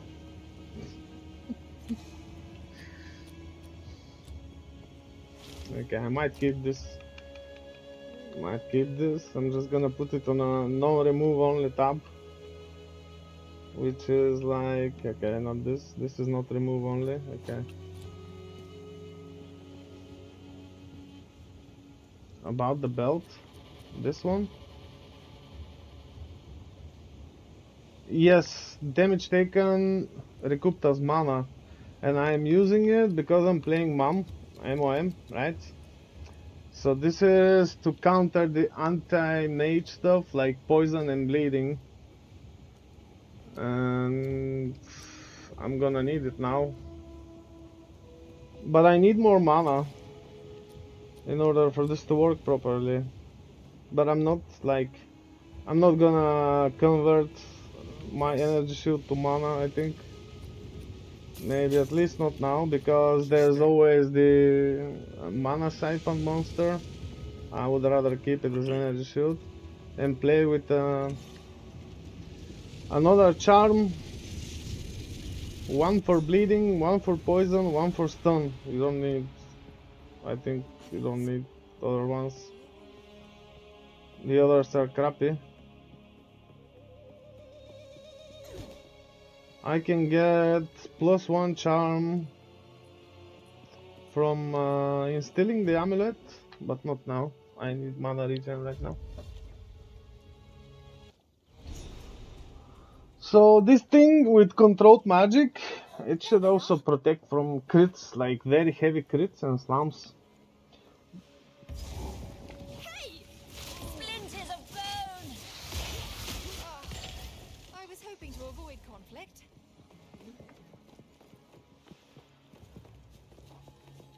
So,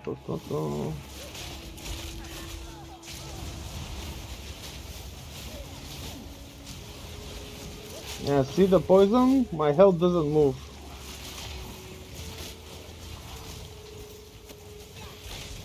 And because I have good mana regen, my mana doesn't move as well. That's the whole point. So, if I get bleeding, the result should be the same. Poison and bleeding just bypass the energy shield, but if you have mind over matter, they drain the mana first. And if you have good mana regen or damage recouped as mana, you'll be fine.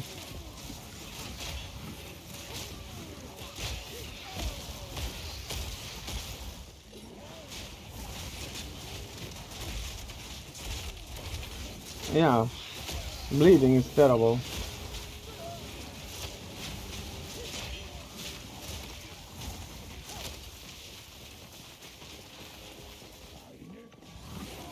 Corrupted blood is bad as well, but corrupted blood does not bypass the energy shield. Bleeding, on the other hand, does.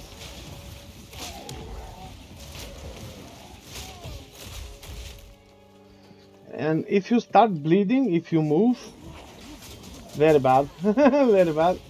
It's aggravating the bleeding, makes it more potent.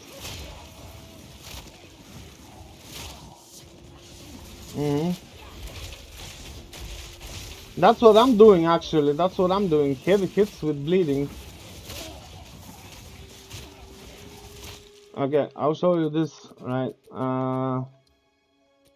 I not only have bleeding on hit, but the detonate death has lacerate on it. And because it's spawning raging spirits, they aggravate the bleeding against stunned enemies. But in order to do this, I need more physical damage, like for this to be stronger.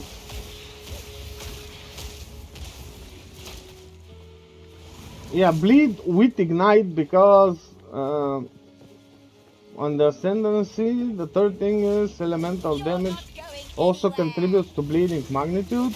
But for this to work properly, also the elemental damage has to be very tough, because the elements and the dots scale with the hit.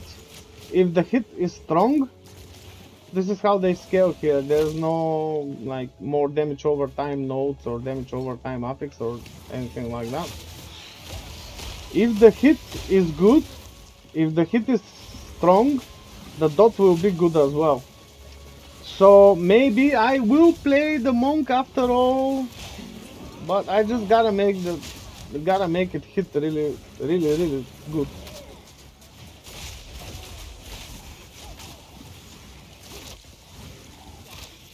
Yeah, I know what to do. The hard part is getting the good gear for it, you know, because crafting is kinda like gambling. There's no way to influence the crafting that much like on PoE 1, so we can get like use for divines, like prefixes cannot be changed, suffixes cannot be changed and stuff like that, which was the thing which made divine orbs very valuable in PoE 1 when they got switched. It was exalted orbs before, but Chris Winston, before he left, turned the economy upside down and switched the exalted orb and divine orbs functions in this way. And divine orbs were, that's why they were valuable, or very valuable, not just for divining the gear, but also for crafting the gear, to lock the prefixes or suffixes. Like That was very good. Also, harvest crafting, that was extremely good. Very expensive, but very good as well. Dun, dun, dun.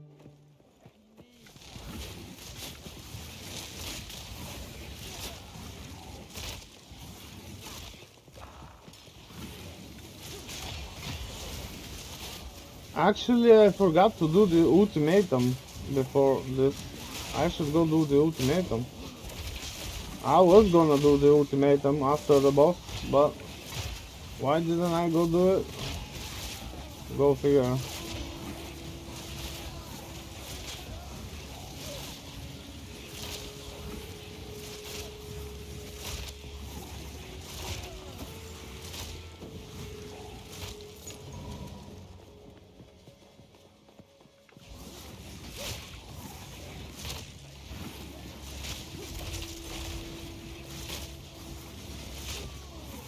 Maybe I will do it before Doriani.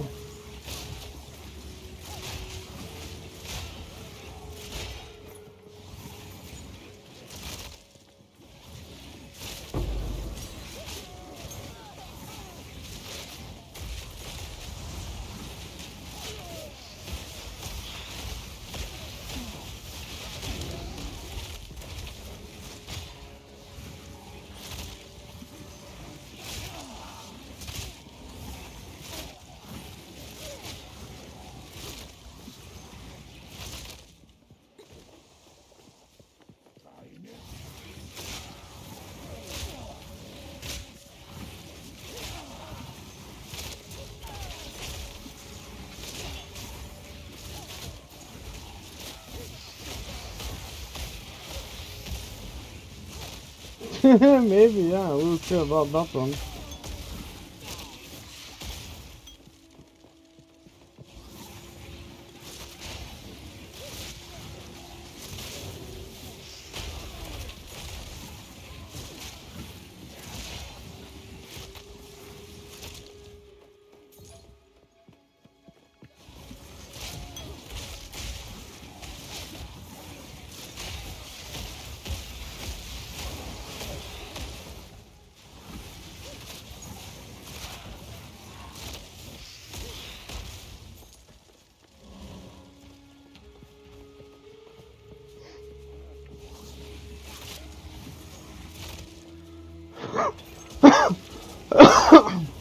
Oof, oof.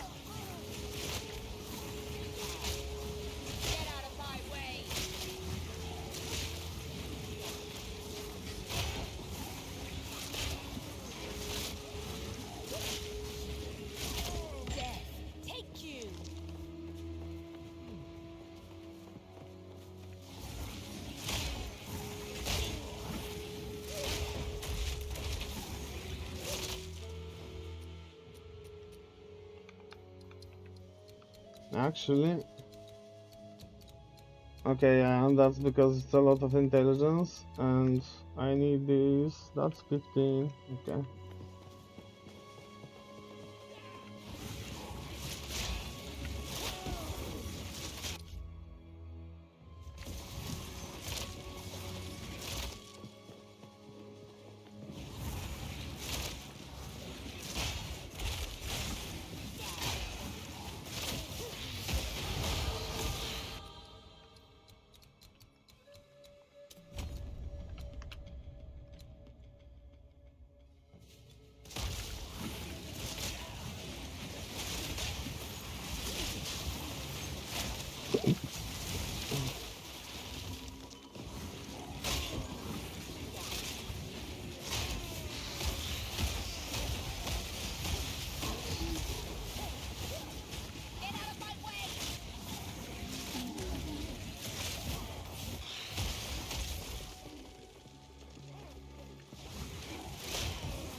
Okay, let's see. Hope I don't need to like leave the fight and get more kills with this. Let me check. if I can get more powerful skills. 44, I don't think so.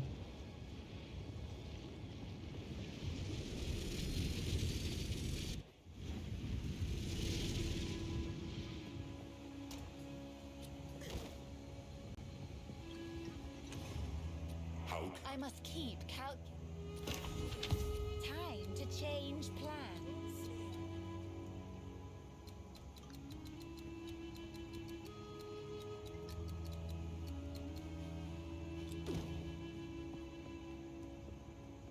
Still alive.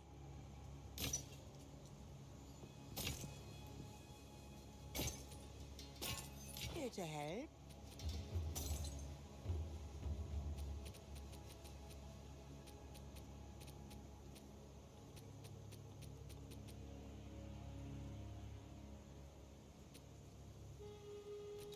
Don't drink the water.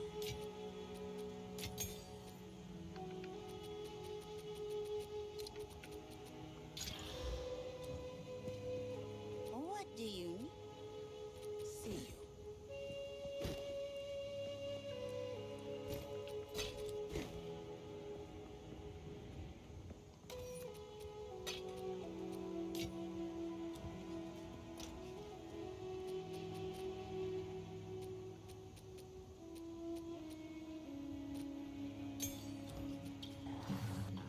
Hold down the...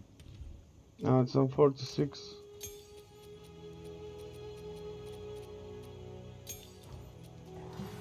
Monsters that die. Frost bomb, pulse. Cast.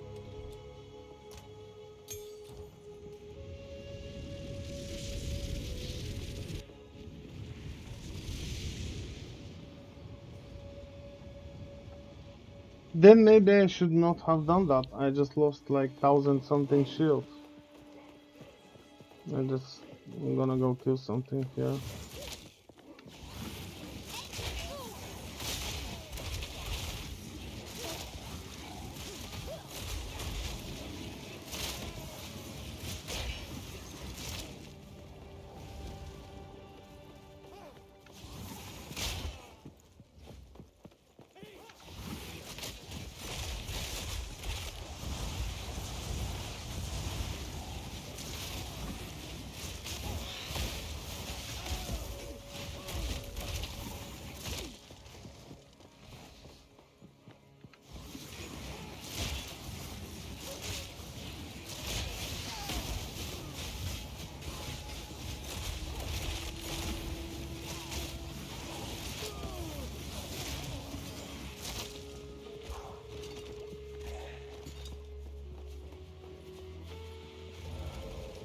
Maybe there's no point in doing that. I don't know.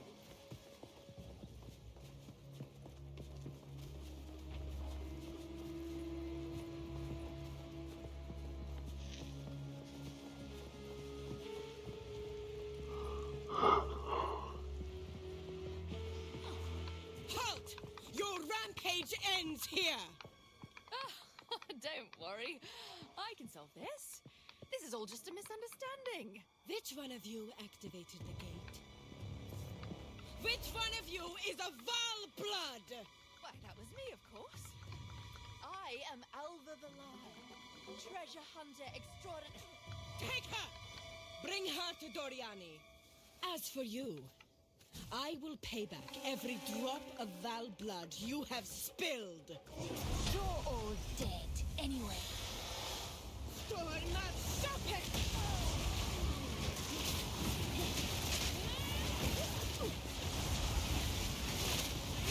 Splinters of bone. You will fall before us.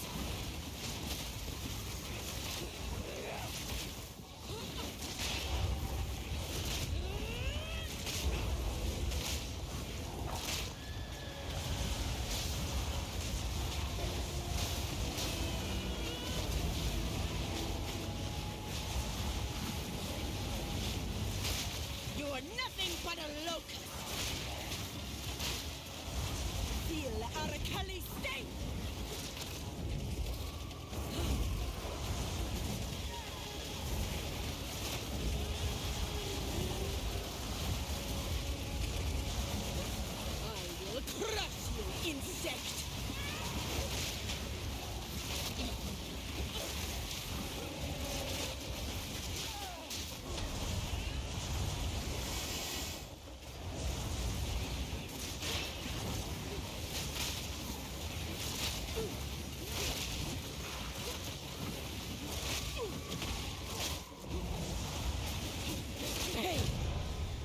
sharpens the mind. Somehow, I've been cheated out of another kill.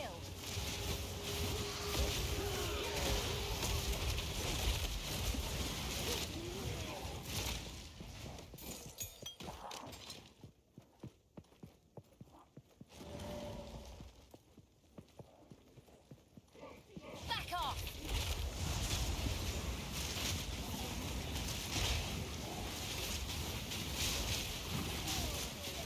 None can oppose me.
No.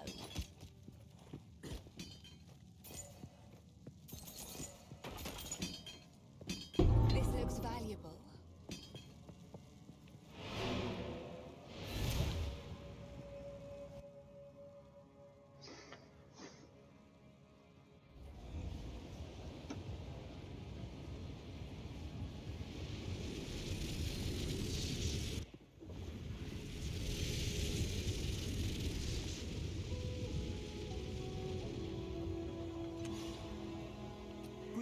Another strategy.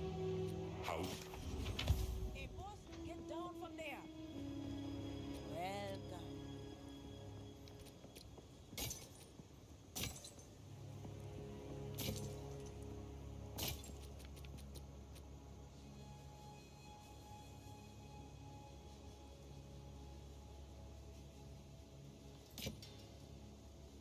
Yes?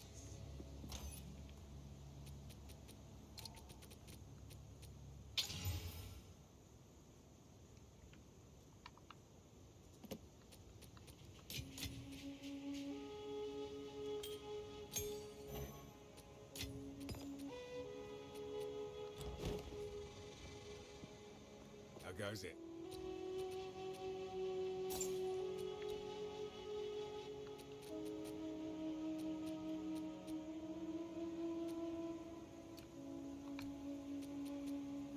If you hear a click,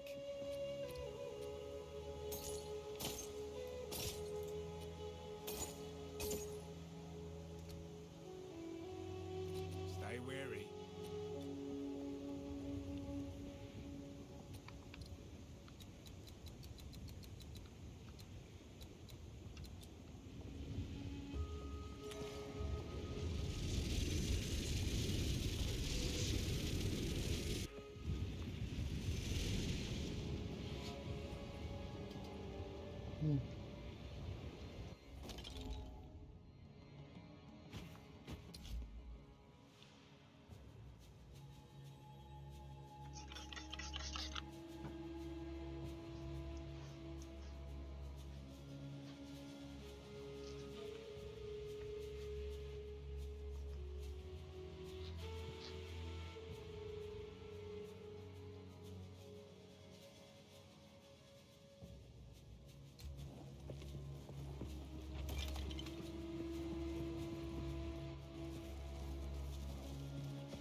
Okay.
Splinters of bone.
Uh,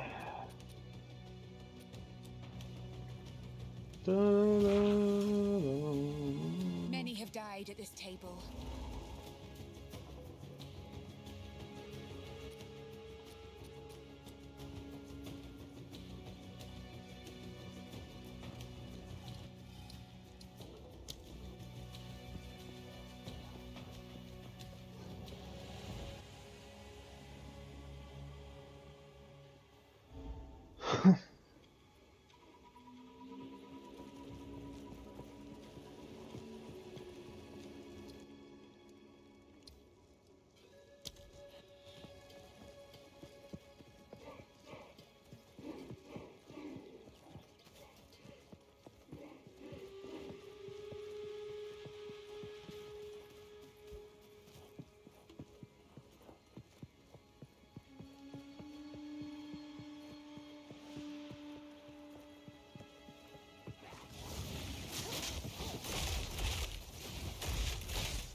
Splinters of bone!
Splinters of bone!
Oh, this is very weird. Where is this guy? Damn. With the heart.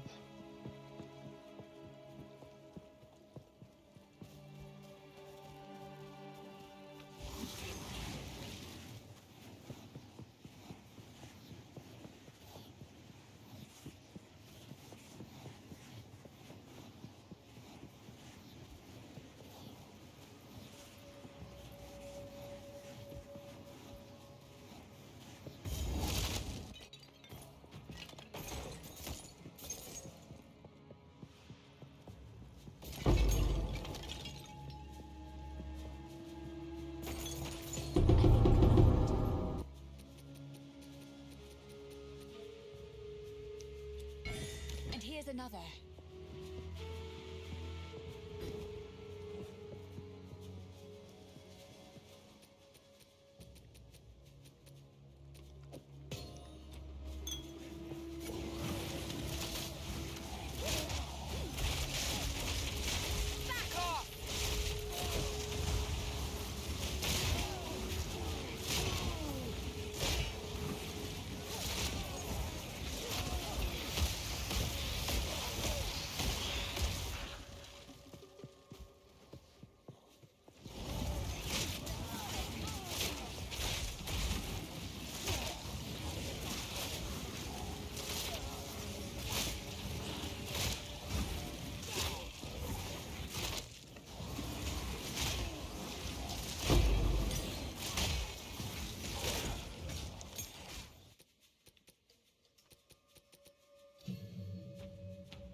Oh, come on, where is this guy with the heart?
First time this is happening to me, actually.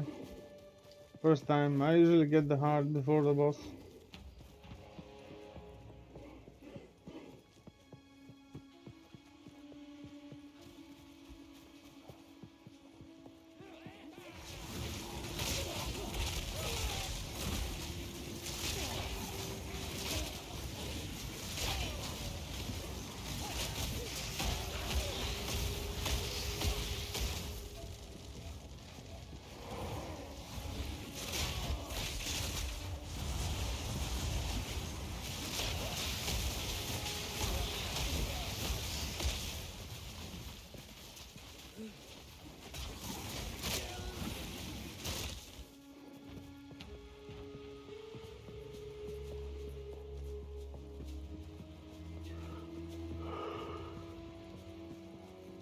Hey.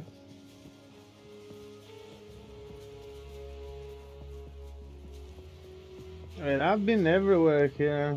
That is very weird. Except maybe bottom left. Splinters of bone.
This is very weird.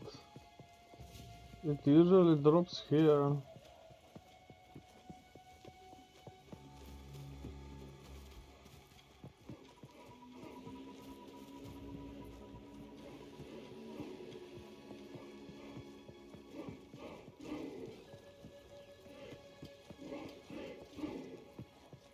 What am I gonna do now?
First time this is happening to me. Please drop the heart, motherfuckers.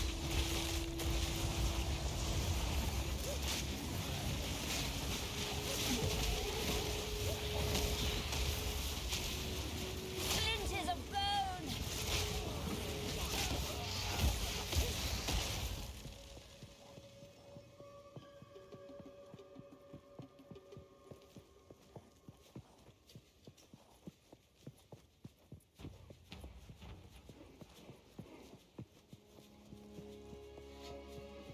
Damn, bro, I was everywhere in this area. Damn.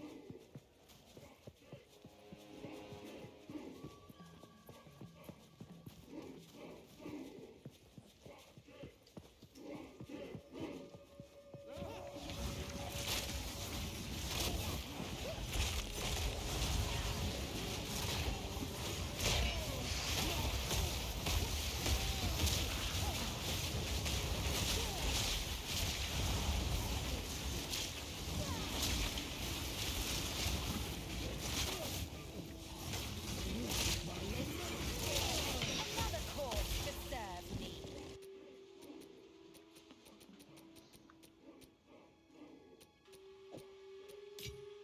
Another corpse to serve me.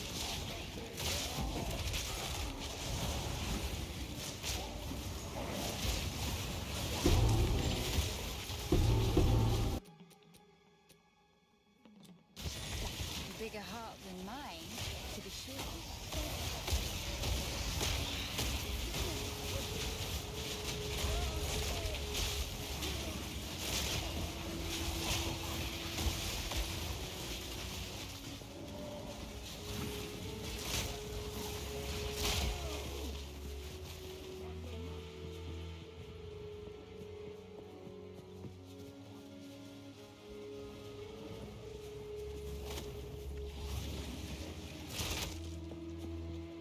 It finally dropped at least.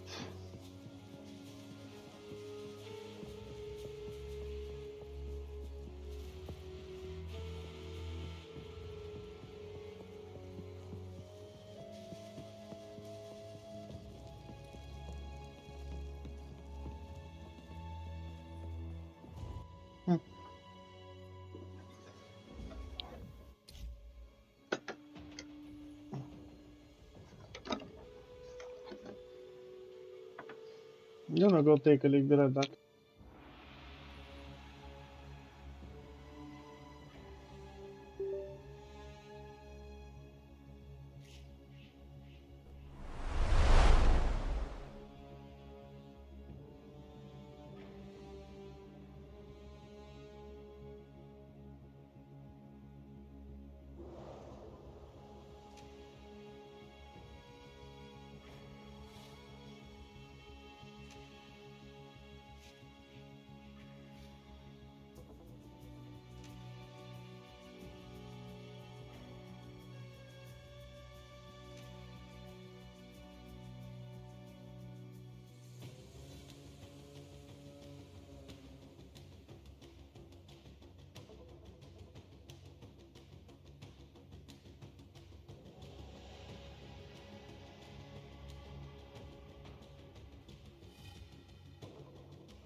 Alright, guys. Let's go.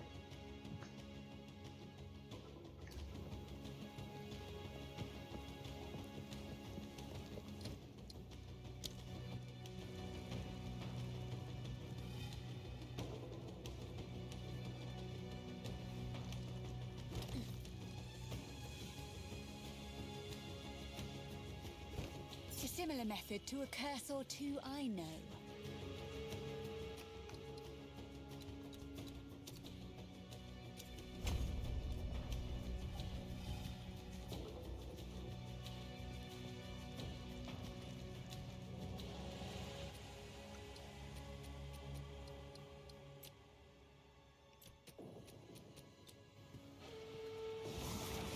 Splinters of bone.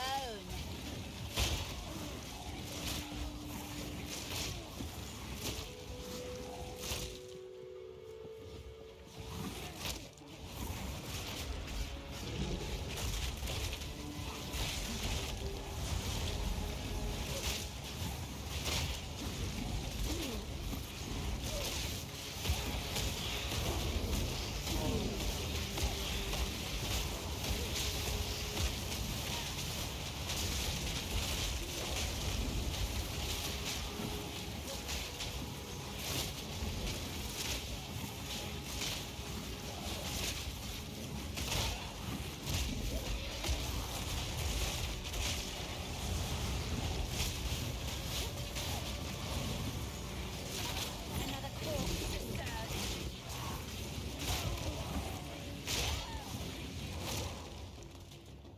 No.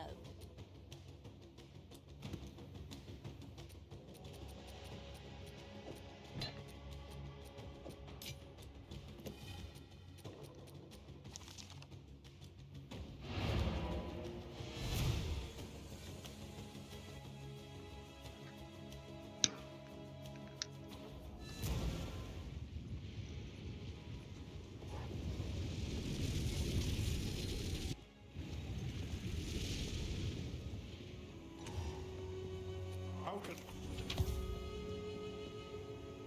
Here to help.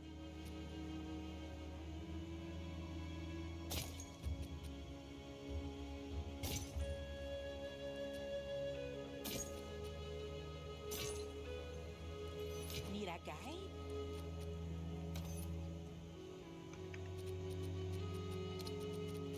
Hey, boss, stop fooling around.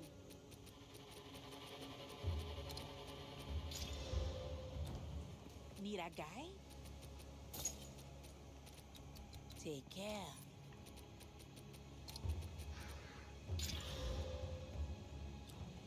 Hey there. Keep your eyes shut.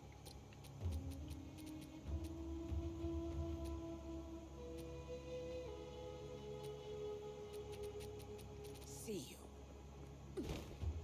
Yes?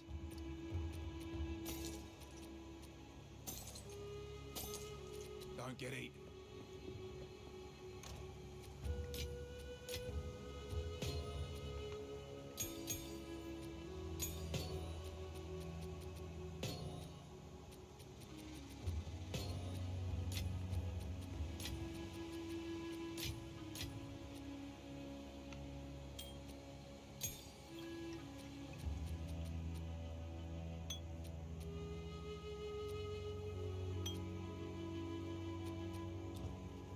Here to help.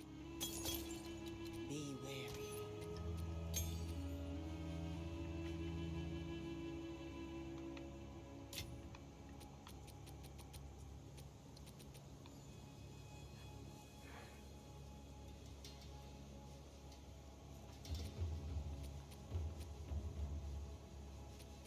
Hey, boss, don't play on that.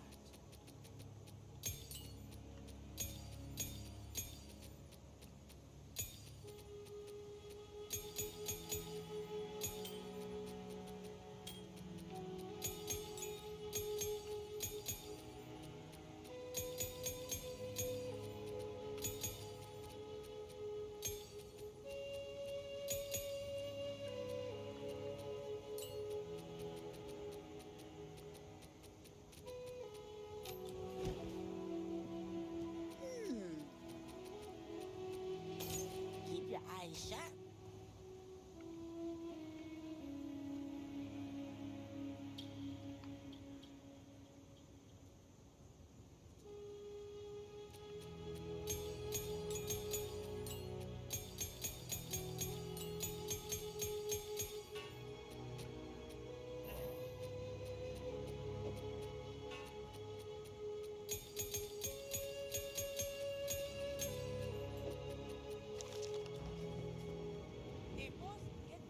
How could we?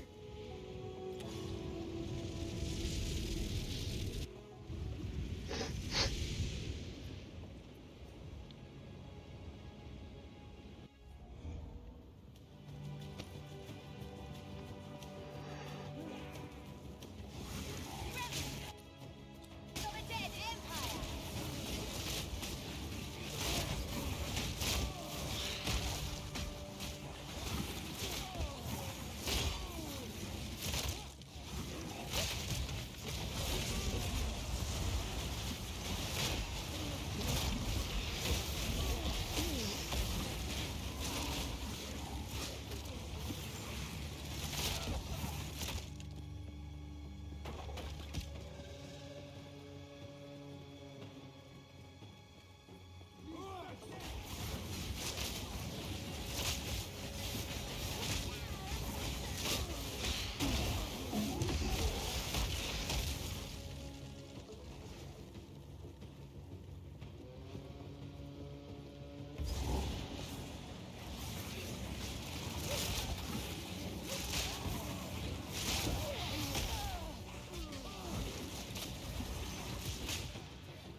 How can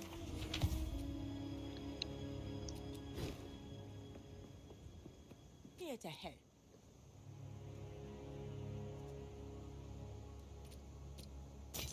Hey there.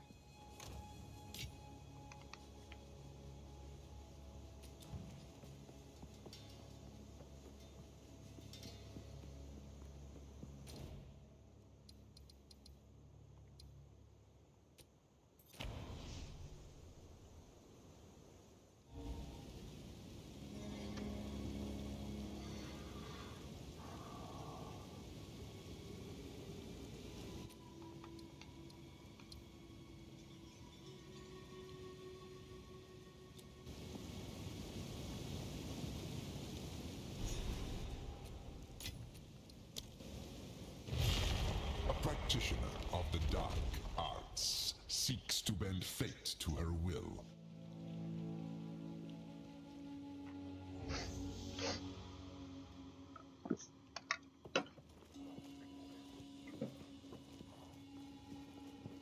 Will this trial cause your downfall?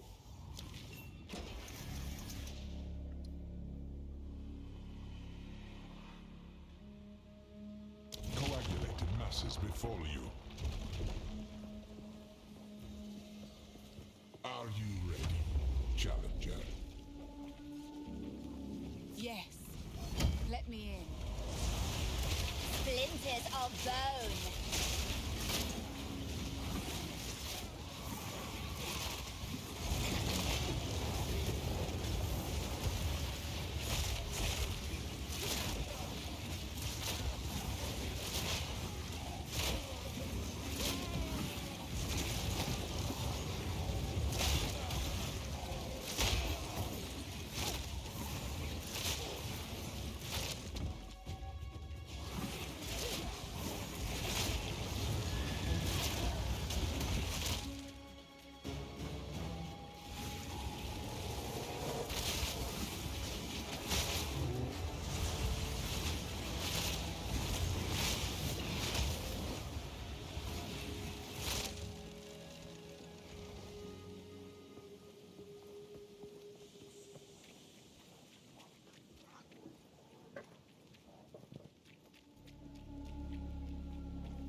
is just the beginning.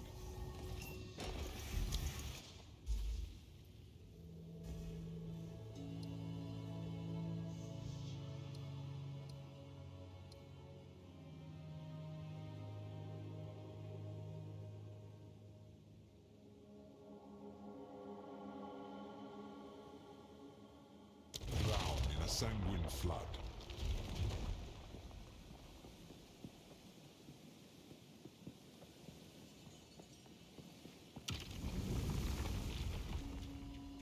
Hold your ground, if you can.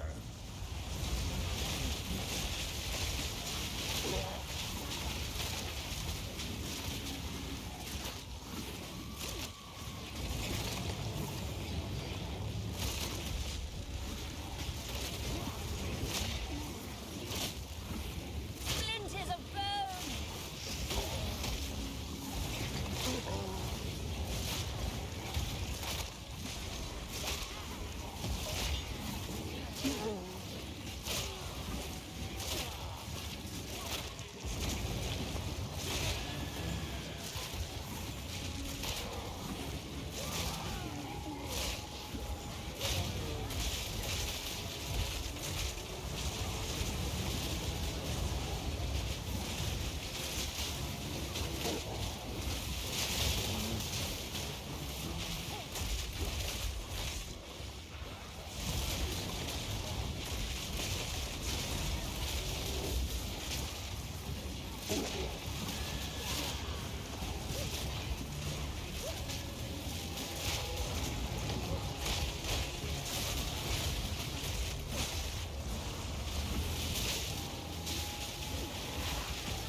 This is just a warm-up.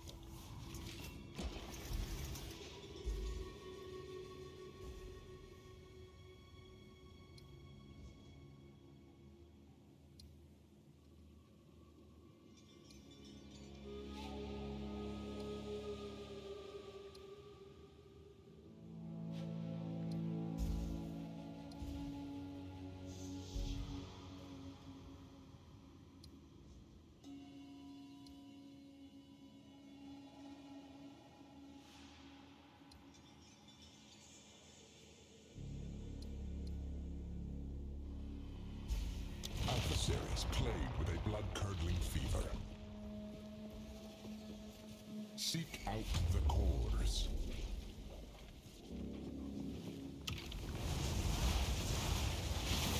Splinters of bone!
your bone.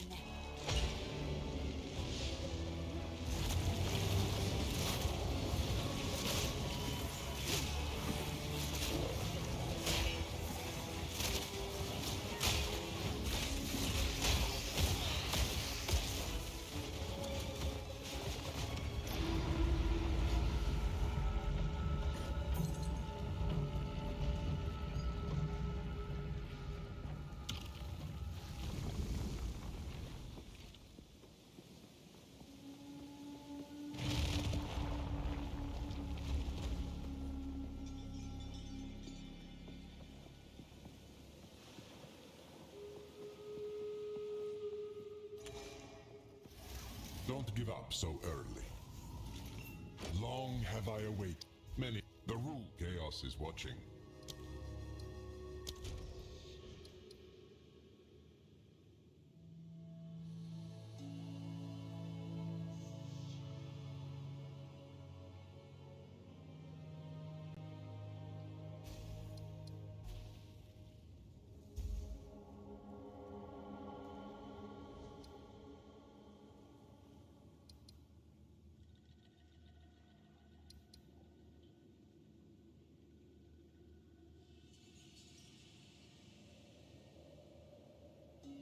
Best be quick.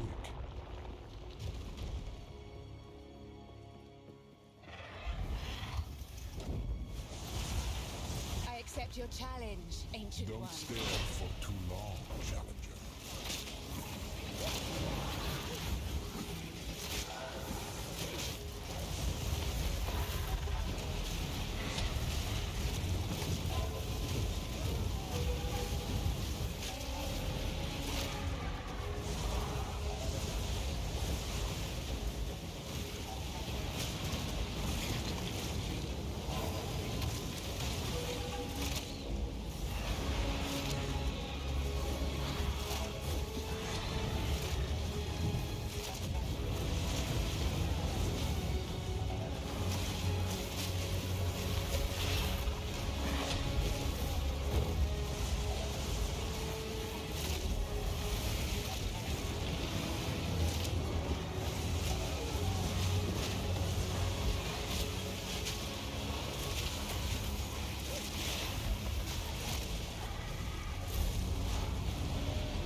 Splinters of bone!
Bye bye, bird.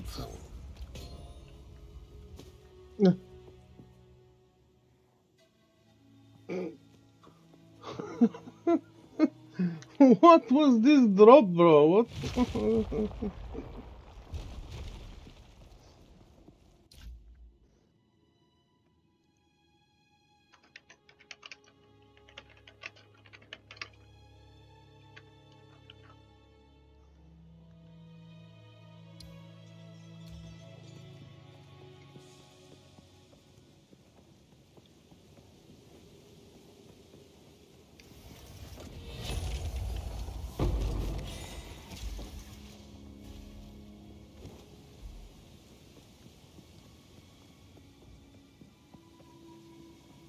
Your merits are not without reward. Chaos flows.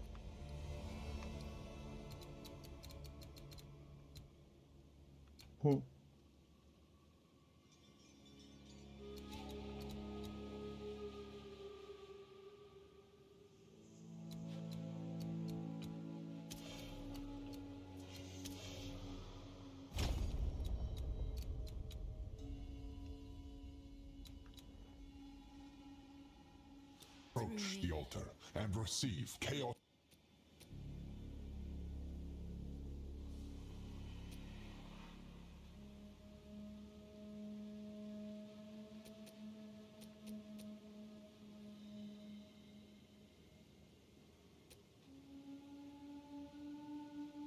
His blessing.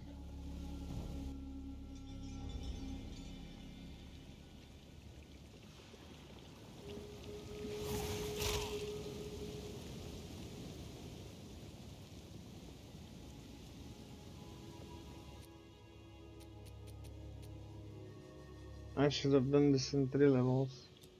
I did it too early.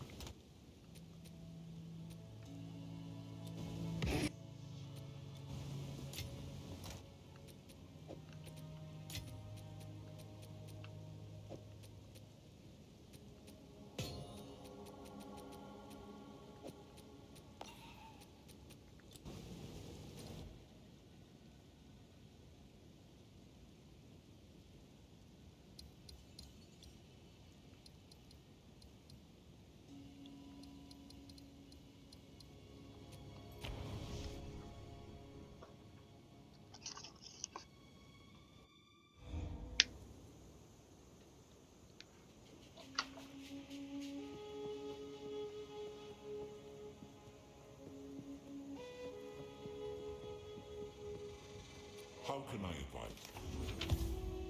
Hey, boss, stop fooling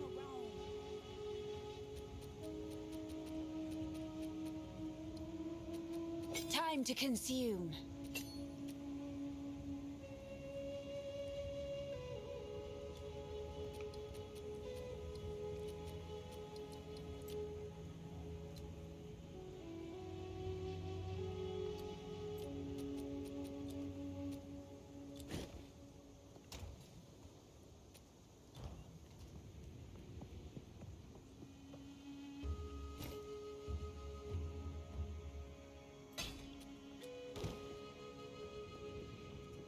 Welcome.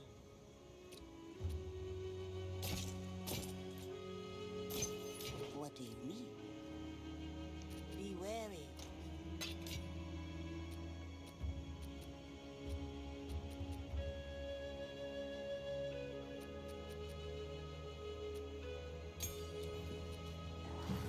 Use...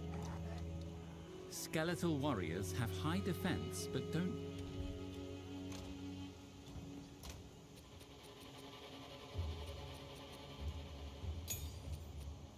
Hey, boss, don't play on me.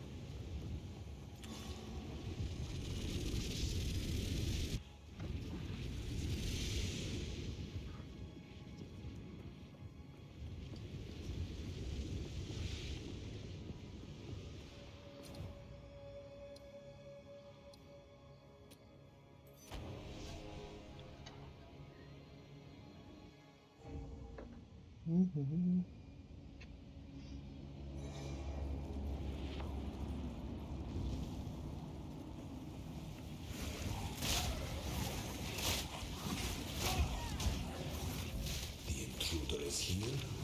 What of Nahwazi? I see. No mercy then. Kill her on sight. The fool doesn't realize he's already dead. I need inspiration.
This thing that I just did is kinda dumb.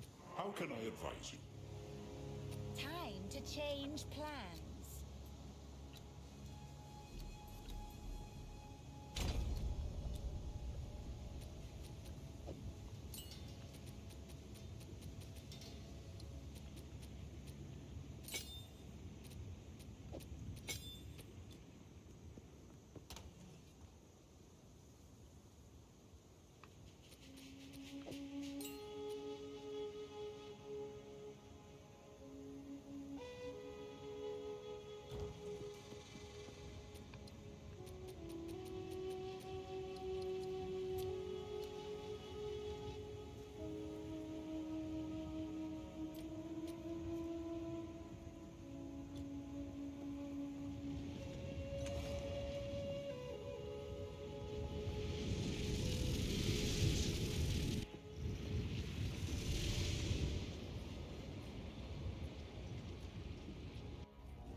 Splinters of bone.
What a clever trick. Fool! There is no time for this. Azeri will soon commune with the beast. Cease your assault. Splinters of bone!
Ooh, Chaos Orb.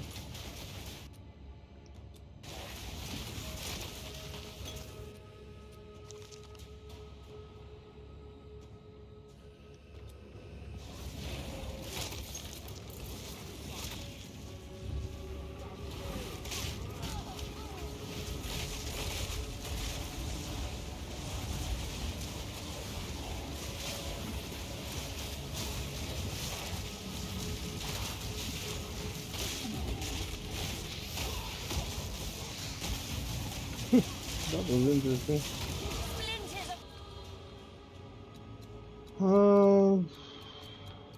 Okay, yeah, this.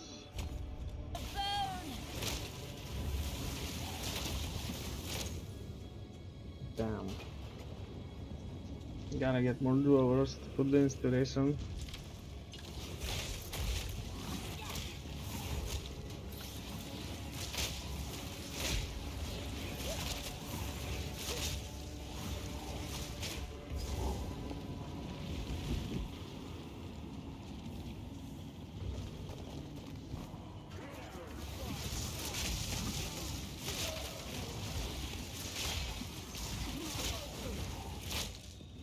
I don't think Vitality will make up for it. Probably not without inspiration. I take no pleasure in harming one of my own, but if you persist, I will do with her what I must.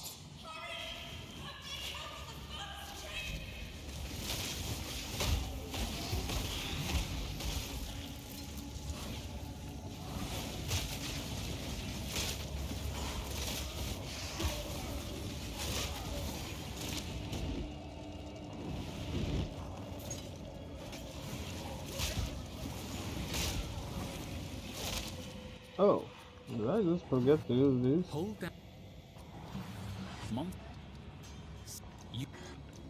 Flame Wall ignites enemies when caught in it. Any projectile. Cast Firestorm to rain flaming bolts upon your enemy. 62, no. Flame Wall ignite.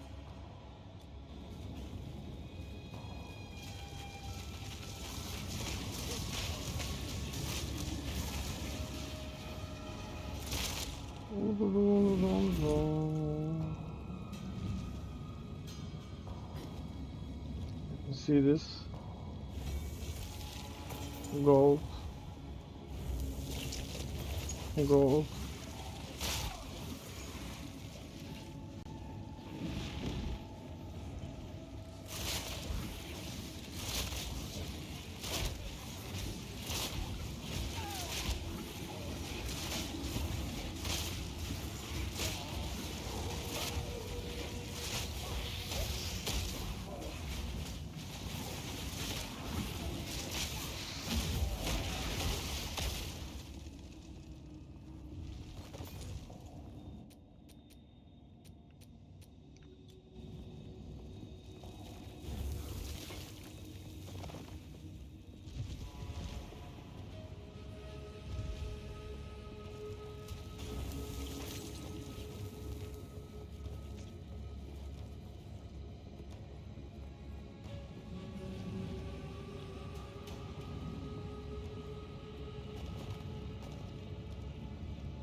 That's weird.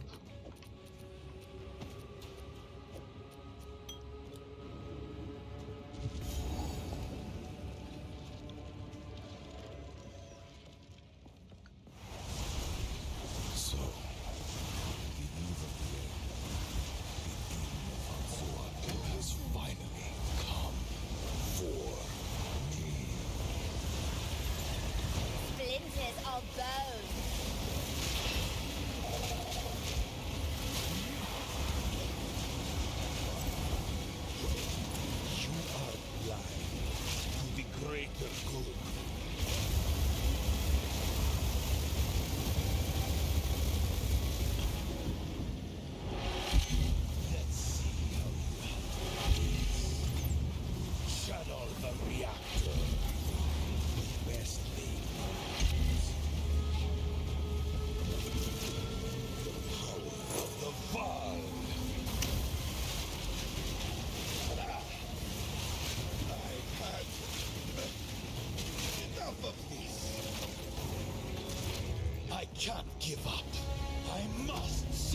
people. You know why we're here.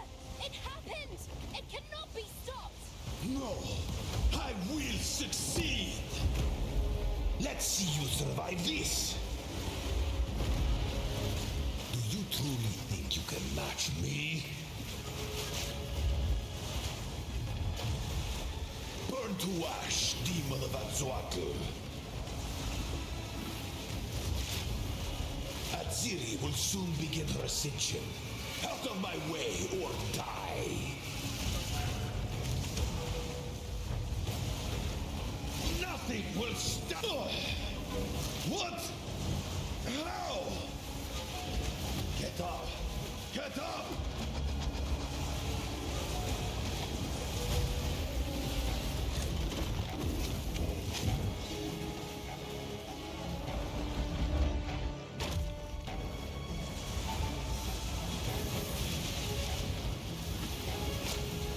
I cannot let my efforts be in vain. You think you can run?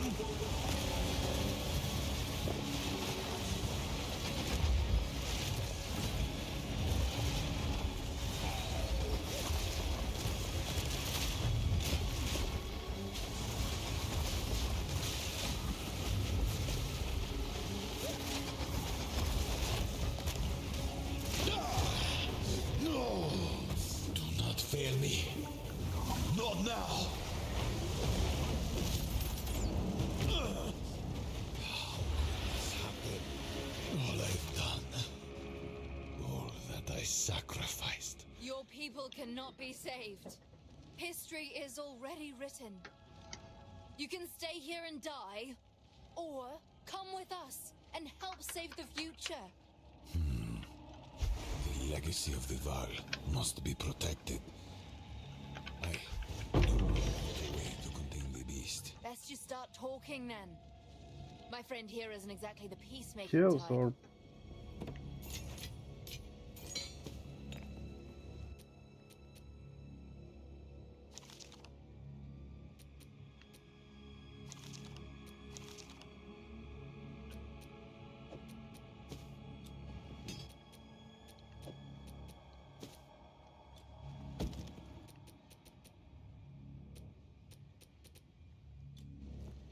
If there is an ancient... So will you help? I but I will come It's to... settled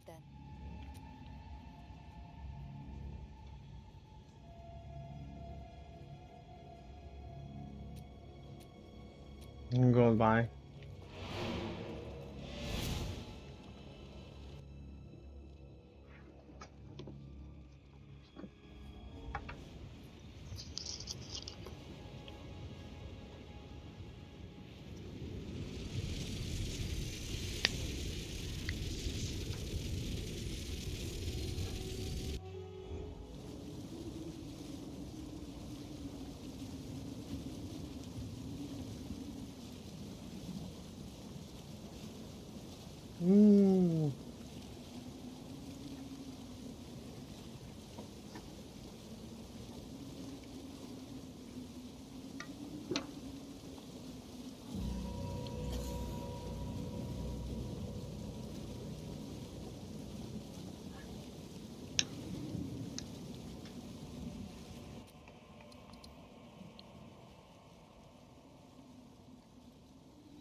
By the first one! You're alive! I'm glad to the milk now. I would appreciate it if you could...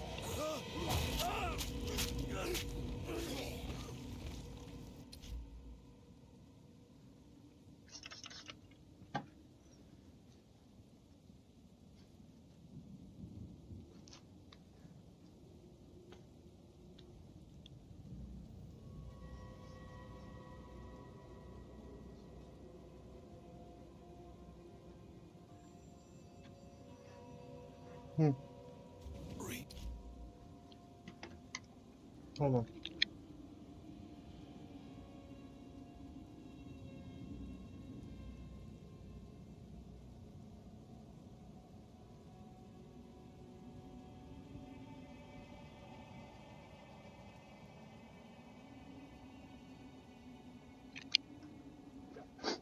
Okay.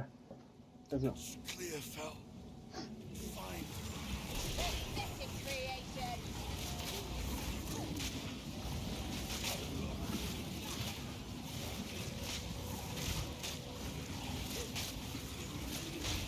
What the fuck, bro?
My clarity gem is gone now, bro. My clarity gem is gone. Because I respect, I have to get it again.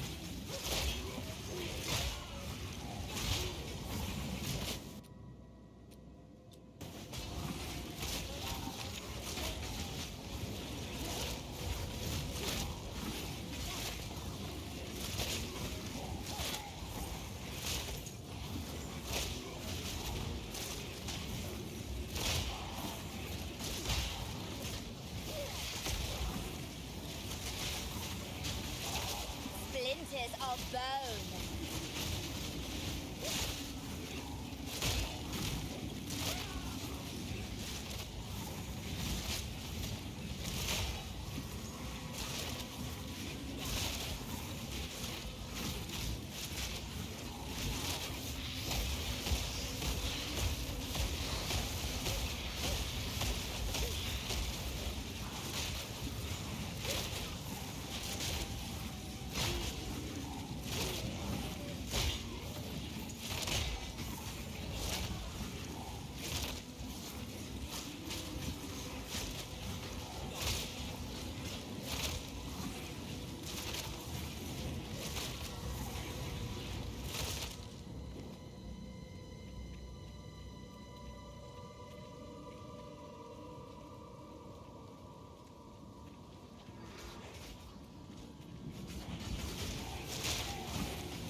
eyes but little acuity. Dismal. Well done. Please come inside.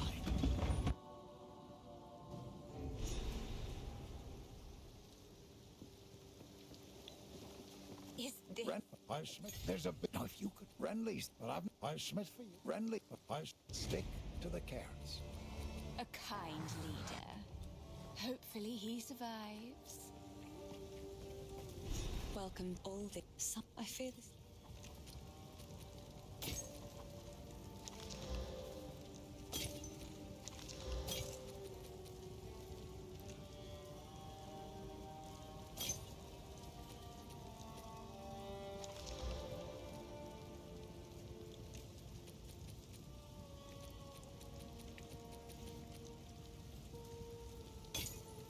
Sorry.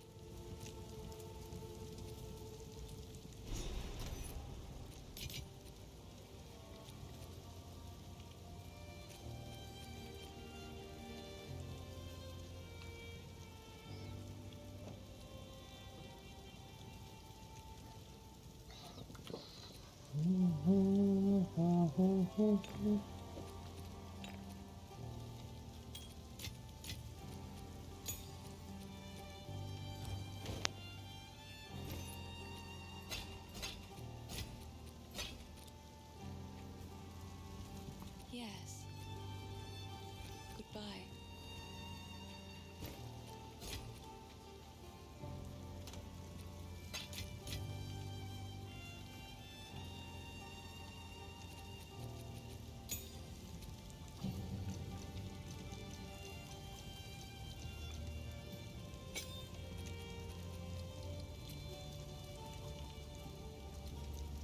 Feast on flesh.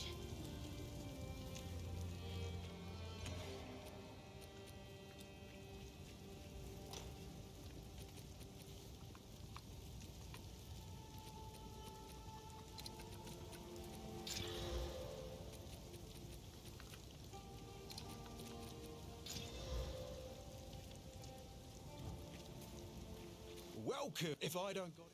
Well, if I don't. Sure, I'll take it off your hands.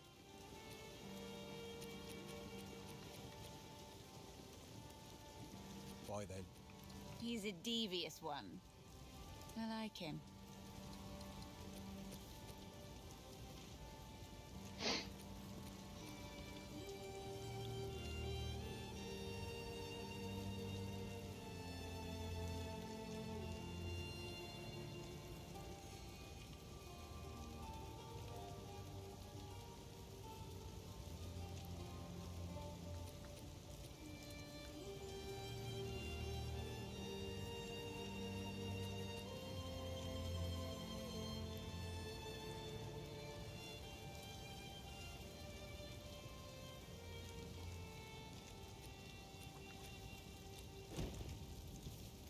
Hello.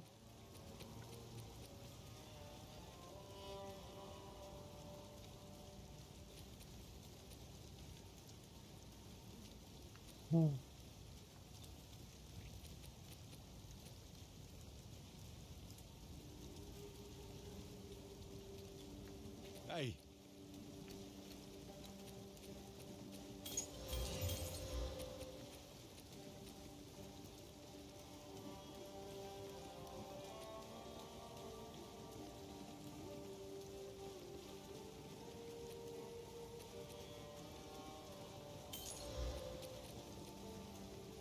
That was very expensive. See ya.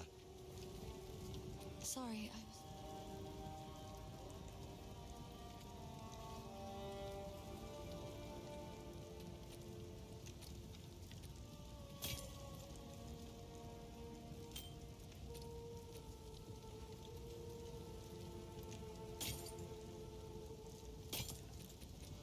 Sorry.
Huh?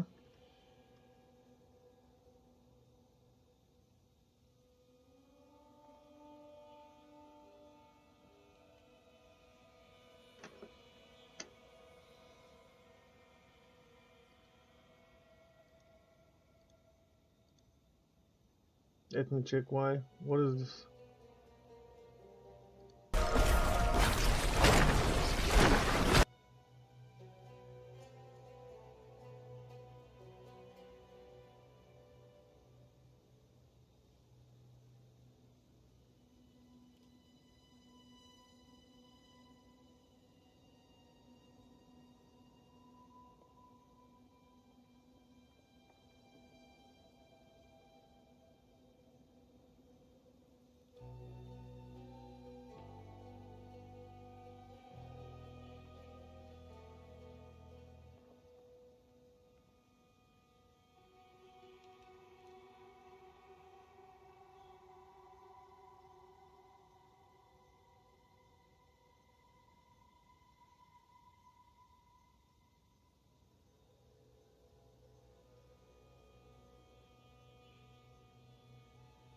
Aha, I see what's going on. Okay.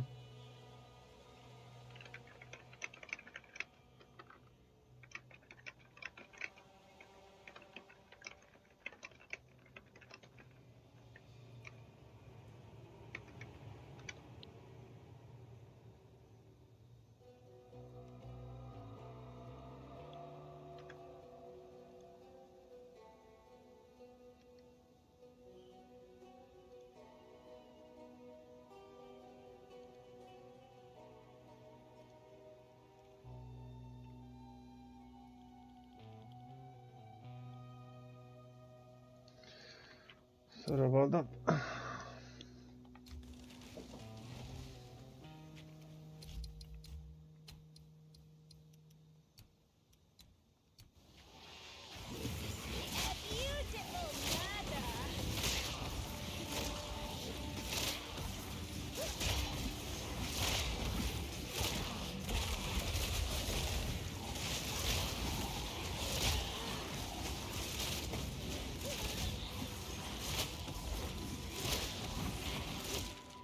What level is this? Okay, that's 11. That's 6. Amazing. So that is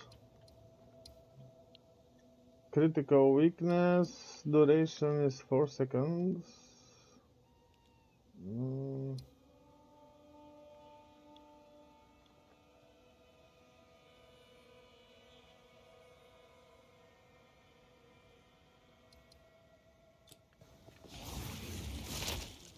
Still insane ring though. More damage.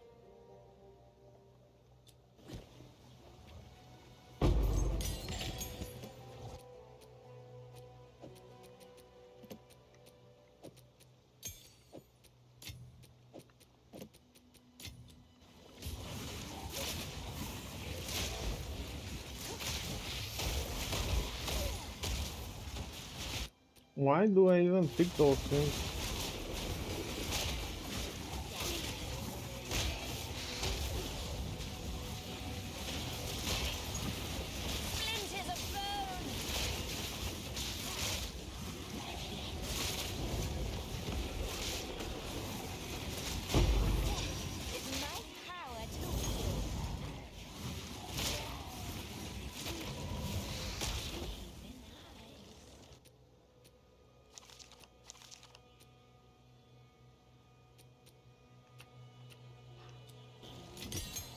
Control.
Oh, I have 81. That's too much. I guess I gotta do something about that.